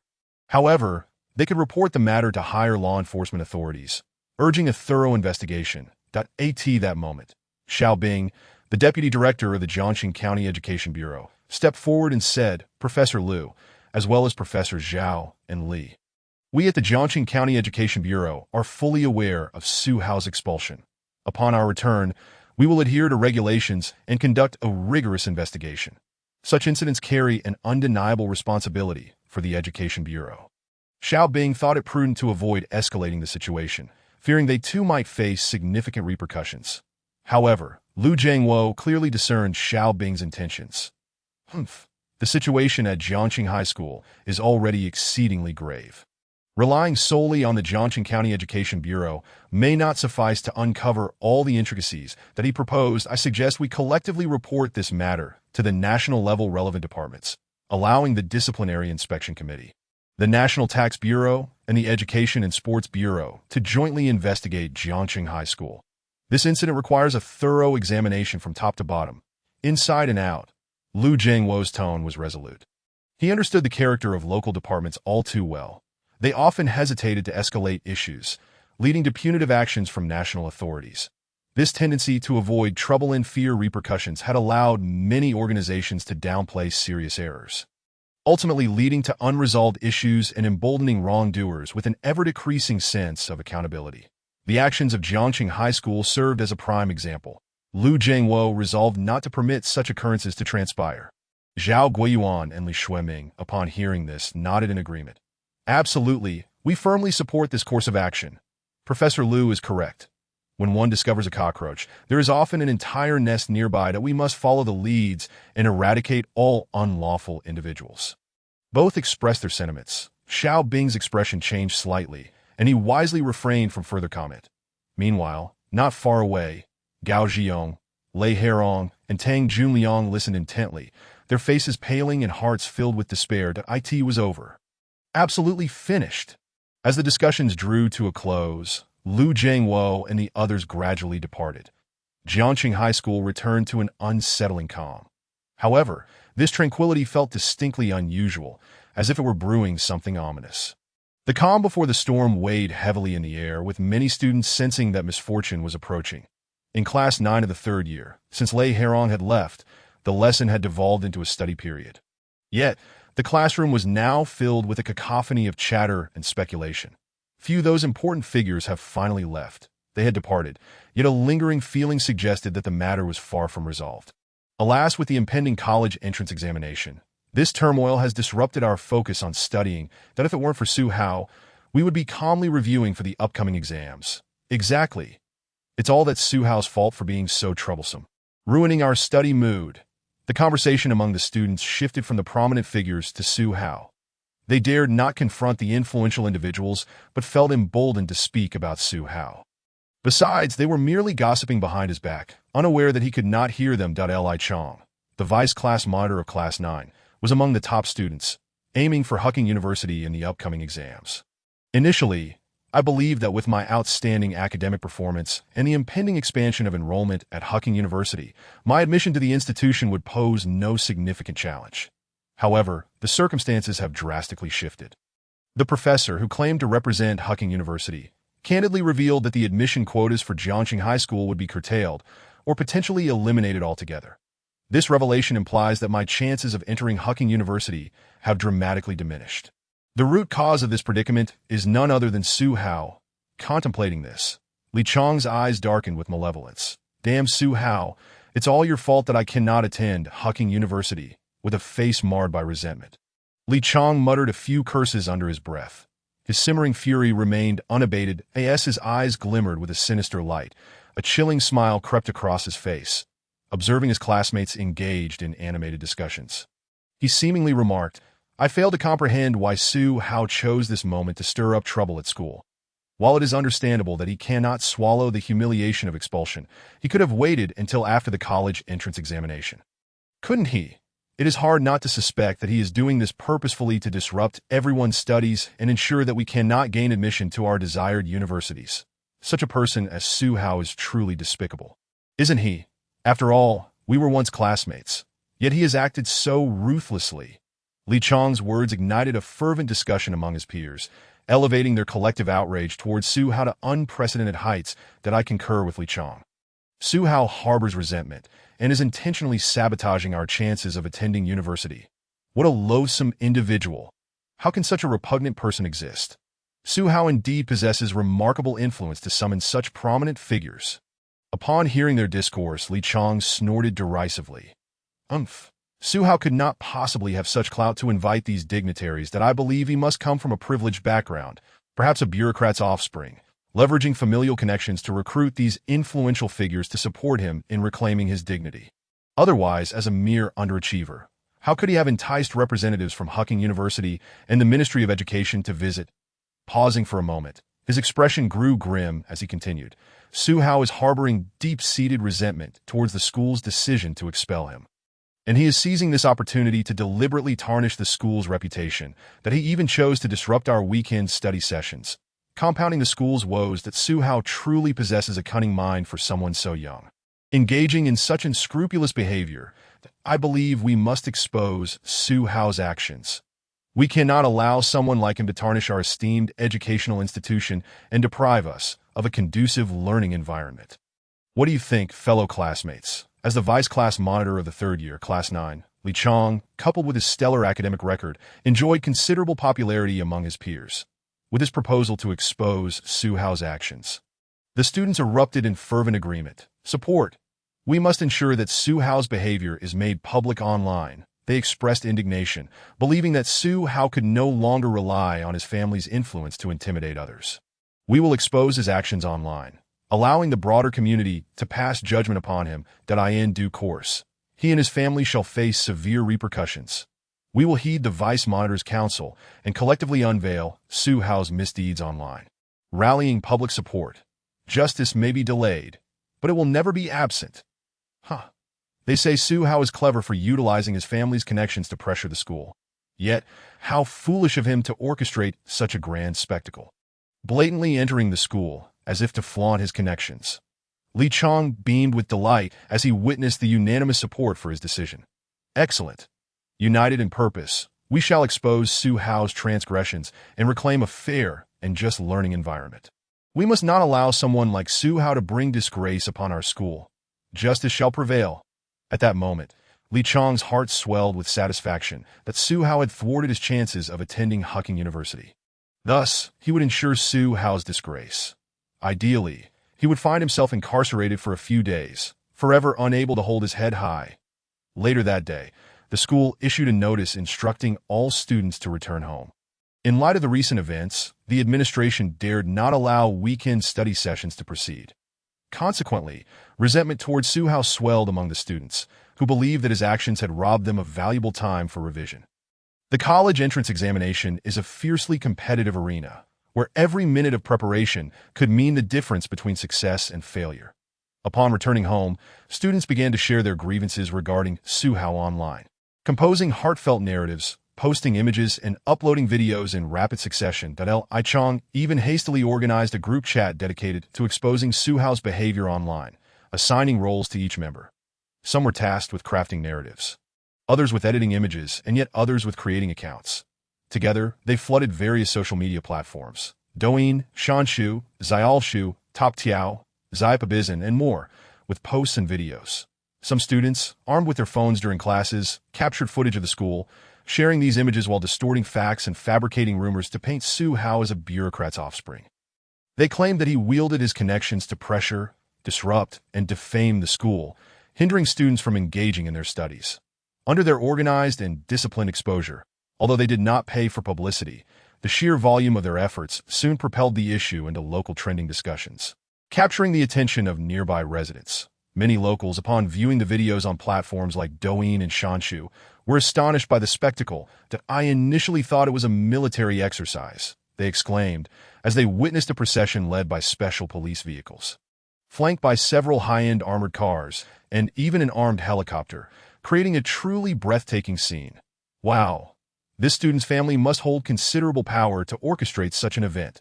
The comments from viewers, predominantly residents near Jiangqing High School, reflected their initial assumptions that a high-ranking official was conducting an inspection, only to later realize that it was merely a student stirring up trouble.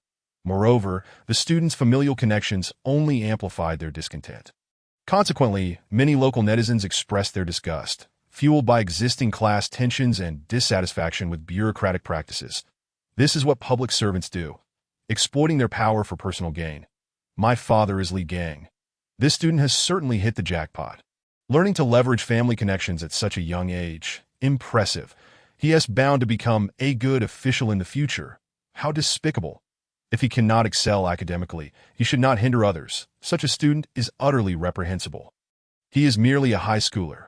We must not let him escape unpunished. That I urge the relevant authorities to impose strict penalties on both the student and their parents, as public sentiment quietly simmered online. Su Hao, the central figure of the incident, personally escorted Tang Xiao back to her building. Would you like to come up for a bit? She shyly invited, intertwining her fingers behind her back and leaning slightly forward. Her gaze lingering on the fine beads of sweat glistening on Su Hao's forehead. Su Hao shook his head. No, I've been away from home for too long. Why parents must be anxious. I need to return quickly. After exchanging a few brief words with Tang Xiao, he waved goodbye and retraced his steps homeward. As he admired the scenery along the way, Su Hao reflected on the day's events. Truthfully, much had transpired today.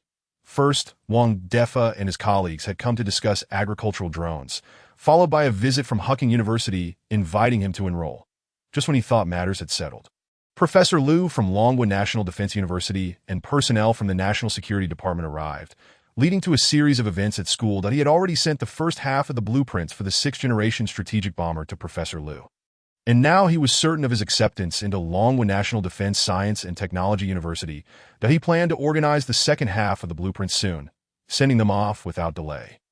He was confident that it wouldn't be long before he received the admission notice or completed his enrollment procedures, thereby fulfilling the task assigned by the future technology system. With these thoughts, Su Hao let out a long sigh of relief, shedding the worries that had lingered for days. His heart brimmed with joy for the drone project. Wang Ke emphasized its potential, which was worth contemplating. Su Hao continued to ponder as he walked. With matters at Longwu University settled, it seemed prudent to focus on the drone initiative as well. After all, Wang Defa's insights were indeed feasible, for now.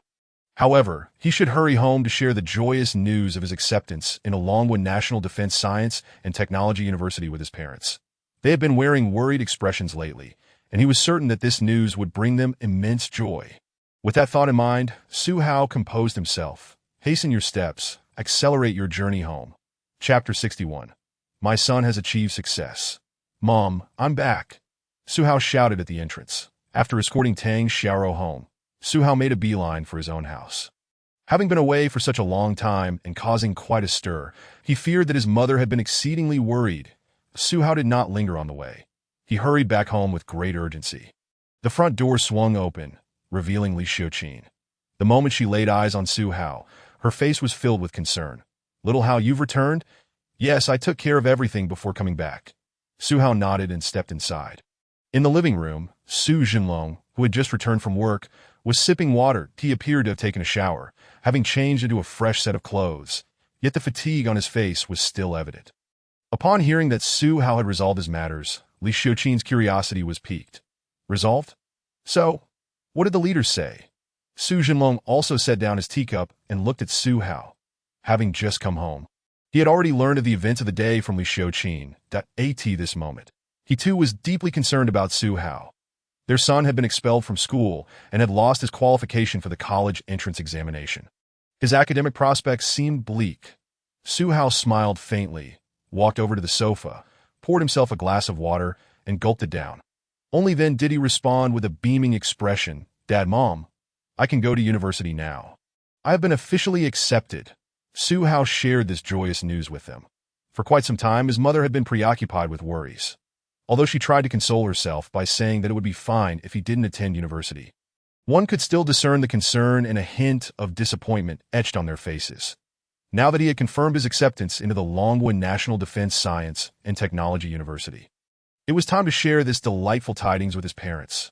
He thought to himself that his father and mother would undoubtedly be overjoyed upon hearing this news. Indeed, upon hearing Su Hao's words.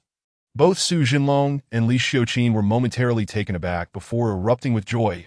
Su Jinlong sprang up from the sofa, his eyes sparkling as he stared at Su Hao in disbelief. Son, are you serious? He stepped forward, placing both hands on Su Hao's shoulders, utterly astonished. He had thought that Su Hao's chances of going to university had evaporated due to the school's decision. But now, Su Hao was saying he had been accepted into university ahead of time. How could Su Jinlong not be elated? Su Hao could feel the immense strength radiating from his father's grip on his shoulders. It was evident that this father, who seldom expressed his emotions, was genuinely happy today. That Su Hao met Su Jinlong's gaze and nodded earnestly. Dad, it's true. I really can go to university. This affirmation finally allowed Su Jinlong to release a long sigh of relief, and the grip on Su Hao's shoulders softened considerably. Soon after, a genuine smile blossomed on his face. My son is going to university. Li Xiuqin, who had been waiting eagerly for a chance to speak, finally seized the moment. She stepped forward and affectionately pinched Su Hao's cheek. That my son is wonderful. Quickly tell me, did you agree to enter Hucking University? Li Xiuqin remembered that the teachers from Hucking University had invited Su Hao to enroll while he was present. She presumed that he had likely accepted. Hucking University. It is a prestigious university in Longwu. Every year, only a handful of students from Jiangxing County gain admission to Hucking University. Her precious son not only has the opportunity to attend university, but is also set to attend a renowned institution. This would surely be a matter of pride. However, she noticed Su Hao gently shaking his head. Not Hucking University. It's Longwu National Defense Science and Technology University. The word struck like thunder, causing the smile on Li Xiuqin's face to freeze instantly. Her eyes widened in disbelief. What? Longwu National Defense Science and Technology University? Li Xiuqin was so overwhelmed with excitement that her voice trembled slightly, that Su Jinlong's initial joy began to settle. Yet upon hearing Su Hao's revelation, his pupils constricted in astonishment as he gazed at Su Hao in disbelief. Little Hao, are you saying you were specially recruited into Longwu National Defense Science and Technology University? Su Hao smiled silently and nodded. With his personal confirmation, Su Jinlong and Li Xiuqin exchanged glances, each reflecting shock and exhilaration. Coming back to their senses, Li Xiuqin clapped her hands, her face radiating with happiness that, oh dear, what an achievement. My son has succeeded in being specially recruited into Longwa National Defense Science and Technology University. This is indeed a matter of great honor for our family. If admission to Hucking University warranted inviting distant relatives and friends to celebrate, then being specially recruited into the National Defense Science and Technology University called for parading with a grand ceremony. Receiving blessings and affection from the entire village, in Longwa, no other university could rival the esteemed position of the Longwa National Defense Science and Technology University. Li Xiuqin was overjoyed. After decades of living, she had never been as elated as she was today. Gently caressing Su Hao's handsome face, she indulgently asked, "Son, what would you like to eat? Mom will go buy it for you right now." Su Hao could only smile wryly. "Mom, I don't." Before he could finish his polite refusal, Li Xiuqin had already turned to leave, putting on her shoes at the door while saying, "I know what you want to eat. I'll buy all your favorite dishes and cook them for you myself. Old Su, I'll bring you back a bottle of wine. Our son has achieved success, so you can indulge in a few drinks today." With that, Li Xiuqin hummed a cheerful tune and left with a spring in her step. After chatting with Su Jinlong for a while, Su Hao returned to his room and sent a message to Tang Xiaoro to inform her that he was home. Tang Xiaoro replied, "Got it. So, how did your parents react when they heard the news about you entering Lonka?" Curious, she inquired that Su Hao smiled. They were very happy, and he briefly recounted his parents' responses to Tang Xiaoro. After chatting for a while, Tang Xiaoro expressed her desire to study, as the time for the college entrance examination was fast approaching. "You go ahead and focus on your studies. I need to study too since I still have the exam." "While you are already a student at Lonka," Su Hao chuckled bitterly and simply replied, "Sure," before ending the conversation that in the chat window. Chen Nong had also sent a message earlier. The Su Hao opened it to find that Chen Nong informed him that Section Chief Wang Defa had requested to add him as a friend and asked Su Hao to approve it. Su Hao glanced and saw it was indeed the case that he accepted Wang Defa's friend request. And no sooner had he done so than Wang Defa sent a message. "Hello, Su Hao. I'm Wang Defa." "Hello, Section Chief Wang." Su Hao replied politely. The purpose of Wang Defa adding Su Hao as a friend was primarily to discuss matters concerning drones that he was aware that Su Hao's dealings with Lonka involved state secrets and were not to be pried into. Thus, he did not inquire further but got straight to the point that "Su Hao, what are your thoughts on agricultural drones?" Upon seeing Wang Defa's message, Su Hao pondered for a moment, although he had already confirmed his admission to Lonka. It might take some time for the official notice to arrive. During this period, he had no other pressing matters to attend to, therefore, it seemed prudent to resolve the drone issues first. That's what he decided to do.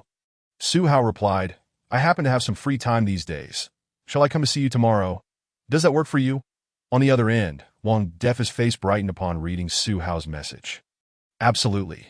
Then see you tomorrow." Chapter 62. System Rewards. New task triggered. In his room, after Su Hao and Wang Defa agreed to meet the next day, he closed his phone and gently placed it on the table. He let out a long sigh, a serene smile gracing his handsome face. With his chiseled features, the smile was as warm as a spring breeze. Just then, the long-dormant future technology system suddenly sprang to life.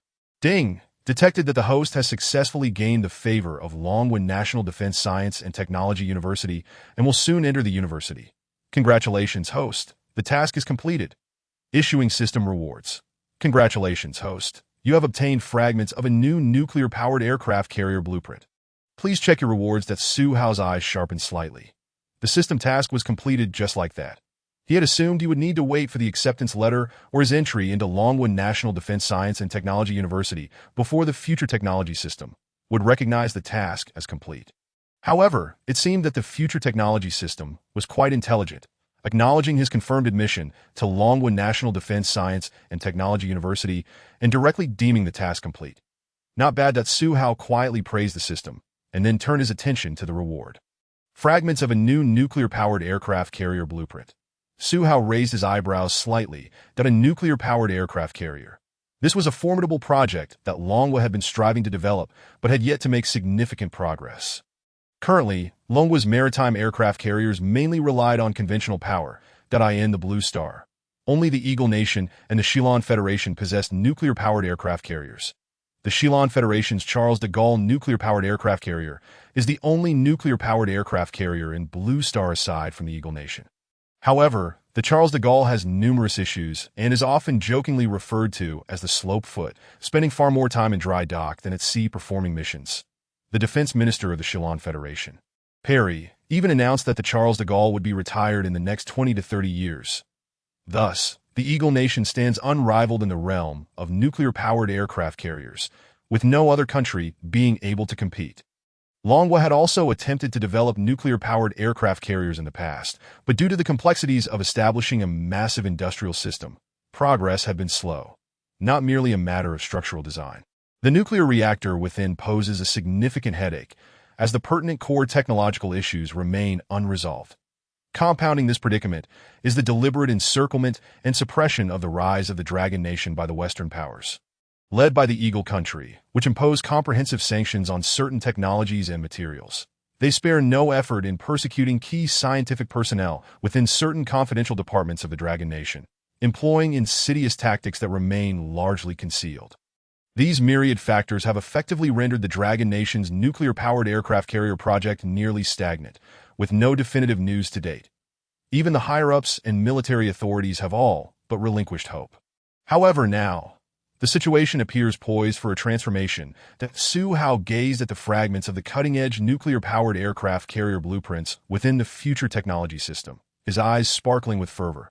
While the system did not provide intricate details regarding the specific parameters of the nuclear-powered aircraft carrier, it described the vessel as possessing an extraordinarily high displacement, electromagnetic catapults, and extended endurance.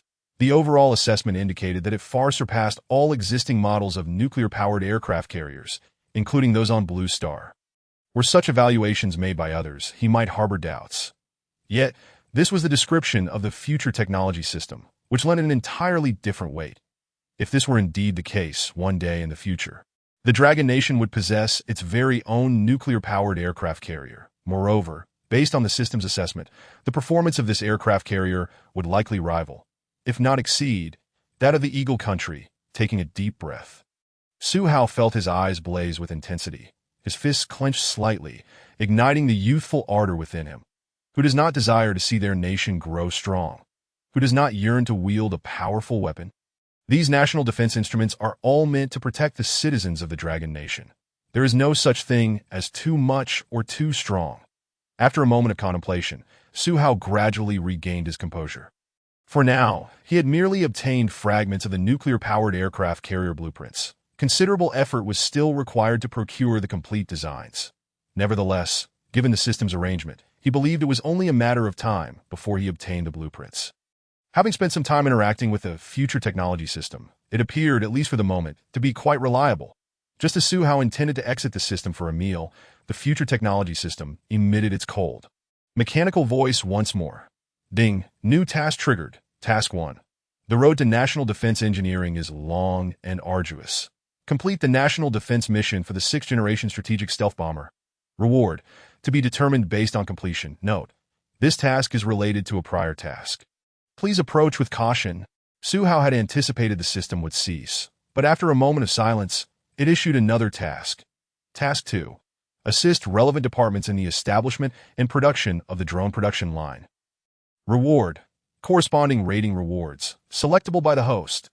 After waiting a moment to confirm that no further information would follow, Zhihu diligently examined the two suddenly triggered tasks. Point 1 pertained to the 6th-Generation stealth bomber, while the other concerned the drone production line. Both tasks presented a modicum of difficulty, yet neither was insurmountable. Zhihu murmured to himself, analyzing these two system tasks, that a portion of the blueprints for the 6th-Generation stealth bomber had already been submitted. Once the subsequent organization was complete, Liu and the others were likely to commence the development work formally. The chief designer of the blueprints, it was only natural that he would participate in the research and development tasks. Thus, this task would require time and posed certain challenges. After all, it involved a 6th-Generation stealth bomber. Even with complete blueprints, theoretical knowledge and practical application are entirely distinct concepts that end the genuine research and development process.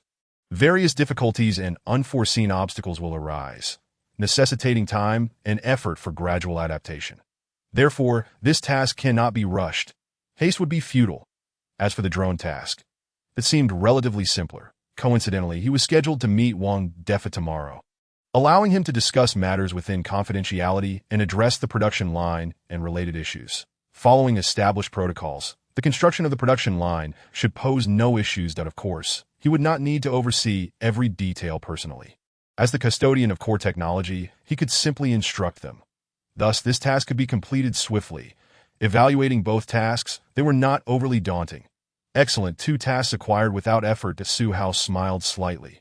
Furthermore, judging by these tasks, the rewards would likely be quite considerable, especially since the first task, which involved obtaining fragments of the nuclear-powered aircraft carrier blueprints, had instantly triggered 2 additional tasks that it was hard not to suspect that the system had designed this intentionally. Zhihu chuckled softly. Once he clarified his thoughts, matters became significantly simpler. After resting at home for the night, he set forth the next morning to meet Wang Defa. Chapter 63. Director Wang is stunned.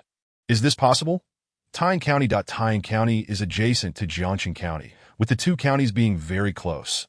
One can reach Tyne in just 3 to 4 hours by car. After departing from home, Zhihu took a dedicated vehicle and soon arrived at the Science and Technology Bureau of Tyne County. Before he could even alight, he spotted Wang Defa, Zhao Guiyuan, and others waiting eagerly. Once the vehicle came to a halt, Zhihu exited, and upon seeing him, a broad smile spread across Wang Defa's face as he hurried over. Zhihu, my dear classmate, you are truly early. Wang Defa greeted him warmly. Zhao Guiyuan approached with a smile, extending a friendly handshake. Hello, young friend Zhihu. Zhao Guiyuan had been dispatched by the higher-ups to Tyne County for guidance and would not be able to return to Longdu in the near future. With Zhihu's matters at hand, it seemed his return would be postponed even further. After all, Zhihu's agricultural drone was noteworthy in terms of both market value and utility. Zhihu smiled and nodded, exchanging greetings with both Wang Defa and Zhao Guiyuan. Director Wang, Professor Zhao, it is a pleasure to see you. After a brief exchange of pleasantries, Zhihu was warmly ushered inside by the 2. After chatting for a while in the reception room, Zhihu took the initiative to bring up the drone issue. Gentlemen, let us dispense with idle chatter and proceed to inspect the drone directly. His primary purpose for being there was to resolve matters regarding the drone. Any unrelated small talk could wait for another time. Wang Defa and Zhao Guiyuan readily agreed. All right, I will summon the relevant technical personnel to gather immediately in the technical department workshop. Wang Defa responded and promptly went to notify them. 5 minutes later, Wang Defa led Zhihu to the workshop of the technical department within the Science and Technology Bureau. There, the agricultural drone that Zhihu had developed awaited them.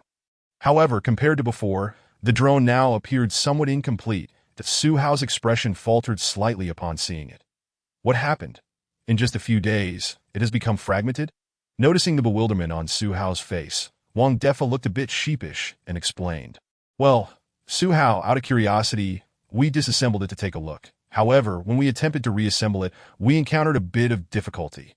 The internal structure is entirely different from commercial drones, and we simply couldn't put it back together, fearing we might damage the internal layout. Wang Defa shrugged, a wry smile on his face. Who could understand? He had initially assumed the drone was merely a slightly more robust version of others, with no significant differences in other respects. Yet upon disassembly, he discovered a world of complexity within. Various structural designs and layouts were vastly dissimilar, leaving him unable to reassemble it. Even Zhao Guiyuan, after examining it, frowned deeply, stroking his chin and exclaiming, "The internal structural design is extremely meticulous. Any attempt at disassembly and reassembly by an untrained individual could compromise its structure, that a single misstep could impact the drone's parameters and performance. This drone is indeed remarkable." Given these circumstances, Wang Defa dared not meddle further. Thus, it remained in the fragmented state. Zhihu now beheld. Zhihu, upon hearing this, wore an expression of understanding. Indeed, during his design process, he had intentionally incorporated unique features to prevent others from copying or counterfeiting it. It was hardly surprising that Wang Defa and his team were unable to reassemble it. Zhihu surveyed the workshop and noticed a few new faces among the personnel. He inquired, "Director Wang, who are these individuals?" With the subsequent explanation of the drone's relevant technology, Zhihu was uncertain of the trustworthiness of the personnel in the workshop, prompting him to ask Wang Defa. Wang Defa reassured him, "Rest assured, Zhihu, These individuals are key technicians from the Science and Technology Bureau, all of whom have signed confidentiality agreements, so they can be trusted. Zhihu nodded. Very well in that case. I shall begin with the fundamentals and explain how this drone was designed. Upon hearing this, the gathered individuals brightened, eagerly surrounding him to listen attentively. As Zhihu tinkered with the drone, he began to speak. The drone is an under-actuated system with 6 degrees of freedom and 4 control inputs, characterized by multivariable, nonlinear, strong coupling, and interference sensitivity. After briefly introducing the drone's characteristics, he proceeded to elaborate on its modules. Everyone, please observe here. Zhihu pointed to the drone's attitude controller. Generally speaking, conventional drones employ nonlinear control laws to achieve better simulation results. However, this approach has a drawback. It creates a strong dependency on the accuracy of the model. Thus, in terms of control effectiveness alone, it is still inferior to PID. Zhihu elaborated while simultaneously engaging in a theoretical analysis. Wang Defa, Zhao Guiyuan, and other key technicians listened intently, occasionally nodding in agreement. Their faces at times betraying confusion, which would soon transform into expressions of enlightenment following Zhihu's clarifications. Some of the core technicians even took notes, diligently recording the critical insights Zhihu shared. The workshop was enveloped solely by Zhihu's instructive voice, interspersed with the soft sound of pen tips gliding across paper. Upon concluding his explanation, Wang Defa's expression shifted to one of realization. So this design is feasible, he exclaimed. This will significantly minimize the additional power loss of the drone and greatly enhance its endurance. Brilliant! Simply brilliant! Wang Defa praised aloud, with Zhao Guiyuan also expressing his admiration. Zhihu's unique design not only elevated the drone's performance, but also reduced power consumption, achieving cost efficiency. Truly commendable. That Zhihu smiled quietly, continuing his discourse with them. Time slipped by imperceptibly during the lecture. And before long, the morning had vanished. After lunch, they resumed their discussions, and in the afternoon, Wang Defa and Zhihu confirmed the establishment of a dedicated production line for the drone, commencing trial production. Zhihu, the performance exhibited by this drone could potentially play a pivotal role in firefighting in the future, Wang Defa remarked within the workshop. In response, Zhihu merely nodded gently. Given the current development of firefighting equipment, if this model of the drone is well planned, it could indeed provide substantial assistance to the fire department. However, that would depend on the specifics of the future development strategy over the ensuing days. Zhihu dedicated himself to educating the core technicians at the Science and Technology Bureau about the drone while also negotiating the construction of the production line. His days were undoubtedly fulfilling. However, during his spare time scrolling through his phone, he noticed some online discussions regarding himself, labeling him as a second-generation official with connections. Tang Xiaoro, of course, took note of this as well and brought it up with Zhihu multiple times. Zhihu paid little mind to it. Time flowed like water in a toilet bowl. Press a button, and with a whoosh, it disappears. The Gaokao, a monumental battle, had officially commenced. Zhihu's admission notice from Longwen National Defense Science and Technology University was on its way, and he had already received logistics information. Now that matters here were settled, it was time for him to report to Lonka University. The construction of the 6th-Generation strategic stealth bomber project was imminent. Liu and the others were acting with remarkable speed. That Zhihu sighed softly, aware that the situation was pressing, and the nation was quite eager. Chapter 64. The Gaokao ends. What about Tang Xiaoro's admission results? In front of the Science and Technology Bureau in Taiyan, Zhihu stated, Director Wang, Professor Zhao, let's pause our discussions regarding the drone for now. If there are any technical issues or subsequent production line construction matters, feel free to contact me by phone. Zhihu had spent nearly a week at the Taiyan Science and Technology Bureau, explaining the drone and discussing future construction issues. Now, he felt it was time to return and prepare to report to Longwen National Defense Science and Technology University. Wang Defa nodded appreciatively. Understood. Thank you for your assistance during this time. His words were heartfelt. They had witnessed Zhihu's dedication, which had allowed them to gain a fresh understanding of the drone from the ground up. The core technicians, including himself, had greatly benefited. Zhao Guiyuan chimed in, Zhihu, my young friend, you've worked hard during this period. You needn't worry about the upcoming matters. We will handle it. Focus on resting and preparing for your report to Lonka University. If the opportunity arises, we should gather in the capital. Given Zhihu's contributions, it would be inappropriate to expect him to oversee the subsequent production line personally. Su Hao nodded in agreement with Zhao Guiyuan's invitation. Absolutely. After bidding farewell to a few, Su Hao got into his car and departed from Tian. After several hours of travel, he returned home. Upon entering, he found Tang Xiaoro and her cousin Bai Qining at his house. Su Hao was somewhat puzzled. Su Hao, you're back. Tang Xiaoro quickly spotted him, her face lighting up with joy as she sprang to her feet, bouncing towards him like a little rabbit. That you've lost weight during this time. Was the food there not good? Tang Xiaoro observed him closely, frowning slightly as she pouted. Su Hao could only smile wryly in response. I haven't lost weight. That is merely your illusion. Besides, the food there is quite good. Meat at every meal. Fish daily and even fruit for dessert. Nutritional meals. Su Hao explained that as they walked into the living room, he greeted Bai Qining, who was seated on the sofa. Hello, Senior Qining. Although they were not from the same university.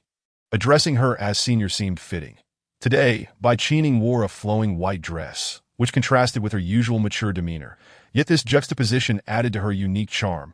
After exchanging pleasantries, Su's parents, upon learning their son had returned and seeing Tang Xiaoro and Bai Qining, hurried to prepare a meal.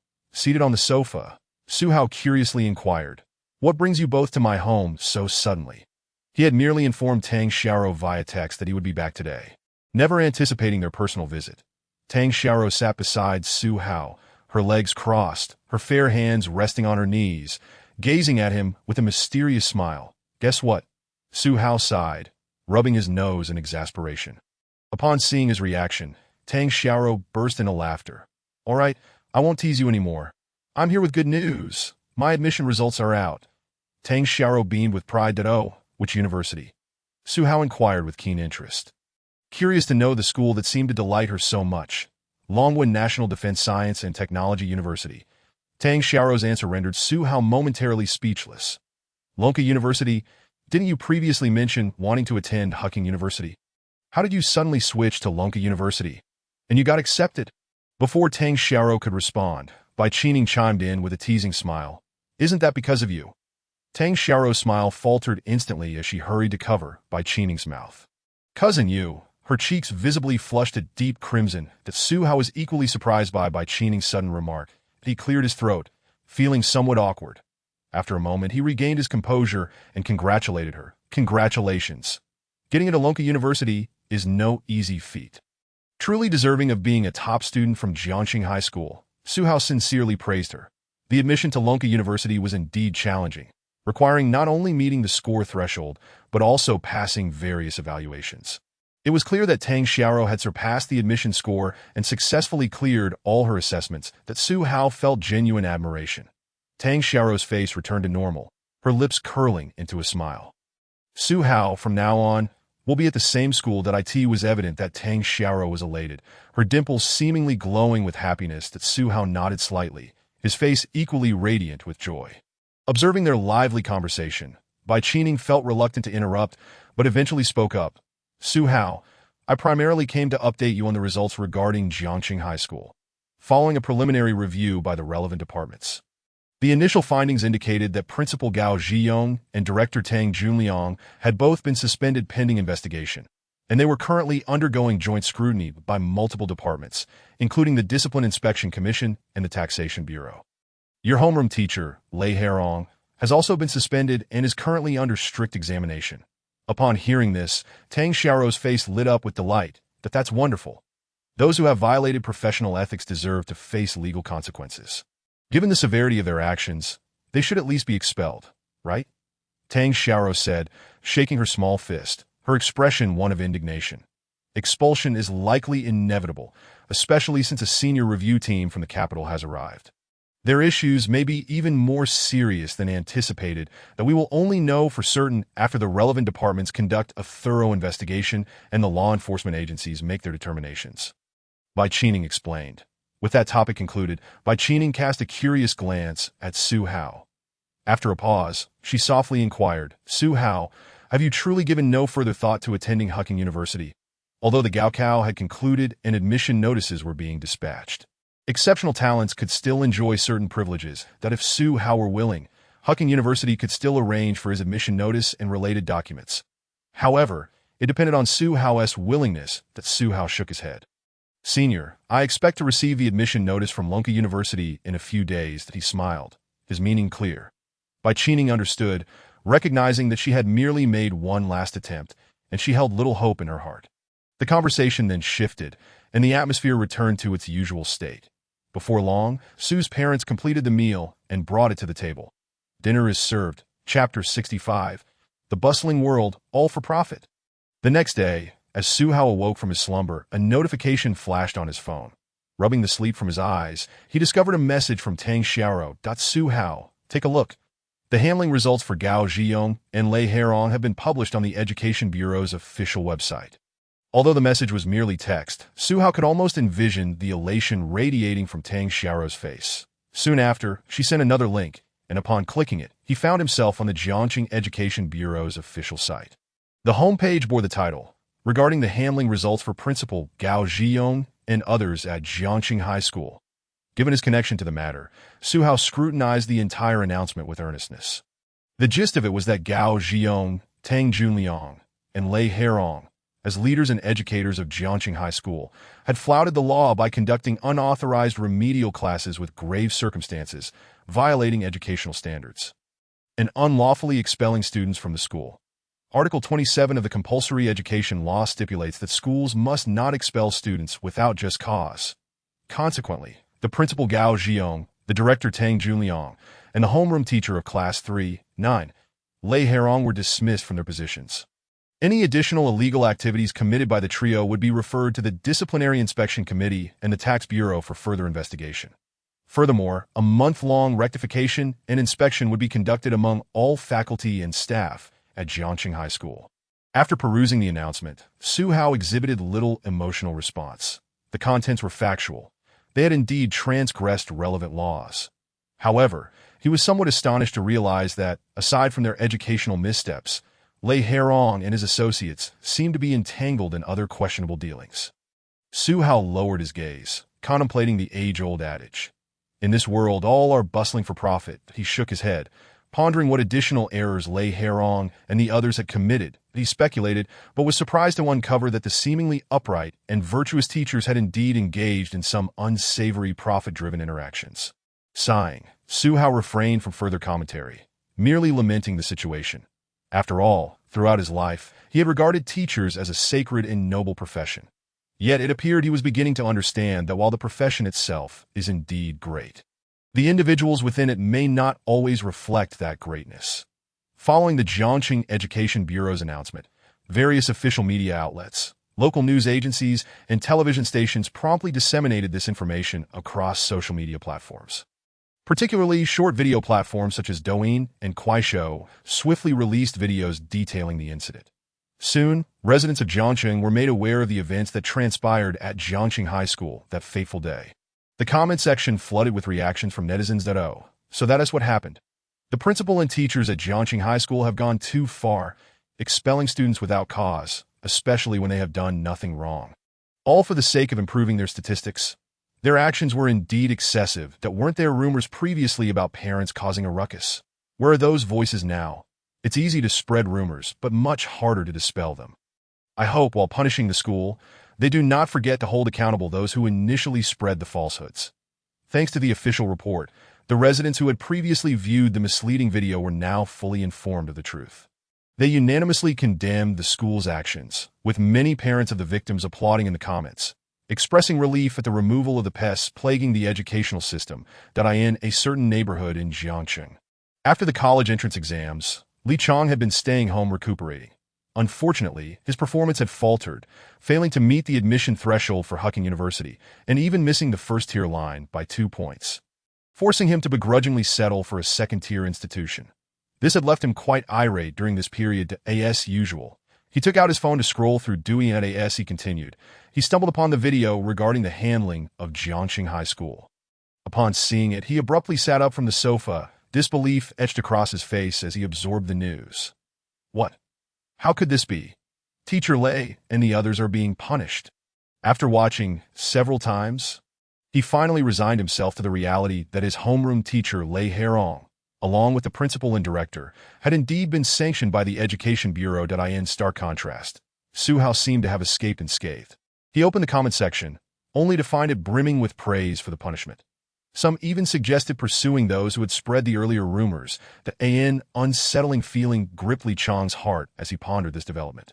Just as he was about to discuss the handling results in a group chat, there was a sudden knock at his front door.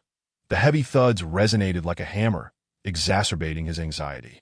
Li Chang's mother went to answer the door, only to find two police officers standing outside. "Hello, comrade. We are law enforcement officers from the Jiangxing Police Bureau. Is this the home of Li Chang?" As the officers inquired, their keen eyes scanned the room and quickly landed on Li Chang, seated on the sofa with his phone. The moment his mother saw the officers, she was rendered speechless, her complexion paling as she stammered, "Why yes, officer. Has my son committed some sort of offense?" As she spoke, she slightly moved aside to allow the officer's entry. Regardless of her son's alleged transgressions, she understood the importance of cooperating with law enforcement to avoid exacerbating the situation with accusations of resisting. The officers nodded politely and stepped inside. One officer approached Li Chang, while the other informed his mother that Li Chang was implicated in creating false narratives and spreading rumors, disrupting social order. Considering this as his first offense, and he is a minor, without causing serious societal impact, we will provide him with a reprimand and educational guidance. However, while grave offenses may be forgiven, minor transgressions cannot be overlooked. We request that Li Chang delete all posts containing the falsehoods in person. Additionally, your personal information and other relevant data will be recorded in the police files. That we hope you will abide by the law and refrain from engaging in any illicit activities in the future. The officer's expression was grave. Li Chang's mother, anxious and furious, promptly urged him, "Hurry up and do as the officer says. You troublesome child, you never make things easy." Li Chang's face turned pale, and he numbly nodded. "Oh, okay." He had never anticipated that his actions would result in the police knocking on his door. Trembling with fear, he hastily deleted all posts. After the officers conducted a thorough inspection, they issued a few more warnings before departing. Watching the officers leave, coupled with the echoing reprimands from his mother, Li Chang gradually felt his fear dissipate, replaced by a growing resentment. His eyes took on a vengeful glint. "Damn Zhihu, you must be behind this. Relying on your connections, you dare to act recklessly? You're nothing but a worthless piece of trash. Just wait until I get the chance. Otherwise," Chapter 66. Did the blueprints come so easily, in the blink of an eye? Another month had passed. During this time, Zhihu remained at home to recuperate while maintaining contact with Wang Defa regarding the drone project. One day, Lu Jiangwo unexpectedly called him, announcing that the 6th-Generation strategic stealth bomber project was officially commencing. As the designer of the blueprints, Lu Jiangwo hoped Zhihu could report to the Longwen National Defense Science and Technology University as soon as possible. The sooner, the better. Without hesitation, Zhihu agreed. "Mom, Dad, I'm heading to Longwen National Defense Science and Technology University tomorrow." Once the time was confirmed, Zhihu informed his parents that you're leaving so soon. "Isn't that a bit rushed?" Su Xiaoying expressed surprise that it seems rather hasty. Su Jinlong remarked, "After all, it's the Longwen National Defense Science and Technology University. They likely have other arrangements as well. That it's better to go early and familiarize yourself with the environment. The deal you need us to take you?" He asked with concern. Zhihu shook his head. "That no need. The university will send someone to pick me up." His parents exchanged glances, momentarily taken aback. "That they'll send someone to pick you up? That's quite a privilege."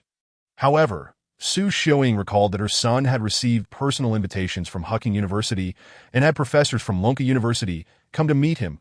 It seemed reasonable that they would extend such courtesy. Given his exceptional abilities, a proud smile spread across Su Xiaoying's face. "But that's wonderful. Safe and convenient. Haha." With that, she hurried off to help Zhihu pack, stuffing his suitcase with various homemade delicacies. Zhihu could only chuckle helplessly. "Mom, you don't need to pack so much food. I won't go hungry. I know you won't go hungry, but these are all special treats made by me. Bring plenty, so you can enjoy them whenever you feel like it." Li Xiuqin, disregarding Zhihu's reluctance, relentlessly continued to stuff things inside. Zhihu merely shrugged his shoulders. A mother's worries extend 1,000 miles as her child embarks on a journey. But he could comprehend his mother's concerns and deeply appreciate the love she harbored for him. Zhihu ceased his refusals. Upon returning to his room, reflecting on the events of the past few days, he picked up his phone and informed Tang Xiao about his early reporting to the Longwen National Defense Science and Technology University the following day. "So soon? Is there something else going on? Tang Xiao quickly replied with curiosity. Yes, there are a few matters that require my early attention, Su Hao answered, withholding further details. After all, it pertained to the 6th-Generation strategic stealth bomber. A matter of national secrecy that could not be carelessly divulged. Tang Xiao understood and did not press further. All right, go ahead and don't worry. We'll see each other at Longwen National Defense Science and Technology University, she replied, sending a cheeky smile along with her message. After all, they were both attending the same university.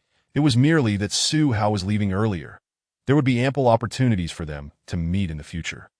The next day, bright and early, Su Hao descended the stairs with the help of Su Jinlong, who was carrying his suitcase, while Li Xiuqin saw him off. Meanwhile, representatives from Longwen National Defense Science and Technology University had already arrived.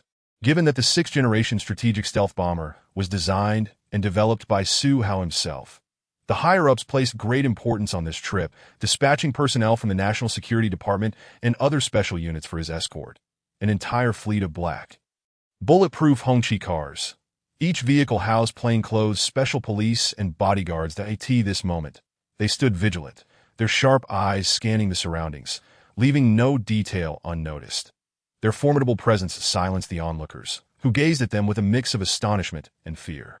When Li Wei spotted Su Hao, he approached with a smile. Su Hao, Comrade Liu has sent me to escort you to Longwen National Defense Science and Technology University. Su Hao nodded with a smile. Thank you, Colonel Li. After greeting Su Hao, Li Wei courteously exchanged pleasantries with Su Hao's parents. Rest assured, this trip to Longwen National Defense Science and Technology University will be well guarded, and Su Hao's safety is absolutely assured. Su Jinlong and Li Xiuqin nodded, offering Su Hao several final reminders, their eyes lingering on him as he boarded the vehicle and departed. The surrounding crowd, observing the gleaming fleet of high-spec Hongqi cars, was filled with curiosity and astonishment. This Su family son is truly remarkable. He is being personally escorted by the school's leaders. Hearing such whispered praises, a sense of pride welled up in the expressions of Li Xiuqin and Su Jinlong. With heads held high, they gazed forward, as if to proclaim, "Do you see that? That is my son." The convoy proceeded smoothly, reaching Jiang City before entering the Jiang City airport. They then boarded a chartered flight directly to Longdu. Upon arriving safely and smoothly in Longdu, they made their way to Longwen National Defense Science and Technology University. "That's Su Hao. I've waited for you for so long." As soon as he entered the building, Su Hao spotted the figure of Lu Jiangwo, who had likely been waiting here for quite some time. Su Hao hurried over. "Lu Lao, I appreciate you personally coming to greet me," he offered a polite salutation. Although he had developed the 6th-Generation strategic stealth bomber, he recognized Lu Jiangwo as a luminary in the national defense sector, and thus felt a bit embarrassed by the personal reception. "I was just eager to see you, so I came out to meet you quickly. Let us not stand around here. Come to my office." With that, Lu Jiangwo led Su Hao towards his office. Once inside, they each took a seat, and Lu Jiangwo began to chat casually with Su Hao. "I heard you've also developed an agricultural drone that performs exceptionally well in firefighting and other applications." Su Hao chuckled lightly. It was merely a bit of tinkering. I didn't expect it to perform so uniquely in firefighting." Director Wang and Professor Zhao believe it could be promoted for such uses. Su Hao maintained a casual demeanor as he briefly recounted the details. Lu Jiangwo observed this with approval, nodding inwardly. From Zhao Guiyuan, he had learned about the drone's capabilities. To be honest, it was not merely a bit of tinkering as Su Hao claimed. According to Zhao Guiyuan, if this drone were to be fully implemented in firefighting, it could potentially lead to a technological revolution. Furthermore, the drone's hidden capabilities were equally impressive in other domains. Su Hao's humility was evident. Yet, at such a young age, possessing such talent while remaining modest. Lu Jiangwo's regard for Su Hao grew even deeper. As their conversation drifted, the topic inevitably turned to the 6th-Generation strategic stealth bomber. "Xiao Hao, we reviewed the upper section of the design blueprints you provided for the 6th-Generation strategic bomber. However, to validate the involved technologies, we require the complete set of blueprints as soon as possible." Lu Jiangwo explained that I in the office, surrounded by trusted colleagues and with national security personnel standing guard outside. Lu Jiangwo felt no apprehension about their conversation being overheard. Su Hao nodded, signaling for Li Jian to bring over his suitcase, but he then retrieved the complete blueprints for the 6th-generation strategic stealth bomber that he had prepared earlier. Handing them to Lu Jiangwo, Lu Lao. Here are the complete blueprints for the 6th-generation bomber, Su Hao said lightly, as if the folder in his hands contained nothing more than ordinary documents. Upon seeing this, Lu Jiangwo was taken aback, astonished. Is it really? The blueprints are just handed over like this, and contained in a few folders. Lu Jiangwo gazed at Su Hao with a perplexed expression, even showing a hint of reproach. Is this really just the blueprints? In the office, Lu Jiangwo looked at Su Hao casually placing the folder containing the blueprints in his hand, feeling somewhat dazed. Did I ask this really? The blueprints, even having encountered numerous grand events. It was his first experience with someone so nonchalantly handing over the blueprints for a significant military aircraft. It felt quite different from what he had envisioned for such a formal exchange. Su Hao was puzzled. Yes, the complete blueprints for the 6th-generation strategic bomber are right here. However, since it is a large project, some design modules can only be created using specific software, so there are a few encrypted USB drives inside as well. Su Hao was unaware of why Lu Jiangwo bore such an expression, which seemed to convey surprise. Did he think that the exchange of blueprints required some sort of ceremony, a ritualistic cleansing, sincere prayers, and perhaps incense burning before the official transfer? Superstitions are not to be entertained. Upon receiving Su Hao's confirmation, Lu Jiangwo's surprise gradually morphed into impatience that he could hardly wait to see the blueprints inside. Without hesitation, he opened the seal on the folder right in front of Su Hao and carefully, as if cradling a fragile gemstone, laid out the hundreds of pages of blueprints in his hands. He then slowly turned to the first page, examining it with utmost seriousness, followed by the second page, the third page. Gradually, Lu Jiangwo became completely absorbed in the blueprints, and all external sounds seemed to fade away. The airframe was covered with elastic materials, ensuring a uniform electrical conductivity across its surface. Not even the seams of the airframe were overlooked. This made it exceedingly difficult for radar to detect the aircraft.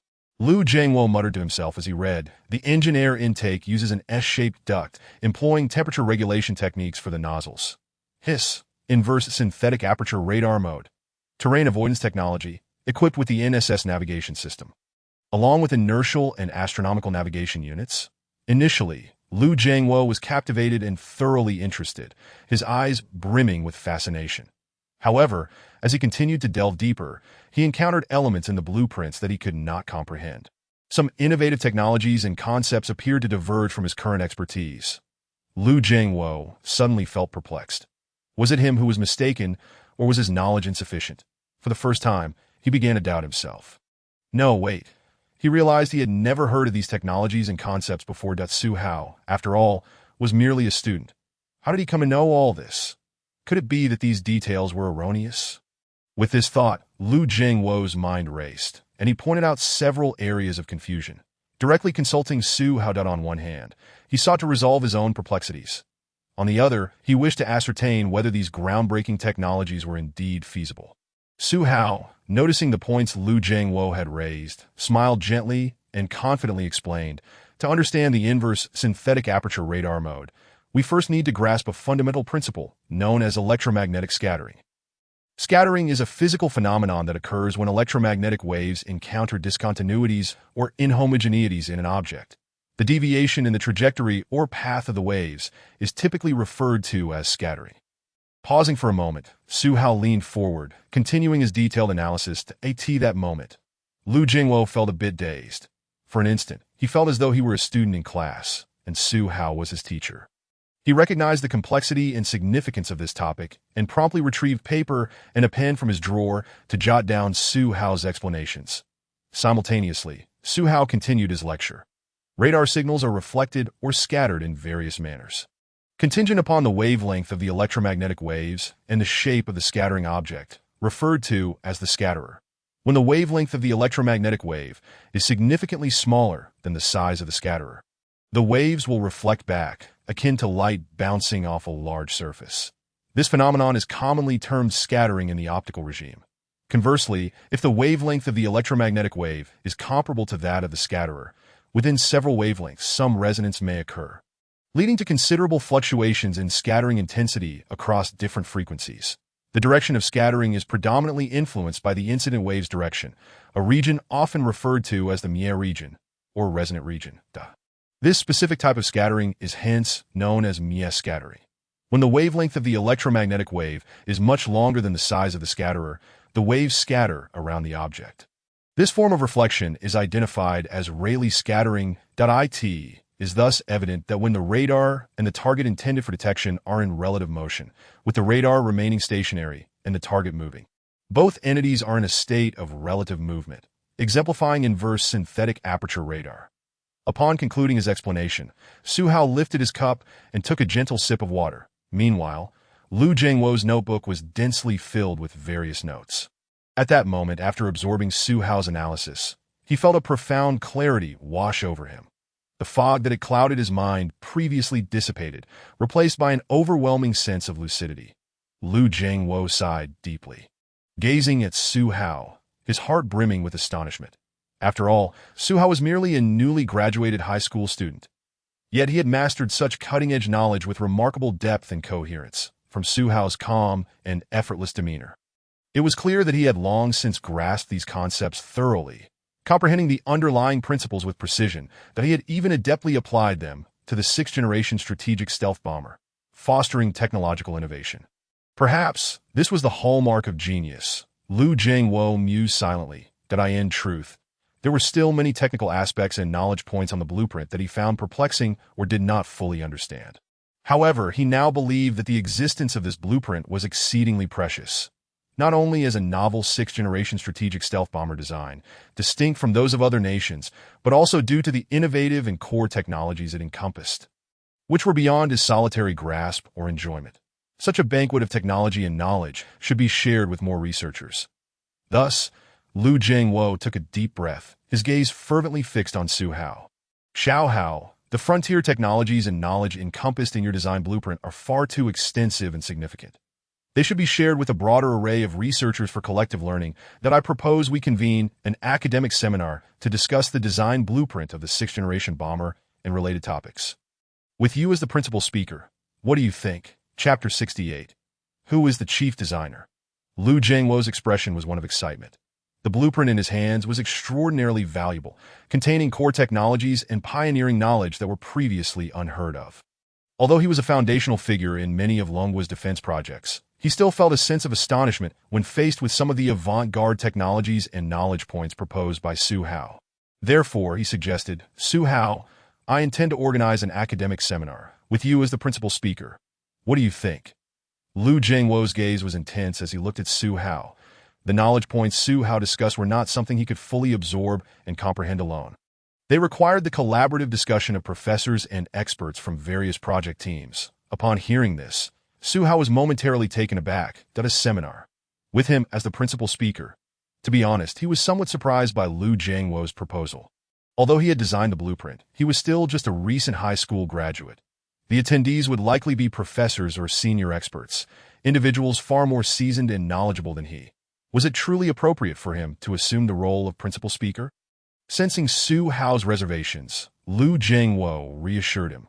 Xiaohao, despite your youth and relative inexperience compared to those professors and experts, the blueprint for the 6th-generation strategic stealth bomber is fundamentally your creation. No one knows the intricacies of the core technologies involved better than you do. Not even I doubt you are the most fitting choice for the role of principal speaker. With the conversation reaching this critical juncture, Zhihu nodded in acquiescence. No problem. After all, it's just a lecture. Moreover, the blueprint for the 6th-generation strategic stealth bomber was indeed his handiwork, and he was intimately familiar with its details, especially the core technologies. After some contemplation, Zhihu agreed. Upon seeing Zhihu's nod of acceptance, Lu Jingwo's face lit up with joy. Then I shall trouble you with this. I will now prepare and gather the entire core team of the 6th-generation stealth bomber project in the secure conference room. Please wait here for a moment. I shall return shortly. With that, Lu Jingwo hurried out to arrange the seminar. The office fell into a serene silence. Zhihu, with nothing pressing to occupy him, stood by the window, surveying the grandeur of the National Defense University. Indeed, it was a fitting name. The campus boasted an impressive environment, expansive grounds, and splendid scenery, with an array of facilities readily available Zhihu was filled with anticipation for his forthcoming university life. At last, he had truly become a student of the Longhua National Defense Science and Technology University, that he looked forward to fully experiencing the life of a university student. However, the most pressing goal was to collaborate with Liu and his research team to expedite the development of the 6th-generation strategic stealth bomber. This was a crucial asset for the coming decades, deserving of utmost attention. Moreover, based on the current state of the system, the blueprint for the nuclear-powered aircraft carrier was expected to be awarded to him upon completion of relevant tasks. If that were the case, it would be imperative to initiate the construction of Longhua's nuclear-powered aircraft carrier under suitable circumstances in the future. The road ahead may be long, but having chosen a distant goal, one must forge ahead through snow and storms. Given his current capabilities and conditions, he was determined to work alongside Longhua to ensure that his nation possessed more defense assets to protect its citizens and safeguard the 9.6 million square kilometers of territory. With these thoughts swirling in his mind, Zhihu felt a surge of passion. Not only the stealth bomber and the nuclear-powered aircraft carrier, but in the future, Longhua would require more formidable instruments to dominate land, sea, air, and even space, to deter threats and ensure national security. That Zhihu's fist tightened slightly, his fervor igniting like a flame. Meanwhile, Liu Jingwo personally headed to the research workshop for the 6th-generation strategic stealth bomber to assemble the professors, experts, and key technical personnel involved in the development. Everyone, please set aside your current tasks and prepare to proceed to the secure conference room for the seminar on the 6th-generation strategic stealth bomber. Shortly, an expert will arrive to elucidate the relevant issues concerning the blueprint. Liu Jingwo's announcement left many of the professors present momentarily stunned that an expert was coming to provide them with explanations. Could it be the expert who designed this blueprint? The thought sent waves of excitement through the attendees. Among them, only a few had been privy to the fact that the blueprint originated from a high school student. Most were unaware of the identity of the eminent designer due to other commitments that had kept them from the earlier discussions. Thus, hearing that an expert would explain matters, their first thought was of the chief designer of the blueprint. Professor Qian Hongfei, an esteemed figure in the field of aviation engines, especially those for fighter jets, raised an eyebrow, stepping forward after removing his work attire. Lao Lu, who exactly is the chief designer of this blueprint? As an old professor at the Longhua National Defense University, Qian Hongfei had worked closely with Liu Jingwo for many years, fostering a strong camaraderie. They had been on a field visit to a military district and had missed the initial meeting, leaving him completely unaware of the chief designer's identity. All he knew was that the blueprint had been completed without any issues. Liu Jingwo, upon hearing his old friend's inquiry, smiled slightly and chose to maintain an air of mystery. What background? Lao Qian. I doubt you could ever guess his identity, no matter how you try. Liu Jingwo refrained from revealing Zhihu's true identity. The fact that he had managed to attract such a talent as Zhihu and receive the complete blueprint without reservation delighted him. He was curious to see the expression on his old friend's face when he discovered that the chief designer was merely a high school student. Qian Hongfei's brow furrowed slightly. What? Is the designer someone of great significance that you won't disclose?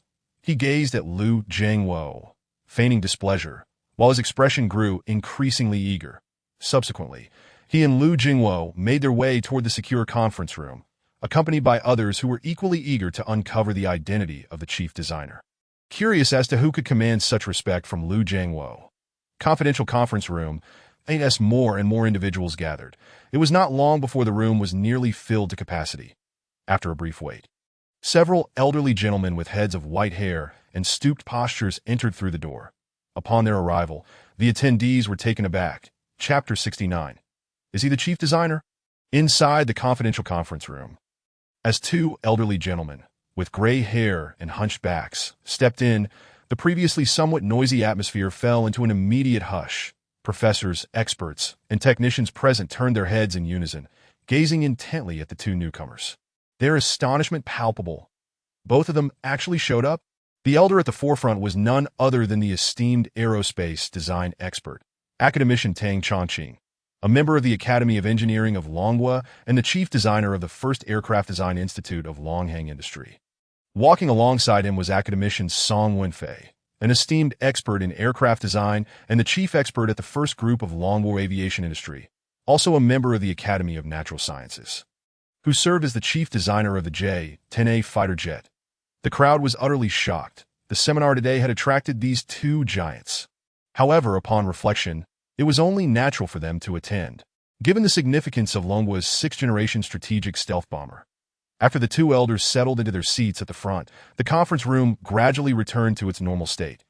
Meanwhile, the attendees continued to arrive. Yet, there was some confusion as Lu Jiangwo, the host of this seminar, had yet to make an appearance. Just then, the long-awaited Lu Jiangwo finally made his entrance, much to everyone's relief for the wait. Lu Jiangwo first nodded in acknowledgement to academicians Tang and Song. Although Lu Jiangwo was a leader in various national defense projects in Longwa and had made indispensable contributions to the nation's defense endeavors, Tang Chongqing and Song Wenfei had laid the solid foundations for Longwa's defense industry. All three were pillars and representatives of the nation. As Lu Jiangwo took to the stage, Zhihu stood nervously in a corner below. To be honest, all present were at least professors in stature. Even though Zhihu felt confident, he had never encountered such a grand occasion before, and he couldn't help but feel a bit anxious, his palms beginning to sweat. Lu Jiangwo picked up the microphone, flashed a hearty smile, and began to speak. Ladies and gentlemen, I have convened you today primarily to discuss matters pertaining to the 6th-generation strategic stealth bomber. Today, I have specially invited the chief designer of the 6th-generation stealth bomber to join us. Please feel free to ask any questions or discuss related technologies.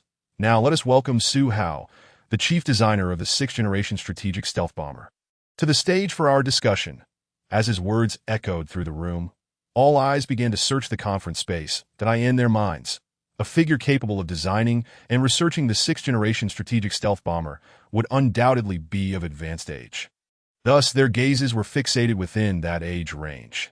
However, to their utter astonishment, as Lu Jiangwo finished speaking, a remarkably youthful individual strode confidently to the stage, his posture straight and assured. The attendees were left in shock. What is going on? Wasn't it said that the chief designer of the 6th-generation strategic stealth bomber was coming? Why was an unfamiliar young man being invited to the stage instead? Had Lu Jiangwo made a mistake? Nevertheless, to their surprise, Lu Jiangwo's face was adorned with a broad smile upon seeing this young man. They suddenly realized, could it be that this was indeed the chief designer of the 6th-generation strategic stealth bomber that Lu Jiangwo had mentioned? They questioned in their minds, filled with doubt, their faces reflecting inquiry. Even the two elders at the front furrowed their brows slightly. Lu Jiangwo perceived the confusion in the room and proceeded to clarify. Ladies and gentlemen, this is Zhihu, the chief designer of the 6th-generation strategic stealth bomber. With Lu Jiangwo's personal confirmation of this young man as the chief designer of the 6th-generation stealth bomber, the conference room erupted in astonishment is it truly the case that he is the chief designer of the 6th-generation bomber. How is that even possible? Someone gasped, their expression one of sheer disbelief. Their reaction was understandable, for Lu Jiangwo's words were shockingly profound. They scrutinized Zhihu's youthful, somewhat inexperienced visage, struggling to comprehend that he could possibly be the chief designer of the 6th-generation bomber. Amidst the rising murmurs of disbelief, Lu Jiangwo felt no surprise. Not only them, but he himself had been equally astonished when he first learned this news. Who could have imagined that the 6th-generation strategic stealth bomber, which had long perplexed countless researchers and remained without breakthroughs in its core technologies, could be designed and developed by a mere high school student? Had he not personally verified it, Lu Jiangwo would never have believed it. But the truth was indeed as such. Ladies and gentlemen, I was initially just as skeptical as you, thinking it absolutely impossible. However, after my personal verification, I found my previous notions to be quite limited. Zhihu truly possesses such talent and capability. The 6th-generation strategic stealth bomber is indeed his own design and development. With Lu Jiangwo's reaffirmation, a wave of gasps echoed through the conference room.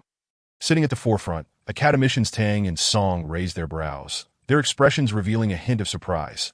They were familiar with Lu Jiangwo and knew he was not one to exaggerate or speak falsehoods. His statement suggested that there was a high probability of truth behind it. Yet, even so, it was too extraordinary to grasp. How could such a young individual have completed the design blueprints? Tang Chongqing and Song Wenfei exchanged glances, both recognizing the astonishment reflected in each other's eyes. Nevertheless, they refrained from saying much, and after a moment of surprise, their expressions gradually returned to normal. However, Their gazes continued to scrutinize Su Hao, tinged with curiosity and examination. After a considerable time, the discussions in the conference room began to quiet down at this moment. Su Hao had also regained his composure. With an unruffled demeanor, he took out the design blueprints. "Hello, everyone. My name is Su Hao, and I am the designer of the 6th-Generation stealth bomber blueprints. Without further ado, let us delve directly into the blueprints and design proposals." Su Hao projected the encrypted electronic documents onto the large screen, allowing everyone in the conference room to view them clearly. The attendees redirected their focus, concentrating on the designs displayed on the screen. "The latest generation of stealth bombers in Longwa. I have implemented technological innovations in many aspects of the 6th-Generation aircraft." As Su Hao gradually commenced his presentation, the atmosphere in the conference room turned serious. By the time he concluded his introduction of the relevant modules, he shifted his tone, his expression grave. "Based on these foundations, along with the collaboration of various research departments, we have a hopeful prospect of achieving real machine testing within 1 to 2 years. Moreover, if everything proceeds smoothly, this timeline could potentially be advanced." Su Hao's words instantly stirred a commotion in the conference room. Beside Tang Chongqing, a professor could not contain himself and whispered, "Even with the blueprints, given our current technological capabilities and the strength of our research teams, it would be impossible to conduct real machine testing in such a short period." Su Hao's assertion seemed to be somewhat. The professor did not continue, his face pale, the implication unspoken. Tang Chongqing nodded thoughtfully in response. This was indeed the case. Even with blueprints in hand, a military aircraft was an intricate industrial amalgamation, involving numerous factors such as materials and technologies. Completing the design and conducting tests within such a short time frame was challenging. Tang Chongqing furrowed his brow and directly inquired, "How can you be so confident that you can complete the overall design and conduct real machine testing in such a short period?" Chapter 70. What if I possess the technology? In the confidential conference room of the Longwan National Defense Science and Technology University, listening to Su Hao's claim of achieving real machine testing of the 6th-Generation strategic stealth bomber within 1 to 2 years. Academician Tang Chongqing, sitting at the forefront, couldn't help but frown and ask, "May I inquire, Su Hao, Chief Designer, how can you assure us that you can conduct comprehensive testing in such a short time frame? It is well known that the development time for a military aircraft can range from a few years to several decades. The timeline you propose not overly optimistic." When addressing Su Hao, Tang Chongqing's tone faltered slightly at the mention of Chief Designer.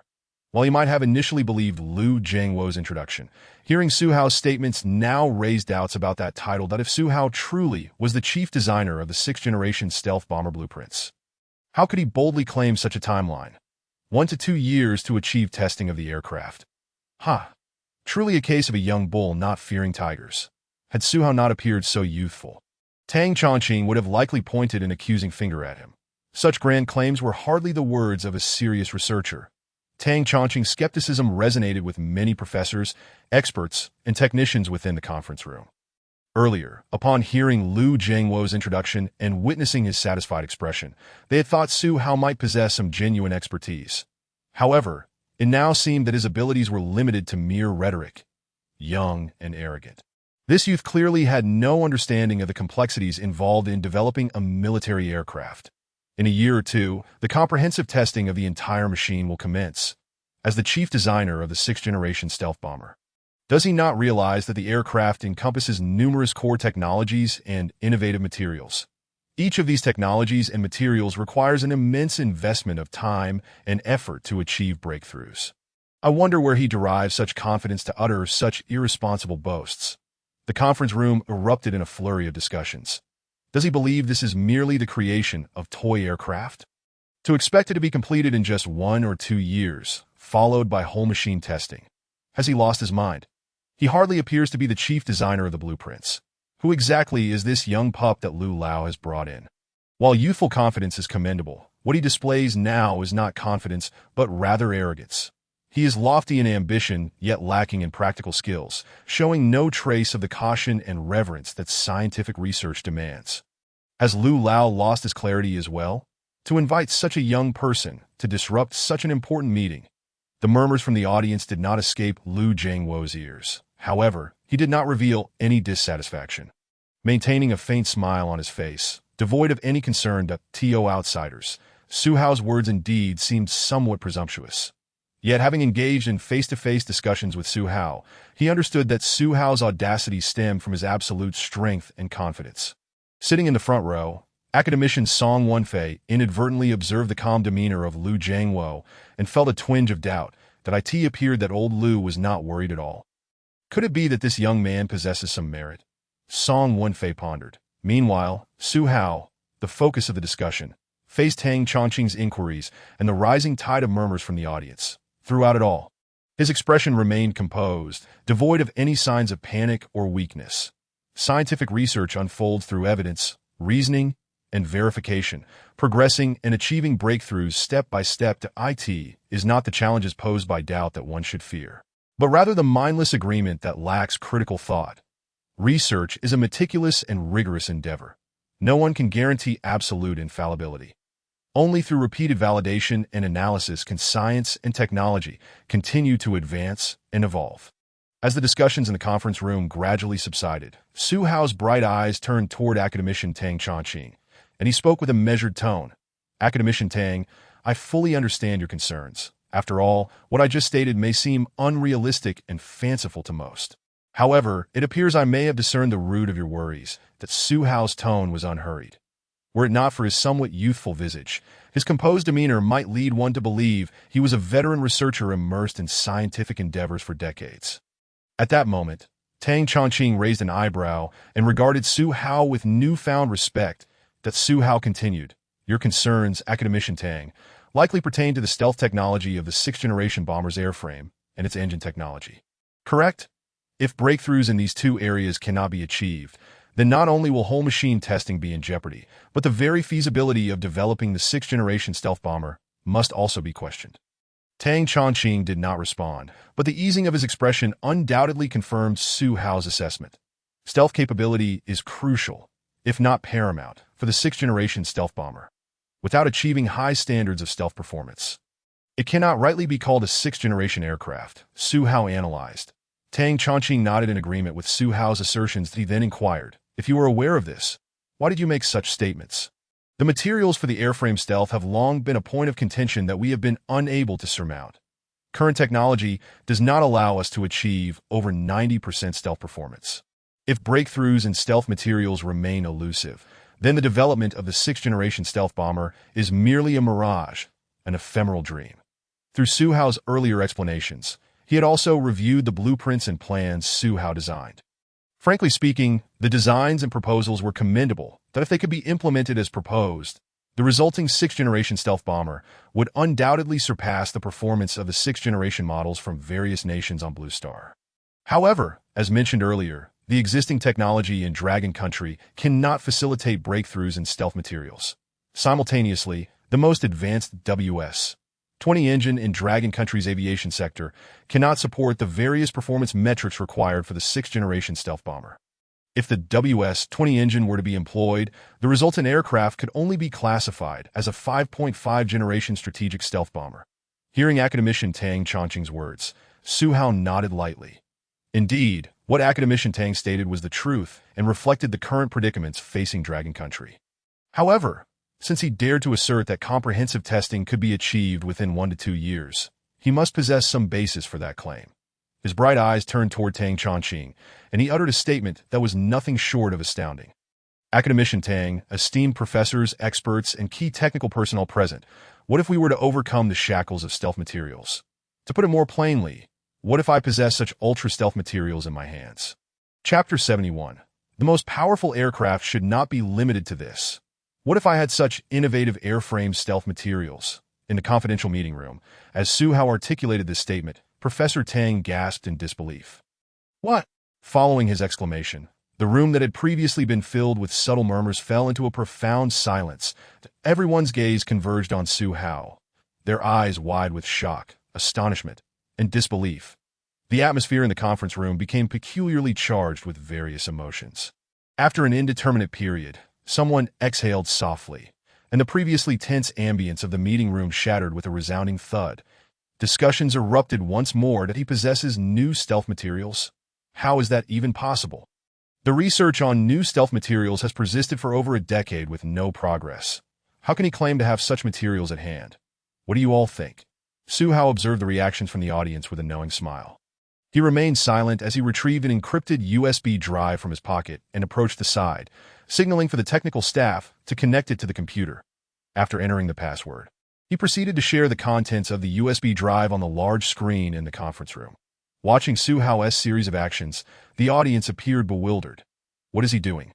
Before long, their confusion was swiftly dispelled that Zhihu opened the USB drive and clicked on two files. Upon seeing the titles, their hearts jolted in surprise. Research analysis and verification of ultra-stealth materials for aircraft feasibility plan and blueprints for the WS-30 Aero engine. This was Zhihu's foundation.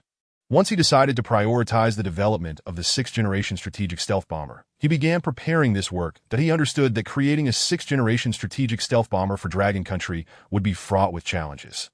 Requiring numerous groundbreaking technologies and materials to undertake this task effectively, significant breakthroughs must be achieved across various fronts.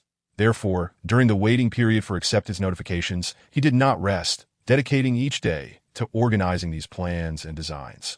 He anticipated that once he revealed his identity as the chief designer of the 6th-generation stealth bomber and expressed his desire to expedite its development, he would undoubtedly face skepticism. These were all preparations he had made for that eventuality. Ladies and gentlemen, these two documents pertain to critical technologies and materials for the aircraft. I invite you to analyze them carefully and assess their feasibility, Zhihu said with a smile. The conference room was equipped not only with a large screen at the front, but also with touch display screens at each participant's table.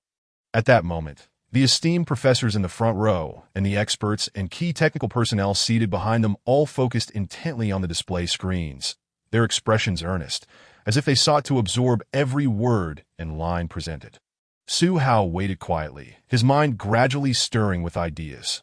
Whether driven by the demands of the system or the current international landscape, Zhihu was eager to bring the 6th-generation strategic stealth bomber to fruition. Indeed, the path of scientific research is destined to be laden with thorns and challenges. Yet having chosen this path, one must forge ahead regardless of the storms. He hoped that through the collective efforts of himself, countless veterans, and the new generation of researchers, Dragon Country would witness the emergence of more national treasures to safeguard its borders, keeping adversaries at bay. With fervent eyes and a passionate heart, Zhihu returned to the moment. Uttering a calm phrase that drew everyone's attention to him, I shall boldly explain the new materials and the related technologies and plans for the WS-30 engine. Upon hearing this, all present, including academician Tang Chongqing and the elder professors, nodded thoughtfully. Although they could take their time to comprehend the material, having Zhihu elucidate it personally would provide far greater clarity. To that moment, their gazes towards Zhihu had shifted. There was now an added sense of respect. Professor Tang, with a hint of a smile, spoke. Then we shall trouble Zhihu how to enlighten us.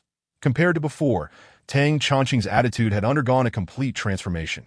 Initially skeptical of Zhihu's grandiose claims, he now recognized that Zhihu had substantial merit to back them up, that if Zhihu could elucidate the matter for them, it would be nothing short of splendid. Hence, with an eager gaze imbued with admiration, he looked toward Zhihu. Professor Song Wenfei, seated nearby, exhibited a similar reaction. Observing this, Zhihu willingly began to speak. It is widely acknowledged that achieving stealth on the surface of a combat aircraft entails allowing electromagnetic waves to penetrate the aircraft without reflection. In other words, by employing specialized materials on the aircraft surface, all radar-emitted electromagnetic waves can be absorbed, thereby attaining invisibility. The ultra-stealth material I am presenting can simultaneously accomplish both of these effects. Upon hearing this, the audience was instantly taken aback. To achieve both effects concurrently. Could this truly be feasible? If so, would it not imply that the developed aircraft could achieve an idealized 100% invisibility? The thought alone left everyone present in a state of disbelief that if such efficacy could be realized, this material would undoubtedly revolutionize the realm of stealth technology. Zhihu continued his analysis. Under the scrutiny of a laboratory microscope, this material reveals a honeycomb structure with a complex molecular configuration, which enables it to reflect the electromagnetic waves emitted by radar. Simultaneously, this ultra-stealth material can direct electromagnetic waves to a designated orientation, and even allow them to traverse its surface without reflection. In simpler terms, It facilitates the absorption of electromagnetic waves without any return. Through the integration of these two technologies, it is possible to maximize the emission and absorption of electromagnetic waves, thereby achieving a 100% stealth capability. As Su Hao concluded, the room once again fell into astonishment. They stared at Su Hao, their eyes filled with awe. Professors Tang and Song, seated at the front, also expressed profound astonishment and incredulity. Feasible, entirely feasible. Su Hao's proposal, along with his prior analysis, confirmed that this design approach and plan were entirely viable, that if testing yields positive results, then the 6th-generation stealth bomber they are developing could achieve at least 99% stealth. If not an absolute 100%. Excellent. Absolutely splendid. Tang Chongqing abruptly slapped the table, his wrinkled face trembling with excitement. Although Song Wenfei did not exhibit such exuberance, the smile on his face was unmistakable. Lu Jiangwo, however, appeared somewhat bewildered. Wait a moment. Su Hao had not mentioned he was preparing these as well. Could it be that he harbors other secrets? Lu Jiangwo's gaze towards Su Hao grew increasingly fervent and admiring. Just how much more does this student possess that he remains unaware of? The more he observed Su Hao, the more he grew fond of him. With Tang Professor's applause, the atmosphere in the conference room erupted into fervor. Every researcher wore a beaming smile. The breakthrough in core stealth materials addressed a crucial aspect of the aircraft's development. Furthermore, Su Hao introduced another core technology, the WS-30 aircraft engine, just as everyone was eager to inquire about the WS-30. Su Hao spoke again, calmly asserting that with these two technologies resolved, the development of the aircraft could be advanced. However, I believe the aircraft's ultimate performance should not be confined to this. After stating this, Su Hao produced a USB drive and connected it to the computer. Chapter 72. In the future, Longwo will have nuclear-powered aircraft. At the National University of Defense Technology, during a confidential meeting, as everyone expressed satisfaction with the two core technologies proposed by Su Hao, he calmly remarked, I believe the aircraft's ultimate performance should not be limited to this. Following this, he confidently strode to the side, retrieving an encrypted USB drive from his pocket and handing it to the technical personnel. Please assist me by connecting this to the computer. The many professors present looked at Su Hao with puzzled expressions, uncertain of why he had suddenly made such a declaration, that Su Hao remained unhurried. Once the USB drive was inserted, he took the mouse from the technician's hand and opened an encrypted folder within the USB. Subsequently, he clicked on a document, expanded it to full screen, and shared it on the large display. In an instant, an extraordinarily peculiar device appeared on the conference room screen, accompanied by numerous strange symbols and formulas. The moment the document revealed this device, the expressions of Lu Jiangwo, Tang Chongqing, and Professor Song Wenfei at the forefront transformed dramatically. They immediately stood up, with Professor Tang exclaiming, Tokamak. The device Su Hao showcased in the document was none other than the Tokamak device, a pivotal component in controlled nuclear fusion. The Tokamak apparatus facilitates magnetic confinement, generating sufficiently strong toroidal magnetic fields. Professors Tang and Song could hardly fathom that Su Hao had suddenly introduced such a concept. Controlled nuclear fusion is a technology that numerous countries worldwide have been striving to conquer. Yet progress remains stagnant. To date, the highest known Q value, achieved by the island nation on the JT-60 device, stands at 1.25, surpassing a Q value of 1. The Q value, representing the energy gain factor, indicates that a higher Q value correlates with greater energy output and enhanced efficiency in controlled nuclear fusion. Longwo has been researching controlled nuclear fusion since the 1960s, culminating in the establishment of the Longwo Circulator No. 1HL. 1 in 1983. Currently, Longwo boasts the most advanced EAST device that in earlier years. The EAST device achieved an electron temperature exceeding 120 million degrees, maintaining plasma operation for over 101 seconds. Nevertheless, the path to controlled nuclear fusion remains arduous.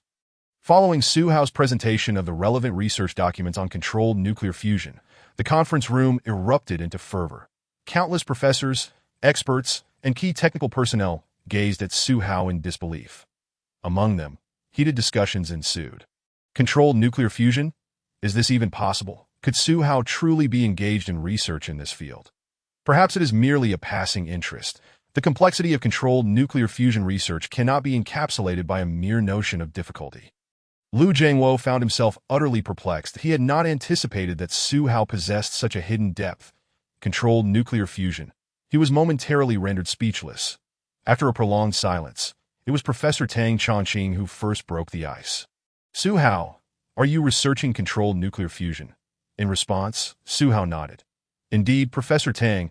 Su Hao's affirmation prompted a subtle shift in the expressions of Professors Tang, Song, and many others present. Su Hao was genuinely engaged in research on controlled nuclear fusion. And it was far more than mere interest. However, controlled nuclear fusion is not as easily attainable as one might imagine. Unbeknownst to Su Hao, who was oblivious to the concerns of the crowd. He continued, in the future, I aspire for our aircraft to transcend conventional power sources and to develop an exceptionally powerful aircraft driven by nuclear energy. This would facilitate breakthroughs in combat performance, stealth capabilities, and extended endurance. Su Hao's words resonated with passion and fervor, inspiring many in the conference room. Nevertheless, they were, after all, older and had experienced the passage of time. Su Hao's aspirations were commendable, and such ambition was indeed a boon for Longhua. Yet, achieving this goal would be no simple task. Lu Jiangwo frowned, hesitating momentarily before advising. Su Hao, we acknowledge and support your vision. However, it is imperative that you understand, research and breakthroughs in controlled nuclear fusion are not accomplished overnight. Not only in Longhua but across the entire Blue Planet, the field of controlled nuclear fusion has encountered significant challenges. With little progress made to reach the goal you envision. It is likely that Lu Jiangwo sighed deeply, that he did not intend to discourage Su Hao, but the reality was indeed harsh. That humanity's technological advancement has reached an awkward impasse. Significant breakthroughs in controlled nuclear fusion research have eluded us for decades. Su Hao's aspirations are daunting. However, upon hearing Lu Jiangwo's remarks, Su Hao merely smiled gently. I am fully aware of what you have stated, old Lu. However, the reason I am presenting such a concept today is precisely because I have made some progress. He spoke with clarity, a hint of confidence gracing his features. In my previous life, I was also a key researcher in the nation, engaged in the development of controlled nuclear fusion, achieving certain advancements. Regrettably, I did not live to witness a comprehensive breakthrough in this technology before I transcended into this world. Now, with the assistance of the future technology system, I aspire to fulfill the uncompleted aspirations of my past life in this new realm. Regaining his focus, Su Hao began to outline the progress he had made thus far. Everyone understood that in terms of nuclear fusion, there is but one pathway to obtain energy, to achieve fusion that generates fusion energy. Specifically He-in 17.6 MeV. The fusion of deuterium and tritium yields neutrons and helium nuclei that on a microscopic level, when two nucleons undergo fusion, a portion of their mass is lost, yielding a total energy of 17.6 megaelectronvolts. This energy is divided into two parts in the form of kinetic energy of particles. The particle with a lesser mass acquires a greater amount of energy. Among this, 14.1 megaelectronvolts is allotted to the neutron, constituting the larger share, while the remaining 3.5 megaelectronvolts is assigned to the helium nucleus, also known as the alpha particle. Su Hao, adhering to the documentation, succinctly elucidated his current progress to those present. Upon concluding his explanation, Su Hao confidently proclaimed that based on the advancements in research thus far, the door to controllable nuclear fusion has, theoretically, been opened. What remains is to step inside, ascertain the internal structure, and ultimately master it. At that moment, they would have fully grasped controllable nuclear fusion. This timeframe would not be extensive. It could be 10 years, 5 years, or perhaps even 3, drawing from the achievements of his previous life. Coupled with the systematic support he now possesses, Su Hao spoke with ample assurance that he firmly believed that it would not be long before he could break through the technology of controllable nuclear fusion. When that day arrives, the entire landscape of the world will undergo a monumental transformation. As the audience listened to Su Hao and observed the multitude of data and formulas displayed on the screen, they were left utterly astonished. They gazed at Su Hao, momentarily frozen in place. Chapter 73. Feel free to express any requests. We will do our utmost to accommodate. In the confidential conference room, the atmosphere was somewhat subdued. Su Hao's words echoed in the minds of the attendees for an extended period. Perhaps in 10 years, 5 years, or 3, one day we shall overcome the technology of controllable nuclear fusion. even though they had been immersed in research for decades. Upon hearing Zhihu's statements and witnessing his display of advancements in controllable nuclear fusion, their once calm hearts began to stir. Indeed, it is well known that the study of controllable nuclear fusion is an exceptionally arduous path. Yet, is there any aspect of scientific research that is devoid of difficulty? Before they had even resolved to take a leap of faith, they had already set a barrier for themselves. Did I ask this truly the behavior one expects from a researcher? Moreover, from Zhihu's explanation, it was evident that he had indeed made significant strides in controllable nuclear fusion. Perhaps, just as Zhihu stated, it may not be long before they truly achieve a breakthrough in controllable nuclear fusion. Reflecting on this, a flicker of determination ignited within them. They stared at Zhihu, momentarily perceiving this young, seemingly inexperienced individual as a seasoned researcher, be it his solid research foundation or his calm demeanor. Both were deeply impressive, earning him quiet admiration. Professor Tang Chongqing gazed at the screen for quite some time before finally exhaling deeply. Returning to his senses, his murky eyes sparkled slightly, and he suddenly burst into hearty laughter. "Good, good, good," he exclaimed thrice, brimming with excitement. Tang Chongqing led the applause, and in an instant, the room erupted with thunderous clapping. All present looked at Zhihu with smiles in their eyes, filled with admiration, praise, and even reverence. An utterly contrasting scene from the beginning of the meeting. Lu Jiangwo also applauded enthusiastically, albeit somewhat bewildered. Today, Zhihu had presented him with one surprise after another. Initially, he had thought that unveiling the designs for the 6th-generation strategic stealth bomber was a significant revelation. Yet subsequently, the introduction of new ultra-stealth materials and the WS-30 engine designs had completely surpassed his expectations. Now, he was showcasing substantial progress in controllable nuclear fusion and proposing the concept of nuclear-powered aircraft. Such a series of surprises left Lu Jiangwo somewhat dazed, his heart brimming with joy. As the meeting concluded, attendees began to depart one after another. Yet, Zhihu's visage lingered in the hearts of many researchers. As they left, they took the initiative to approach Zhihu, greeting him before gradually making their exit. Such a young individual, provided with ample room to grow, is destined for towering achievements. Similarly, what the Dragon Nation most urgently requires are talented, ambitious, and innovative researchers. This kind of youth embodies the future of the Dragon Nation. As most individuals in the conference room began to leave, Professors Tang Chongqing and Song Wenfei intentionally stayed behind. Lu Jiangwo, fully aware of their intentions, extended an invitation.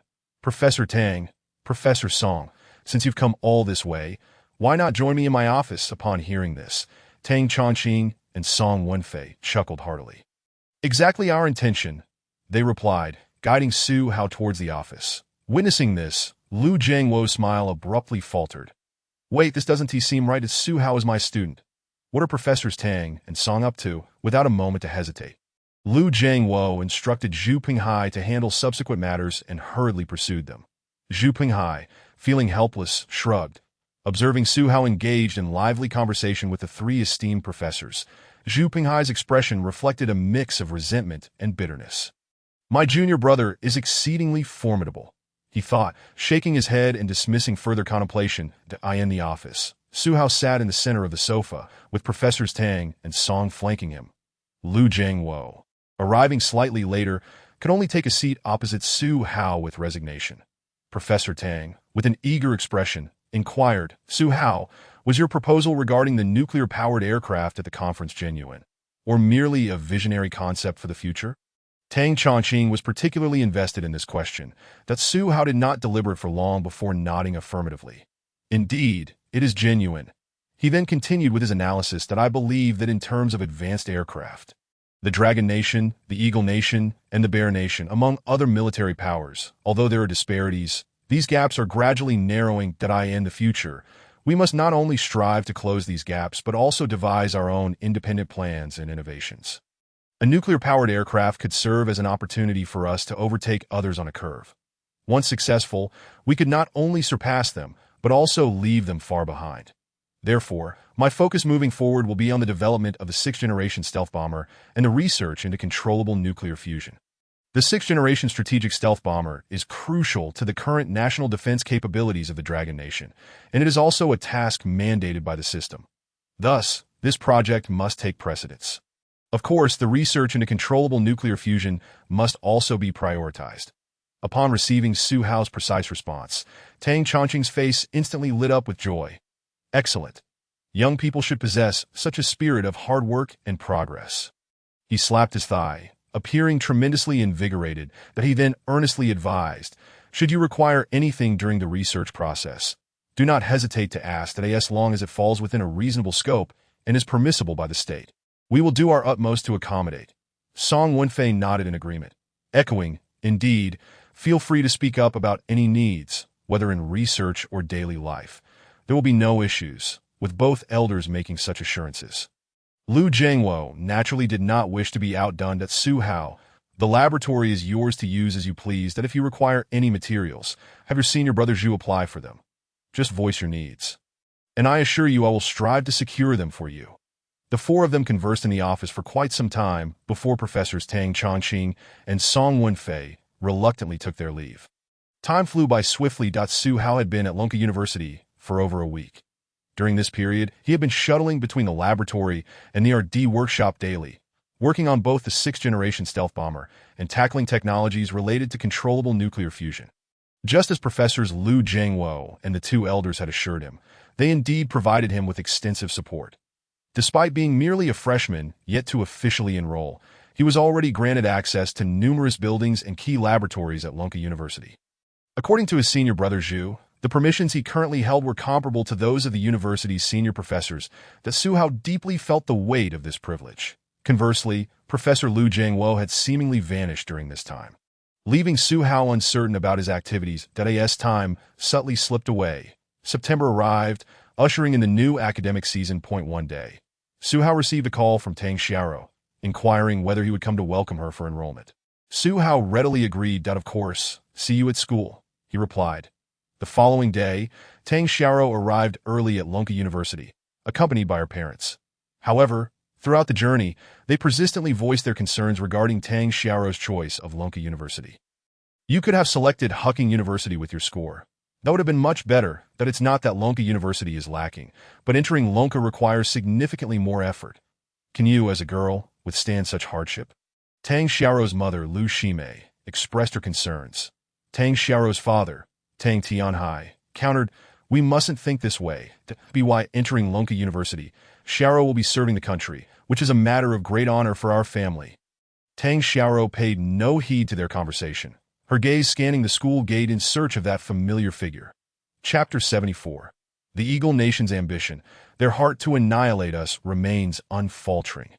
At Lonka University, within the campus, Tang Xiao had arrived early alongside her parents, eagerly scanning the surroundings for that familiar face.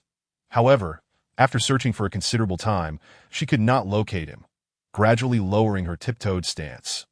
She furrowed her brows and pouted, a hint of discontent evident on her face. Did he promise to come and pick me up? Where is he now? On the other side, at Lonka University's experimental building. Su Hao had just exited the laboratory, intending to go to the school gate to welcome Tang Xiao for her enrollment. However, upon stepping outside, he unexpectedly encountered Lu Jiangwo, whom he had not seen for several days. Beside them stood Colonel Li Weigua. That Su Hao raised an eyebrow. Lao Lu, Colonel Liu, have returned?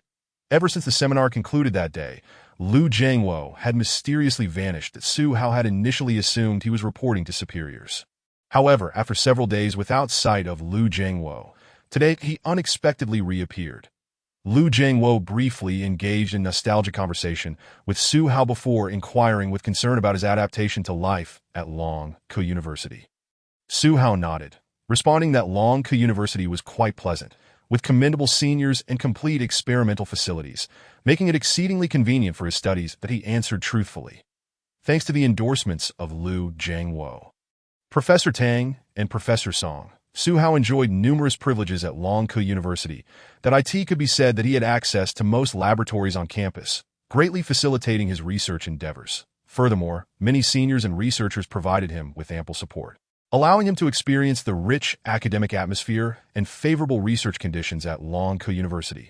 Lu Jiangwo nodded and then asked about Su Hao's progress in controlled nuclear fusion. What is the status of the controlled nuclear fusion project? Su Hao replied, currently, it remains in its nascent stages. Although my previous research has opened the doors to controlled nuclear fusion technology, advancing further will ideally require at least 5 years, if not more. He acknowledged the formidable challenges posed by controlled nuclear fusion, emphasizing that it was not an endeavor that could be accomplished overnight, that he mentioned that 5 years was an optimistic estimate, should other issues arise. That timeline would inevitably extend. Upon hearing this, Liu Jingwo's brow furrowed, and his expression turned somewhat unnatural. Colonel Li Weigua, standing nearby, exhibited a similar reaction, his gaze carrying an unusual intensity, as if there were matters being concealed from Su Hao. Su Hao immediately sensed their unease and inquired, Lao Lu, Colonel Li, what is happening? Liu Jingwo cast a deep glance at Su Hao, hesitating as if words were caught in his throat, with a long sigh and a shake of his head. He finally spoke. This is not something I should share with you, especially since you have just begun your studies at Longkou University, with your primary focus on academics and several critical research projects. However, it may be prudent to inform you now, as you will inevitably encounter this information in the future. Colonel Li Weigua nodded in agreement. Liu Jingwo continued, there have been issues concerning coastal defense. His words instantly made Su Hao's heart race. Coastal defense is in trouble. Before Su Hao could ponder further, Liu Jingwo elaborated, recently, the Eagle Country has frequently intruded into our sensitive maritime zones, brazenly provoking our naval defense fleet's warnings. In those contentious and sensitive areas, they have engaged in what they call freedom of navigation. As he spoke, Liu Jingwo's expression darkened. His teeth clenched, seemingly filled with an intense desire to tear apart the Eagle Country for their audacity. Colonel Li Weigua, too, was not to be outdone. His eyes flickered with barely contained fury, his hands tightly clenched into fists, the knuckles turning pale from the pressure. After hearing Liu Jingwo's account of the Eagle Country's shameless actions, Su Hao's face also burned with indignation, a fierce urge to exact a heavy toll on the Eagle Country swelling within him. The Eagle Country had always been overbearing, positioning itself as the so-called global police. Dismissing nations around the world, that I in particular, they had relentlessly pressured the rapidly rising Dragon Country from various fronts. Now, emboldened by their formidable military strength and the successful test flight of their 6th-generation bomber, they audaciously intruded into the Dragon Country's coastal waters, engaging in their so-called freedom of navigation in disputed and sensitive maritime zones. That Su Hao took a deep breath, feeling an overwhelming rage threatening to burst forth. He restrained his anger and, with a hint of reluctance, asked, did the coastal defense personnel not attempt to intercept or drive them away? Liu Jingwo responded promptly, of course they did. Unfortunately, at a critical moment, things went awry that we had intended to dispatch an aircraft carrier group, but before departure, a malfunction occurred within the carrier point. One of the 8 boilers on the LN class experienced a failure, and one of its 4 turbines became jammed, rendering it inoperable. For safety reasons, the coastal defense forces could not deploy it. Moreover, even if it had been dispatched, it would not have made a significant difference. Liu Jingwo sighed deeply, his face a blend of frustration and helplessness. Colonel Li Weigua added, Lao Lu has been temporarily assigned to address these issues, but, regrettably, he shook his head, his expression tinged with regret. Even if these problems are resolved, the Eagle Country has already achieved its objectives. Their brazen presence in the Dragon Country's coastal waters has been witnessed by many nations around the globe. The Eagle Country has defended its so-called freedom of navigation with a show of force right at the doorstep of the Dragon Country, demonstrating to the world that it is the strongest nation on Blue Star. Even as everyone perceives the Dragon Country as rising in strength, it is still hesitant in the face of the Eagle Country. The Dragon Country's coastal defense is acutely aware of the Eagle Country's intentions and nefarious schemes. However, confronted with the formidable Eagle Country Navy and the unexpected carrier malfunction, the Dragon Country Navy finds itself powerless, harboring deep resentment. After listening to this, Su Hao felt a profound sense of helplessness. Indeed, even though the Dragon Country's military strength has surged in recent years, it remains at a certain disadvantage against the Eagle Country, which has built its might through warfare. Furthermore, the Dragon Country's misfortune in this instance, having a carrier malfunction at such a critical moment, was undeniable. After a moment of silence, Liu Jingwo spoke slowly for the Dragon Country. The 6th-generation strategic stealth bomber is of paramount importance. It is a vital tool for dominating the skies. However, equally crucial is the defense at sea. Enhancing coastal defense must be prioritized. Today's humiliation must never be repeated. Lu Jiangwo's murky eyes flickered with determination that he was holding onto a deep-seated grievance.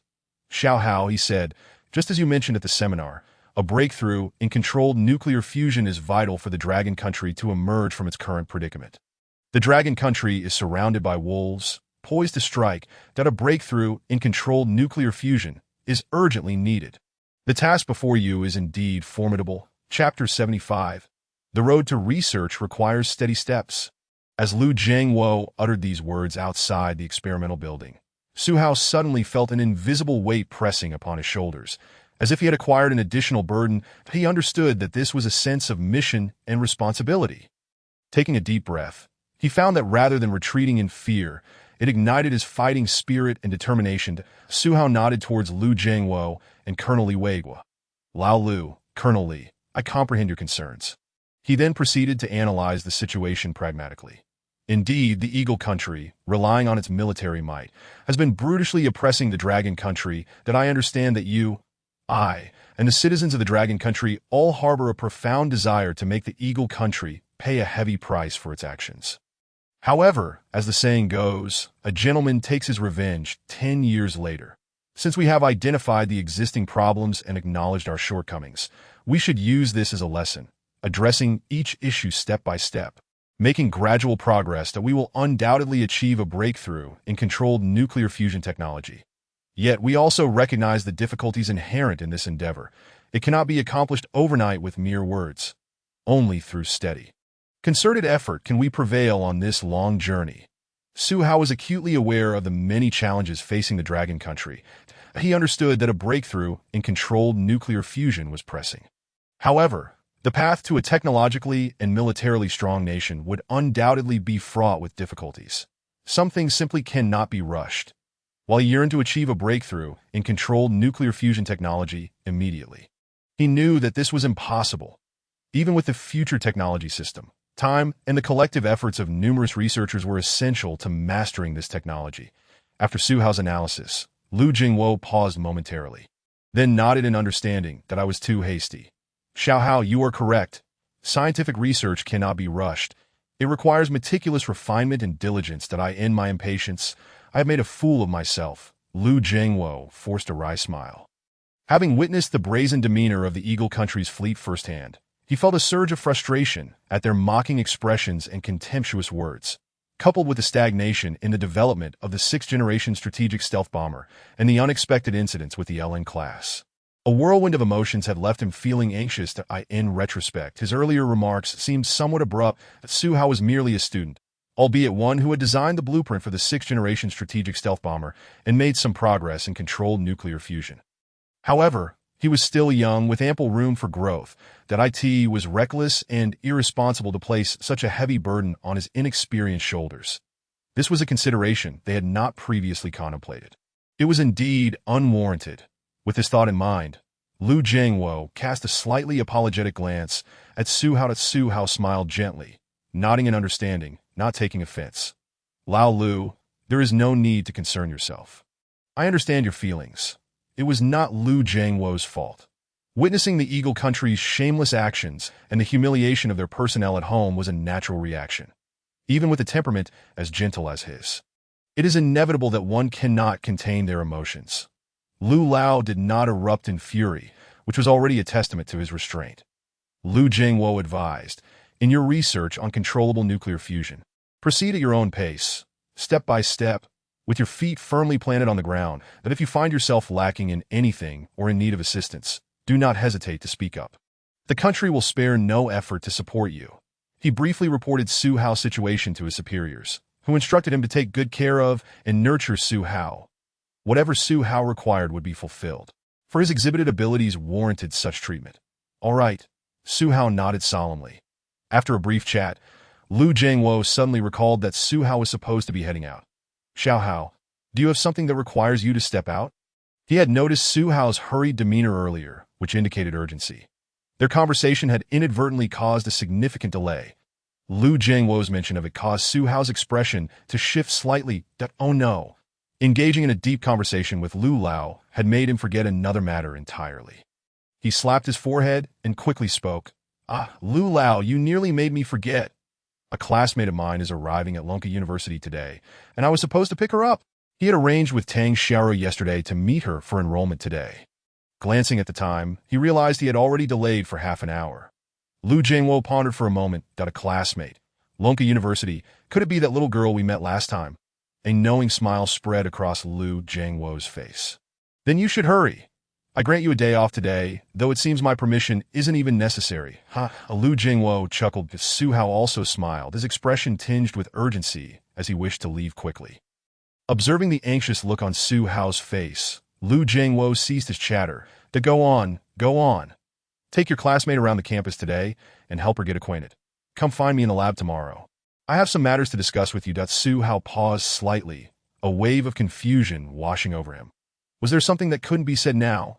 Yet, considering his pressing matters, he readily agreed. "All right, Lu Lao. I'll be off." With that, Su Hao waved goodbye to Lu Jingwo and Li Weiguo, hastening towards the school gate. It had been nearly half an hour past their arranged meeting time, and he wondered if Tang Xiaoro was still waiting at the entrance. On the other side, Tang Xiaoro checked her phone repeatedly for the time, occasionally glancing into the school. As Su Hao failed to appear, her emotions began to stir. They had agreed to meet at 10 o'clock at the school gate, and now it was already 10:30 with no sign of him. Umph. Tang Xiaoro pouted in dissatisfaction. Tang Tianhai and Lu Shimei exchanged puzzled looks. They had been standing at the gate for over half an hour, unsure why their daughter was so reluctant to enter. With her eager expression, it seemed she was waiting for someone. Who could it be that she held in such high regard?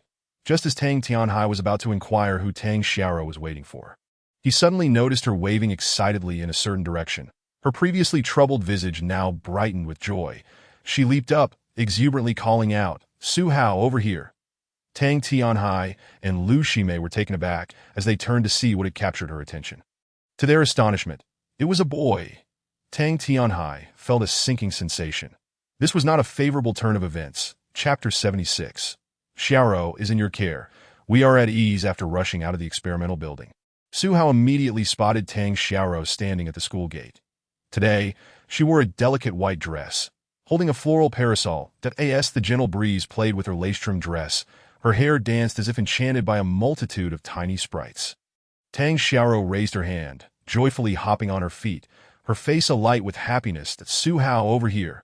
Upon seeing her, Su Hao's face broke into a warm smile as he rushed towards her, visibly out of breath from running. Upon reaching her, he quickly apologized. "Sorry, I encountered a situation that delayed me. I meant to leave on time, but I ran into Lu Jingwo and Li Weiguo as soon as I stepped out." Tang Xiaoro crossed her arms and leaned forward, playfully sticking out her tongue in mock reproach. "Humph, we agreed to meet at 10 o'clock, and look at the time now. You're over half an hour late." She feigned anger, her lips forming a pout that Su Hao, aware of his fault, could only offer a helpless smile. "All right, I won't tease you any further. I know you're a busy person, and I'm already flattered that you took the time to come and pick me up." Tang Xiaoro couldn't help but giggle at Su Hao's flustered expression, her fair cheeks featuring two adorable dimples. After a brief chat, Su Hao noticed Tang Xiaoro's parents standing nearby. That moment, Tang Xiaoro snapped to attention, quickly leading Su Hao over to introduce him to her parents. "Dad, Mom, this is my classmate, and also my desk mate from high school, Su Hao. He was specially recruited by the Dragon National Defense Science and Technology University, which is why he arrived at school a month early." After Tang Xiaoro finished her introduction, Su Hao quickly greeted them. "Hello, Uncle and Annie." Tang Tianhai and Lu Shimei, upon hearing their daughter's introduction and Su Hao's greeting, suddenly connected the dots. Su Hao. Isn't he the student who caused quite a stir in Jiangxing and Jiangxing High School?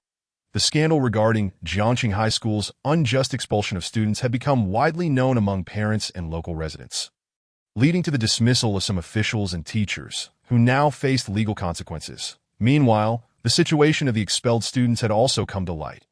While some had indeed struggled academically, there was a certain Su Hao, whose circumstances stood in stark contrast. Not only did he excel in his studies, but he also received offers from Huaqing University, Dragon National Defense Science and Technology University, and other institutions. He was a true prodigy. Tang Tianhai and Lu Shimei recalled Su Hao's illustrious history in an instant. "So it's you, Su Hao. I remember you. You often helped Xiaoro with her studies," Lu Shimei said with a smile, her eyes scanning Su Hao appreciatively. He was sun-kissed and handsome, with bright, spirited eyes and refined features that he stood tall and upright, exuding vitality.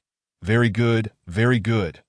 The more Lu Shimei looked, the more satisfied she became, her gaze growing increasingly warm. Tang Tianhai's demeanor also softened as he sized up Su Hao. Though he did not smile, his expression had noticeably relaxed. The commotion surrounding Su Hao in Jiangxing was unmistakable, especially with the grand invitations from Huaqing University and Dragon National Defense University to recruit him. Such occurrences had never happened before in Jiangxing, highlighting Su Hao's exceptional talent. Tang Tianhai couldn't help but nod inwardly that a child like this might not be so bad after all. As the two stood there, they appeared particularly pleasing to the eye. Unbeknownst to Tang Tianhai, a subtle smile crept onto his lips as he returned to the present moment, clearing his throat. Xiao, your mother and I are not very familiar with the school. Since Xiao Hao is already here, he surely knows the lay of the land. Why don't you let him take you in for enrollment? As seasoned partners in marriage, Lu Shimei quickly understood her husband's intentions and eagerly chimed in. Yes, we're tired from the journey and should find a hotel to rest before heading back. With Xiao Hao accompanying you, we can rest easy. Lu Shimei affectionately patted Tang Xiao's hand, her eyes radiating satisfaction as she gazed at Su Hao. She then addressed Su Hao. Xiao Hao, I entrust Xiao to you. Hearing her parents' bold expressions of trust, Tang Xiao's cheeks flushed crimson, and she lowered her head. Unable to meet Su Hao's gaze, that Su Hao smiled slightly and nodded in agreement. Rest assured, Uncle and Annie, I will take good care of Xiao. After suppressing her inexplicable feelings, Tang Xiao exchanged a few words with her parents before waving them goodbye. Once they had walked a distance away, Su Hao spoke up. Let us go. I'll take you into the school. Su Hao took hold of Tang Xiao's luggage, and together they made their way into the campus of Dragon National Defense Science and Technology University. As they strolled through the expansive grounds of the university, Tang Xiao was like a curious child, her beautiful eyes scanning the surroundings with delight and wonder. While the scenery here is simply breathtaking. Is that the statue of Qin? The library of Lonka University is this vast. Tang Xiao exclaimed in awe, pulling out her phone to capture the picturesque campus. As they walked, and she snapped photos. She inquired, You've been at Lonka University for over a month now. What do you think of it? After finishing a series of photographs, Tang Xiao put her phone away, her face beaming with a smile as she looked at Su Hao. Well, it's quite nice. There are many laboratories and the facilities are excellent. The library has a wealth of resources, making it very convenient to find information. Su Hao replied, lost in thought. Upon hearing this, Tang Xiao rolled her eyes and sighed resignedly. As expected of a science and engineering guy. The morning quickly passed as Su Hao guided Tang Xiao through the enrollment process, assisted her in finding a dormitory, and helped her purchase daily necessities. It was Su Hao who arrived at the school early, familiarizing himself with the surroundings. Otherwise, relying solely on her words would likely leave one confused and disoriented, unsure of the direction. The campus of Longwen National Defense Science and Technology University is vast. After tidying up the beds and cabinets, Tang Xiao felt a tinge of gloom as she noticed that several of her roommates had yet to arrive. She had planned to go out for lunch with you and her roommates to foster closer relationships. But it seemed they would have to wait for another opportunity that Su Hao suggested. In that case, let us first grab a bite to eat. We've been busy all morning. Tang Xiao nodded in agreement, taking her bag and walking alongside Su Hao as they headed outside. Chapter 77. The path of scientific research is long and challenging. After leaving the girls' dormitory, Su Hao and Tang Xiao decided against going elsewhere and made their way directly to the school cafeteria. They had a simple meal at noon, and after a busy afternoon, they were indeed quite hungry. The food at the Longwu University cafeteria is delightful. Shall we head there? Su Hao proposed during this time. He had been dining at the cafeteria, which had generously topped up his meal card with ample funds. Tang Xiao nodded. That sounds good. It will give me a chance to familiarize myself with the campus and sample the culinary offerings of Longwu University. With her delicate hands clasped behind her back, Tang Xiao tiptoed forward, bouncing with excitement. Under Su Hao's guidance, they effortlessly reached the cafeteria. Once she was seated, Su Hao inquired about her culinary preferences before heading off to get the food. Before long, he returned with 2 servings of dishes. All right, let us dig in. Tang Xiao smiled gently, picking up her chopsticks and savoring the meal. Delicious. she exclaimed, her eyes narrowing in delight as she immersed herself in the feast. As they enjoyed their meal, Tang Xiao remarked, "Since the incident involving you, Jiangqing Middle School has undergone a complete overhaul. Over the weekends, all grades are prohibited from holding supplementary classes, and every teacher in the school is currently under scrutiny from the education department. Most importantly, Lei Herong, Gao Zhiyong, and Tang Junliang are now facing dire consequences." Speaking of this, Tang Xiao seemed invigorated, her eyes sparkling with interest. After all, those who had exerted the most effort to expel Su Hao were now receiving the harshest punishments. How could she not feel pleased? Tang Xiao continued. Their careers are utterly ruined. They will never be able to teach again. Moreover, they have also violated other regulations and are now under legal investigation. It seems they may be facing an extended period of all-inclusive living arrangements. That a knowing smile played across Tang Xiao's face. Initially, she thought Lei Herong and the others were merely guilty of unjustly expelling a student. But she later learned from an insider that they were now under investigation for corruption and bribery. At a time when the nation was cracking down on such offenses, they had truly found themselves in a precarious situation. Tang Xiao could only express her silent condolences for them. That Su Hao smiled faintly, nonchalantly echoing her sentiments. Is that so? They truly are unfortunate. To Su Hao, the plight of Lei Herong and his associates no longer held much significance. However, upon reflection, he couldn't shake the feeling that it all seemed surreal. That in just a month or two. So much had transpired. 2 months ago, he was still fretting over university admissions, and now he was already at Longwu University.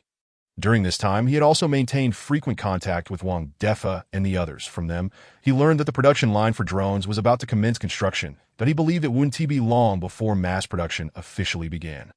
Everything was progressing steadily, that he mused that by the time he returned, the drone production might already be taking shape. Now firmly rooted at Longwu National Defense Science and Technology University, he was involved in the development of the 6th-Generation strategic stealth bomber and was also engaged in research on controllable nuclear fusion. The university had provided him with abundant resources, fully supporting his research endeavors. The journey of national scientific advancement had officially begun. While he couldn't guarantee what the future held, he was confident that the 6th-Generation strategic stealth bomber would come to fruition, and controllable nuclear fusion would be realized. Other cutting-edge military products and high-tech innovations would also emerge. The path of scientific research was fraught with challenges, yet with steadfast dedication, he believed that one day, all these goals would be achieved. After finishing their meal, Su Hao took Tang Xiao on a tour around the campus, helping her familiarize herself with the surroundings. That he also assisted her in purchasing some essential items at the school supermarket. The day came to a close as they returned, and due to the volume of items and the busy start of the school year, Su Hao kindly carried the things upstairs, escorting Tang Xiao to her dormitory door. At that moment, her roommates had already arrived. Hearing the commotion at the door, they hurriedly opened it and were greeted by the sight of Tang Xiao, along with Su Hao standing beside her. His chiseled features and sunny demeanor caught the attention of the girls, who couldn't help but be slightly taken aback that Su Hao hadn't anticipated the sudden influx of girls in Tang Xiao's dormitory, and he felt a bit shy. After handing the items to Tang Xiao, he waved goodbye, saying, "I'll take my leave now. Feel free to contact me via phone or WeChat if you need anything." With that, he quickly walked away, his eyes darting nervously as he descended the stairs. Once Su Hao departed, the girls eagerly helped Tang Xiao with her belongings and ushered her into the dormitory. All of them were lively and vibrant young women of the same age, and after a round of introductions, they quickly became acquainted. Tang Xiao recognized the one who had helped her carry her things. She was a slightly shorter girl with a ponytail named Chen Jiajiao. Not particularly plump, she had a cherubic face with a hint of baby fat. Chen Jiajiao's south bed was close to Tang Xiao's in their 4-person dormitory, which featured bunk beds with desks beneath. That Li Yalan was the tallest among them, though her complexion was a bit darker, having come from a rural background where she had learned to be responsible and assist her family with farming. Nonetheless, Li Yalan was cheerful and radiated positivity. Opposite Tang Xiao was Qian Jiajia, who introduced herself as the daughter of a university professor and a provincial civil servant. Her family background was arguably the most affluent among the group. What surprised Tang Xiao, however, was that Qian Jiajia did not exhibit the typical arrogance often associated with wealthy individuals. That on the contrary, she was warm and approachable, as evidenced by her easygoing interactions with Li Yalan. She praised the local specialties that Li Yalan had brought from her mountainous hometown, expressing her delight without a trace of disdain. As the four girls grew more familiar with one another, the conversation flowed freely. Zhihu teasingly remarked, "Xiao, you're quite the catch. On your very first day at school, you've already met a senior who even personally escorted you to your dorm. It must be your innate beauty that captivated him." Chun Jiajiao and Li Yalan nodded in agreement. Having witnessed the earlier scene at the dorm entrance, in response, Tang Xiao was momentarily caught off guard. Staring blankly at the trio of charming girls before eventually recovering, she helplessly replied, "He is not a senior. You're all imagining things." Chapter 78. Time is running out for Su Hao. In the dormitory, upon hearing her roommates discuss Su Hao as a senior, Tang Xiao couldn't help but chuckle helplessly. She quickly clarified, "You've misunderstood. He is not a senior at Longwu University, but rather my classmate. He was specially recruited to enter Longwu University, which is why the school required him to report a month early." Tang Xiao found her roommate's vivid imaginations quite amusing. "What? Your classmate? Did you all graduate from the same school?" Li Yalan asked, her surprise evident. Chun Jiajiao and Qian Zhejian nodded in agreement. Tang Xiao's revelation took them by surprise. This strikingly handsome young man was actually her classmate and not a senior at Longwu University. Once again, Tang Xiao nodded to confirm. "Wow, Xiao, what a coincidence," Li Yalan exclaimed. "Indeed, attending the same high school and now the same university," Qian Zhejia echoed. Chun Jiajiao, her eyes sparkling, chimed in with affirmations. Tang Xiao smiled quietly, her face alight with joy. The four of them, having opened up, moved their chairs closer and sat together, engaging in lively gossip. Suddenly, Qian Zhejia recalled something and spoke in a conspiratorial tone. "While I was at home, I was perusing various social forums related to Longwu University and heard whispers about a remarkably talented student who has joined our school this year. Not only did he enter Longwu University early due to special recruitment, but he also enjoys considerable privileges here. All his expenses during his studies are covered by the university, and as a freshman, he has access to many special rights, such as unrestricted entry to the school's laboratories and the use of various experimental equipment, along with the ability to apply for research resources. Most importantly, I heard he is a favored disciple of a senior professor at our university and was taken under his wing right upon enrollment." Qian Zhejia's narrative, rich with suspense and delivered in a storyteller's cadence, undoubtedly piqued their curiosity. In any case, Li Yalan and Chun Jiajiao appeared utterly captivated, their eyes sparkling with curiosity. However, Tang Xiao, listening to their words, felt an inexplicable sense of familiarity. Her brows furrowed slightly, revealing her disbelief. Could it be that they were referring to Su Hao? After a moment of contemplation, she was almost certain it was indeed Su Hao. She recalled that Professor Liu Jiangwo had personally come to recruit Su Hao, clearly intending to have him as a student. What surprised her was the extent of attention Su Hao received, along with the numerous privileges he enjoyed at Longwu University, a prestigious institution.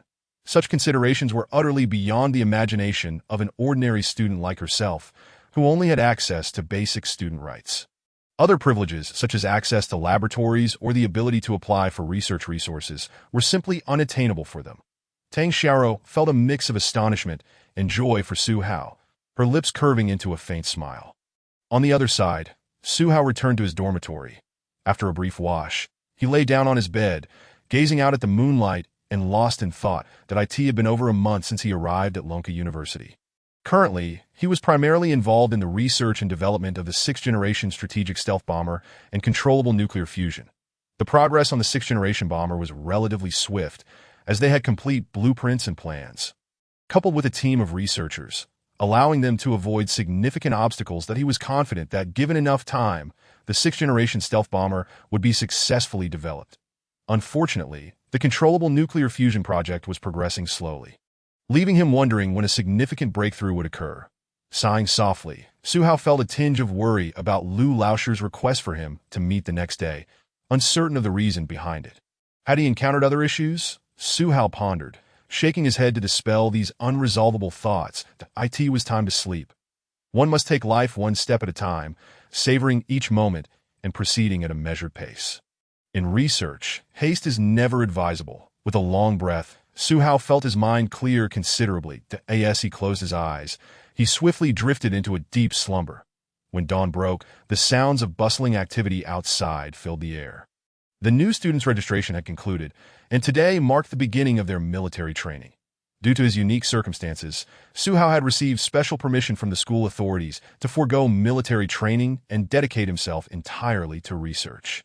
He relished the leisure, yet still adhered to the provided roster, making a brief visit to his newly assigned class to introduce himself to his classmates.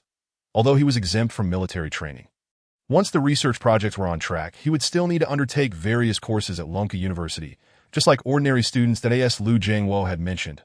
Lonka University sought not only outstanding researchers, but also well-rounded talents with solid foundations and strong expertise. Thus, the time left for Zhihu to continue his research was, in fact, limited. After sorting out the class assignment, he briefly communicated with his counselor before heading to Liu Jiangwo's office, navigating the campus and academic buildings with ease. He was clad in camouflage military training attire due to the class assignment.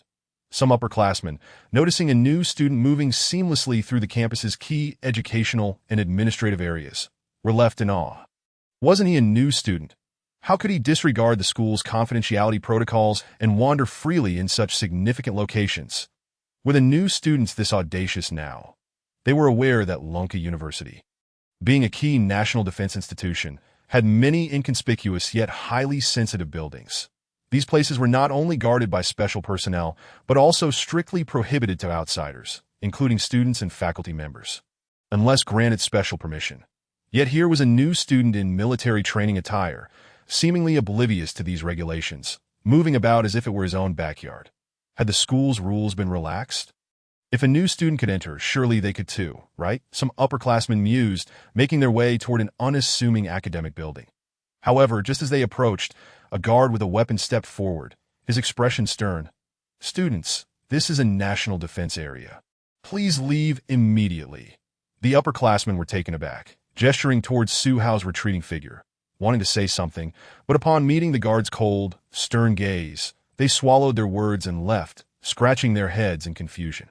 Upon arriving at Liu Jiangwo's office, Zhihu opened the door to find Colonel Li Weiguo present as well, deepening his intrigue.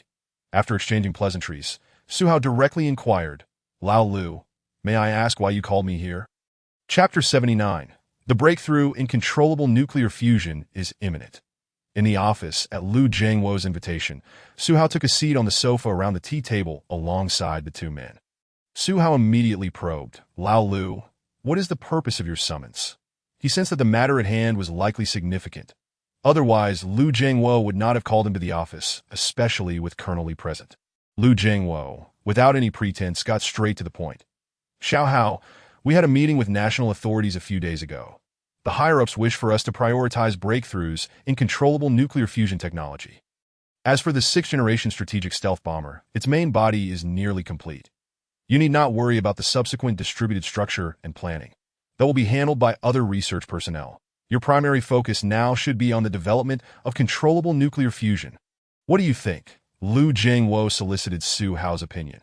After all, both of these significant research projects were initiated and designed by Zhihu as the principal designer. His perspective was paramount.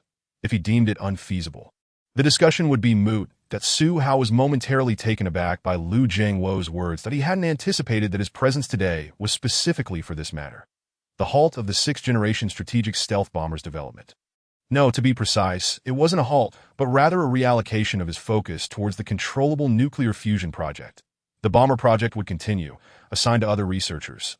Yet, what about the system tasks? He hadn't forgotten that the 6th-Generation stealth bomber project was also one of the system's mandated tasks. And completing it would yield substantial rewards, possibly even involving Longgua's nuclear-powered aircraft carrier.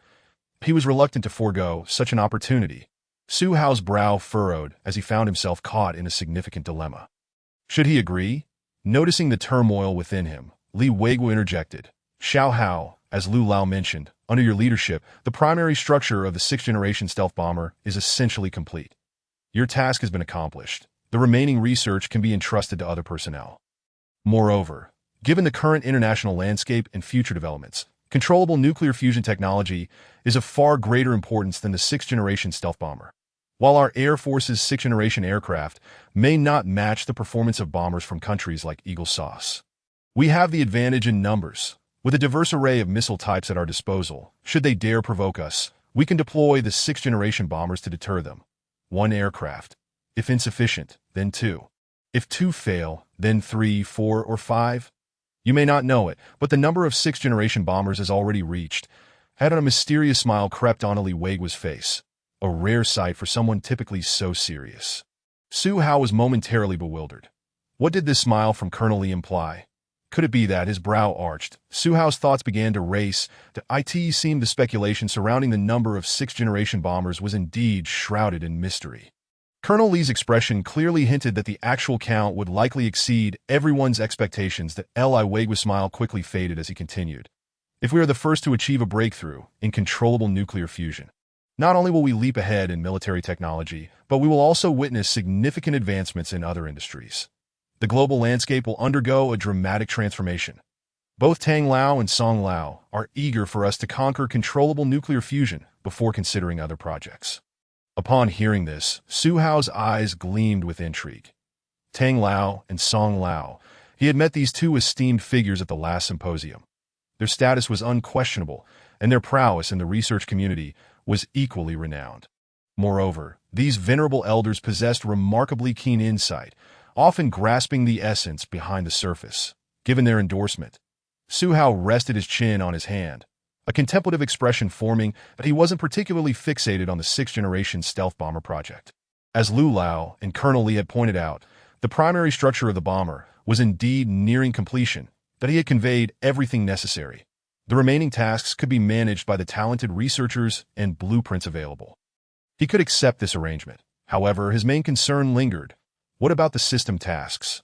Is it truly feasible to conclude the research project of the 6th-generation stealth bomber in such a manner? Will the system determine that he has fulfilled his task? Contemplating this, Zhihu felt a surge of awareness as he delved into the system, softly inquiring, "System, under these circumstances, have I completed this task?" He initially presumed that the system would remain silent. However, to his surprise, after a brief pause, the cold voice of the future technology system resonated in Zhihu's mind. Indeed, if the host wishes, the task can be submitted now. The response was succinct and unequivocal. Yet a sense of relief washed over Zhihu, alleviating his previous concerns that if this were the case, all would be well, by preemptively concluding the 6th-generation stealth bomber project. He could consider the system's task accomplished, thus eliminating any worries regarding the system's ability to complete it. As for the system's suggestion to submit the task immediately, Zhihu pondered for a moment and decided to postpone the submission.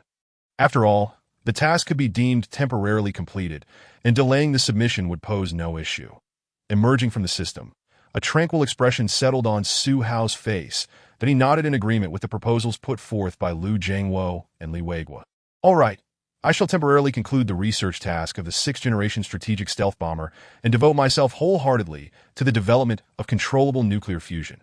The prospect of immersing himself in the research of controllable nuclear fusion brought Zhihu great joy. He would no longer need to juggle responsibilities, running back and forth while worrying about multiple matters. Upon hearing this, Lu Jiangwo and Liwegua were elated.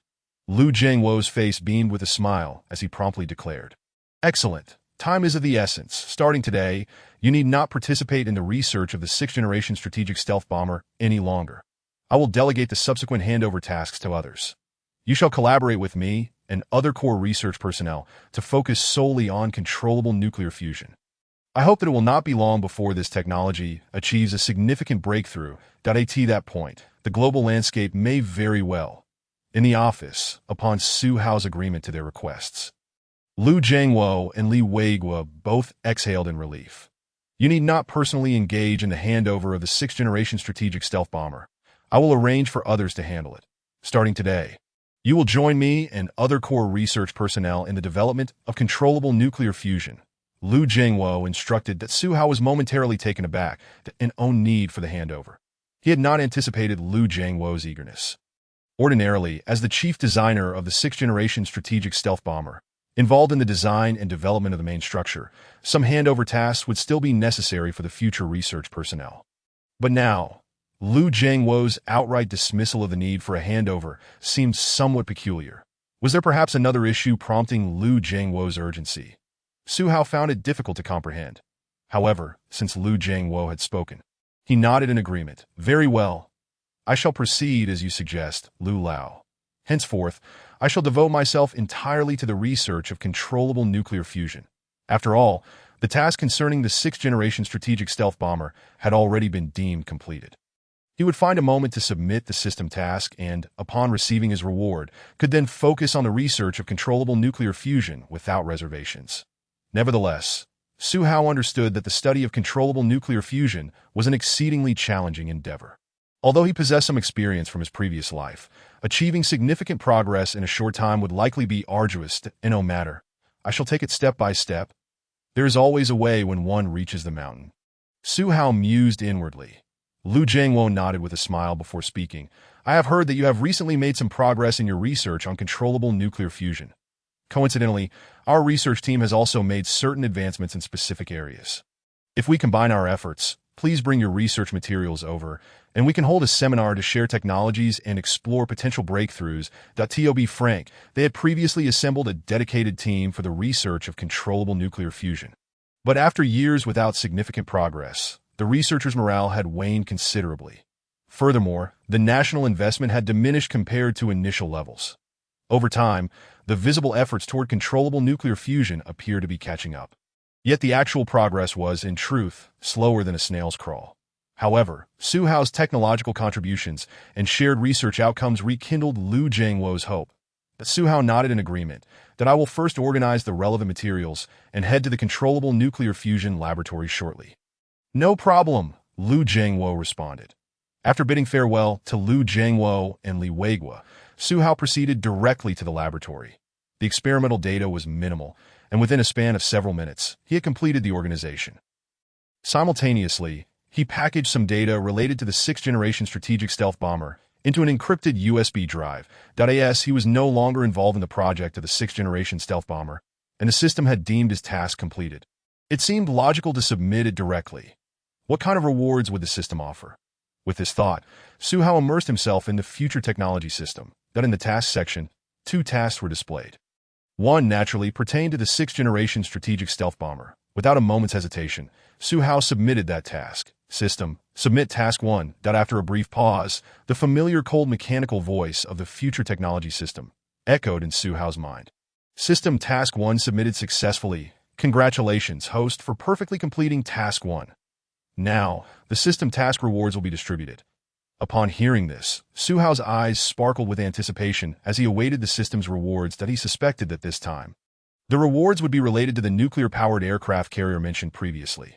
After a moment, the system's voice resounded again. Congratulations, host, you have received a fragment of a nuclear-powered aircraft carrier 1 as expected. Zhihu's expression reflected an air of I saw this coming.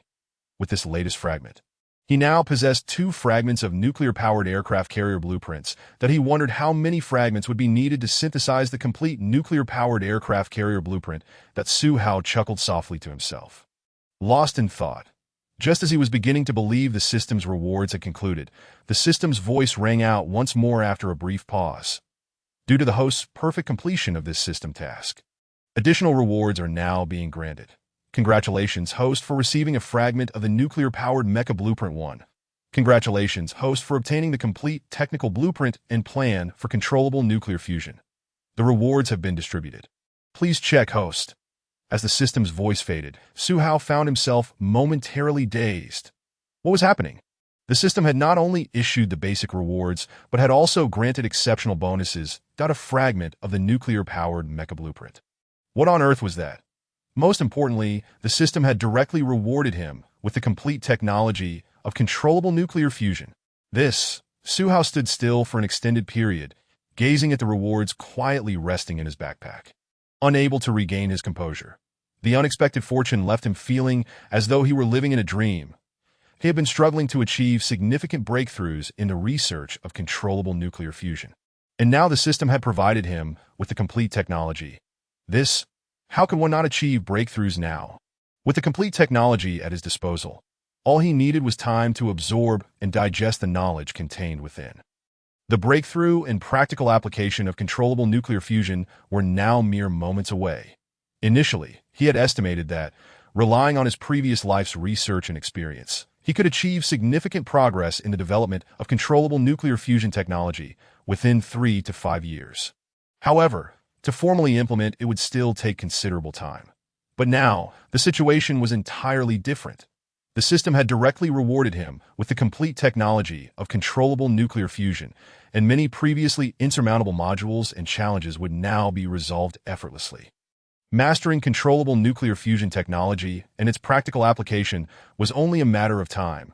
That Zhihu let out a long breath, his eyes ablaze with excitement and glimmering with anticipation. This was such a delightful surprise. However, if only such surprises could continue to come. With a radiant smile, Zhihu was about to exit the future technology system, when, at that moment, the system's voice once again echoed in his mind. Ding, new task triggered. Technological development, unbounded by conventions. Complete the nuclear-powered wearable mecha. Task rewards, unknown. Rewards to be issued based on the host's performance. Upon hearing this, Zhihu was rendered speechless. A task. Another system task had been triggered once more. Yet, was this task not a bit? Might this be too avant-garde? Zhihu's throat rolled as he could not help but swallow. Just moments ago, he had praised the system for its generosity and efficacy. Yet now it presented him with a task that Zhihu felt a tinge of helplessness. This task was not urgent, at present. The system had rewarded him with complete controllable nuclear fusion technology, which conveniently aligned with his current primary research focus, controllable nuclear fusion. Therefore, the pressing matter was to swiftly break through the barriers of controllable nuclear fusion technology and put it into practical application. With this thought, Zhihu no longer hesitated. His consciousness gently brushed against the blueprints for controllable nuclear fusion. Subsequently, an invisible stream of brilliance surged into his mind. Countless pieces of information inundated his brain like a tidal wave, filling him with an overwhelming sensation that permeated his entire being, rather than feeling discomfort. Zhihu found himself delightfully squinting his eyes, emitting a series of peculiar sounds. Once he had absorbed all knowledge pertaining to controllable nuclear fusion, Zhihu leisurely opened his eyes, that a flash of brilliance flickered within them. Although he had previously possessed a certain level of experience regarding controllable nuclear fusion, he still appeared somewhat bewildered. However, now it felt as though he had opened the meridians. All problems became exceedingly clear and fluid. Zhihu raised an eyebrow, a faint smile gracing his lips. That it was fortuitous that he was now fully engaged in the research and development of controllable nuclear fusion, armed with complete knowledge of the technology. Perhaps he could find an opportunity to validate the feasibility of certain aspects of this technology. With this thought, he began to formulate a plan. Grabbing the meticulously organized encrypted USB drive, Zhihu made his way to the controllable nuclear fusion experiment. In the laboratory, Lu Jiangwo and others had been waiting for quite some time. That you've arrived. Lu Jiangwo smiled slightly as he took the USB drive Zhihu handed him. Just as he was about to signal the technicians to insert the USB into the computer to review Zhihu's data, Zhihu spoke first. Lao Lu, I have some new ideas regarding the research on controllable nuclear fusion. A trace of calm confidence adorned his face. This expression caused Lu Jiangwo to momentarily pause. He suddenly felt that Zhihu seemed somewhat different at this moment. Yet, he could not quite pinpoint what exactly had changed. Nevertheless, he inquired, Xiaohao, what new ideas do you have? Everyone here is a principal researcher in the controllable nuclear fusion project. Why not elaborate for us? Lu Jiangwo was genuinely curious. Had a mere outing to retrieve data sparked a new idea, or had Zhihu already made a breakthrough in his prior research? Only now choosing to disclose it. Upon hearing this, Zhihu nodded and began to elaborate. That I believe everyone present has a clear understanding of controllable nuclear fusion. However, I would like to pose a fundamental, yet often overlooked question. How do we determine the true realization of controllable nuclear fusion? After posing this question, Zhihu's gaze traversed the room.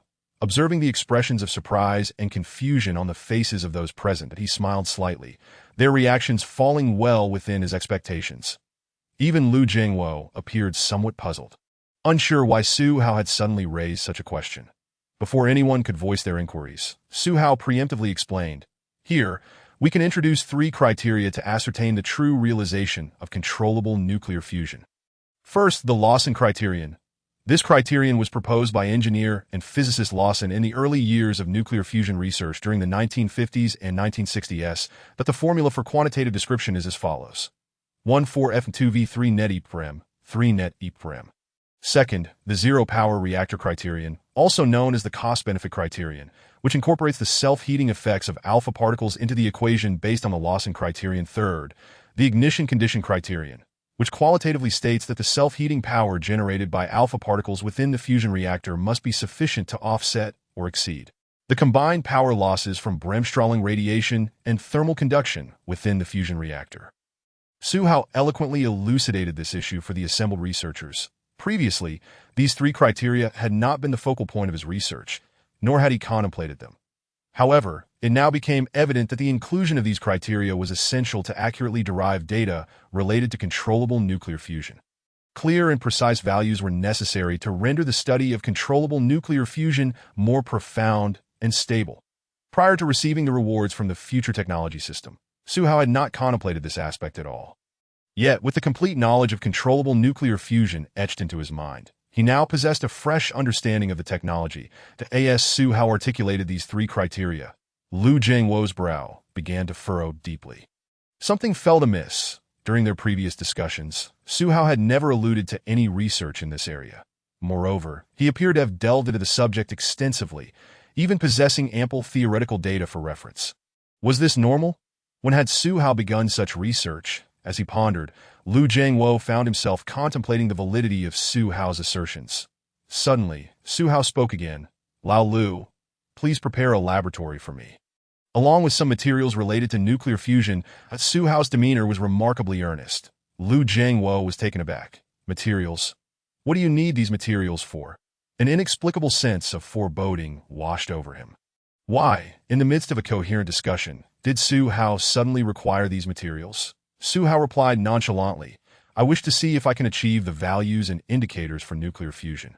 His voice was measured, his tone unhurried, and his expression remained utterly composed, as if discussing the most mundane of matters. However, upon hearing this, everyone, including Liu Jianguo, was jolted into disbelief, staring incredulously at Zhihu. "Are you serious? You intend to attempt to reach the indicators and values for nuclear fusion?" Chapter 82. A bold experiment. Is it truly feasible? When Zhihu expressed his desire to attempt this, the entire conference room in the laboratory fell into a profound silence. As if a pin could be heard dropping, each individual gazed at Zhihu in utter disbelief. "Try it." "Zhihu, what are you planning?"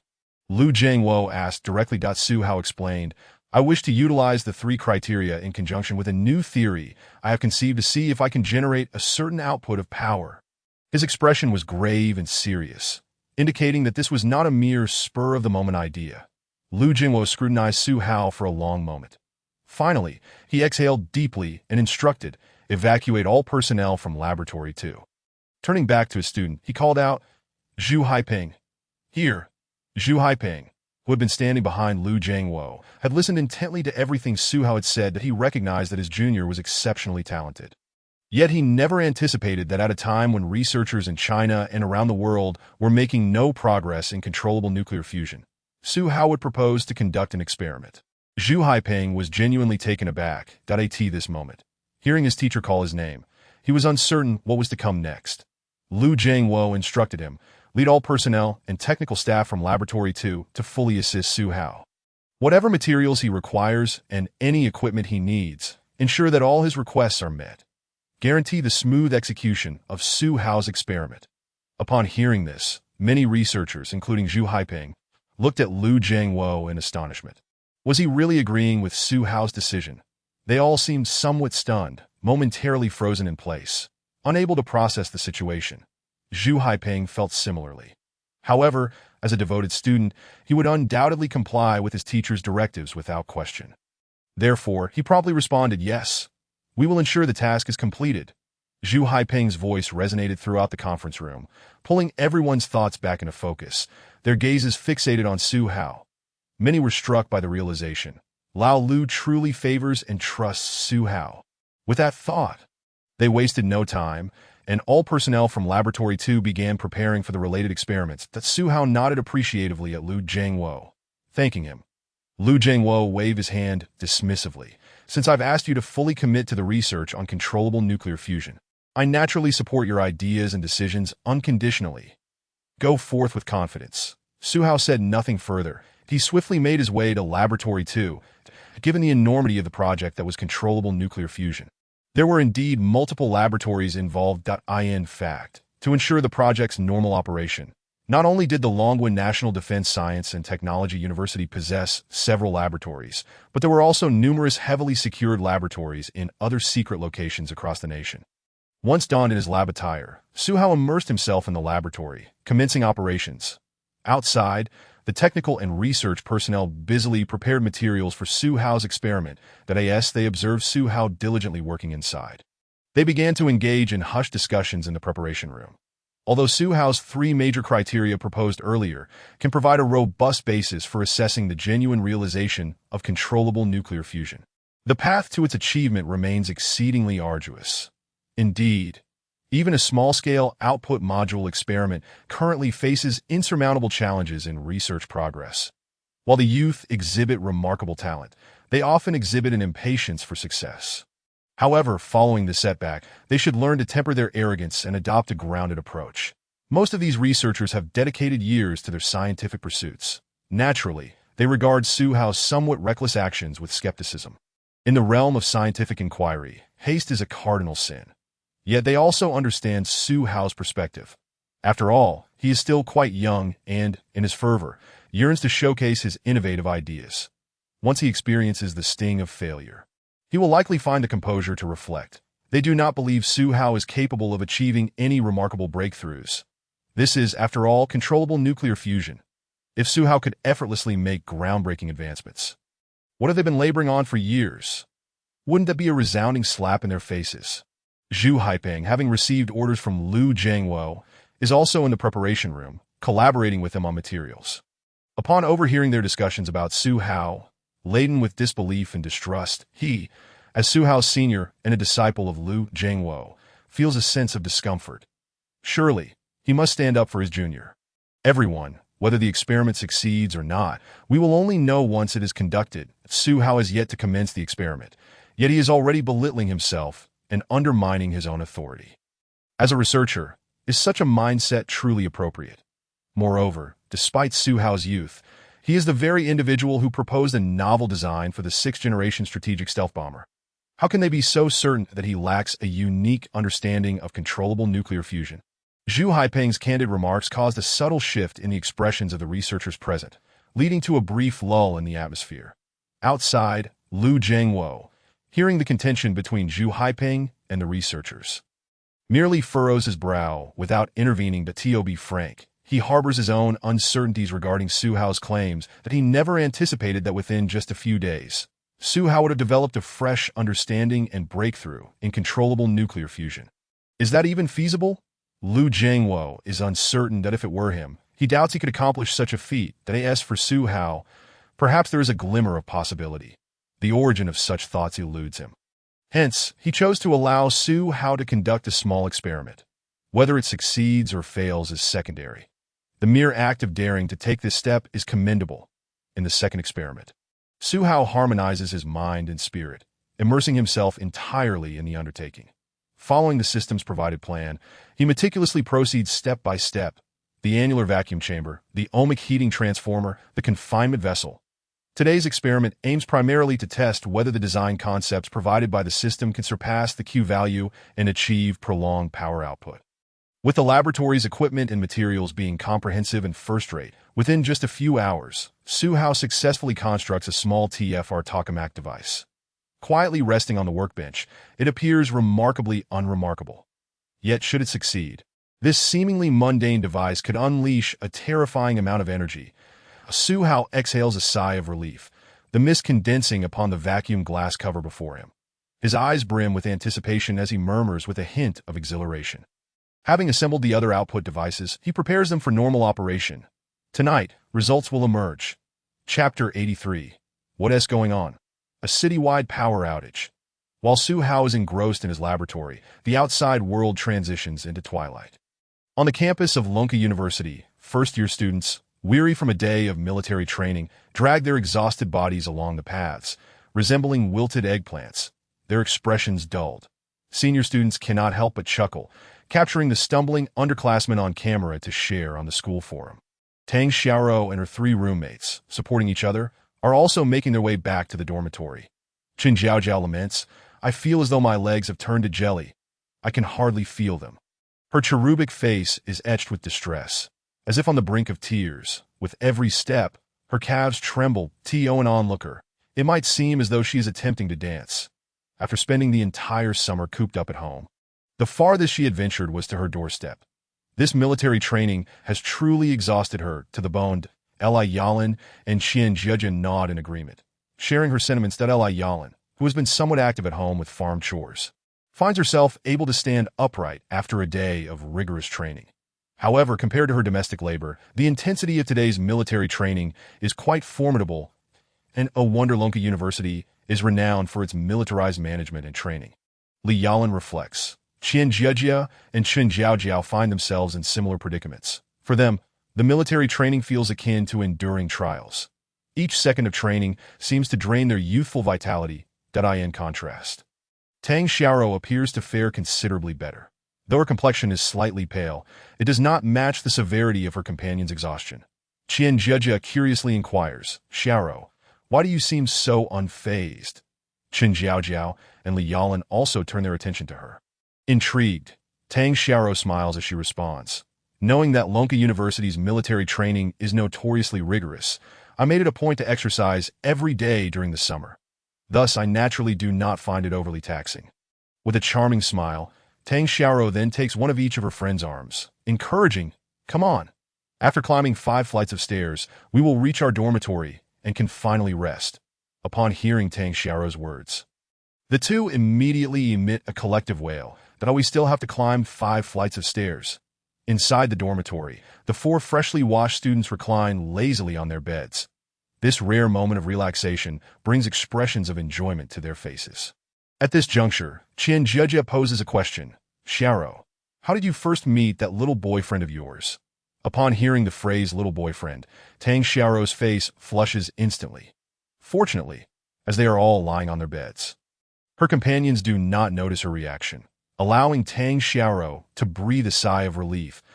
In response to this label, she finds herself momentarily at a loss for words, feeling an inexplicable sensation. She answers softly, "Well, we were desk mates throughout high school. Moreover, he excelled academically, so I often sought his help with questions." Hence, upon hearing this, Chen Jiaojiao promptly sets her phone aside, her eyes sparkling as she exclaims, "Oh, I see, this is love blossoming over time?" As soon as she finishes her sentence, the dormitory falls silent. Li Yalan and Qian Jiejia exchange peculiar glances at Chen Jiaojia, while her summary is astute. "It feels somewhat off." Tang Xiaoro clears her throat, her face still flushed, and continues, "He consistently ranked first in our grade during high school, winning scholarships left and right. However, what?" The 3 girls lean forward like curious squirrels, their eyes filled with anticipation. Tang Xiaoro continues, "However, after Suhao entered his senior year, his academic performance plummeted, landing him at the bottom of every exam." "What?" The 3 girls are left utterly astonished by Tang Xiaoro's revelation. A top student, once first in his grade, suddenly becomes the lowest. How is that even possible? This sounds like a plot twist from a drama series. Is it true? Did something happen to him that caused such a decline? Li Yalan speculates. Tang Xiaoro nods, her previously gloomy expression now replaced by a gentle smile reminiscent of a spring breeze.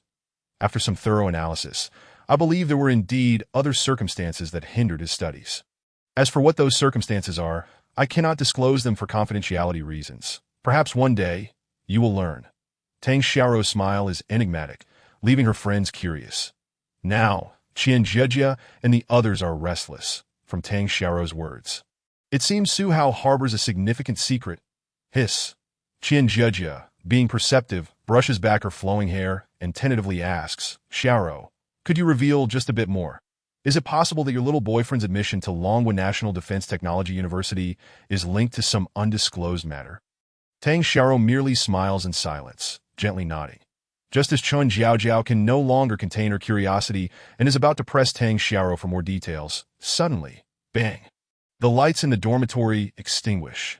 The four girls exchange wide-eyed glances, the faint glow from their phone screens illuminating their faces. What is going on? A power outage. How can the lights go out just as we were having such a lively discussion?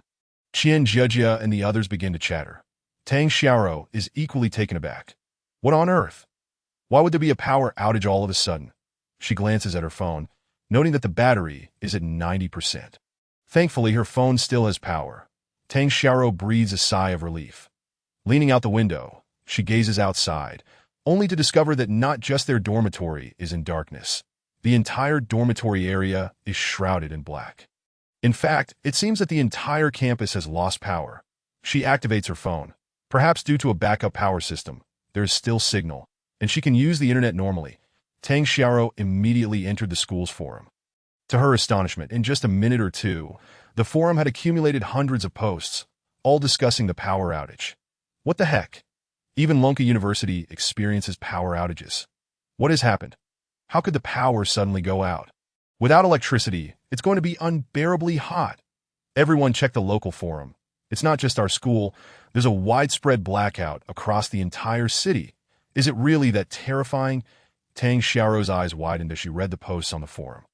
Driven by a desire for confirmation, she opened the local news forum and discovered that, indeed, as the previous commenter had said, it wasn't just their school, the surrounding residential areas, even the entire city. We're experiencing extensive power outages. Tang Xiaoro was taken aback. A citywide blackout. What is happening? Chapter 84. Dazzling white light. Experiment successful.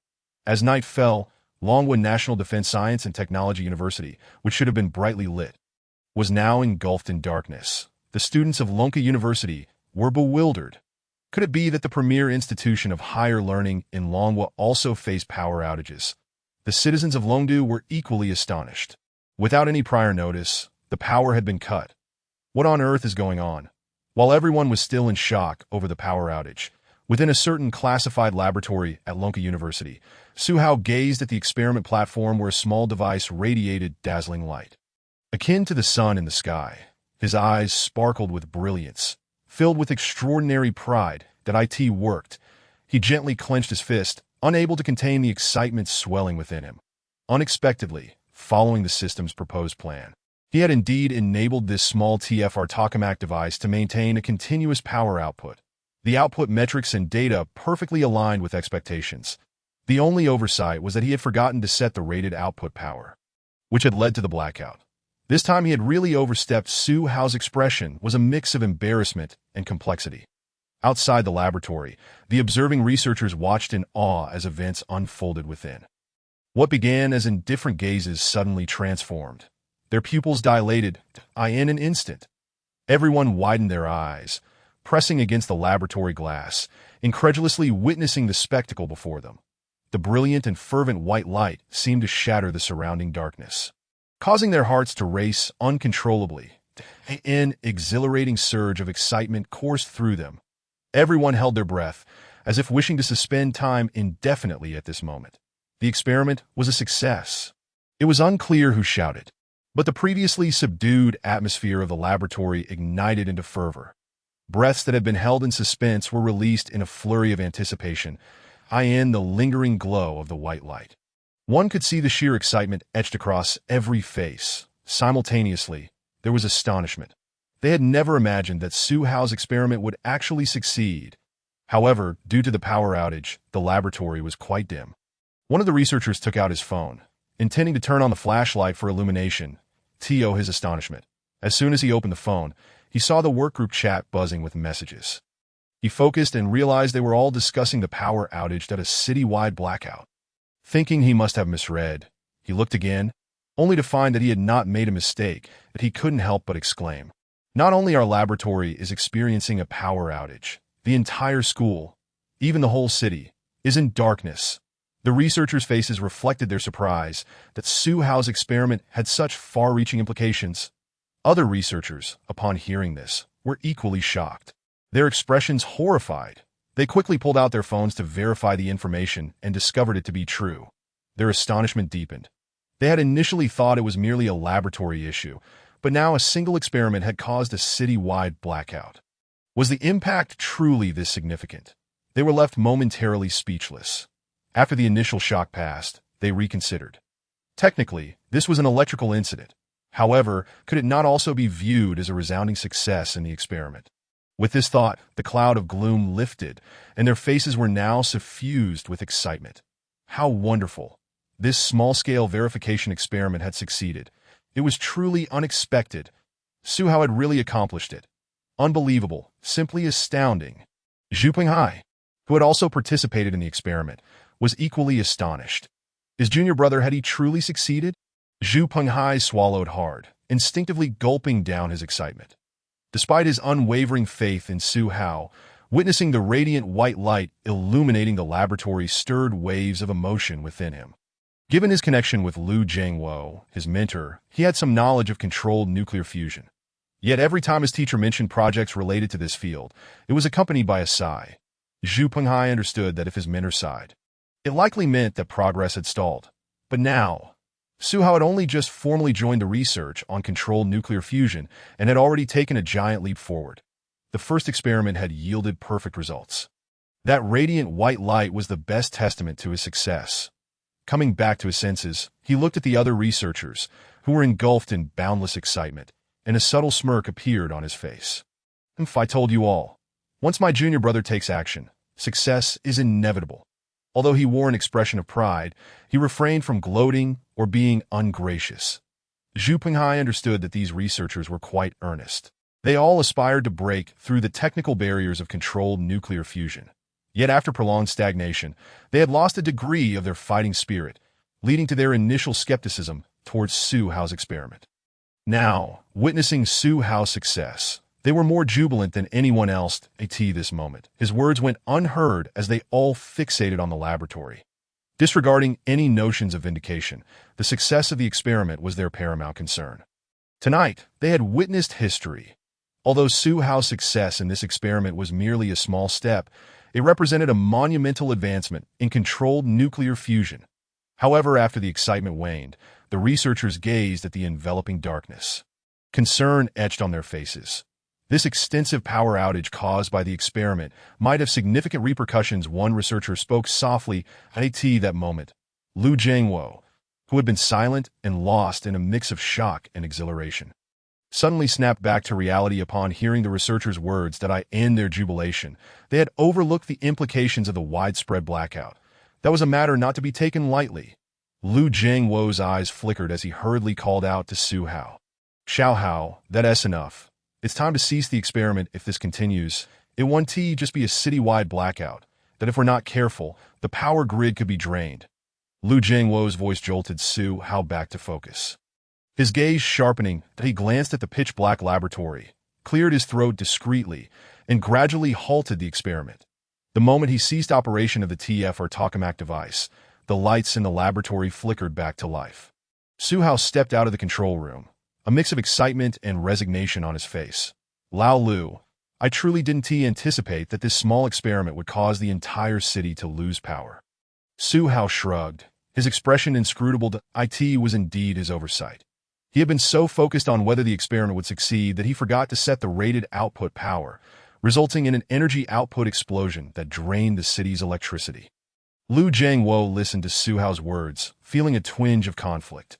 Initially, he was thrilled by the experiment's success, yet the abrupt power outage left him bewildered. Should he be happy or worried? Liu Jiangwo wanted to say something, but the words caught in his throat that he forced a smile, reassuring Zhihu, "It's all right, don't panic. I'm here. This minor issue is something I can handle." Liu Jiangwo took a deep breath, presenting a reassuring smile. He calmed his slightly tumultuous thoughts and turned to Zhihu. Xiaohao, did you alter any design concepts for this device? Liu Jiangwo's curiosity piqued. Previously, they had attempted similar experiments, but none had yielded such results. Zhihu must have altered the design, incorporating some core technologies.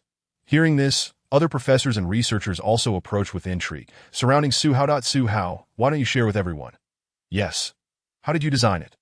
Zhihu surveyed the eager faces surrounding him, then glanced at Liu Jiangwo. Awkwardly scratching his nose, he refrained from answering and instead weakly inquired, Lao Lu, is the citywide blackout really okay?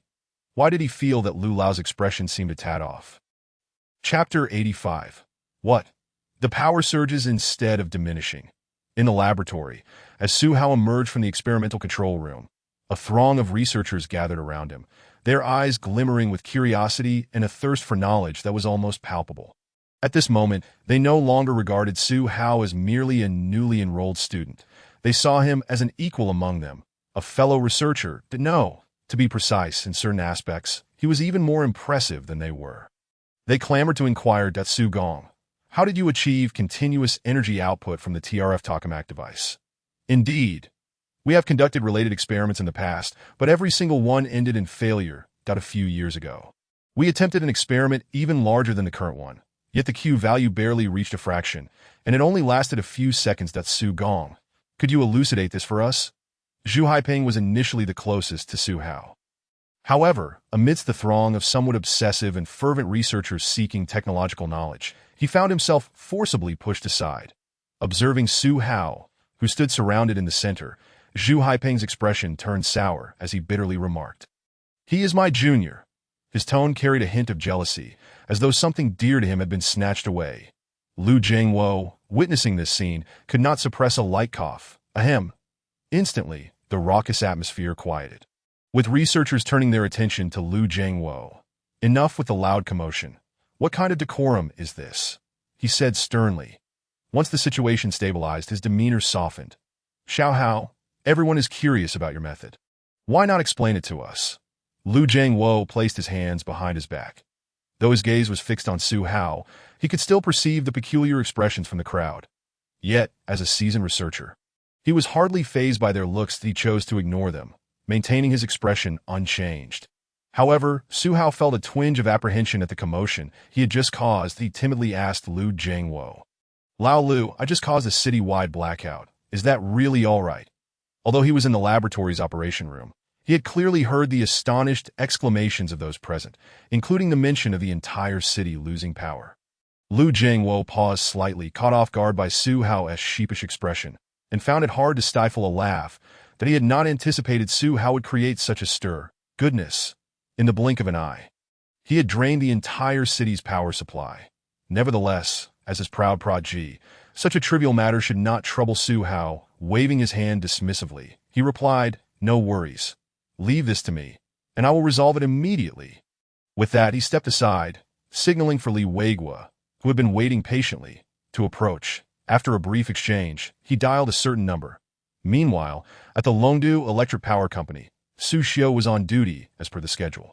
As the head of the company, he participated in routine shifts like any other employee. However, evening shifts were relatively uneventful, especially with the power system stable, and unexpected incidents rarely occurred. Thus, one might say it was more of a chance to rest in a different setting. Su Xiu leisurely brewed himself a cup of tea and carried it to the central control room. Observing the electrical circuit monitoring screens from various regions, he settled comfortably in a chair. Feeling relaxed that it appeared to be yet another tranquil night, he thought to himself, perhaps he should consider what to have for a late-night snack. Just then, out of nowhere, the power system, which had been operating smoothly, suddenly went dark with a pop. Before his very eyes, the entire monitoring screen plunged into darkness. Whether in the main city or remote neighborhoods, all were engulfed in shadows that a city-wide blackout. Su Xiu was initially taken aback, then abruptly sprang to his feet, exclaiming, "What on earth is happening?" Staring in disbelief, his heart raced uncontrollably. After serving as the head of Longdu Electric Power Company for over a decade, he had never encountered such a scenario. Whether from shock or fear, cold sweat began to bead on his forehead, tiny droplets spreading across his brow. Just as he was about to use his walkie-talkie to contact the emergency repair personnel, the screen that had just gone dark flickered back to life. Power was restored instantaneously. In a matter of seconds, the abrupt transition from darkness to light left Su Xiu feeling as though he had been on a roller coaster ride. His emotions in turmoil, he returned to his seat, exhaling deeply, yet his eyes still held a trace of lingering anxiety. What on earth was happening? Su Xiu furrowed his brow, his expression grave, despite his extensive experience as an electrician. This peculiar situation left him perplexed, strange, This is truly bizarre. Could it be that someone played a prank and pulled the main switch for the entire city?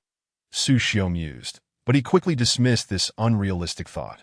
If someone could access the main switch room, his position as the head of the power company would be rendered moot. Such a major oversight could lead to severe repercussions from higher authorities, not to mention potential legal consequences. However, the situation was still dire. Although the blackout lasted only a few seconds, this was Longdu, the heart of Longhua. Even a second of power outage constituted a significant electrical incident. Just as Su Xiao was preoccupied with the sudden blackout's cause, personnel from the power storage station rushed in, breathless and flustered. That Su Gong, this is bad. Su Xiao's heart sank at once, and he quickly got up to face the newcomer. What has happened? For some reason, he felt a foreboding sense of dread. The staff member gulped nervously before urgently reporting, "The energy at the storage station has surged dramatically." The staff's eyes were filled with astonishment, but even more so, disbelief. Typically, to alleviate peak electricity usage and for other reasons, the power company would equip several supercapacitors for emergencies. However, during normal times, these supercapacitors were rarely utilized. Yet, just moments ago, after the city-wide blackout was restored, the meters of several supercapacitors were spinning wildly. To the naked eye, the energy levels of the supercapacitors surged at an astonishing rate. Only when all three supercapacitors reached their limits did they finally cease. This unusual occurrence prompted him to report it to Su Xiao without hesitation. Upon hearing this, Su Xiao was utterly bewildered. What? Are you saying that right after the blackout was restored, the supercapacitors were fully charged? The staff member nodded earnestly. Su Xiao was even more bewildered. Wait, is this actually happening? After a moment's hesitation, Su Xiao raised an eyebrow and commanded, "Let us go. Take me to see." Chapter 86. Do not ask. Do not speak. Do not investigate. At Longdu Electric Power Company, Su Xiao felt an overwhelming sense of astonishment upon hearing the storage station personnel's words. Not only had there been a city-wide blackout, but now he was being told that the supercapacitors, which were typically idle, had suddenly become fully charged after the power was restored. In other words, the energy had not only been used but had also increased. Is such a phenomenon possible? Su Xiao furrowed his brow, skeptical. That he picked up his walkie-talkie, clipped it to his shoulder, and ordered, "Let us go. Take me to see." Without delay, he stepped out, heading towards a monitoring room of the storage station, with the staff following closely behind. Upon arriving at the monitoring room, he examined the data from several supercapacitors and found that it indeed corroborated the staff member's claims. Out of 5 supercapacitors, 3 were completely charged. Wow, they really are fully charged? Su Xiao exclaimed, his face a mask of incredulity. Goodness gracious, after working as an electrician for over a decade, I have truly witnessed something extraordinary today. Not only did I experience a city-wide blackout, but I also witnessed the bizarre phenomenon of 3 supercapacitors being charged in reverse. Who would dare believe such a tale? Yet, the evidence lay before him. Su Xiao could not help but murmur to himself, "Did I ask this situation even scientific?" The staff member beside him frowned and replied weakly, "Logically speaking, this is completely unscientific. I've never seen electricity being used, and yet increasing. Not even a novel would dare to write such a plot." The staff member had been equally bewildered upon witnessing the scene, initially thinking he was simply dazed from his shift. After multiple confirmations, he realized the truth and rushed to report it to Su Xiao. Su Xiao made his way back to the supercapacitor workshop, thoroughly inspecting the units. After confirming that there were indeed no issues, he had no choice but to accept that these 3 behemoths were indeed fully charged. Returning to the central control room, he felt a mix of shock and apprehension that the head of Longdu Electric Power Company, allowing the entire city to experience a blackout, even for a mere seconds, was a significant blunder. Should higher authorities hold him accountable for this electrical mishap, his position would surely be at risk. Moreover, how would he explain the inexplicable charging of the 3 supercapacitors? He opened his computer to search for related information, discovering numerous discussions among netizens regarding the recent sudden blackout in Longdu. Su Xiao sighed deeply, his already weathered face appearing even more aged. This was a grave predicament. The unexpected blackout had far-reaching consequences, and he was bound to face repercussions that a single misstep could lead to legal liabilities. Sighing heavily, Su Xiao's expression was etched with worry. What he had assumed would be an ordinary day had unexpectedly transformed into a whirlwind of chaos in just a matter of seconds. Leaving him unprepared and without time to react, Su Xiu felt a sense of grievance. If a power outage occurred, he could urgently dispatch frontline repair personnel to address the issue. Yet, up to this point, no faults had been detected within the power system. Moreover, the electricity had been restored and was operating normally. After a brief silence, Su Xiu lowered his gaze. Damn it, I must get to the bottom of this. Even if it means I have to strip down to my clothes, I cannot allow myself to be inexplicably humiliated like this. Otherwise, I will not rest easy. Su Xiu resolutely resolved within himself. Having made a decision. Nevertheless, in light of such an incident, he still needed to report to his superiors. Whether it be a blessing or a curse, one cannot avoid their fate, but he would report the matter truthfully to his superiors and await their guidance.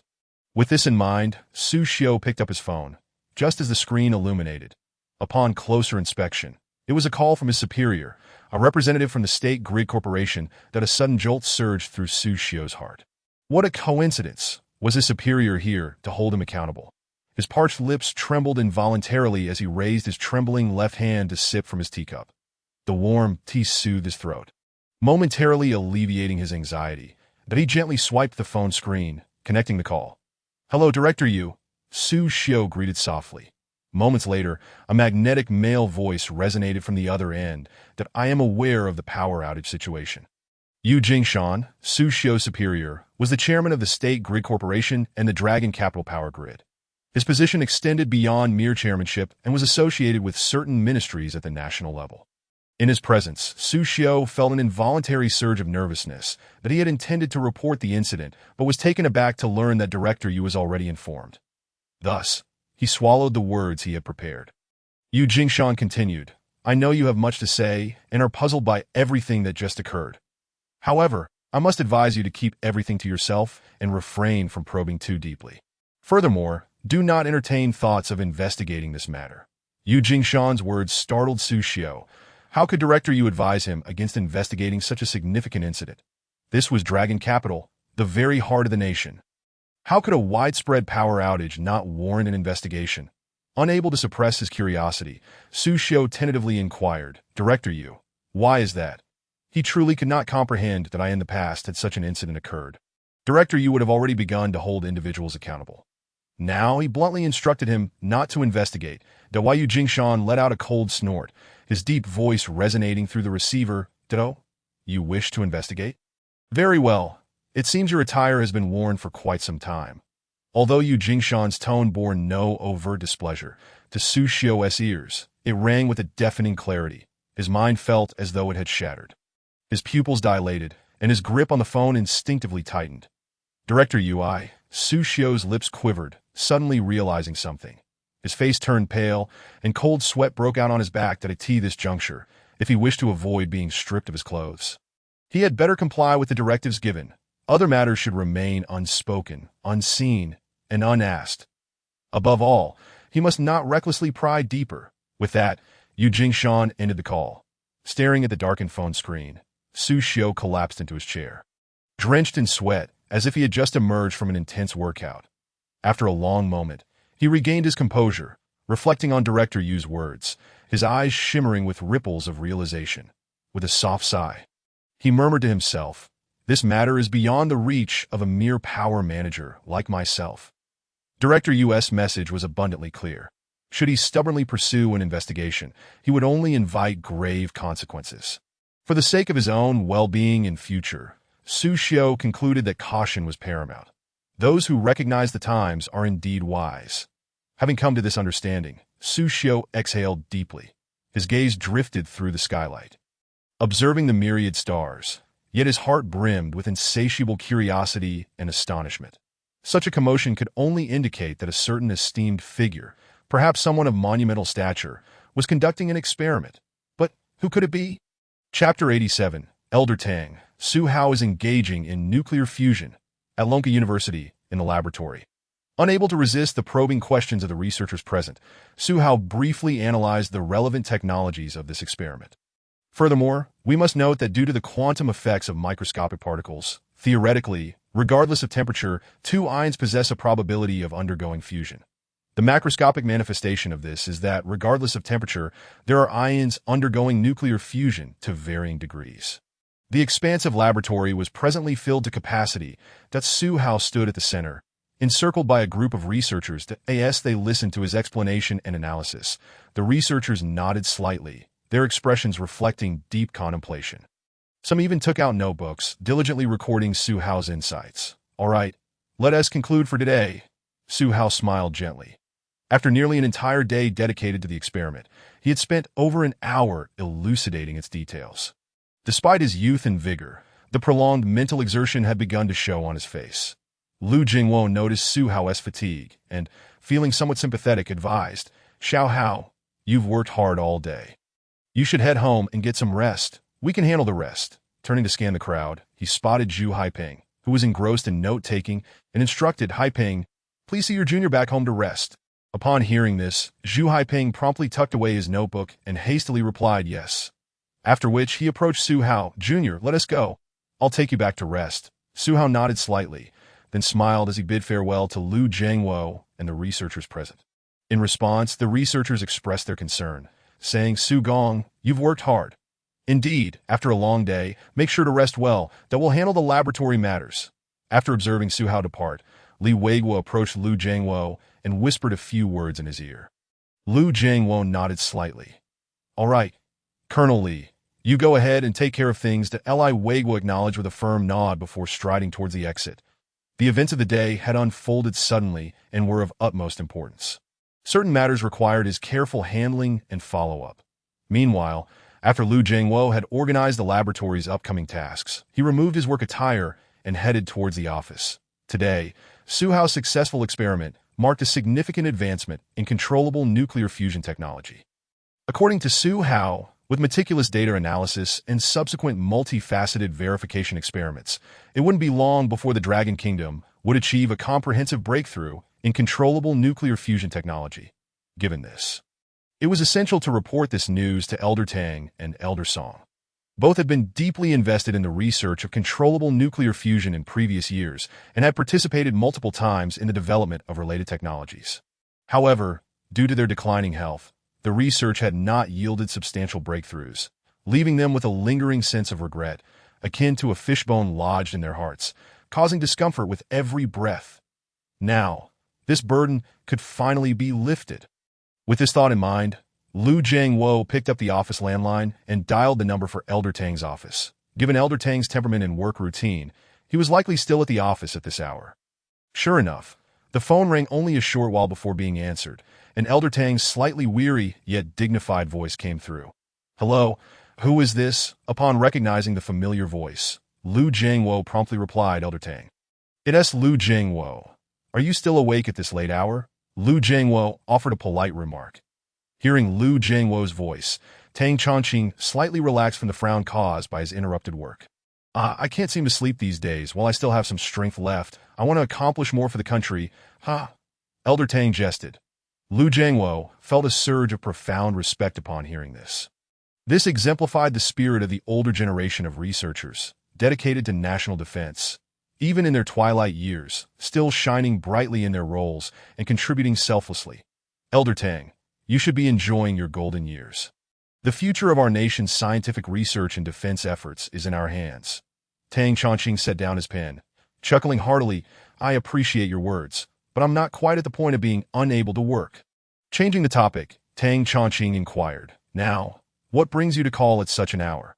Noting that it was nearly 1 in the morning, he was skeptical that Lu Jingwo was calling without reason. Lu Jingwo recollected the purpose of his call and spoke leisurely. "Elder Tang, I have some good news." Lu Jingwo's laughter resonated warmly. This unexpected announcement left Tang Chongqing momentarily stunned. What good news warranted Lu Jingwo's late-night call? A frown creased Elder Tang's brow as he pondered. Just a moment later, a spark of realization illuminated his muddied eyes. Could it be? He could not help but ask, "Jingwo, has the 6th-Generation strategic stealth bomber been developed?"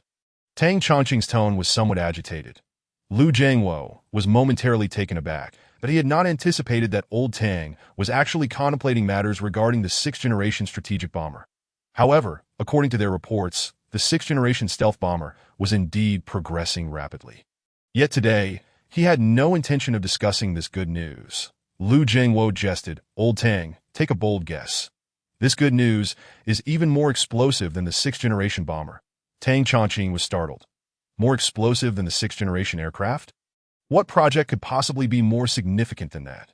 Perhaps it was due to working late, but Tang Chongqing's mind momentarily faltered. After a prolonged contemplation, he could not arrive at an answer. With a hint of annoyance, he remarked, "Jingwo, if you keep speaking in riddles, I shall instruct my assistant to drive straight to your laboratory."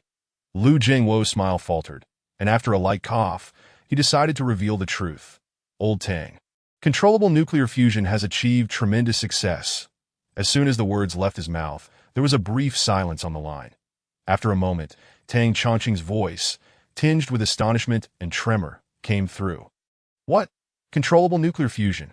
He could hardly believe that the explosive news Lu Jingwo had mentioned was indeed this, that it was truly astonishing. Lu Jingwo added, "That brief power outage earlier was caused by Zhihu conducting a miniature nuclear fusion experiment." "Old Tang, you should have seen it. Zhihu was just casually fiddling around. Pop, and the experiment succeeded. The brilliant white light emitted illuminated the entire laboratory, as if it were broad daylight." Lu Jingwo continued to boast about Zhihu's remarkable achievements. Meanwhile, on the other end of the line, Tang Chongqing was somewhat bewildered that hand-cranked nuclear fusion. "Jingwo, are you joking?" "Old Tang, how could I dare joke with you?" Lu Jingwo replied, a faint smile of pride gracing his face. He continued, "If you don't believe me, you can ask the others in the lab. They all witnessed it firsthand." Upon hearing this, Tang Chongqing became increasingly agitated. From Lu Jingwo's tone, could it be that this was indeed true? He could no longer remain seated. "Just wait. I will call Old Song and have him come over immediately."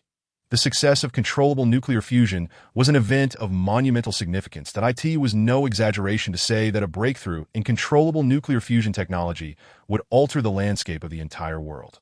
Such a momentous occasion could hardly fail to excite Tang Chongqing. Unexpectedly, Lu Jingwo hurriedly interjected, "Old Tang, please don't rush that Zhihu has been busy all day and has gone to rest. Tomorrow, let us organize the materials. And you and Old Song can come over. How does that sound?" After a moment's reflection, Tang Chongqing found this reasonable and nodded in agreement. "All right, I will come over tomorrow." Chapter 88. The entire school is on lockdown. Not even the principal can intervene. After Lu Jingwo hung up the phone, he was momentarily dazed as he heard a commotion outside the experimental building. Lu Jingwo raised an eyebrow, his expression unchanged. Colonel Li was indeed swift in his actions. He moved to the window and looked down. Below, the Dragon National Defense Science and Technology University was engulfed in darkness that moment on the campus roads. Numerous police vehicles, armored cars, and other law enforcement vehicles, all flashing their lights, were rapidly making their way toward the experimental building. Upon stopping in front of the building, a multitude of armed officers leaped from their vehicles, quickly assembling and standing at attention, awaiting the command of their leader. Even from his vantage point, Lu Jingwo could hear the commanding officer's powerful voice resounding. "Everyone, listen up. Seal off the entire experimental building and establish a security perimeter. No one is to enter the building." Every officer responded in unison, "Yes, sir." Following the orders, the special police swiftly surrounded the entire experimental building, erecting a security line. Every 3 meters, an officer stood guard, weapon at the ready. Each special police officer scrutinized the surroundings with eyes as sharp as a hawk's, leaving no detail unnoticed. The piercing sound of police sirens, coupled with the commotion from the experimental building, jolted many students who had just fallen asleep. Groggy and weary, they climbed out of their beds, gazing out at the flashing police lights. The drowsiness on their faces dissipated in an instant. Classmates in the dorm began to speculate. Is something happening outside? I have no idea. With such a commotion, could it be an accident? The police have arrived. It seems serious. The uproar from the experimental building also roused Tang Xiaoro and her roommates, Chen Jiaojiao, with a disgruntled expression. Complained, "What is happening outside? It's making such a racket. How can anyone sleep?" She had barely just fallen asleep, yet here she was, awakened before even meeting the Sandman. Qian Jia chimed in, "It sounds like police vehicles. Why are they coming to the school at this hour?" Qian Jia got out of bed and looked outside. Tang Xiao followed suit, but due to their position, they could not see the entire scene at the experimental building, only catching glimpses of the flashing police lights through the reflection on the window glass. Tang Xiao was filled with confusion.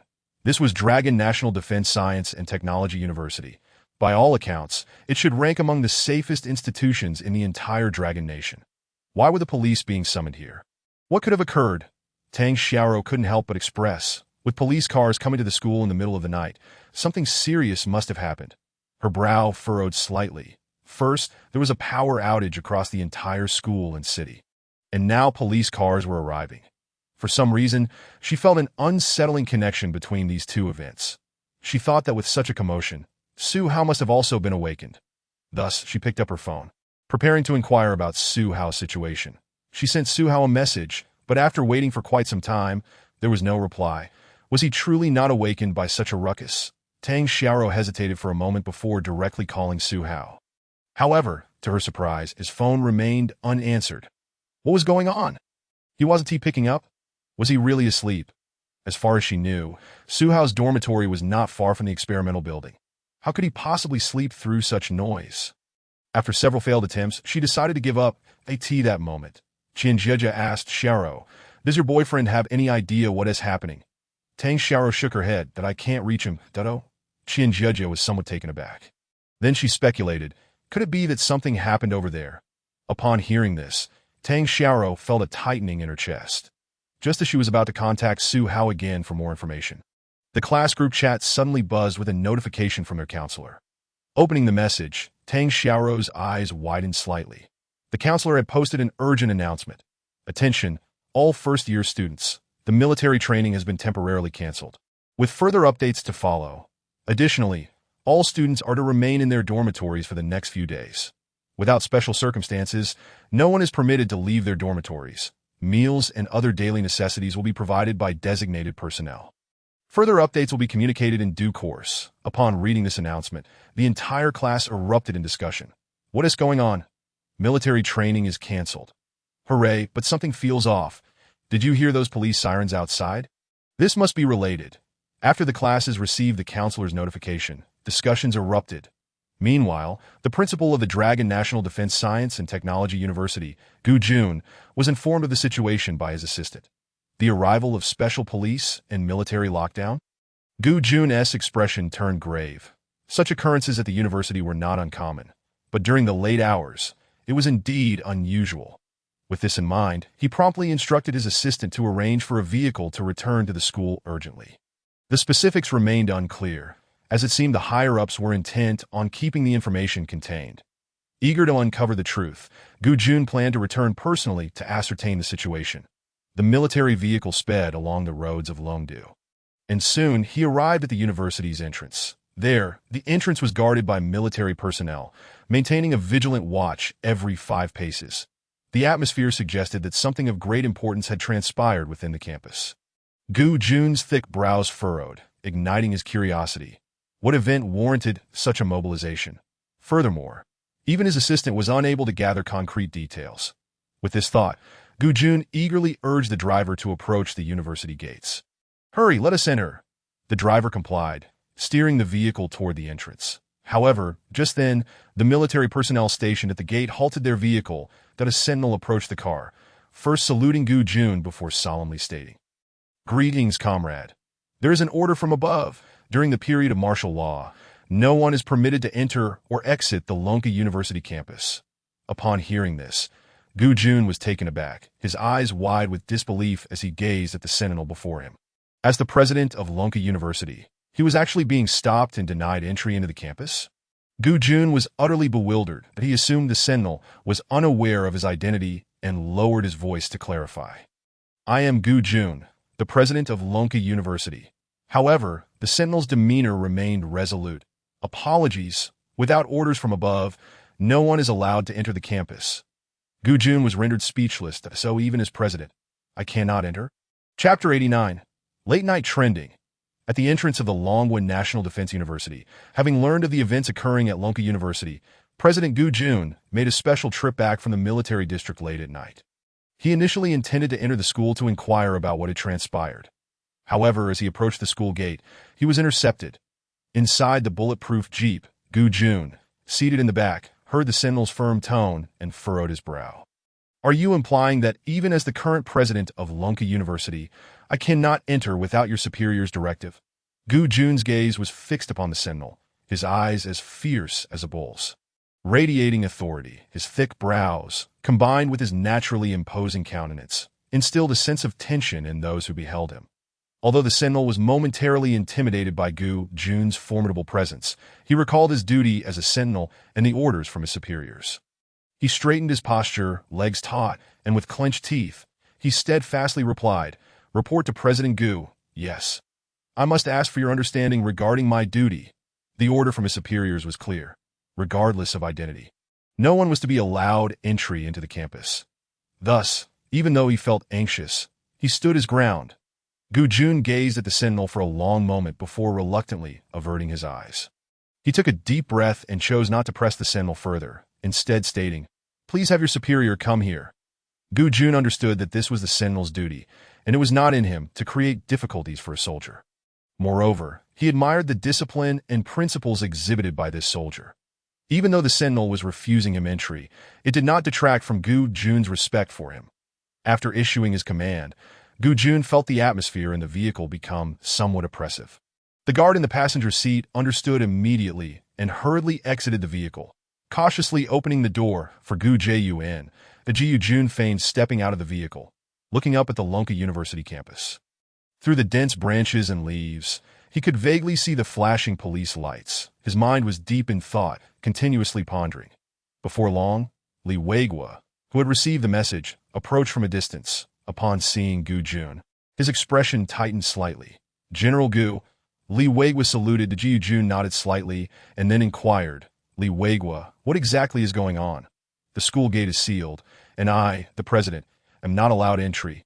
Gu Jun's tone carried a hint of reproach, which made Li Weigua feel somewhat embarrassed. However, considering the gravity of the situation and the necessity for absolute confidentiality, Li Weigua gritted his teeth and, meeting Gu Jun's piercing gaze, explained, "General Gu, the experimental building at Lonka University is currently engaged in a significant research project. This experiment involves national defense secrets, necessitating a temporary lockdown of the campus. No one is permitted inside." Although Gu Jun outranked Li Weigua by several levels, this operation had been ordered directly from the Longdu Academy, and Li Weigua was merely following orders, thus compelled to overstep his authority. The Gu Jun was not satisfied with this explanation, that he was somewhat aware that such circumstances were likely related to some experiment. And it was precisely for this reason that he wished to investigate further. Zhihu Jun pressed again. "Li Weigua, are you saying that even as a general, I cannot enter?" Li Weigua's stance remained resolute. "I am sorry, but I cannot allow it." However, after a moment's thought, recalling what Lu Jingwo had mentioned to him earlier, he hesitated and added, "However, tomorrow morning, Elder Tang and Elder Song, along with personnel from the academy, will be arriving, and the general may accompany them into the campus. At present, it was impossible for Gu Jun to be granted entry. Even as a general, the orders from above were absolute. No one was to be allowed entry. Thus, he felt helpless that Li Weigua's second refusal caused Gu Jun's expression to shift uneasily. Yet Li Weigua's subsequent words surprised him slightly. "Elder Tang and Elder Song are also coming, and personnel from the academy. What sort of experiment could warrant the presence of both elders?" Gu Jun squinted, his gaze drifting into the distance as if recalling something. He had previously heard that Lu Jingwo had specially recruited a student from Jiangxing and allowed him to enroll early. Shortly thereafter, Lu Jingwo had established several laboratories, the purpose of which remained unclear. That a seminar had also been held, drawing the elders' interest. Now, due to this experiment, the military had sealed the campus, prompting the elders and academy personnel to arrive en masse. Gu Jun's eyes sparkled with realization. Could it be that all of this was connected to the newly admitted student? Gu Jun's pupils constricted sharply. His brows knitted together, forming a pattern that resembled a king character. If this were not the case, why would the school experience such significant disturbances in just a month or two? Now, the campus had been sealed off, leaving him, the president, outside. Once this thought emerged, it became inescapable in Gu Jun's mind, igniting even greater curiosity within him. Meanwhile, Longdu, as the capital of the Long Kingdom, unexpectedly faced a power outage, a significant incident that surged to the forefront of public discourse. Under the sway of public opinion, the topic quickly ascended to the top of the trending searches. The Weibo entry Longdu power outage surged in popularity, surprising countless netizens. How could such a grand city, beneath the emperor's feet, experience a power outage? Consequently, many who had experienced the outage firsthand began posting comments beneath the entry. The sudden power outage scared me to death. I thought something had happened. This must be considered a major power incident. Right, for a super first-tier city like Longdu to experience a power outage is nothing short of a disaster. What exactly transpired? Online discussions proliferated, with all who experienced this power outage expressing their astonishment and confusion regarding the cause of the incident. Though it lasted only a few seconds, the losses incurred in the bustling Longdu were not insignificant. Amidst the heated discourse, a post originating from Lonka University caught many netizens' attention. "Stop talking. I was just about to fall asleep when the power went out." The outage was one thing, but then a fleet of special police and armored vehicles surrounded one of our experimental buildings on campus. Moreover, I heard the school is now sealed off. The most ridiculous part is that our military training for freshmen has been temporarily canceled. Ha! This post appeared to boast of the joy of avoiding military training, yet some astute netizens captured the critical information within. Special police entering the campus, the experimental building being surrounded, and the school being locked down individually. These events might not seem particularly alarming. However, given that the poster claimed all this occurred following the power outage, it became intriguing. This implied that something significant must have transpired within the Longwen National Defense Technology University. Moreover, this significant event was highly likely connected to the widespread power outage in Longdu. With this connection in mind, netizens quickly discerned that this power outage was rife with oddities. Chapter 90. The Gears of Fate Turning? Long A00000. On Weibo, due to the post made by a Lonka University student, the already explosive topic reached new heights.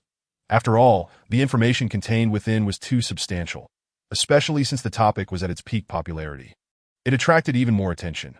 Consequently, netizens flocked to comment beneath the post. No way. Is this real?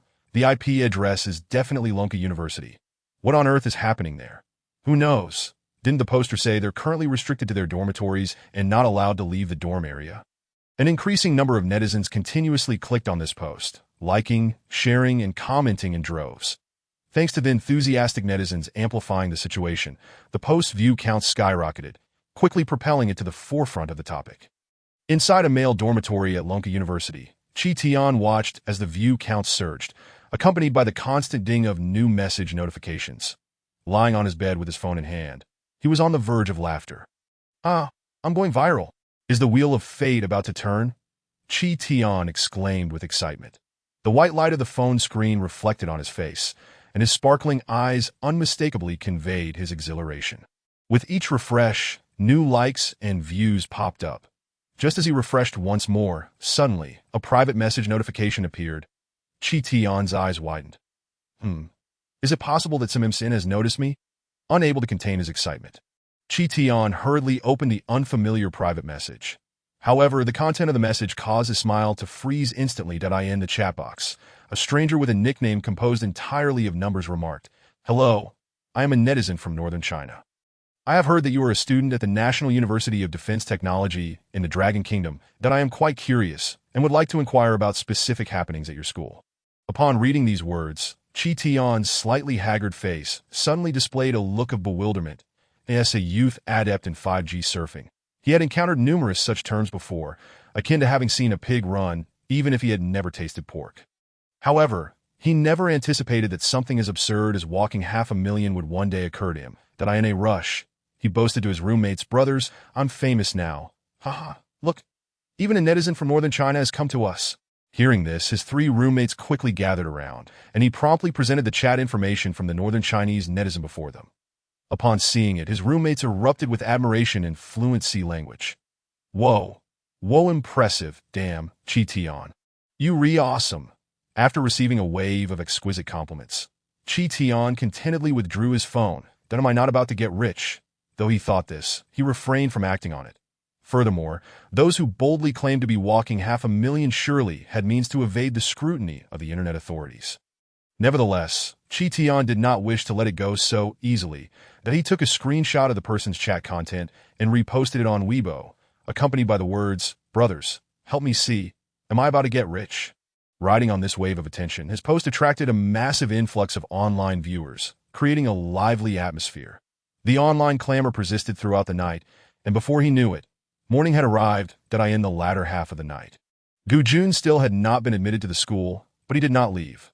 Upholding the admirable tradition of "since I'm here, I might as well stay," he was unwilling to leave empty-handed. Besides, it was merely a matter of waiting a few hours outside. During his Special Forces training, he had endured entire nights without sleep before that a few hours of wakefulness were trivial in comparison. Thus, Gu Jun stood at the gate of the National University of Defense Technology, waiting from the depths of night until the first light of dawn broke, the sun, resembling a salted duck egg yolk, gradually ascended from the horizon. The entire earth seemed to come alive once more. The entrance of the university was quite spacious, and after standing all night, Gu Jun inevitably felt aches in his back and waist. With the fresh morning air, he performed a set of military body punches. The crisp and forceful wind from his punches, combined with his clean and agile movements, allowed his body's meridians to unfurl. Standing nearby, Li Weiguo sincerely praised, "General Gu, your military body punches are truly a delight to behold." In the military, nearly every officer and soldier practiced military body punches. However, few could execute them as fluidly and powerfully as Gu Jun. He inhaled deeply, then exhaled a breath of turbid air, and the fatigue on his face seemed to dissipate in that moment. His eyes remained sharp and full of vigor, and he showed no sign of emotion in response to Li Weiguo's compliment. Gu Jun replied coolly with a scoff, "Li Weiguo, spare me the act. Who doesn't he know that your military body punches won first prize in the camp?" As an army general, Gu Jun was well aware of the affairs within the camp. Despite Li Weiguo being merely a colonel, he was quite capable. Hearing Gu Jun's words, Li Weiguo's face turned awkward, and he hurriedly waved his hands. "No, no." As they conversed, a convoy of vehicles slowly approached from the horizon. Leading the procession were reconnaissance vehicles and armored police cars. Flanking the convoy were rows of motorcycle police, guarding the procession as it moved forward. Behind the reconnaissance vehicles were several sleek, bulletproof Hongqi cars adorned with red flags. Under the morning light, the bodies of the Hongqi cars reflected an imposing and grand radiance, creating an atmosphere that commanded respect. The Zhihu Jun focused intently, noting that the license plates of the last two Hongqi cars bore no significant markings, merely appearing more visually appealing than ordinary plates. However, the first Hongqi car proudly displayed two red flags at its front, and its license plate read long A00000. Kuyunis pupils constructed shoply. And a wave of astonishment surged within him. "Is that person coming?" Gu Jun pondered, but he quickly dismissed the thought. That individual was likely too busy with official duties, necessitating security precautions, and would not come. However, today's arrival indicated that those inside were probably close associates of that individual. Even so, Gu Jun felt an overwhelming shock that he had never imagined that this experiment would attract the inner circle.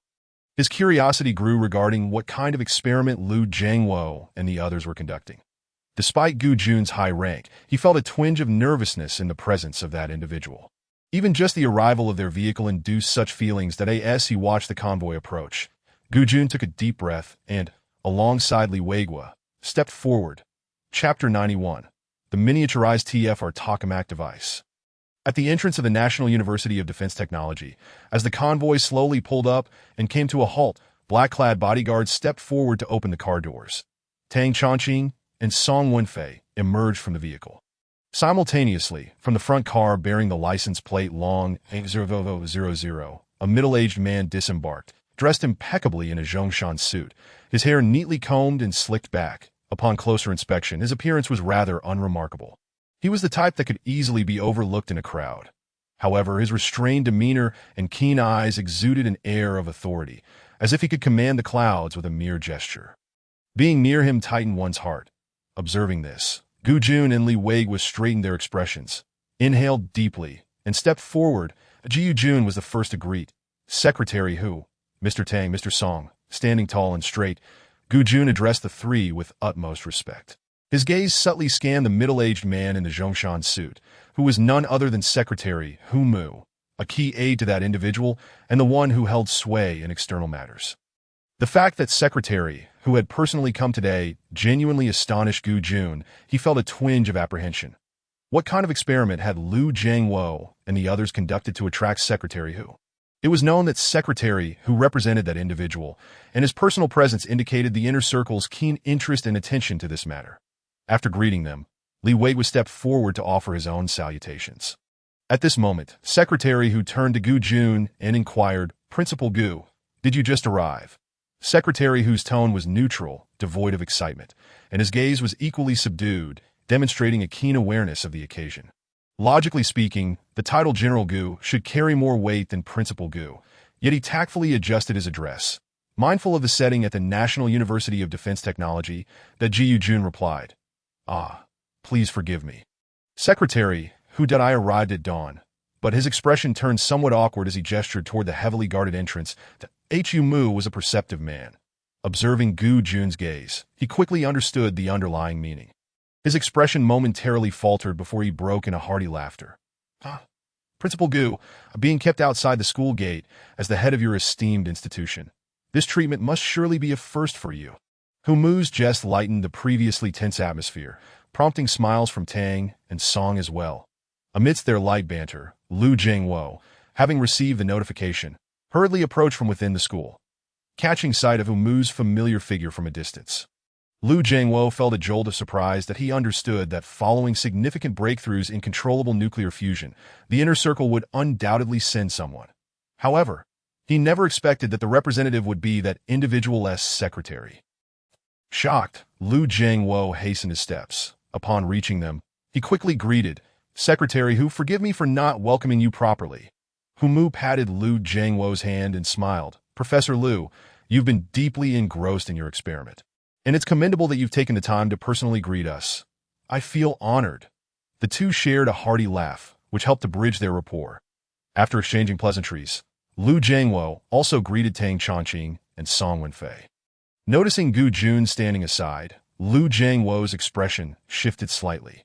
Why is Principal Gu here?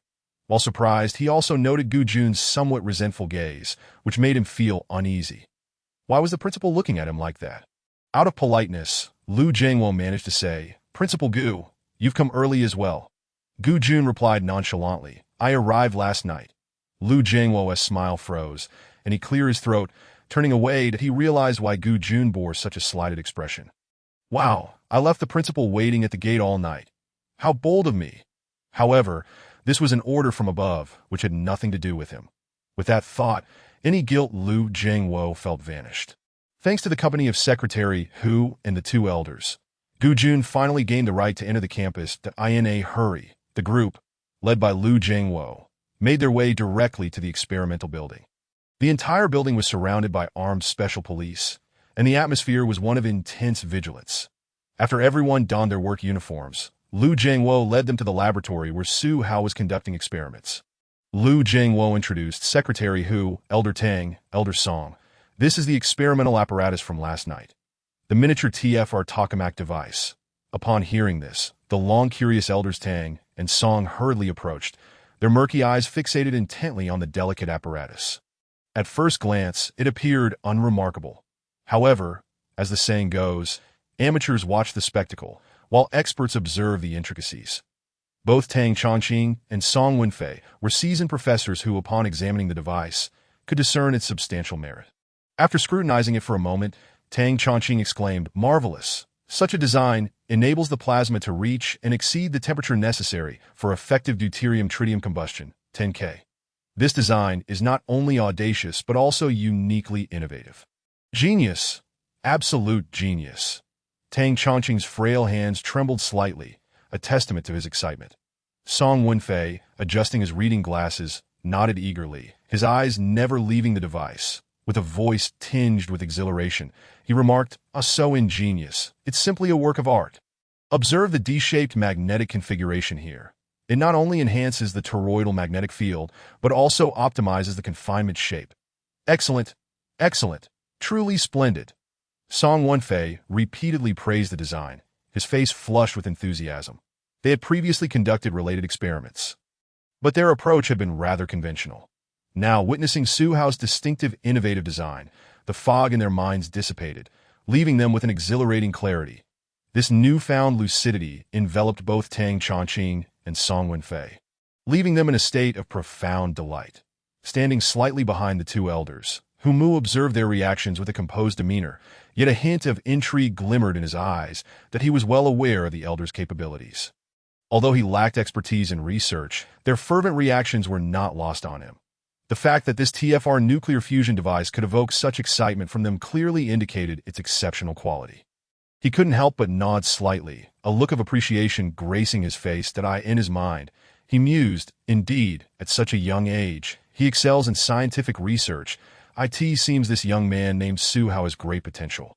In the current landscape of relentless military competition among nations, Guo requires more talents to establish a foothold on the global stage.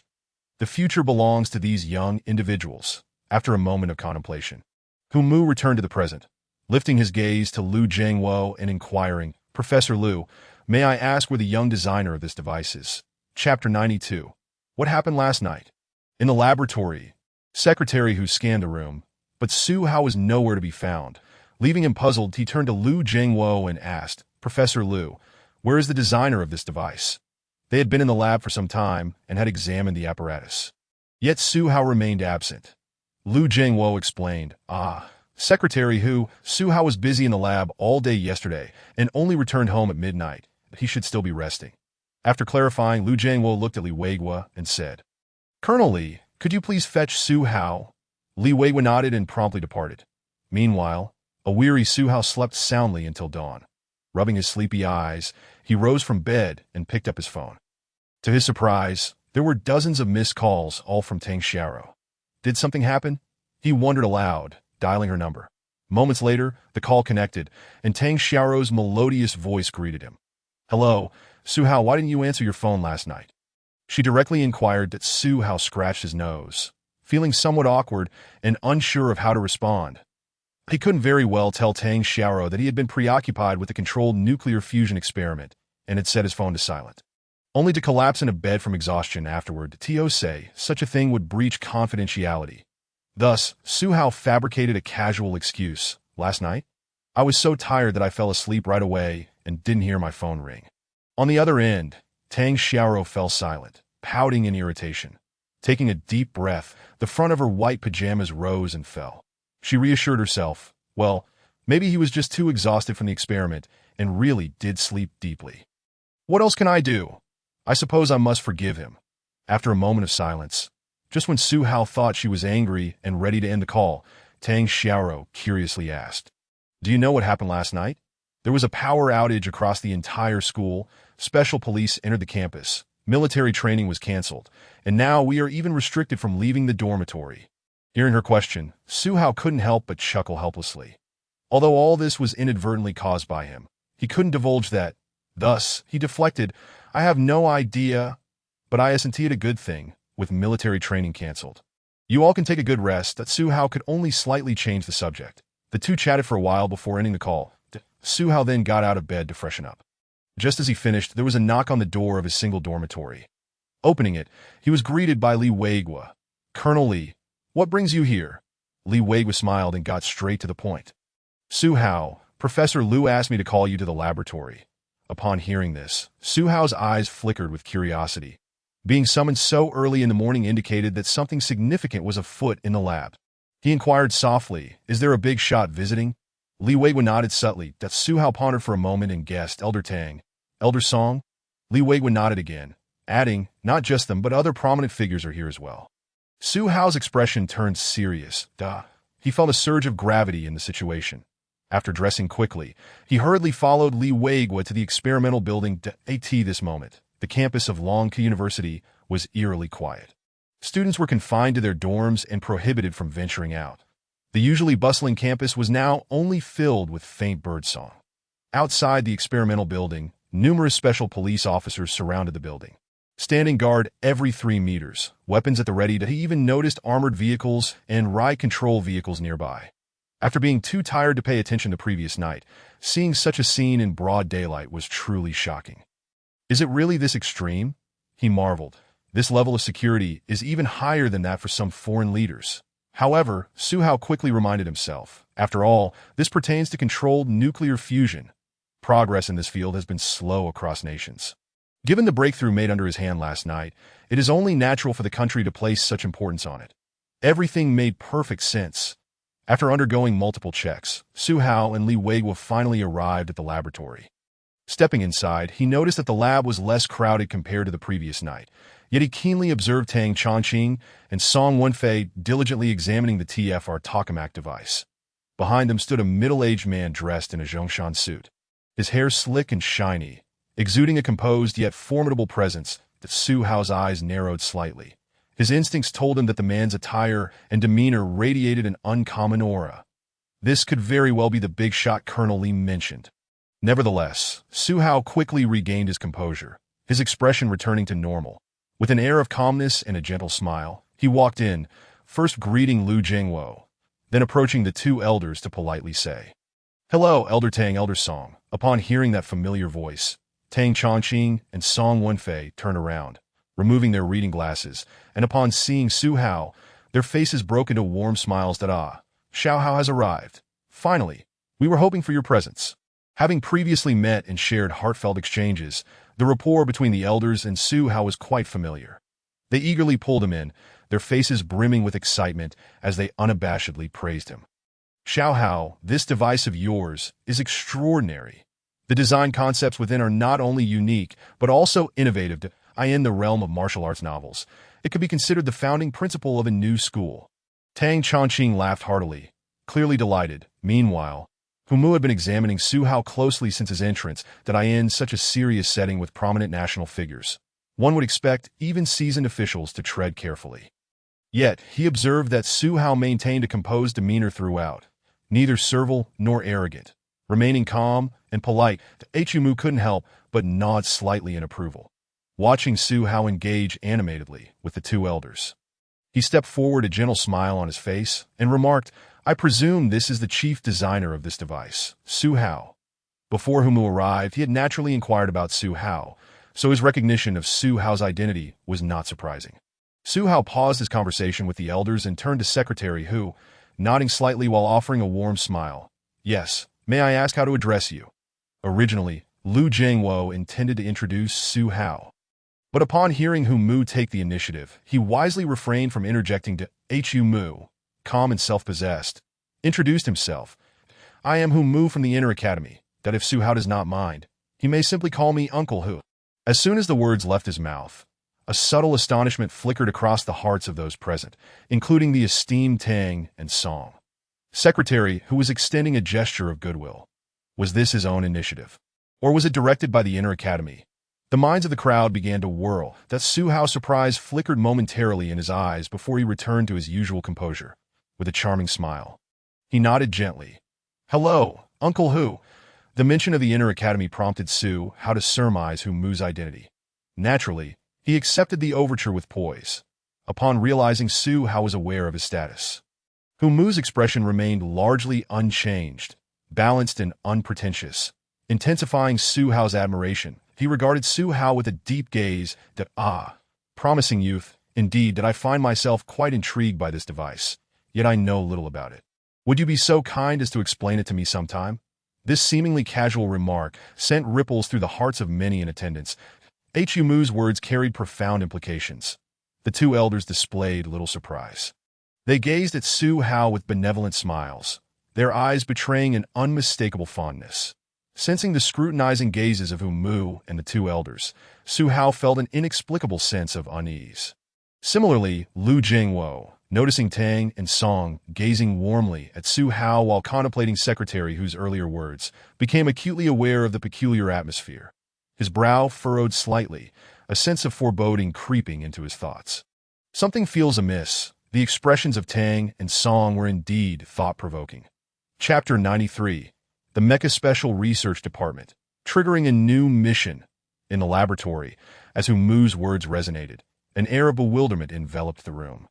The proposition for Zhihu to elucidate the TFR tokamak device. If proposed by any other researcher, it might have seemed plausible. However, Such words from the secretary of the esteemed Inner Academy carried an abundance of hidden meaning. Particularly at this moment, when Secretary Hu and the venerable Tang and Song regarded Su Hao with knowing smiles, Lu Jiangwo's unease intensified. Those familiar gazes of Tang and Song struck a chord within him. As if he had encountered them before, while Lu Jiangwo pondered, Hu Mu spoke again, that Su Hao, your dedication and prowess have not gone unnoticed. We have been observing your progress closely. Therefore, taking advantage of Tang and Song's presence today, we would like to extend a formal invitation to you to participate in a significant national project. Hu Mu's words caused the pupils of everyone present to constrict sharply. Boom! A thunderous shockwave reverberated through the room as they gazed in astonishment at Hu Mu. A national key project? And it is the Inner Academy that is extending the invitation. The crowd was both astonished and perplexed. Could it be that Su Hao's capabilities had garnered the Inner Academy's recognition? Upon reflection, they recalled that since Su Hao's enrollment, he had taken on significant responsibilities, providing designs for the 6th-Generation strategic stealth bomber and serving as the chief engineer, guiding a multitude of researchers in completing the bomber's primary structure. With various construction tasks progressing smoothly, the 6th-Generation strategic stealth bomber was poised for debut soon. Beyond this project, Su Hao had surmounted global challenges in the controlled nuclear fusion research, achieving groundbreaking advancements. Mastery of controlled nuclear fusion and its subsequent practical application was merely a matter of time. In light of these accomplishments, Su Hao's recognition by the Inner Academy seemed entirely reasonable and warranted. If such a talent were not acknowledged, who else could possibly be? Upon hearing Hu Mu's invitation, Su Hao's handsome visage momentarily reflected surprise that he had presumed the distinguished visitors were merely there to witness the results of the controlled nuclear fusion experiment. Yet, it appeared there was more at play, that he finally comprehended the meanings behind Hu Mu, Tang, and Song's glances, that Su Hao offered a faint smile and inquired, "Uncle Hu, may I ask what this national key project entails?" Although it was a national key project, scientific endeavors necessitate rigor. Regardless, he felt it prudent to ascertain specific details about the project first. At this juncture, Tang Chongqing took over Hu Mu's narrative to elucidate for Su Hao. Years ago, the National Military Industry and Research Institutions established a special department dedicated to battlefield dynamics, aiming to pioneer a new mode of combat. This special department is known as the Mecha Special Research Department. Its primary focus is on humanoid, wearable, holographic combat mechs. Though Tang Chongqing's words were delivered in a calm manner, to those present, they struck like a bolt from the blue, causing their hearts to tighten. Mechs. This term was both familiar and steeped in a sense of science fiction in films and animations. Mechs abound, dazzling audiences. Yet, hearing such a revelation from a researcher like Tang was nothing short of astonishing. The nation was secretly researching mechs. The researchers in the lab wore expressions of bewilderment, filled with boundless astonishment. They had been completely oblivious to this project. Not only them, but even Lu Jingwo felt a profound surprise upon hearing Tang's words. He had been entirely unaware of this so-called mech project. Now, with Tang suddenly revealing that the nation had a mech research initiative and was inviting Su Hao to participate, Lu Jiangwo began to piece together the unusual glances exchanged among them. So that's it. I suspected Tang and Song's expressions were peculiar. They were aiming to recruit Su Hao all along. Experience prevails. Lu Jiangwo cast a resentful glance at Tang and Song, who remained oblivious to his gaze. Their attention wholly fixated on Su Hao's secretary, who mentioned earlier. The nation had been closely monitoring Su Hao's recent remarkable research achievements. Prior to their arrival, they had conferred at the Inner Academy, deciding to seize this opportunity to formally extend an invitation to Su Hao. After all, although the Mecha Special Research Department had been established for several years, progress had been, at this moment, enlightened by Tang's explanation. Su Hao comprehended the significance of Hu Mu's mention of the National Key Project. His expression shifted subtly, revealing a hint of surprise. Mechs, he had not anticipated that the nation was engaged in mech research. In all honesty, the project was quite enticing as a passionate youth, who does not harbor dreams of mechs. Yet, dreams are delightful, while reality is often harsh. The realization of mechs is no simple feat. Even though his future technology system possessed a fragment of mech design, many aspects of mech engineering involve cutting-edge technology. Achieving this with the current technological landscape will be a daunting and arduous challenge. However, just as Su Hao hesitated, contemplating a polite decline, the cold mechanical voice of the future technology system suddenly echoed in his mind. Ding! New mission triggered. Accept the official invitation from the Dragon Kingdom and successfully develop a wearable combat mech. Mission acceptance. Reward of mech design fragment 1. Mission completion. Reward of nuclear-powered aircraft carrier design fragment 1. Collect 3 to synthesize. After a moment of contemplation, Su Hao's eyes brightened that a new mission had indeed been triggered. Moreover, it offered dual rewards that by accepting this mission, he would obtain a fragment of the mech design. If he were to proceed, would he not possess 2 mech design fragments at once? With the technology and knowledge embedded within the designs, he might just be able to create the first generation of wearable mechs. Most importantly, upon completing the mission, he would be rewarded with a fragment of the nuclear-powered aircraft carrier design. The system had thoughtfully informed him that by collecting 3 fragments, he would be able to synthesize the complete design and technology for a nuclear-powered aircraft carrier. For Su Hao, this was an enticing proposition. Having already secured 2 fragments, acquiring 1 more would allow him to complete the set. A nuclear-powered aircraft carrier. This represented the pinnacle of advanced technology and industry. Only with the complete design and technology could one hope to construct it. Now, a clear path lay before him, by developing a wearable combat mech. The Dragon Kingdom would possess its own nuclear-powered aircraft carrier. Su Hao took a deep breath, glancing at Tang, Song, and Hu Mu, his eyes shimmering with resolve. Chapter 94. Is 10 billion enough? If not, add more. In the laboratory, the gaze of Hu Mu and the others converged upon Su Hao, eagerly awaiting his response to AT that moment. Having digested the information from the system, Su Hao withdrew his consciousness and focused on Tang, Song, and the others, with a flicker of determination in his eyes and a serious demeanor. He declared, "Uncle Hu Tang Song, I accept the invitation to join the National Mecha Special Research Department and participate in the research of wearable mechs." Su Hao's acceptance of the invitation stemmed not only from the allure of the mech design and nuclear-powered aircraft carrier design fragments, but also from other considerations. Recently, he had received a call from Wang Defa, informing him that the construction of the agricultural drone production line was nearing completion and would officially commence production within a month. Additionally, the 6th-Generation strategic stealth bomber project was approaching its final stages. According to the project department's timeline, testing could begin in just a few months, as for the reason the national level had not made this information public.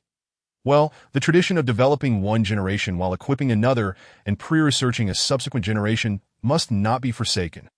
As far as Su Hao knew, the development of the upgraded 6th-Generation strategic stealth bomber has commenced. After careful consideration, Su Hao believes that as long as he closely monitors these research projects, there will be no need to invest excessive time. That it is entirely reasonable for him to agree to the task of developing wearable mechas. Upon hearing Su Hao's affirmative response, Tang Lao and Song Lao's faces broke into delighted smiles. "Ha! Excellent. With your involvement, our special research department for mechas will surely ascend to new heights that I am confident that, through our combined efforts, within 3 to 5 years, the wearable mecha project will achieve significant breakthroughs."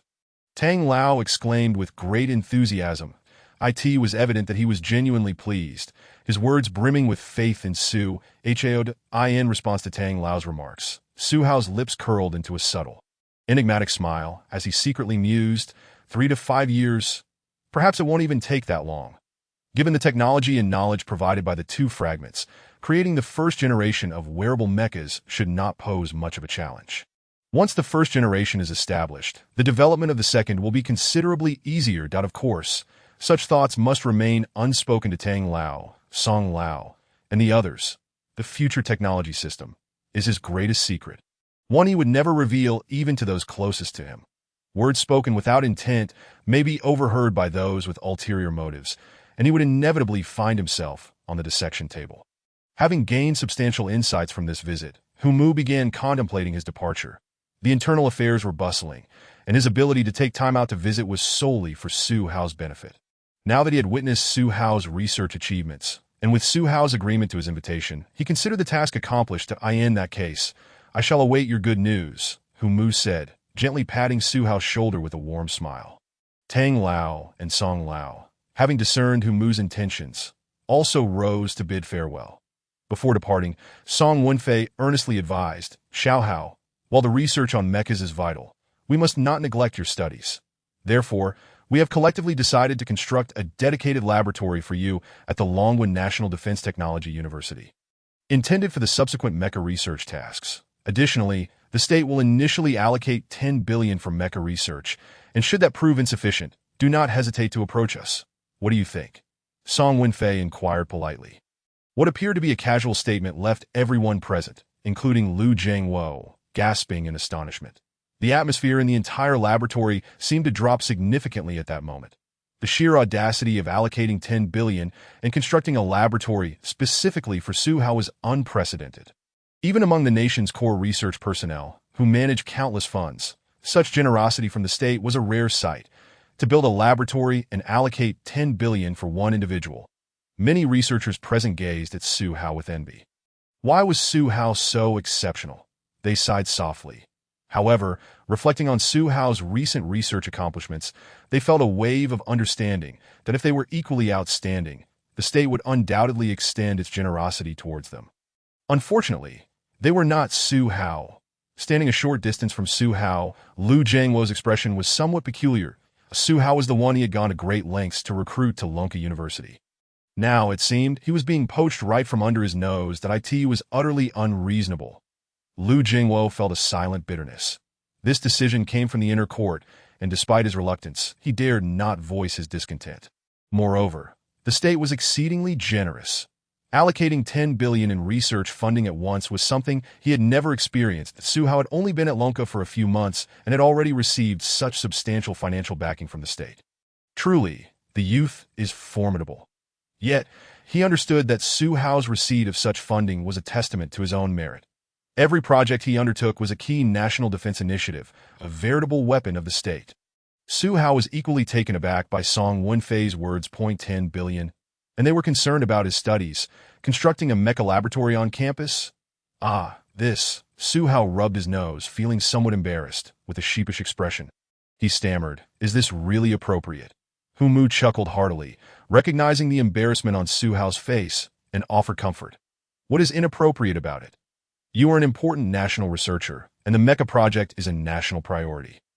The state can certainly afford this amount. That Hu Mu's words eased the tension in Zhihu's demeanor. That he nodded slightly. Upon reflection, there was indeed some merit to that reasoning. 10 billion sounded like a substantial sum.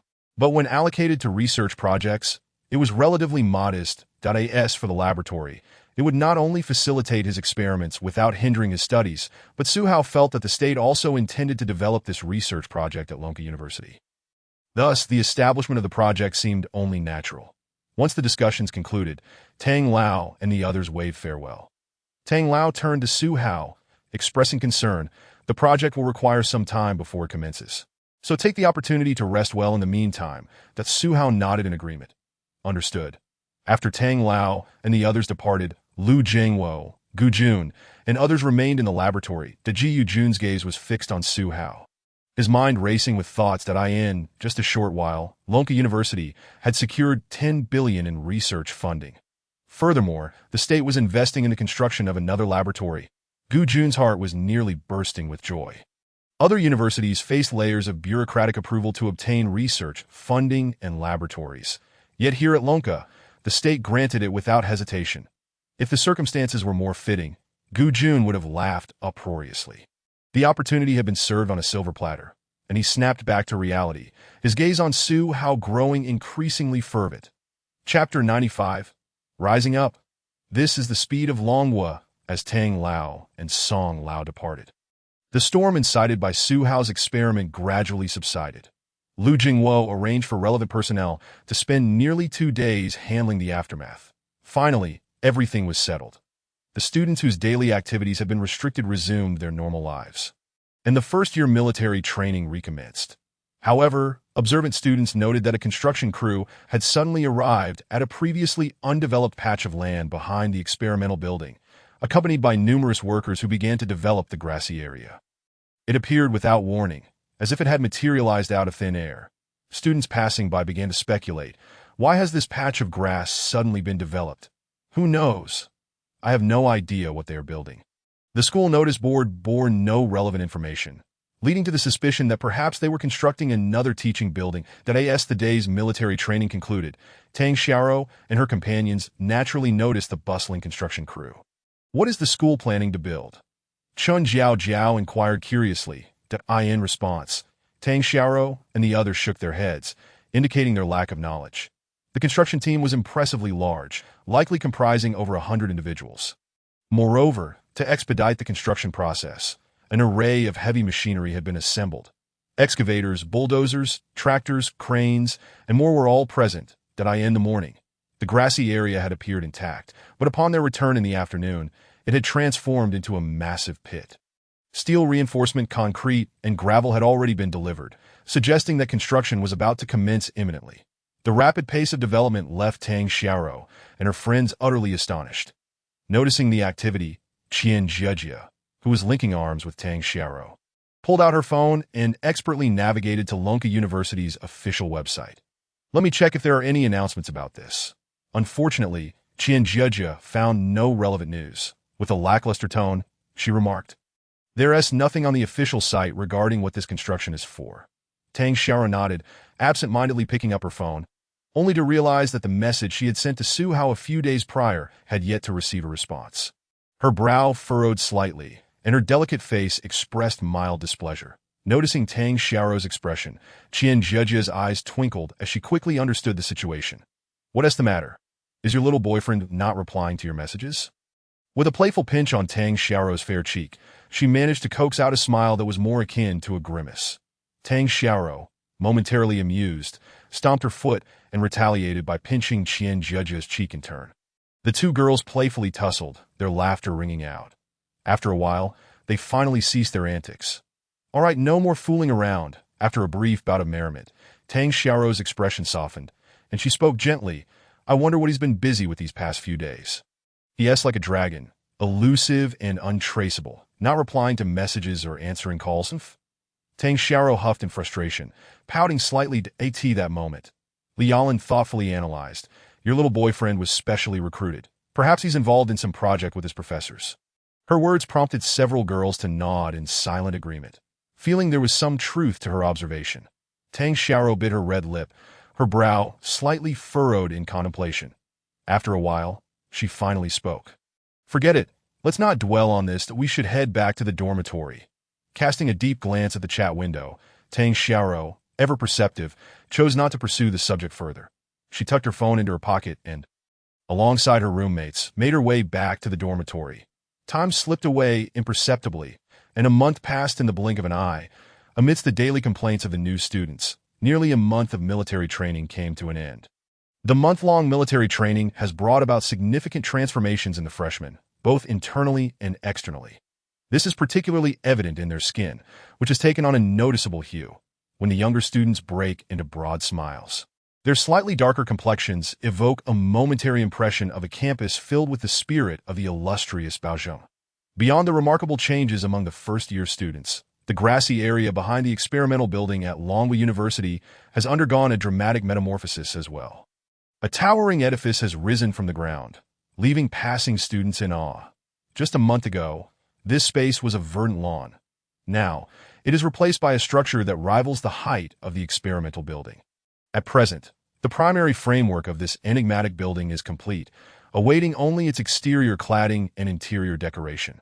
The astonishing speed of construction has left students astounded, leading to hushed discussions among themselves. The construction team is remarkably swift, a building completed in just 1 month. Indeed, it is astonishing. In the brief span of military training, an entire edifice has been erected. This exemplifies the speed of Longhua's infrastructure development. Truly formidable. Yet, the purpose of this building remains shrouded in mystery, as the university has yet to disclose any pertinent information. Who knows? Enough of that. Let us hasten to the classroom, for today marks the first day of formal classes, and the counselor is about to convene a class meeting. Although the students are taken aback by the remarkable speed of the building's construction, their focus now shifts entirely to the upcoming classes. After casting a glance at the new structure, they swiftly make their way to their respective classrooms. In the teaching building, the classroom for the weapon systems and engineering major awaits. Tang Xiaoro and Qian Zhijia walk arm in arm, entering the classroom together, both being students of this particular major. "Let us sit here." Tang Xiao gestures towards the front row, pulling Qian Zhijia to join her as they await the counselor's arrival. The first lesson of the semester is a class meeting led by the counselor. Before long, while the counselor has yet to arrive, Tang Xiao is greeted by a familiar figure, that's Zhihu, a tall, strikingly handsome young man steps through the classroom door. It is none other than Zhihu, who has been absent for quite some time. Tang Xiao is taken aback, never expecting to encounter him here. Upon hearing the voice and spotting Tang Xiao, Zhihu is momentarily stunned. "Xiao?" After a brief pause, realization dawns on him. It seems Tang Xiao had mentioned earlier that she was enrolled in the Weapons Systems and Engineering major. He had chosen this major rather casually himself. That Zhihu was specially recruited by Liu Jiangwo to attend Longwu University and had initially not selected a major. Now, as the semester commences, Liu Jiangwo has instructed him to choose any major for his enrollment. Examining the course schedule, he noted that this major offers relatively fewer courses among the various options available. Moreover, Weapons Systems and Engineering appeared quite intriguing. Thus, he opted for this major, unwittingly aligning with Tang Xiao's choice. What a serendipitous twist of fate.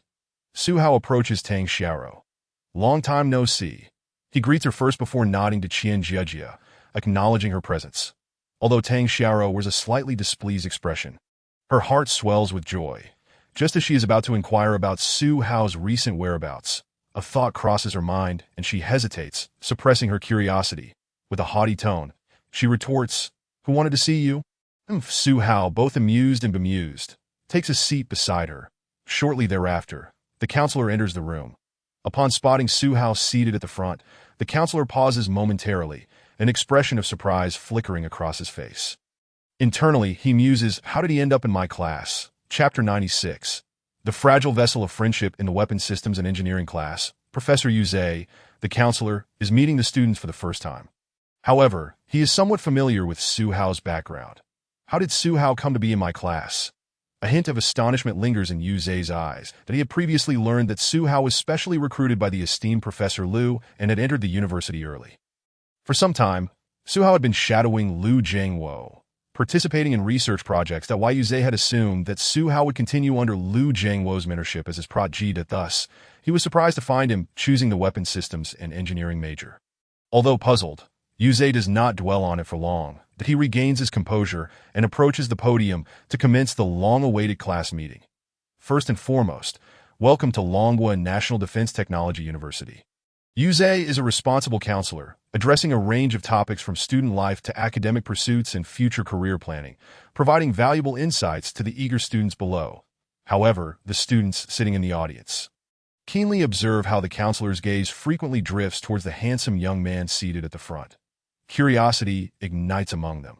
"Who is that? I don't recall seeing him during military training. That I have no idea." It seems the counselor knows him. "I heard there were special recruits this year at Longwu University. Could he be one of them?" Longwu University has special recruits every year. It's not unusual. But this special recruit is different. He was personally sought out by a senior professor at Longwu University. "Wow, is he really that impressive?" Amidst the murmurs, the students cast inquisitive glances at Zhihu, their eyes brimming with curiosity and disbelief. The Yuzhe speaks for nearly half an hour, just as he is about to continue his discourse. His phone rings with a distinctive tone. Recognizing it as a call from an important contact, he reluctantly answers. After concluding the call, he returns to the classroom with a serious and urgent demeanor. "I apologize, but there is an urgent matter the school needs me to attend to. For the remaining few minutes, please engage in self-study." With that, he seems to cast a meaningful glance at Zhihu before hastily exiting the classroom. After class, students begin to depart in small groups. However, fueled by curiosity and a sense of camaraderie as classmates, many students take the opportunity to greet Zhihu warmly, introducing themselves to establish a connection. Zhihu responds with a smile to each introduction. Once most students have left, Zhihu stands up. "Shall we go?" Tang Xiao and Qian Zhijia nod, accompanying Zhihu as they exit together. Having spent an entire class period together, coupled with Tang Xiao's influence, Qian Zhijia feels more comfortable and cannot help but ask, "Zhihu, do you know what happened a few days ago with the school lockdown and the experimental building being sealed off?" The school has yet to release any information regarding it. Before Qian Jia can finish her question, Tang Xiaoro covers her mouth with her petite hand, with narrowed eyes and a face resembling an adorable yet feisty kitten. She admonishes, Jia, why are you prying into so much? Don't you know that curiosity killed the cat? No more questions, understood? At her words, Qian Jia quickly nods in compliance. Only then does Tang Xiaoro release her grip. Taking a deep breath, Qian Jia gazes at Tang Xiaoro with a hint of reproach. Xiaoro, you've changed. Our friendship's little vessel is about to capsize. Woe is me. Qian Jia feigns a sorrowful expression. Zhihu, observing the two lively girls, can't help but chuckle at their antics. As the trio strolls along, Zhihu notices Lu Jinwo approaching from the opposite direction, accompanied by Zhu Haiping. Tang Xiaoro, having met Lu Jinwo before, politely greets him. Hello, Professor Lu. Lu Jinwo offers a warm smile in return. Hello. After exchanging a few pleasantries, Zhihu realizes that Lu Jinwo must be seeking him for something specific. He turns to Tang Xiaoro, his eyes reflecting a hint of apology. I have some matters to attend to. I need to step away for a bit.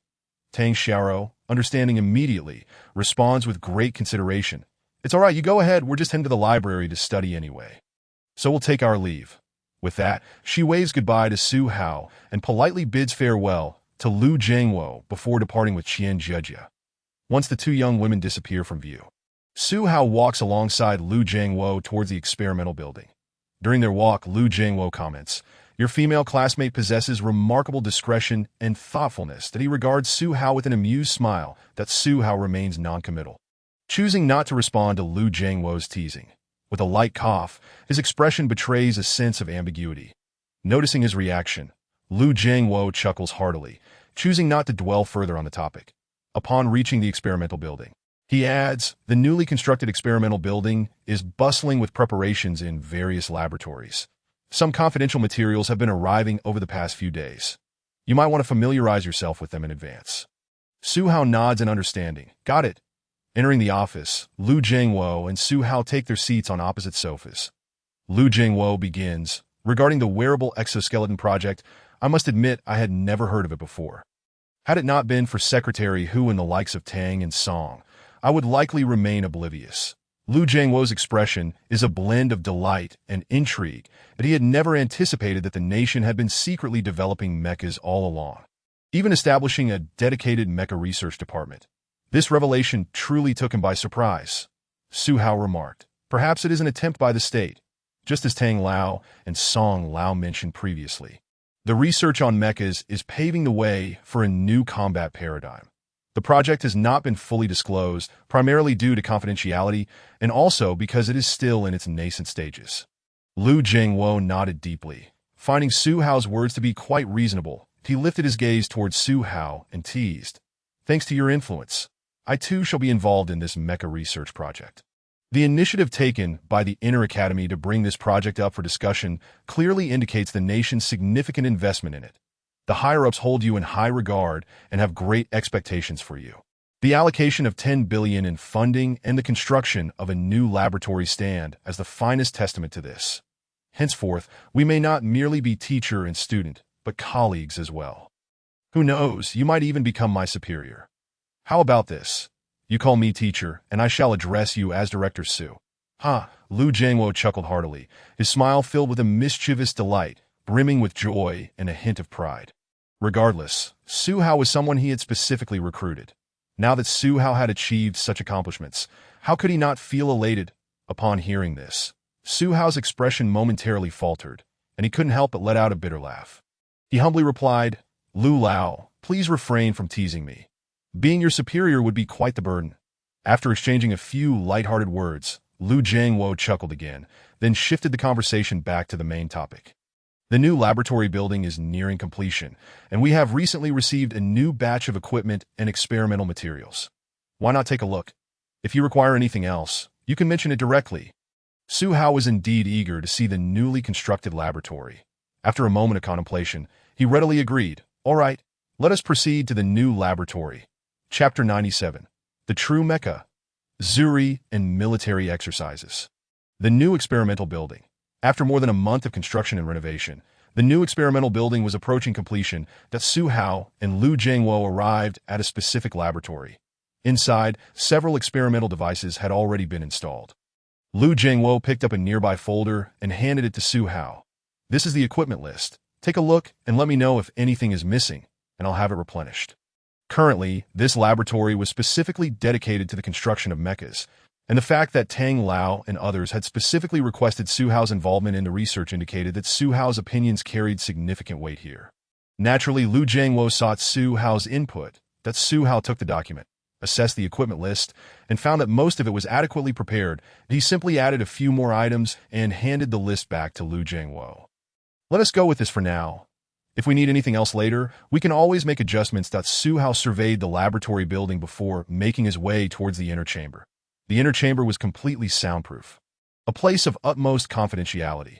After Su Hao entered, Lu Jiangwo followed him inside. Noticing the seclusion of the area, Lu Jiangwo casually inquired, "Xiao Hao, what are your thoughts on the nation's mecha research?" Although Su Hao had been invited to participate in this project, after conversing with Tang Lao and Song Lao, he realized that the progress of the project over the years had not been smooth. Now that Su Hao had joined, it could be seen as adding a powerful player. However, achieving further breakthroughs would likely not be easy. Su Hao did not rush to respond but instead countered with a question. What stage has the nation reached in its mecha research?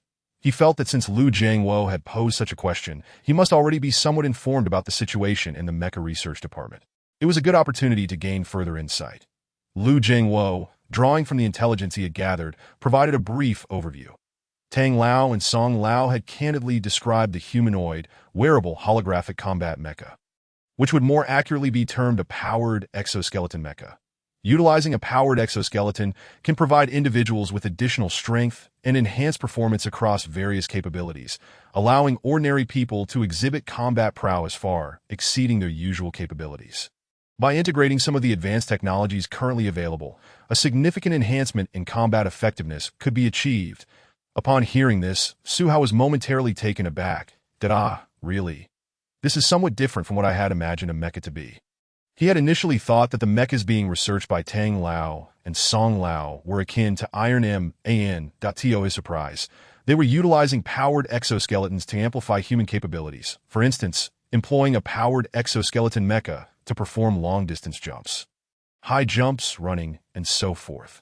However, such a construct hardly qualifies as a true mecha. Su Hao's brow furrowed slightly. Under such capabilities, this mecha would not possess strong combat performance, merely surpassing ordinary soldiers in terms of endurance, physical strength, and load-bearing capacity. As for other aspects, he hesitated to elaborate further. After all, the capabilities provided by the powered exoskeleton were indeed limited. Lu Jiangwo's thoughts aligned with Su Hao's observations that he nodded in agreement. Responding, "Indeed, according to the current research direction of the Mecha Research Department, such a mecha, in the strictest sense, does not qualify as a humanoid combat mecha." After a moment of contemplation, he looked up at the hesitant Su Hao and couldn't help but ask, "Do you have any other thoughts?" Seeing that they were alone and in a highly confidential space, Su Hao felt no need to hold back and expressed his thoughts openly that a true mecha would utilize a miniature nuclear reactor for power.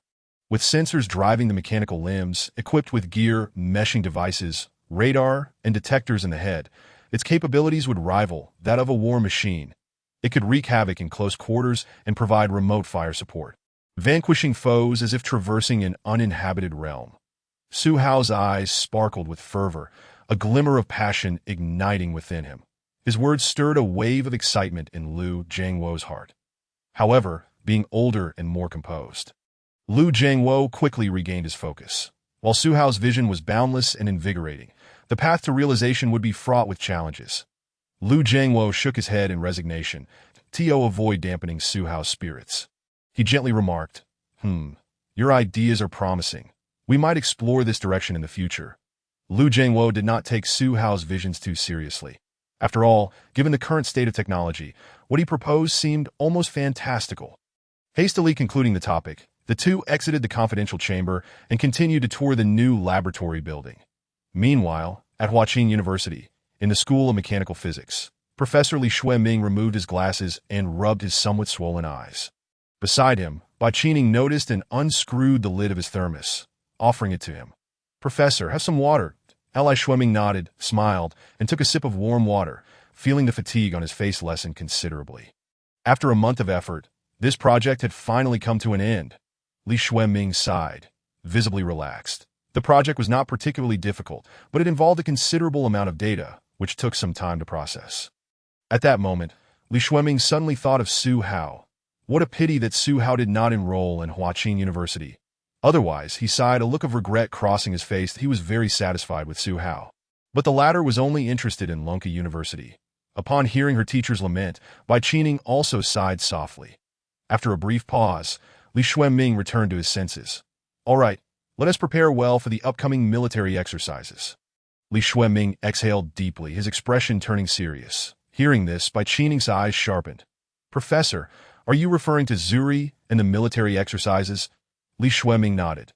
Zuri and the training base feature a complex terrain comprising deserts, grasslands, mountains, and trenches spanning thousands of square kilometers, offering a unique geographical advantage for military training. The IT is the only modern large-scale training ground where our army can conduct exercises involving complex electromagnetic environments at the scale of a group army. The Zuri and military exercises emphasize adaptability, experimentation, and research, highlighting the context of joint operations and the innovative application of new combat forces.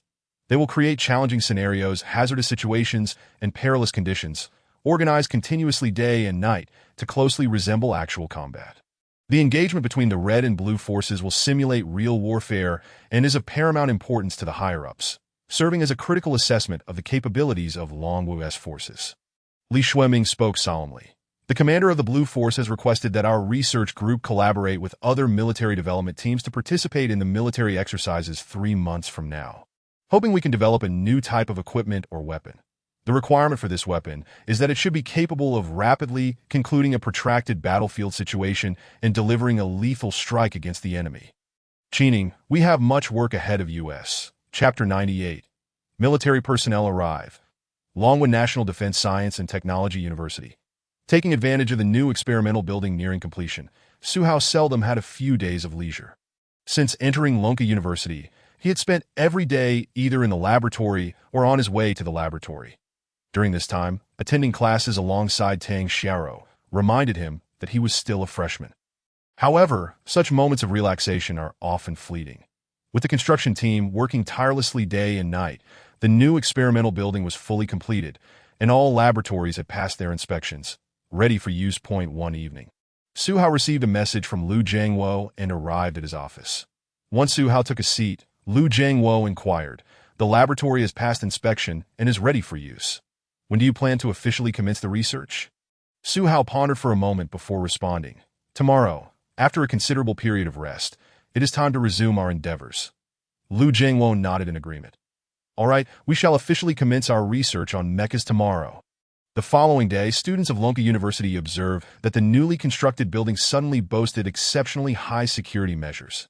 Entry to the laboratory required thorough inspections and facial recognition protocols from this day forth. The building began its official operations.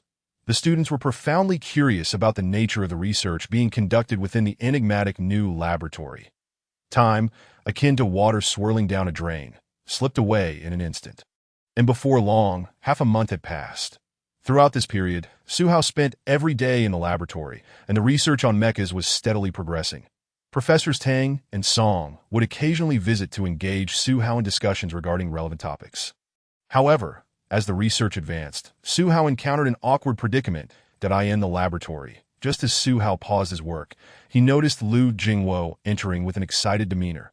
Without delay, he voiced his concern, "Professor Lu, your arrival is fortuitous. I wish to discuss a matter with you. Our research has reached a formal stage, yet we currently have only a handful of researchers in the lab, and our manpower is woefully inadequate." Su Hao's expression revealed his discomfort. Scientific endeavors require not only individual excellence, but also cohesive teamwork. With merely 5 or 6 researchers in such a vast laboratory, Su Hao found himself struggling to conduct tests and gather data. Lu Jiangwo seemed taken aback by Su Hao's sudden proposition. His expression momentarily froze before returning to normal. Without a second thought, he replied, "Absolutely. We have acknowledged this issue and are currently in the process of selecting outstanding professors." lecturers, and experts from the entire faculty. Having said that, Liu Jiangwo swiftly changed the topic, his excitement palpable. Zhihu, the 6th-generation strategic stealth bomber, has officially rolled off the assembly line. Su Hao's expression shifted to one of mild surprise. The 6th-generation stealth bomber is complete. So soon. While the main structure had been finished, numerous other aspects were still pending. I had anticipated it would take at least another 3 to 4 months to assemble. Liu Jiangwo's exhilaration made sense now. He had assumed it would take much longer. Liu Jiangwo appeared elated, as the 6th-generation aircraft project was one they had jointly undertaken, although they were no longer overseeing it directly. The most critical tasks had been accomplished by them. The news of its official completion was undeniably thrilling. The speed is indeed remarkable. Just days ago, I heard it would take some time before the official rollout. I wonder what prompted this sudden acceleration. Su Hao, however, was less concerned about the pace and more focused on the aircraft's testing. Does this mean the real machine testing is about to commence? Upon hearing Su Hao's question, Liu Jiangwo shook his head that it seems that this testing is somewhat different this time. Moreover, they have not disclosed the specific testing schedule or location. Liu Jiangwo's brow furrowed slightly. Su Hao was taken aback, his gaze lowered in contemplation. Is the real machine testing shrouded in such mystery? Even they are withholding relevant information? Or is it merely a matter of confidentiality on the part of the officials? For a moment, Su Hao found himself puzzled. Liu Jiangwo, too, felt a sense of confusion, uncertain of what was transpiring above. Days passed, and Su Hao immersed himself in mecha research, paying little heed to the developments regarding the 6th-generation aircraft testing. One day, Liu Jiangwo arrived at the laboratory accompanied by Li Weigua and a stern-looking officer clad in military attire, whose sun-kissed complexion suggested extensive outdoor activity. That Li Weigua introduced him. Su Hao, this is Minister Zhou from the Jury and Hongfang Equipment Department. He then turned to Minister Zhou, introducing Su Hao. This is Su Hao, currently engaged in mecha research. Minister Zhou offered a brief handshake, his expression remaining neutral. Observing Su Hao's youth, he assumed that this student, as Li Weigua stated, was likely just Professor Liu Jiangwo's assistant, and thus did not regard him with much significance. Unbeknownst to Li Weigua, who was unaware of Zhou's thoughts, he continued, Professor Liu, Su Hao in 3 months. Our Army's Red Team will conduct a large-scale military exercise at Jury. Su Hao paused, slightly bewildered that a Jury military exercise. Is this relevant to me? Am I to be thrust into the fray? Noticing Su Hao's confusion, Minister Zhou clarified the higher-ups wish for the mechas to participate in the exercise in 3 months to catch the blue team off guard. Upon hearing this, Su Hao understood, nodding in realization that's the case. I thought they were going to use me as cannon fodder. The prospect of mechas participating in the exercise was feasible. If they were to employ powered exoskeleton mechas, 3 months was ample time. After all, the research on exoskeleton mechas had progressed to an advanced stage, and the first test could soon be conducted. Su Hao nodded, preparing to respond. Just then, a crisp, mechanical voice echoed in his mind. Ding! Task triggered. Chapter 99. Complete nuclear-powered mecha blueprints. In the mecha laboratory, just as Su Hao was about to converse with Minister Zhou about the mechas, an unexpected and delightful voice sounded in his mind. Ding! Task triggered. All weapons and equipment are born for combat. Agree to the military exercise with the Army and ensure that the developed wearable mechas achieve an overwhelming victory under unequal conditions. Accept the task. Reward, wearable nuclear-powered mecha fragment 1. Task success reward. Based on the mecha's performance in the military exercise, rating rewards will be issued. The sudden system task activation left Su Hao pleasantly surprised. He had assumed today would be just another mundane day. But Minister Zhou brought an unexpected twist, triggering a system task with a reward that aligned perfectly with his current needs. During this time, he had been following the powered exoskeleton mecha project with Professors Tang and Song, while also initiating the development of the nuclear-powered humanoid wearable mecha from the Future Technology System. Rewards. However, he had encountered challenges. Despite possessing 2 fragments, deriving complete blueprints and unraveling the intricacies of the advanced technologies proved daunting, leading to stagnation in progress. But now, gazing at the last shimmering mecha fragment, Su Hao's lips curled into a warm and joyful smile. How fortuitous! Just as he was pondering how to tackle the challenges in the development process, he now possessed 3 nuclear-powered mecha fragments. Collecting all three would allow him to summon, or rather synthesize complete mecha blueprints. Yet he wondered, what did the system mean by unequal conditions in the military exercise? Were there truly inequalities in military exercises? Zhihu found himself perplexed, unable to grasp the meaning behind the phrase. Deciding not to dwell further on it, he focused his thoughts and decisively accepted the task that in an instant, accompanied by a crisp ding, a silver fragment materialized in his system backpack. Without hesitation, Zhihu softly commanded synthesize. As the words left his lips, there were no earth-shattering sounds, nor dazzling visual effects. The three blueprint fragments simply fused together, leaving behind a single digital blueprint resting quietly in the system backpack. A torrent of knowledge surged into Zhihu's mind, as if he had received a divine revelation, and within mere seconds, he grasped the technology and knowledge pertaining to the nuclear-powered humanoid mecha. He exhaled deeply, his eyes sparkling with brilliance. What had transpired in his mind felt like an eternity, yet in reality, it was but a fleeting moment. Minister Zhou noticed the once contemplative demeanor of this remarkably young student transform in an instant, radiating an aura of calm confidence. Unbeknownst to him, Minister Zhou merely cast a fleeting glance at Zhihu, as his primary focus remained on Liu Jingwo. Professor Liu, do you believe we can successfully prepare the mechas for the military exercise within 3 months? Thanks to directives from the Inner Academy, the Red Team military camp had become aware of the Mecha Special Research Department's endeavors and learned through various channels that mecha research was being primarily conducted at the Longwen National Defense Science and Technology University. This was precisely the reason Minister Zhou had come to visit. It has come to my attention that the Blue Faction is not only updating its various equipment, but has also enlisted a research team from Hucking University to develop a new type of weapon. Additionally, intelligence reports suggest that the Blue Faction is concealing a trump card. This news is certainly not favorable for the Red Faction. However, if the development of the mecha proceeds smoothly, and it can be incorporated into the military exercises scheduled for March, it would serve as a significant advantage for the Red Faction. Turning the tide of battle would not be beyond the realm of possibility. Zhou Wencheng posed a question, but Liu Jingwo did not respond immediately. With his hands clasped behind his back, he gazed indifferently at Zhihu. Observing this expression, Zhou Wencheng assumed that Liu Jingwo was allowing his student to showcase his abilities, and thus he too directed his attention towards Zhihu. Zhihu, having exited the system's interface, acknowledged Zhou Wencheng's inquiry and, meeting the gazes of Liu Jingwo and Zhou Wencheng, replied mildly, "Regarding the mecha, I assure you that there are no issues with the powered exoskeleton. Even without the system or the activation of system tasks, we have reached the final stages of research on the powered exoskeleton.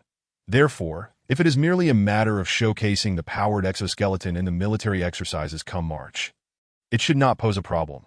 However, my aspirations extend beyond this." Upon hearing this, Zhou Wencheng's previously expressionless face relaxed somewhat. "Really? That is wonderful." Yet, just as he felt elated, Zhihu shifted his tone. "Nevertheless, I believe that merely achieving this goal falls far short of the target set by Minister Zhou and I. Zhihu had not forgotten Zhou Wencheng's earlier words. Let the mecha participate in the military exercises and catch the Blue Faction off guard. This was a direct quote from Zhou Wencheng. To achieve such an effect, relying solely on the powered exoskeleton would be utterly insufficient. In strict terms, the powered exoskeleton is an auxiliary type of mecha, whereas Zhou Wencheng's intention was for an offensive type of mecha. Therefore, the powered exoskeleton could not fulfill this requirement. Consequently, it was imperative to deploy the nuclear-powered humanoid mecha. Previously, he had lacked confidence in completing the development and construction of the nuclear-powered mecha within 3 months. However, now, with complete blueprints and an entire suite of technology and knowledge at his disposal, accomplishing the construction of the nuclear-powered mecha within 3 months was not an insurmountable challenge. Since Zhou Wencheng sought to let the mecha wreak havoc and instill fear in the Blue Faction, they would have to make a grand spectacle of it. Show the Blue Faction what true surprise looks like. Zhihu's words promptly froze the faint smile that had just appeared on Zhou Wencheng's face. He stared at Zhihu, his expression a mix of astonishment, irritation, and confusion. Was he jesting? Just a moment ago, he had claimed that it was not a significant issue, yet now he asserted that it fell far short. Did this student consider himself amusing? Out of respect for Liu Jingwo, Zhou Wencheng refrained from expressing his anger, and instead inquired, "What do you mean by that?" Zhihu remained silent for a moment. Lifting his gaze with a glimmer of seriousness in his eyes, Minister Zhou, I require a special operations team of approximately 10 members. Might you be able to provide one? Chapter 100. Embracing Success and Failure. Boldly moving forward in the laboratory, after Zhihu resolved to utilize the next 3 months to develop the nuclear-powered humanoid mecha, he was already firm in his decision. With a serious demeanor, he addressed Zhou Wensheng. Minister Zhou, I need a special operations team of about 10 soldiers. May I inquire if you can assist with this? The nuclear-powered humanoid mecha, in strict terms, represents cutting-edge new combat equipment. Hence, it will undoubtedly require continual testing throughout the development process. Moreover, since Zhou Wensheng intended for the mecha to serve as a surprise tactic to triumph over the Blue Faction's forces, this mecha team must possess explosive combat capabilities and exceptional teamwork. Thus, they must acclimate to the mecha in advance to unleash its full potential on the battlefield. However, upon hearing Zhihu's request, Zhou Wensheng furrowed his brow, his sharp eyes filled with astonishment. Was this young man making demands of him? And to request 10 Special Forces soldiers? Did he truly believe that soldiers were as plentiful as cabbages? Who had given him such audacity? Zhou Wensheng's expression grew somewhat unnatural. This comrade. He hesitated, unsure of how to respond to Zhihu. The request was rather outlandish. Why would a researcher need special forces? Raising his head, Zhou Wensheng glanced at Liu Jiangwo, seeking his opinion. To his surprise, Liu Jiangwo exhibited no reaction to Zhihu's request. His expression remained unchanged. Zhou Wensheng's heart raced, sensing something amiss. Was this student not merely Liu Jiangwo's assistant? His assistant was making outrageous demands, and as his teacher, Liu Jiangwo did not intervene. Seeing Liu Jiangwo's lack of response, Zhou Wensheng turned his pleading gaze towards Li Weiguo, that if he were to refuse outright, it would create an awkward situation for both parties. However, given that Li Weiguo often interacted with Liu Jiangwo and shared a good rapport, he could mediate without issue. Yet when Zhou Wensheng glanced over, he found Li Weiguo nodding thoughtfully at Zhihu's request. Without waiting for Zhou Wensheng to signal, Li Weiguo spoke first. Indeed, Zhihu's request must have been carefully considered. I believe we can accommodate it. He then addressed Zhou Wensheng. Minister Zhou, please proceed according to Zhihu's request. After a moment of contemplation, Liu Jiangwo chimed in. That's right, Minister Zhou, just follow what Zhihu has suggested. No need to overthink it. He had discerned the concerns on Zhou Wensheng's face and urged him to comply with Zhihu's proposal. While he might not trust others, he had complete confidence in Zhihu. Given that Zhihu had made such a serious request, it was evident that he had a plan in mind. The unwavering support from both Liu Jiangwo and Li Weiguo left Zhou Wensheng somewhat bewildered. His expression a mixture of confusion and incredulity, that he glanced between Liu Jiangwo and Li Weiguo, noting their serious expressions, which indicated they were not joking. Zhou Wensheng's heart was filled with questions. What was this student's true identity? It seemed that his words held considerable weight in the eyes of both Professor Liu and Colonel Li. Having spent considerable time training in the military camp, Zhou Wensheng was aware of certain information. Yet he remained largely uninformed about specific details. Thus, his understanding of Zhihu's background was limited. Previously, he had thought of Zhihu merely as Liu Jiangwo's assistant. However, it now appeared that the situation was far more complex than he had imagined. Nonetheless, since both Liu Jiangwo and Li Weiguo had spoken in favor of Zhihu, Zhou Wensheng, despite his lingering confusion, nodded in agreement. Very well, I shall select a special operations team of approximately 10 members to report to Lonka University. With the discussion concluded, Zhou Wensheng, burdened with responsibilities, exchanged a few final words before taking his leave. At that moment, Liu Jiangwo, seeing that there were no outsiders present, could no longer contain his curiosity and inquired. Zhihu, why did you suddenly request military special operations personnel? How does this relate to our research on the mecha? Li Weiguo also asked. Indeed. Zhihu, do you mean to say that special forces will also be involved in the mecha research? When Zhihu had made this request earlier, he had been somewhat puzzled. However, given Zhou Wensheng's presence, he had refrained from voicing his doubts. Now he could not help but ask that Zhihu smiled in response. At present, the research on the powered exoskeleton has entered its final stages, and all that remains are some tests. Therefore, I propose advancing the nuclear-powered mecha project. This special operations team of 10 will serve dual purposes. Firstly, for subsequent mecha testing, and secondly, to engage in preliminary cooperative training. Once the exercises commence, This mecha team will collaborate with ground forces to conduct strike operations and eliminate key targets, achieving the type of large-scale firepower coverage akin to a stealth bomber with a nuclear-powered mecha is currently impossible.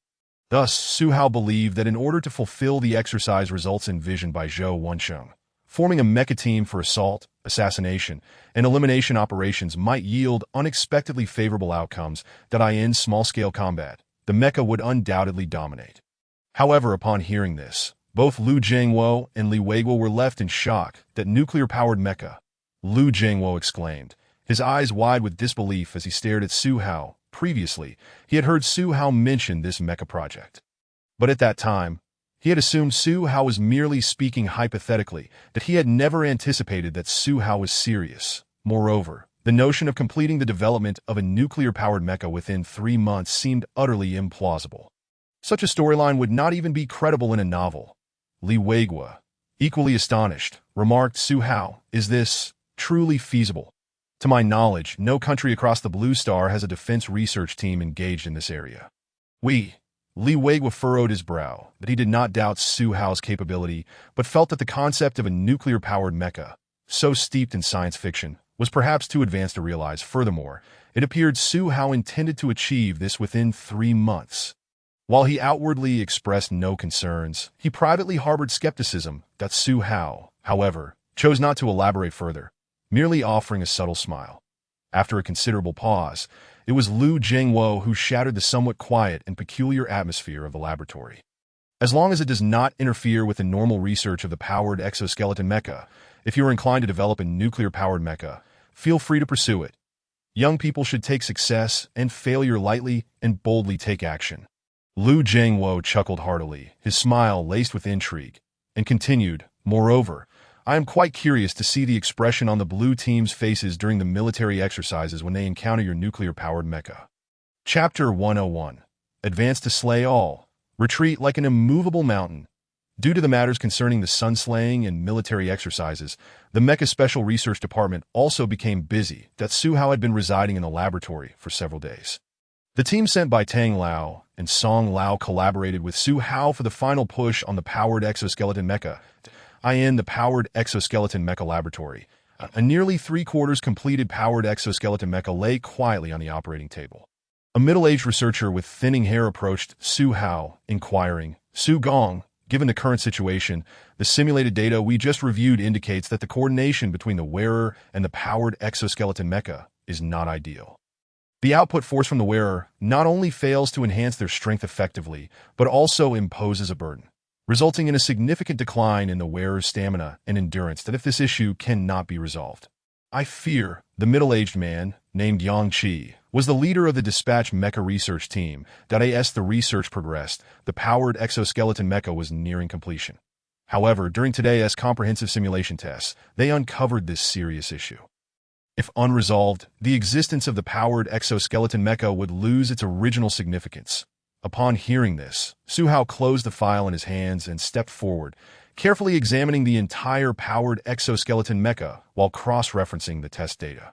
After a moment of contemplation, the furrow in his brow relaxed. He nodded slowly and explained, Ladies and gentlemen, you have overlooked a very serious problem. At this, Yang Qi and the others immediately straightened, looking intently at Zhihu. A serious problem? How had they failed to notice it? Zhihu, without hesitation,